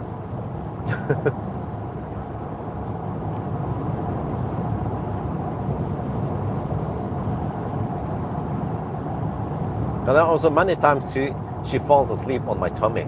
And Axel still does that. He actually sleeps really well on my tummy. He can sleep for 2 hours, no problem.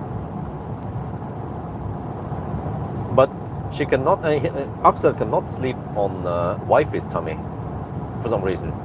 Then maximum half an hour, but then he wants to sleep somewhere else or in another position.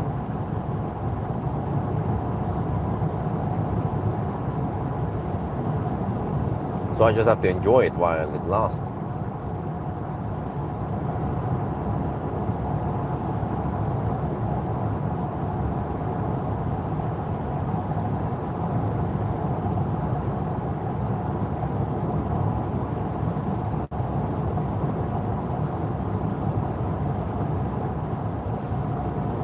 Achtung, Achtung, is that Unfall? What are you doing? Wow, look at this, almost no traffic. Oh, this is how it's supposed to be on a normal Sunday. But just 1 or 2 weeks ago, or especially 3 weeks ago, there was lots of traffic even on a Sunday morning. Wake up and put the music on. Okay, I will not put the music on then.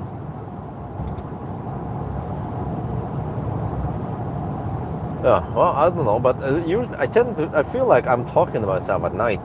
There's like 50 AFK people in the live stream. Nobody talks, and I think something is wrong with the chat and it bugs. And then I ask, hey, something wrong? And then suddenly some guy says, no, we're live. No worries. Chat is working. Oh, okay.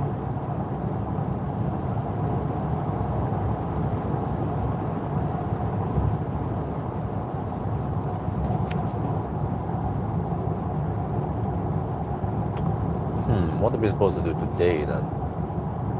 The season ticket at Leo's has expired. It was just a spring ticket, unlimited ticket until around 20 June.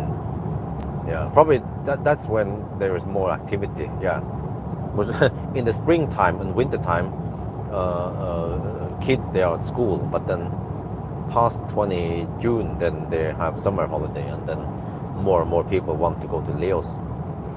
But you probably use music still. Well, actually, no, it's not.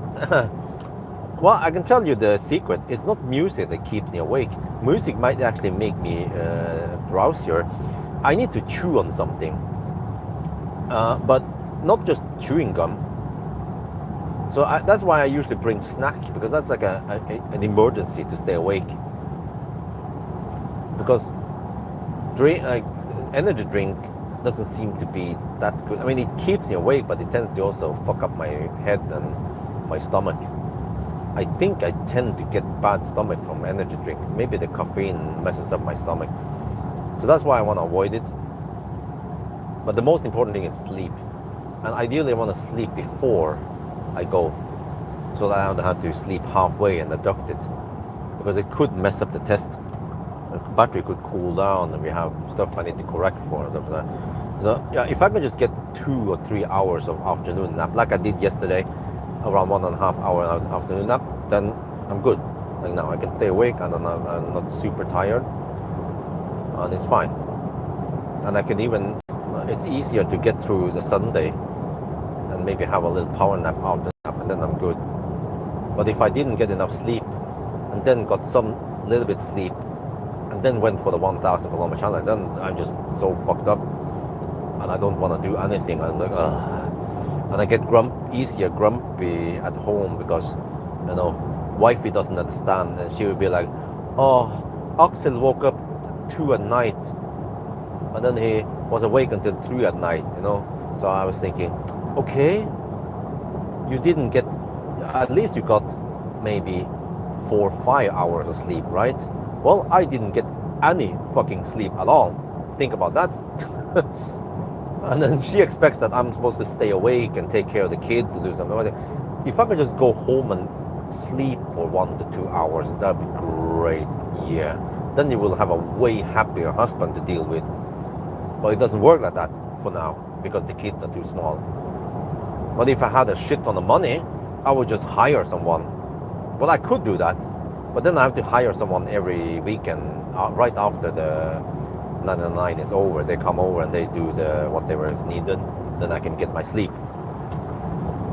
Actually, that might be a not too bad of idea because I can get the whatever I pay, you know, like 800 NOK something for those hours. I get some of that back in tax relief.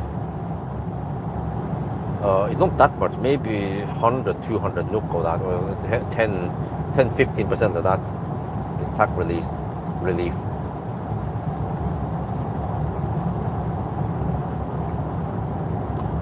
But then if I don't get that many views on that 1,000 kilometer challenge, and I also have charging costs and other expenses, food, but I mean, yeah, then I feel like it's just extra expenses. Then it's almost not worth it going for the 1,000 kilometer. I could just stay home instead and make a banana box video or something else cheaper, shorter. I could just have a 4K podcast or make a family vlog or do another degradation test. They usually don't take too long, especially if it's an old car, and they tend to get okay view count. Blah blah. Seat the multivan considering switching to bus. 650k NOK offer. Oh, they have it on tilbud now. But how does the cabin noise? You know, I'm really impressed how it rides. I feel like it's better comfort, maybe because of longer wheelbase. And I also feel like the noise levels have been improved. So I need to test noise. And this is the kind of stuff that you probably want to know, right? So I'm going to test it. I just have to find a day. Probably tonight or something, or Monday night. I have to look at the weather, try to find a suitable day.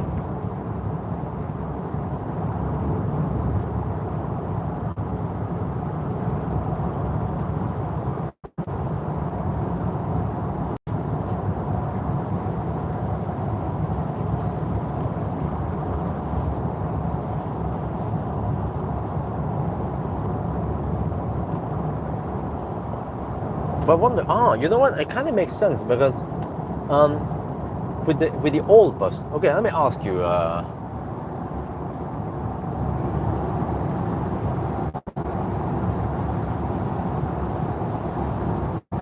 Roger Mo, Norwegian, right? With the regular bus, the short bus, it's only a 5-seater. I mean, I guess people didn't care about buying that bus as a family car for private use, because with a 5-seater, I mean, what do you get? You get more space, yes, but then you get a shit ton of trunk space, but you cannot get extra seats, right? So then you might as well get a Model Y or I don't know, a Skoda Enyaq or something instead, right? Instead of a big bus. But if you can get a 7-seater suddenly, then that makes more sense if you have too many kids, right? So my impression is that the short bus passenger version didn't sell that much, and I didn't really understand why until now.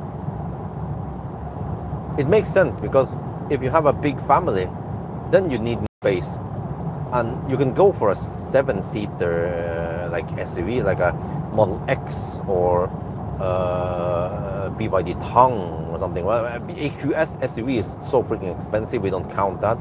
Well, you have the ES8 or EL8 or not sure what other. You have the Mercedes 7-seaters, but it's freaking tiny, man. But it makes sense that if you need 6 or 7-seater, you also want some additional trunk space, and then many of those other cars that are not vans, you don't have much space after all the passengers been loaded. So it makes perfect sense to go for a van then. If you don't know how to pull out, you have too many kids.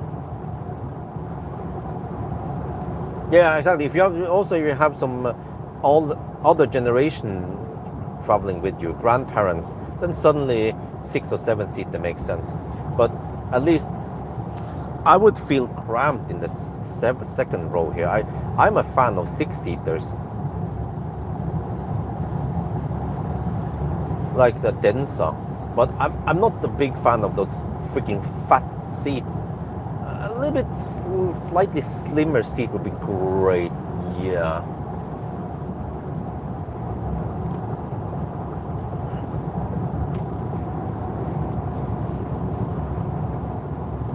Expensive, and yeah, they want overdrive also. Yeah, of course.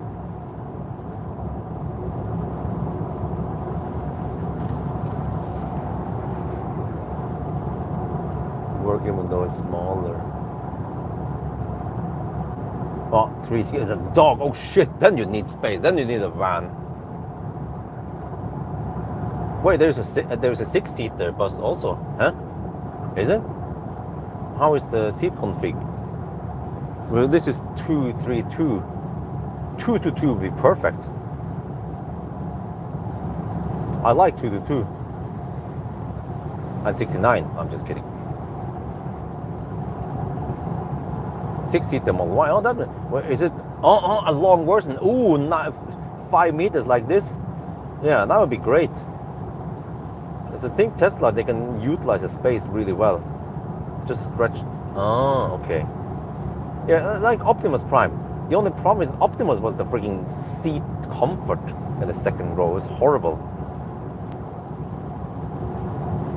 But ES8, for example, or actually the Hongqi 6-seater, awesome.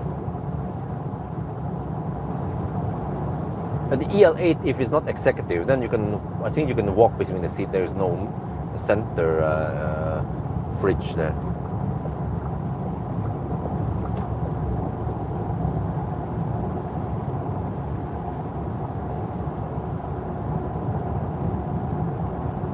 I think it makes more sense for EVs to go for vans, because EVs are already so efficient, and even the vans, if you don't drive too fast and you don't, like Xpeng, right, or maybe a Tesla eventually, you can make an efficient van that doesn't go crazy on the consumption.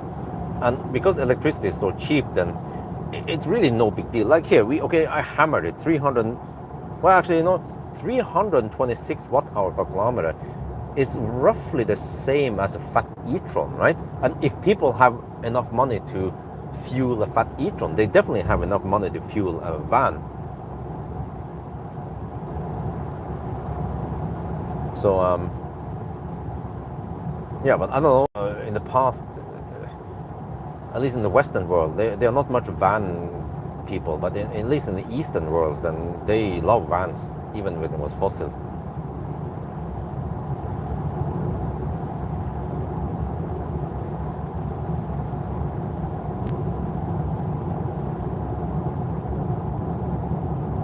And I think actually for the longest time, electric vans didn't exist simply because the batteries they were too expensive. 2, they kind of require fast enough charging to make it good. You've seen the example of ENV200 or some of the other cars. But now, when the technology has matured and the charging network has been growing bigger, then vans actually makes perfect sense for big families. Actually, for the longest time, even Model X dominated the market of people with too many kids.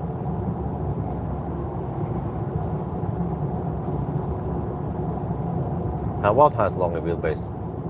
Oh, the Model Y. Oh, wow. Oh, they make a bit bigger battery. How much is that then? 80, at least 85, more like, well, almost 90 kilowatt hour gross capacity then. They stretch the battery also. Always be stretching. ABC.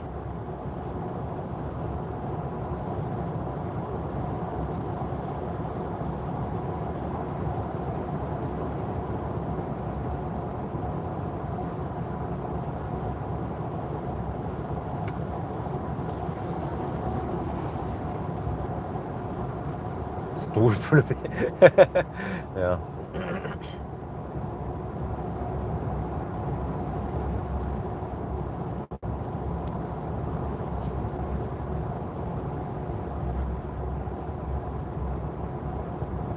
Dyretransport. Yeah, well, it's quite expensive. Not dyretransport. And it's kind of funny. When you open Kristiansand Dyrepark app, there is a splash screen or something, and it says Dyrehagen, not Dyrehagen. It's the expensive garden. Ananasbiter, yeah.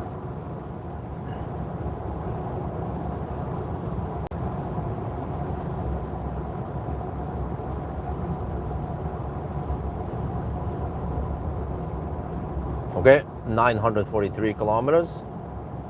And time, we are getting close to, how is it? I have to count to 9.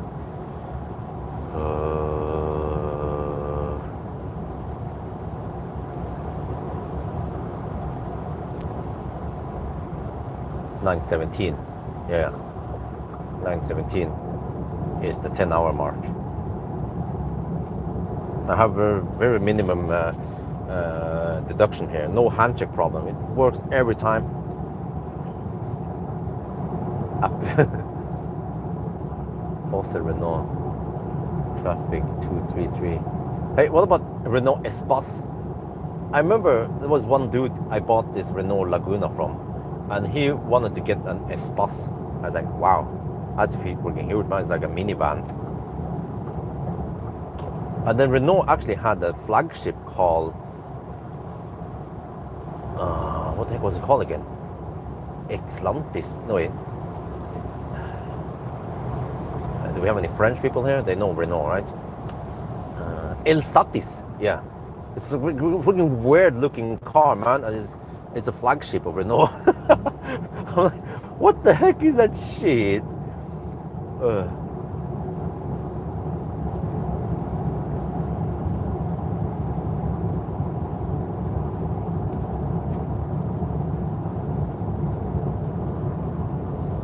I think it wasn't that common. Just like the Volkswagen Phaeton, not that common for some reason. But it was. I watched the video Jeremy Clarkson when he reviewed Phaeton, whatever they call it. It's just insane. Like the thing they have in there, the German engineering at its best. But for some reason, it didn't really sell that much. Maybe it was too expensive.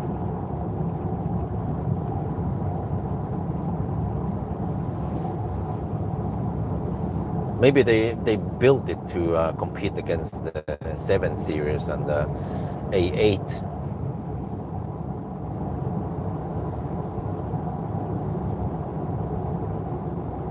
And the S class.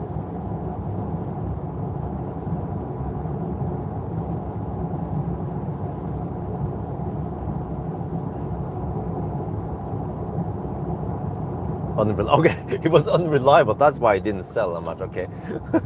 Well, I would not be surprised, yeah, because there was also another Volkswagen that was not that great success. Volkswagen Corrado. My friend Trond had it, and I heard that it was not that great.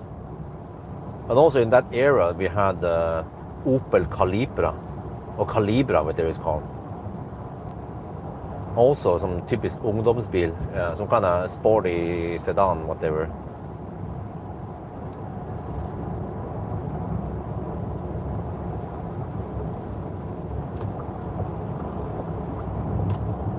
And those were the glorious 90s time.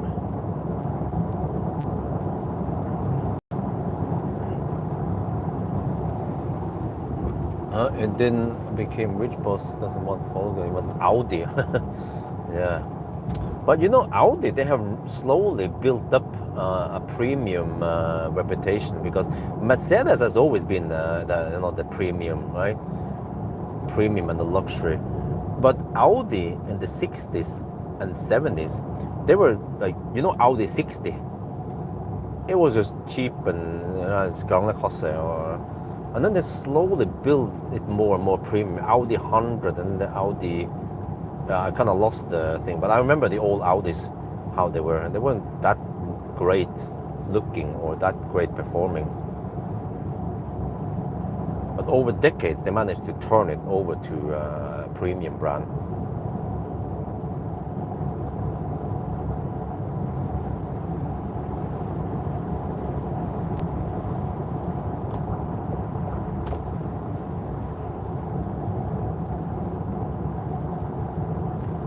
And it was funny because my mom used to date this dude, Norwegian dude. It was when I lived in Mo i Rana. That was in the actually in the 80s. Yes, it was in the 80s before we hit the 1990 something, or maybe it was right around there, 1989 or 88 something. And then he had my mom bought an Audi 60 to Tor Bakland is his name.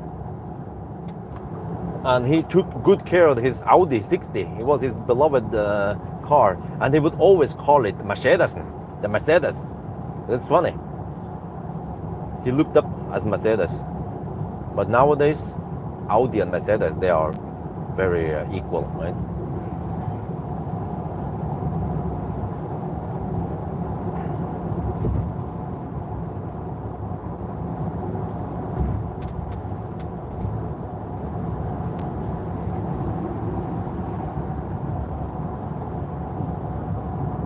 Slowly, okay.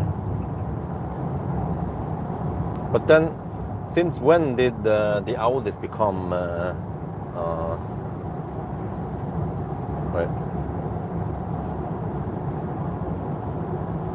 become a car for idiots then? Why are the Audi drivers not using the turn signal? Audi, BMW, Tesla, you know, they don't use blinkers. Why not?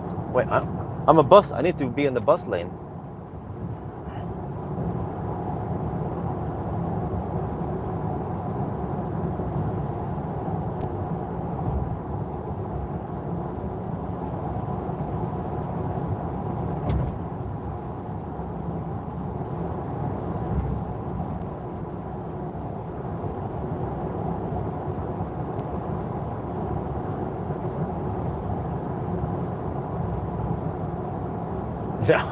Yeah, you know, I started noticing that especially BMW and Audi drivers, they are the worst in my experience. They very high chance that they don't use blinkers.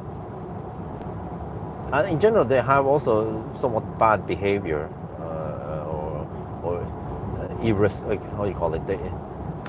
They don't care about other people on the road.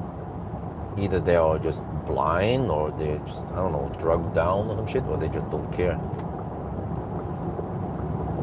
Okay, I can go on the bus lane here.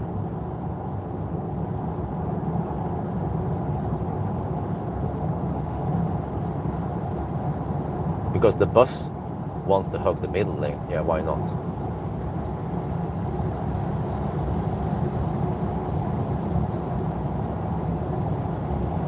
The bus should use the rightmost lane.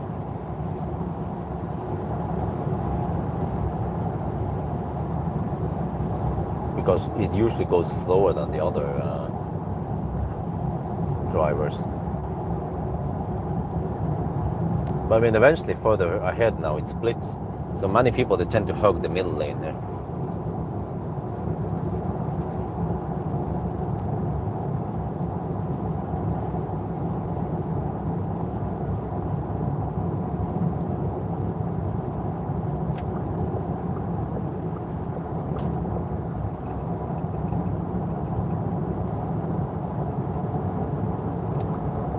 not sure what I'm supposed to do today, but I will try to recover after the challenge. But I feel like I'm not that tired, so if I just get a 2-hour sleep midday, then I'm good. Wait, but I'm supposed to do the range test with this bus.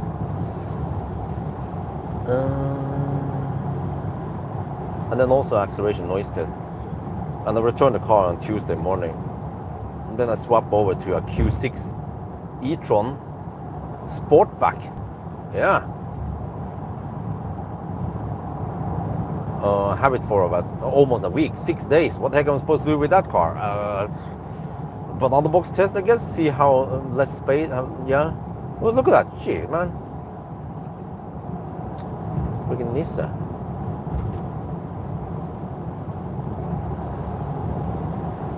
But on the box test, range test, 1,000 kilometer challenge, the usual stuff, and then yeah, I'm not sure what else I should do with it.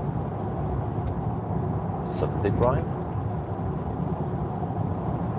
the white one, huh? Wait, is there white? No, it's the Audi Q6, not the A6 coupe yet. That will come the next week again.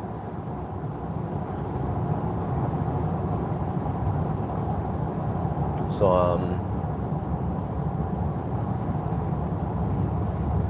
I should do something fun for once. I just want to like load the EcoFlows and the solar panel in the trunk, and then bring a electric grill or some shit with me, and some other stuff, maybe the waffle iron or something, and then tell wifey I'm gonna go on a Sunday drive or some shit. But then I just go camp somewhere. Don't drive too far, and then just slack near Mjøsa or some shit, right? And then grill some. I go to Remen and buy some hot dogs and lompe, and then I just bring some stuff. She doesn't notice what I bring home, and then they just slack and grill and enjoy life and sleep in the car. And then I go home to pick up Isabella at 4. Yeah. So it would be great actually if that car had vehicle to load, because I'm not stressing anything, so I can use vehicle to load while I'm just parked. But normally when I do 1,000 kilometer challenge or whatever, then I cannot use vehicle to load, because I'll be charging. 231. But it's not that power. I already have EcoFlow for high power output.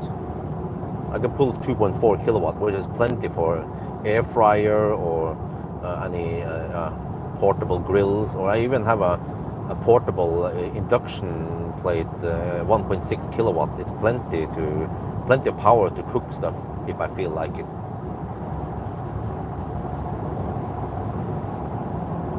And then I can test some sunshade and camp in the car for a couple hours and pass. I can just eat. I could just slack and then enjoy some nice weather, and then grill something, and then just eat. And then I get tired, get fucked up, and then I sleep, and then I wake up and go home. That sounds like the perfect day. You know? It's like when men go fishing. They just want to run away from the women or the wife.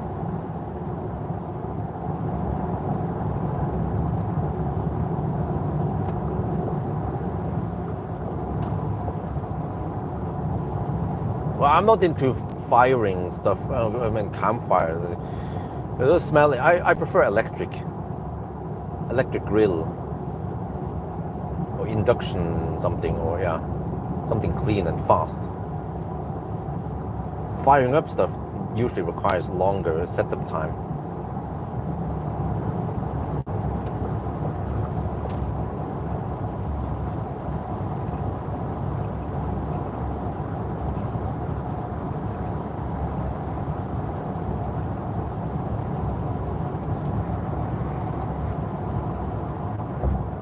Oh, well, I mean, GTX Sunday Drive, yeah. But I did so many Sunday Drive this summer, and I feel like people are getting bored of them.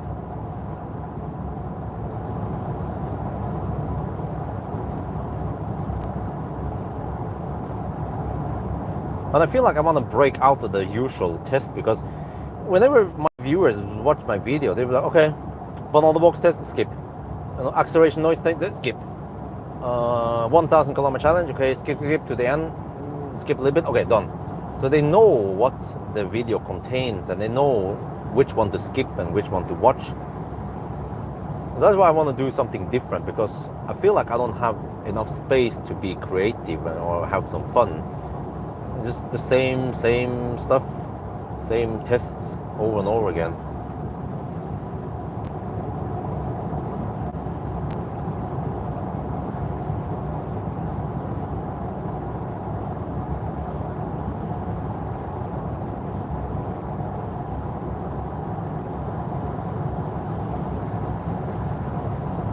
Man, can these guys stop camping on the left lane, please?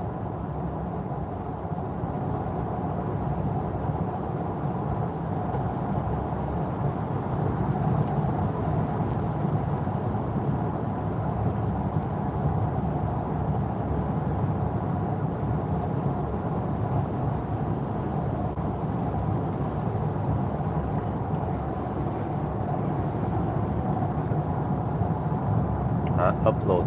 No, I mean, YouTube platform is fine. There's nothing wrong with the platform. It's just the content that needs to be more flexible. And I know what the reason is. The reason are my kids, because I'm restricted to only that. Because I've been invited to various tests, or even invited to go on a 1,000 kilometer drive with Audi, or I think it was Audi, from somewhere, I don't remember, Oslo to Bergen or something. I've been invited lots of times to various trips or tests or something, but I always have to decline because of the small children who needs my attention. But eventually, once they grow bigger, then I can actually go on those trips.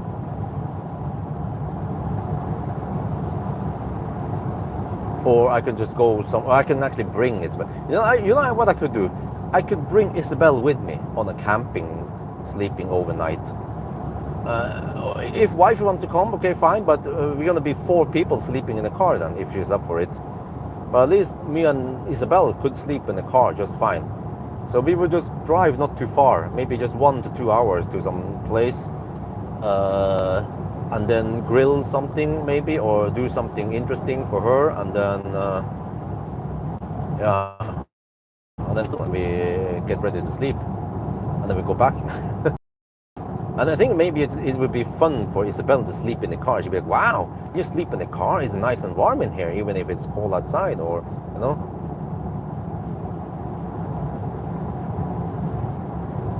No, okay, found the camper. It's of course that dude with a ski box on the roof. Not this Porsche. Porsche Taycan owners also tends to camp the left lane. I was wondering why the traffic was not flowing that well. It's this dude here. The Nissan dude. And now, of course, now when we're trying to overtake him, then he speeds up. Super annoying. And then when he gets over to the left lane, then he drives slow again. You just want to reach your arm out and slap that dude, you know? Yeah.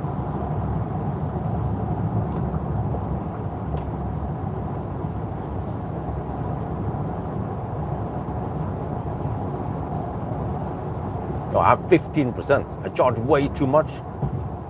Wait, we have to pay attention soon. 9:26. What is the time again? We take plus 50. No, plus 43 minutes. So it's 10 hours and 9 minutes. We're at 9:72. We're going to 9:92. So 20 kilometers left.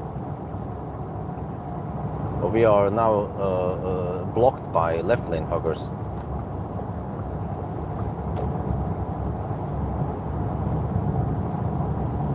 Okay, if they, oh man, like I said, Porsche drivers, they tend to hug the left lane, block them.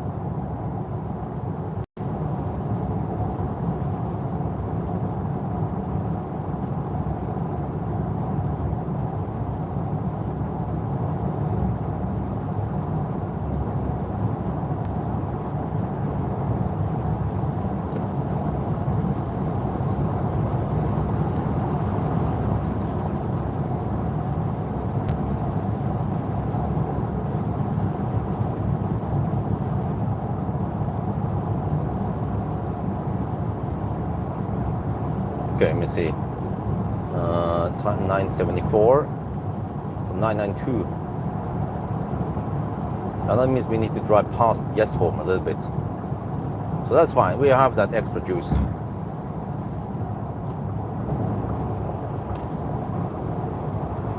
How's the temperature? 15.5 degrees. Standard bus quite high. Raised undercover. Okay. GTX. No. They're also high. I mean, I'm almost dangling here. You know, I prefer to have a lower seat position than this. No, actually, no. I forgot. I can go lower, but it becomes in a weird angle. I don't like that much up angle if I go lowest position. I prefer a more flat seating position.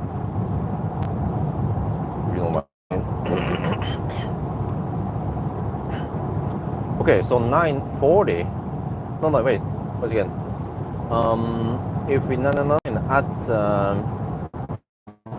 what is that? 1040.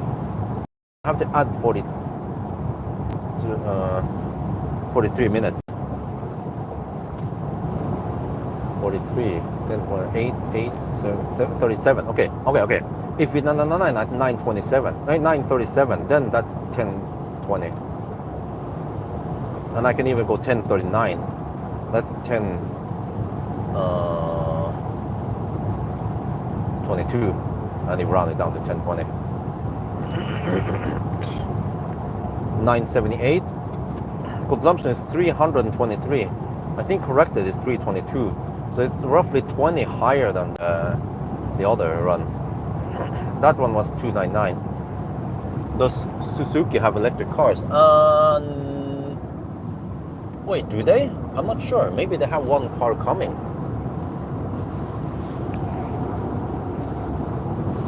But they're kind of far in the game, far behind, regardless.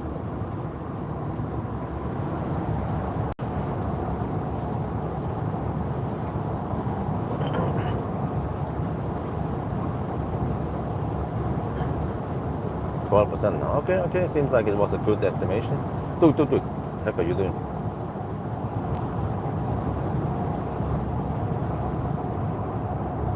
Vitara. Is it based on something else? Maybe it's just basically another car, but just a bit different badge, like Toyota's been doing with their vans.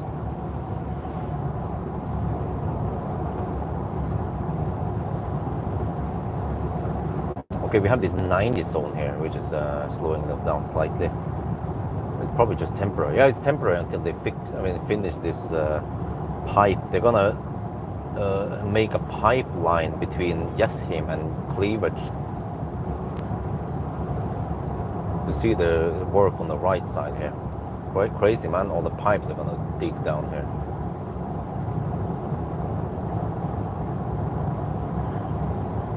So probably I need to round down if I can. I mean, if I must. 981 now.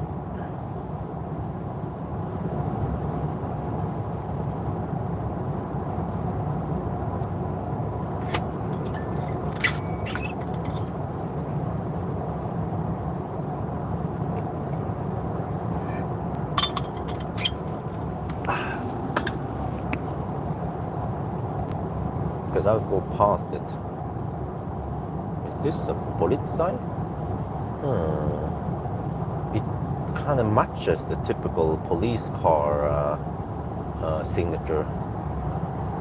However, there is cracked windscreen. No, it's in too bad shape for a police car. But typical Volvo, yeah. Volvo station wagon with tinted windows. It's like, danger. Red alert. Okay, 983.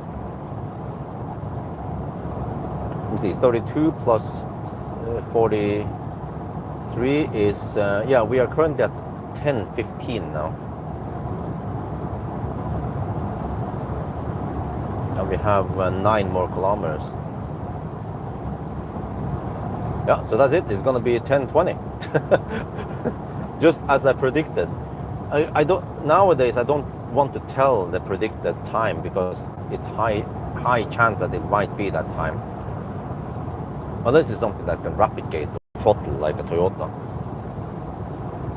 Then that would be interesting to see the time it should have taken if it didn't overheat or throttle versus the fucking long time it took. Yeah.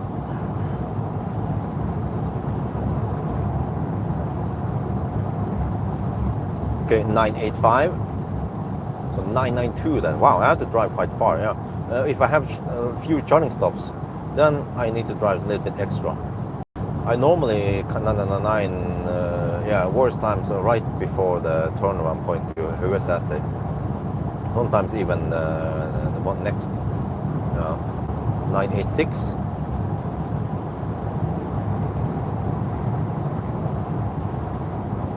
Well, I'm at 10%, so it's low enough, right? I'm gonna slurp on some juice. Well, actually, lately, I made, or I mean, yeah, technically, I made money on grid reward by not charging.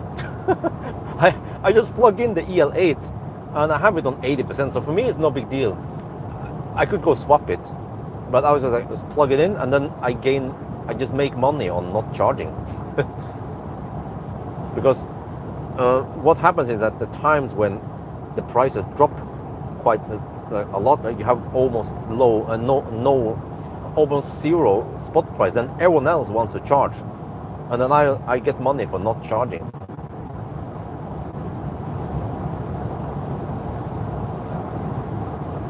So I actually get grid reward on all three easy boxes.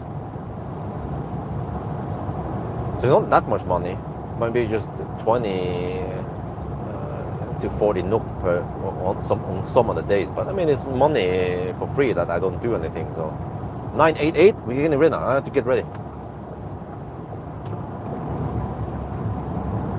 Okay, I have to switch over to the status. Okay, so it's gonna be 992. Okay, getting ready. 989.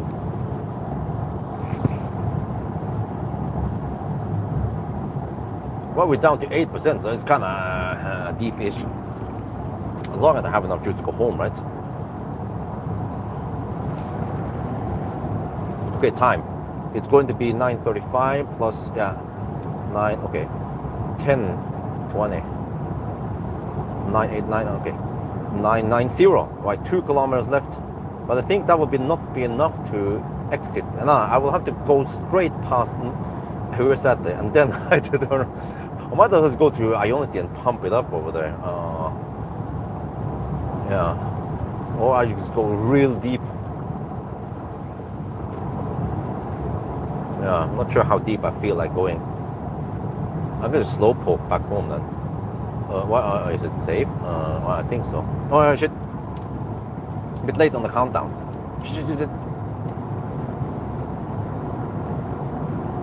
Okay, let's count down. A bit late.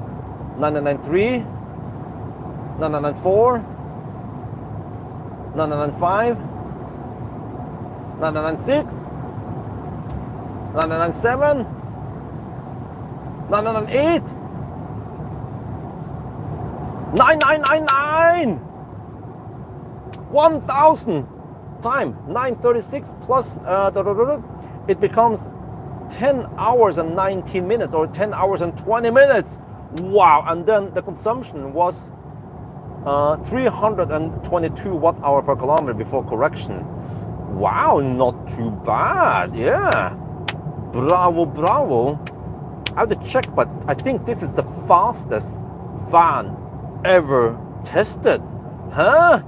A new record. To Volkswagen. I have 7% left. Wait. I need to go home. Langsam. Ding. Wait, home. Go. Hilfe? Okay, 3% at home. No problem. Always go deep with Uncle Björn.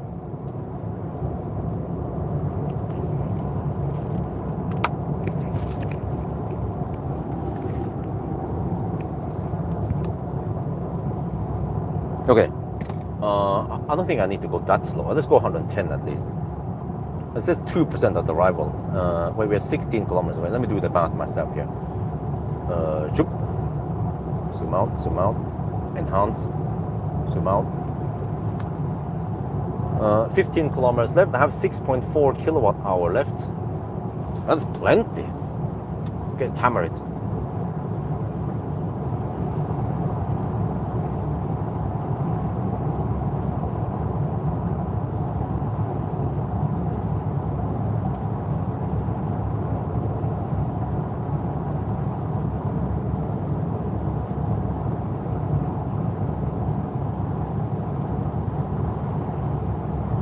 I have budget of 400 watt hour per kilometer. Or we can just go deep, always go deep. Oh shit. Probably ride with 1%, but that's no problem. We can check how much power limit we have.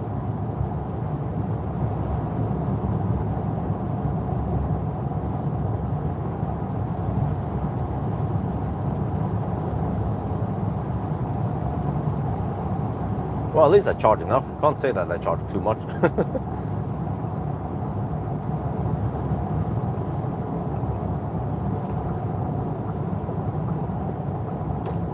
Yeah, well, is it correct? This is the fastest van, right?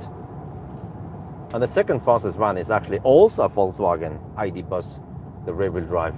But I wonder if today's short bus will be faster, simply because it charges faster than before, and it should be more efficient, especially if you get the 19-inch wheels or the 20-inch that we have now, right? Okay, I don't want to take that extra loop to Dal. I just want to go home and then plug it in and then make my summary and then go help with the family, right? The house is probably burning now because they don't have my help. Oh, it's still quite powerful. 125 kilowatt now. Okay, slightly reduced power. No, 190 kilowatt. Oh, okay, still plenty of power.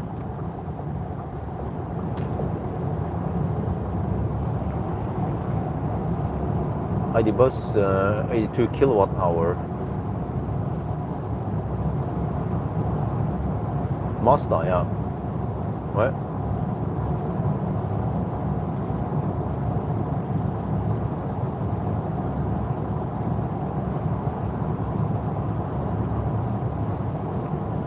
Well, yeah. I mean, I kind of knew it that the GTX would be slightly thirstier. Plus, of course, the longer car, heavier car. Oh wait, got an idea. I'm gonna go check the weight right now. We can have it here in this test, so I don't have to worry about it or even forget about this in the range test. And plenty of people, actually maybe even more people will be watching this test. And actually towards the end, yeah, I've seen it. Many people, they tend to watch the very end after 999 for the summary and something. So if I squeeze in the weight test, that will also be interesting. Like freaking 3-ton beast, one of the heaviest cars out there. We'll see how heavy it really is, because you can't always trust the numbers on the paper.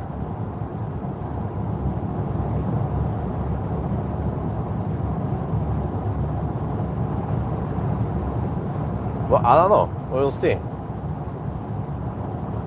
how heavy it really is. Let me check vognkortet.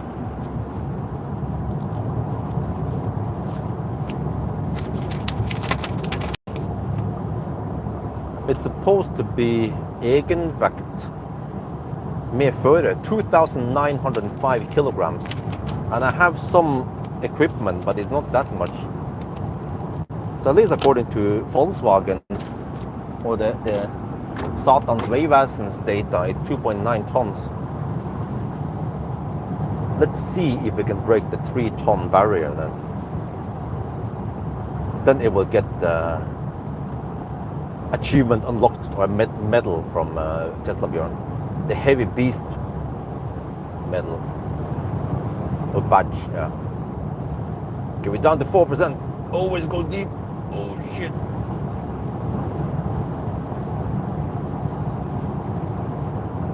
Well, we are just 7 kilometers away from home, so we shouldn't worry, right?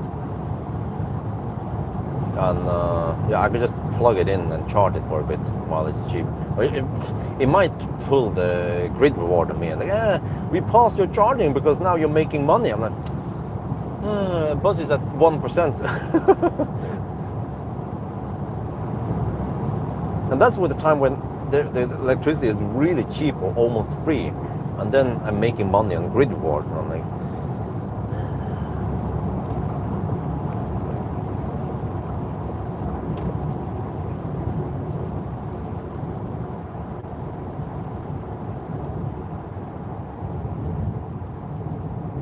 so okay, if it doesn't charge, if it wants to pass the charging for grid reward, then I'll probably force it on until I have around, I don't know, 10, 15% or 20%, then I can let it camp there.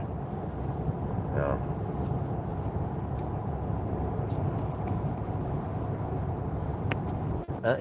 It's kind of funny. There is a device, the thing, whatever it's called again, that transform. No, I'm not sure which device does it. But whatever. I'm getting grid reward on the transformer box or the adapter. Okay, anyway, let me check now.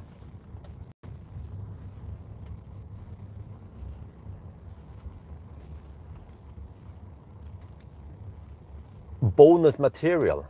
Let's check the weight of the van. According to the car's documentation, it's supposed to be 2.9 ton with a driver. 1460. That's the weight of a BMW i3.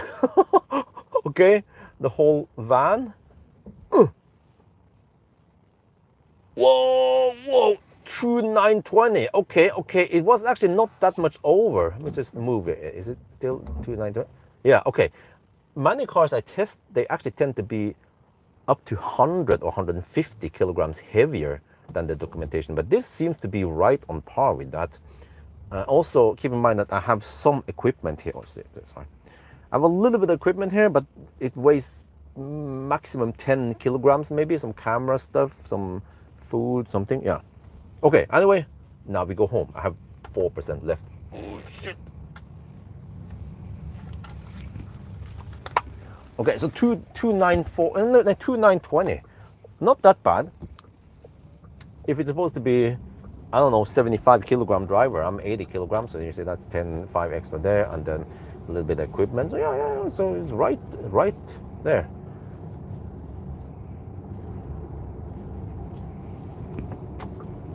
But can I get home though? That's the big question, because you're 5 kilometers away from home, and I have, well, I can see there in car scanner, I have 3.5 kilowatt hour left. Well, if I hammer it,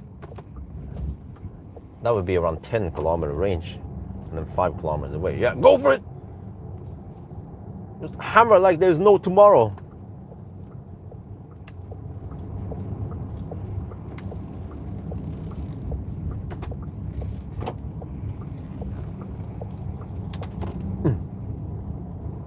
Well, it's almost 10 now. I'm still not home yet.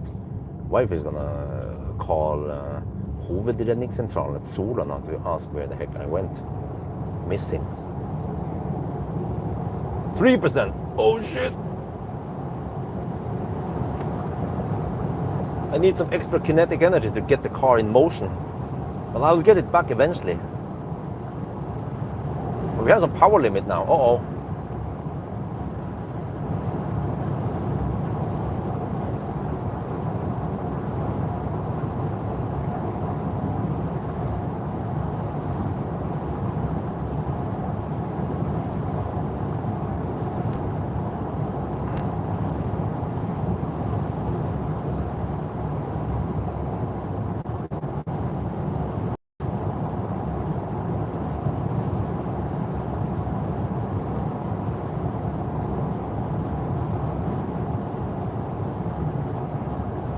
Okay, 3% left.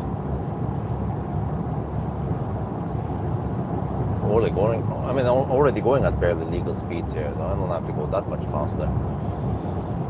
2.6 kilowatt hour left. Yeah, no problem. No.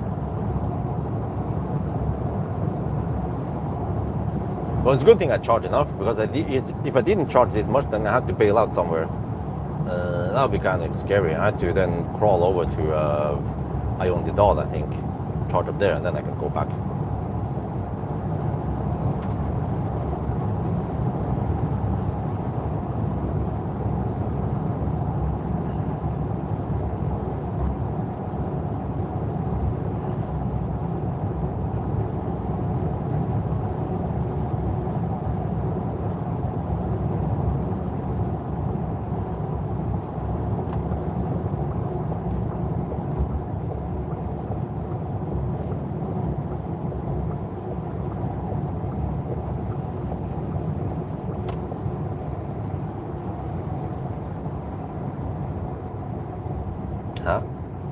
Oh, I'm not using the buffer.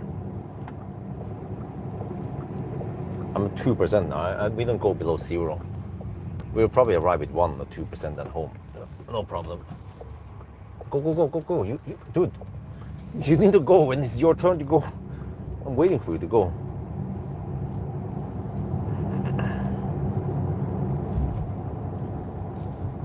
Okay, now 2% left.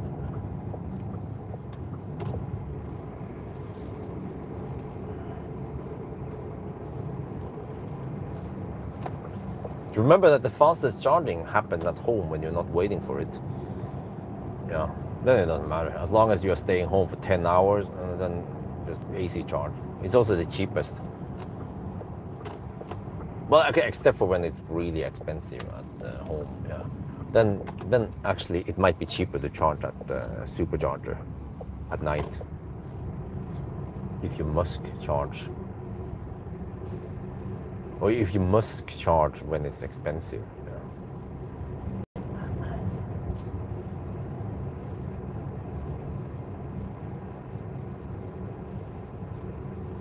2%.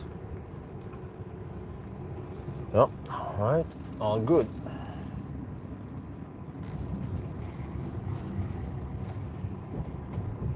Plenty power. Let me check. Oh, it's kind of sluggish now. I feel like I had around 100 something kilowatt left. Feels slightly slower than the regular short bus. Man, it's almost 10 by the time I get home. Shit. Well, if I could just get started earlier. Well, I did pass out for about 15 minutes. Yeah. That was probably very useful to get that power nap before I started.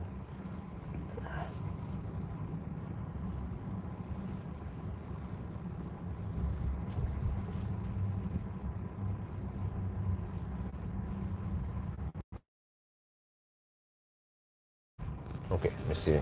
Now I just need to open the garage door. Oh, that door is open. They are awake. The gang is awake. See, open the door, please. There. 2%. Yeah, no problem.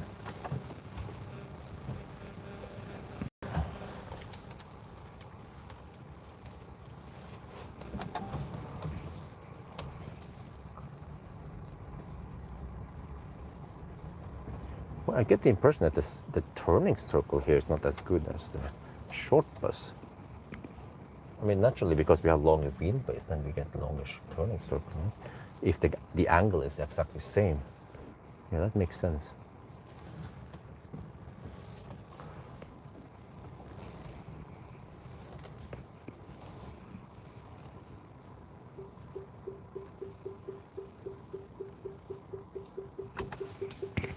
All right.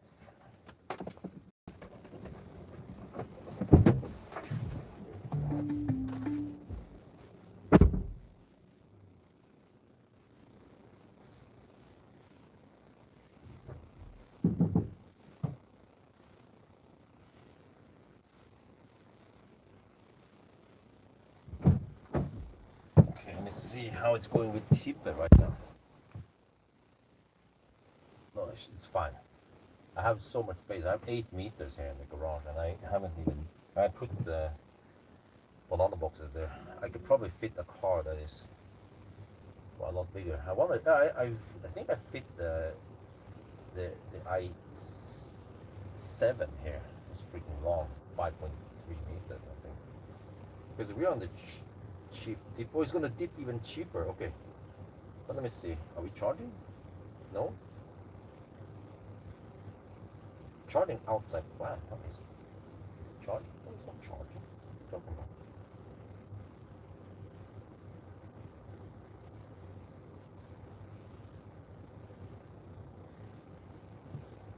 What? Is that thing really charging? Let's see. It claims charging due to recall. Really? Let me plug in and see what happens.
Huh. It is actually charging, is it? With the grid rod? Let's check here. Oh, strange.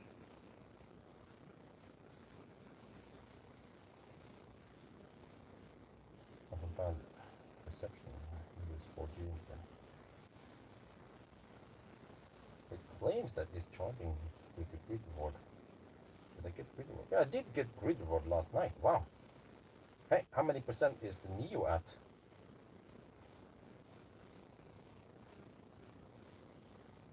76%. Did it charge anything last night?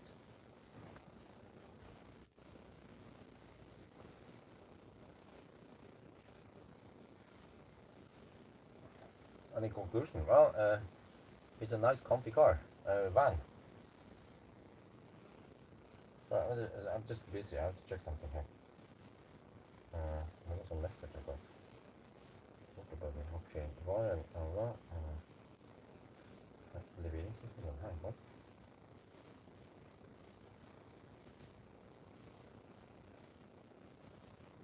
Let me check here. People want on outside. Here 8. Oh, it actually charged last night. It charged. Oh, it charged in the afternoons. 5 in the afternoon they charge on grid reward, and then they charge again.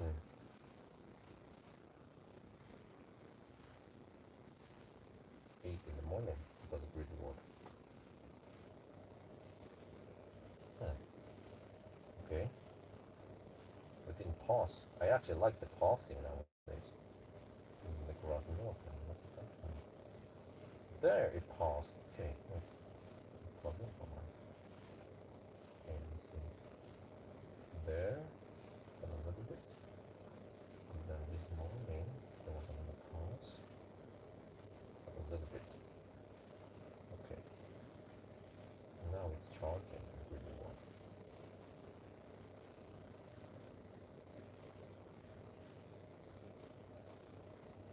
Or what is it doing? I'm not sure.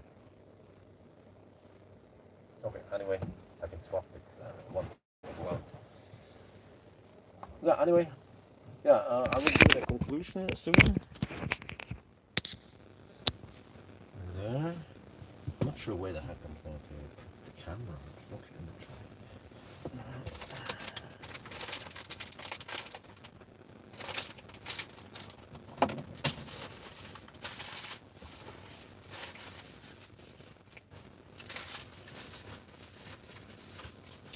Oh yeah, if I go for a trip, I'll take the EL8 of course. This car will be sitting here camping for grid reward. Now I need to switch the camera. I'm trying to get a good view.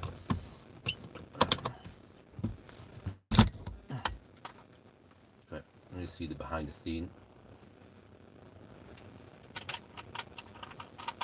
I'm topping up on the thing now.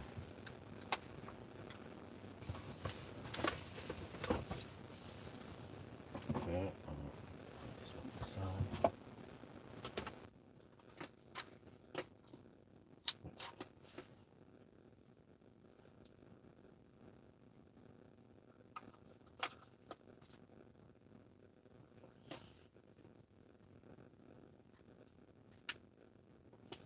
Yeah, sometimes it misreports it. It claims it's grid board, but it's actually not grid board. Let's check it again here. What it? Yeah, it's actually not grid board. It's just misreported. It's just regular charging.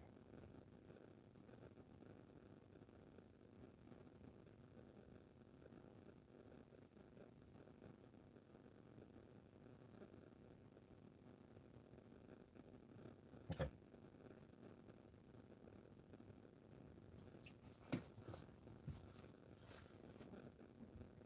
Over there, I can switch once I'm done here. I don't want to move too much back and forth. So let's see. Let me just make the conclusion then. Say something smart now at the end of the challenge.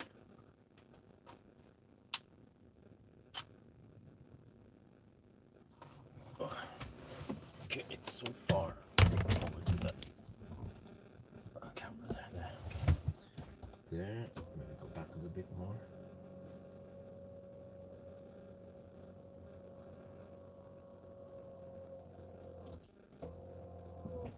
Wait, why do you feel like it's not in focus?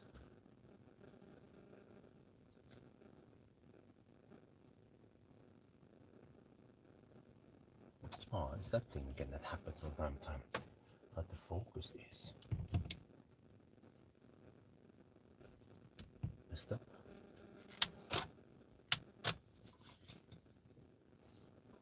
There, now the focus is working. There, okay. I sit here, open the door.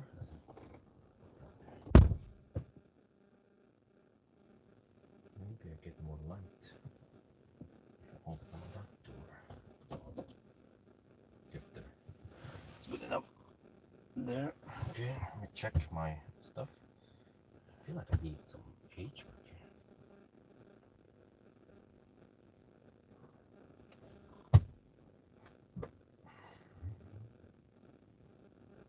Okay, see. 1,000 on the challenge, so it was 10:20. Yeah, the fastest van. Do we have any vans here? No. Check. No, there's no van.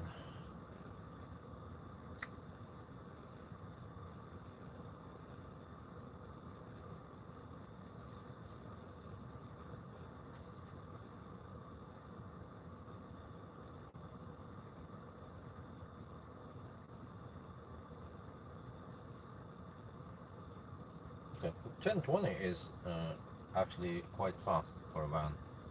And then the second fastest is Buzz, ID Buzz. That was in 2022. And then after that, then we don't have many vans we have done. It was a pizza car. Well, the Moxus Mifa 9 is like a minivan.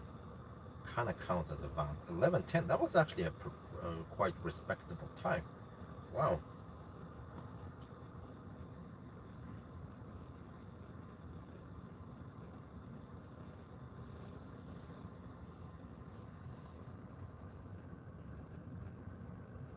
Not EQV, but it was freezing cold outside. So yeah. You just hover it that way.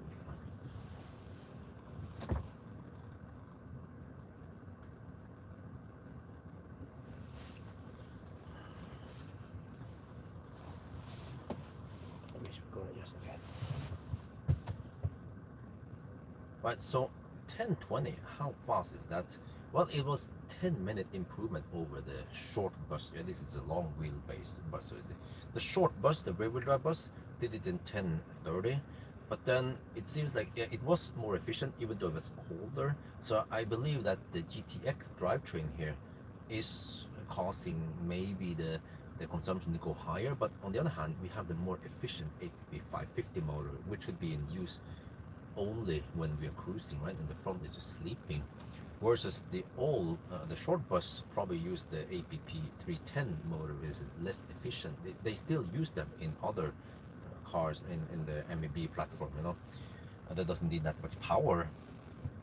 So if we actually put the APP 550 motor in the short bus, it should actually be more efficient. But however, since this is a long version, that extra weight in the back with the extra seat and that metal or whatever, you know, stretch it, that should also cause the consumption, rolling resistance to go up. But then maybe the drag part is not that much affected. So overall, yes, the long version, the GTX, is less efficient, but because we have a bigger battery and we charge faster, then it becomes quite fast. So this is actually the fastest van ever tested. So yeah, new record. But I see that the second fastest is the short bus, but then the third fastest, if you can count Maxus MIFA 9, is a minivan, you know. But it's also kind of big, and that one did it in 11:10, which is still a respectable time. I remember it wasn't charging that fast. And then we have one, it was the EQV, but it was really cold outside. So we haven't tested that many vans. Okay, there was a pizza van from pizza car from Nissan, but this is small, you know, like ENV 200 or even smaller. So then I don't really count. This is proper van size, right? So maybe if you guys are interested, I should test some more vans out there. Maybe the Toyota van or some of the Stellantis cars.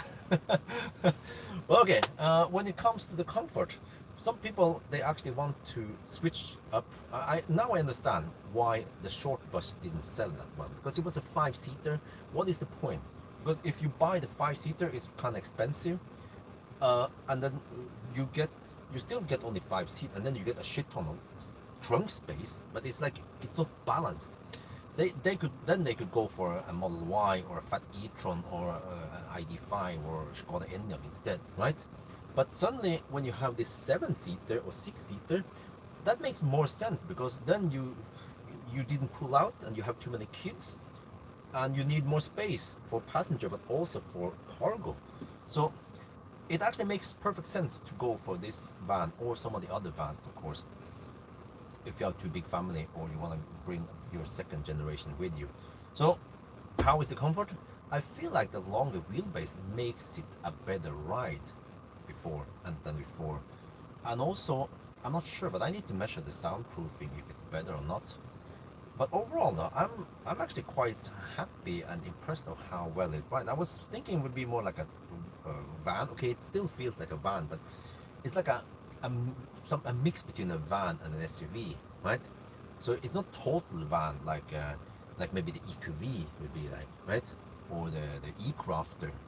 And they actually put a big enough battery, fast enough charging for it to be fast until Xpeng X9 comes and clears the table. Because I don't know too much about the X9, but I have estimated based on what I know about efficiency and stuff, and I estimated that the X9 will do it in around 9 hours and 20 minutes, 1 hour faster than this bus.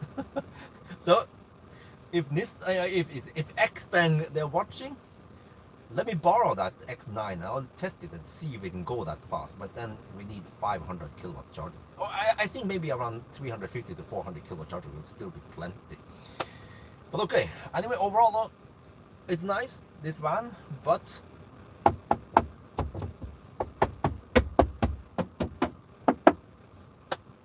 my knuckles hurt. Yeah. Anyway, I think that's gonna be for now. I hope you guys enjoyed this video. As always, thank you for watching, and talk to you later.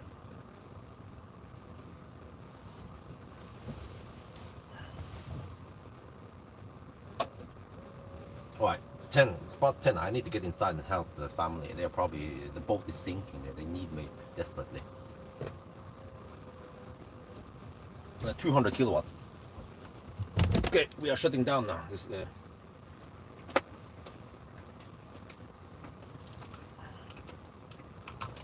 oh, I've been working long and hard.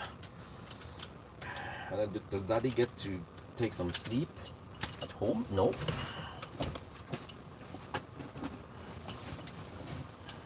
At least not yet. I need to endure 1 or 2 more years before I can go and take a nap.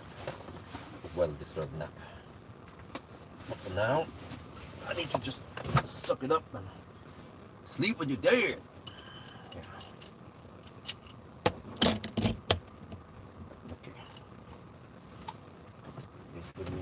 that. Bring it inside and bring the. Oh, the snack can just stay here for the next one. Then what else? Oh yeah, this food bag. Bring it inside. Okay. Alright guys, that's it. Thank you so much for joining. It was awesome. The bus is finally something different. A van. Talk to you guys later.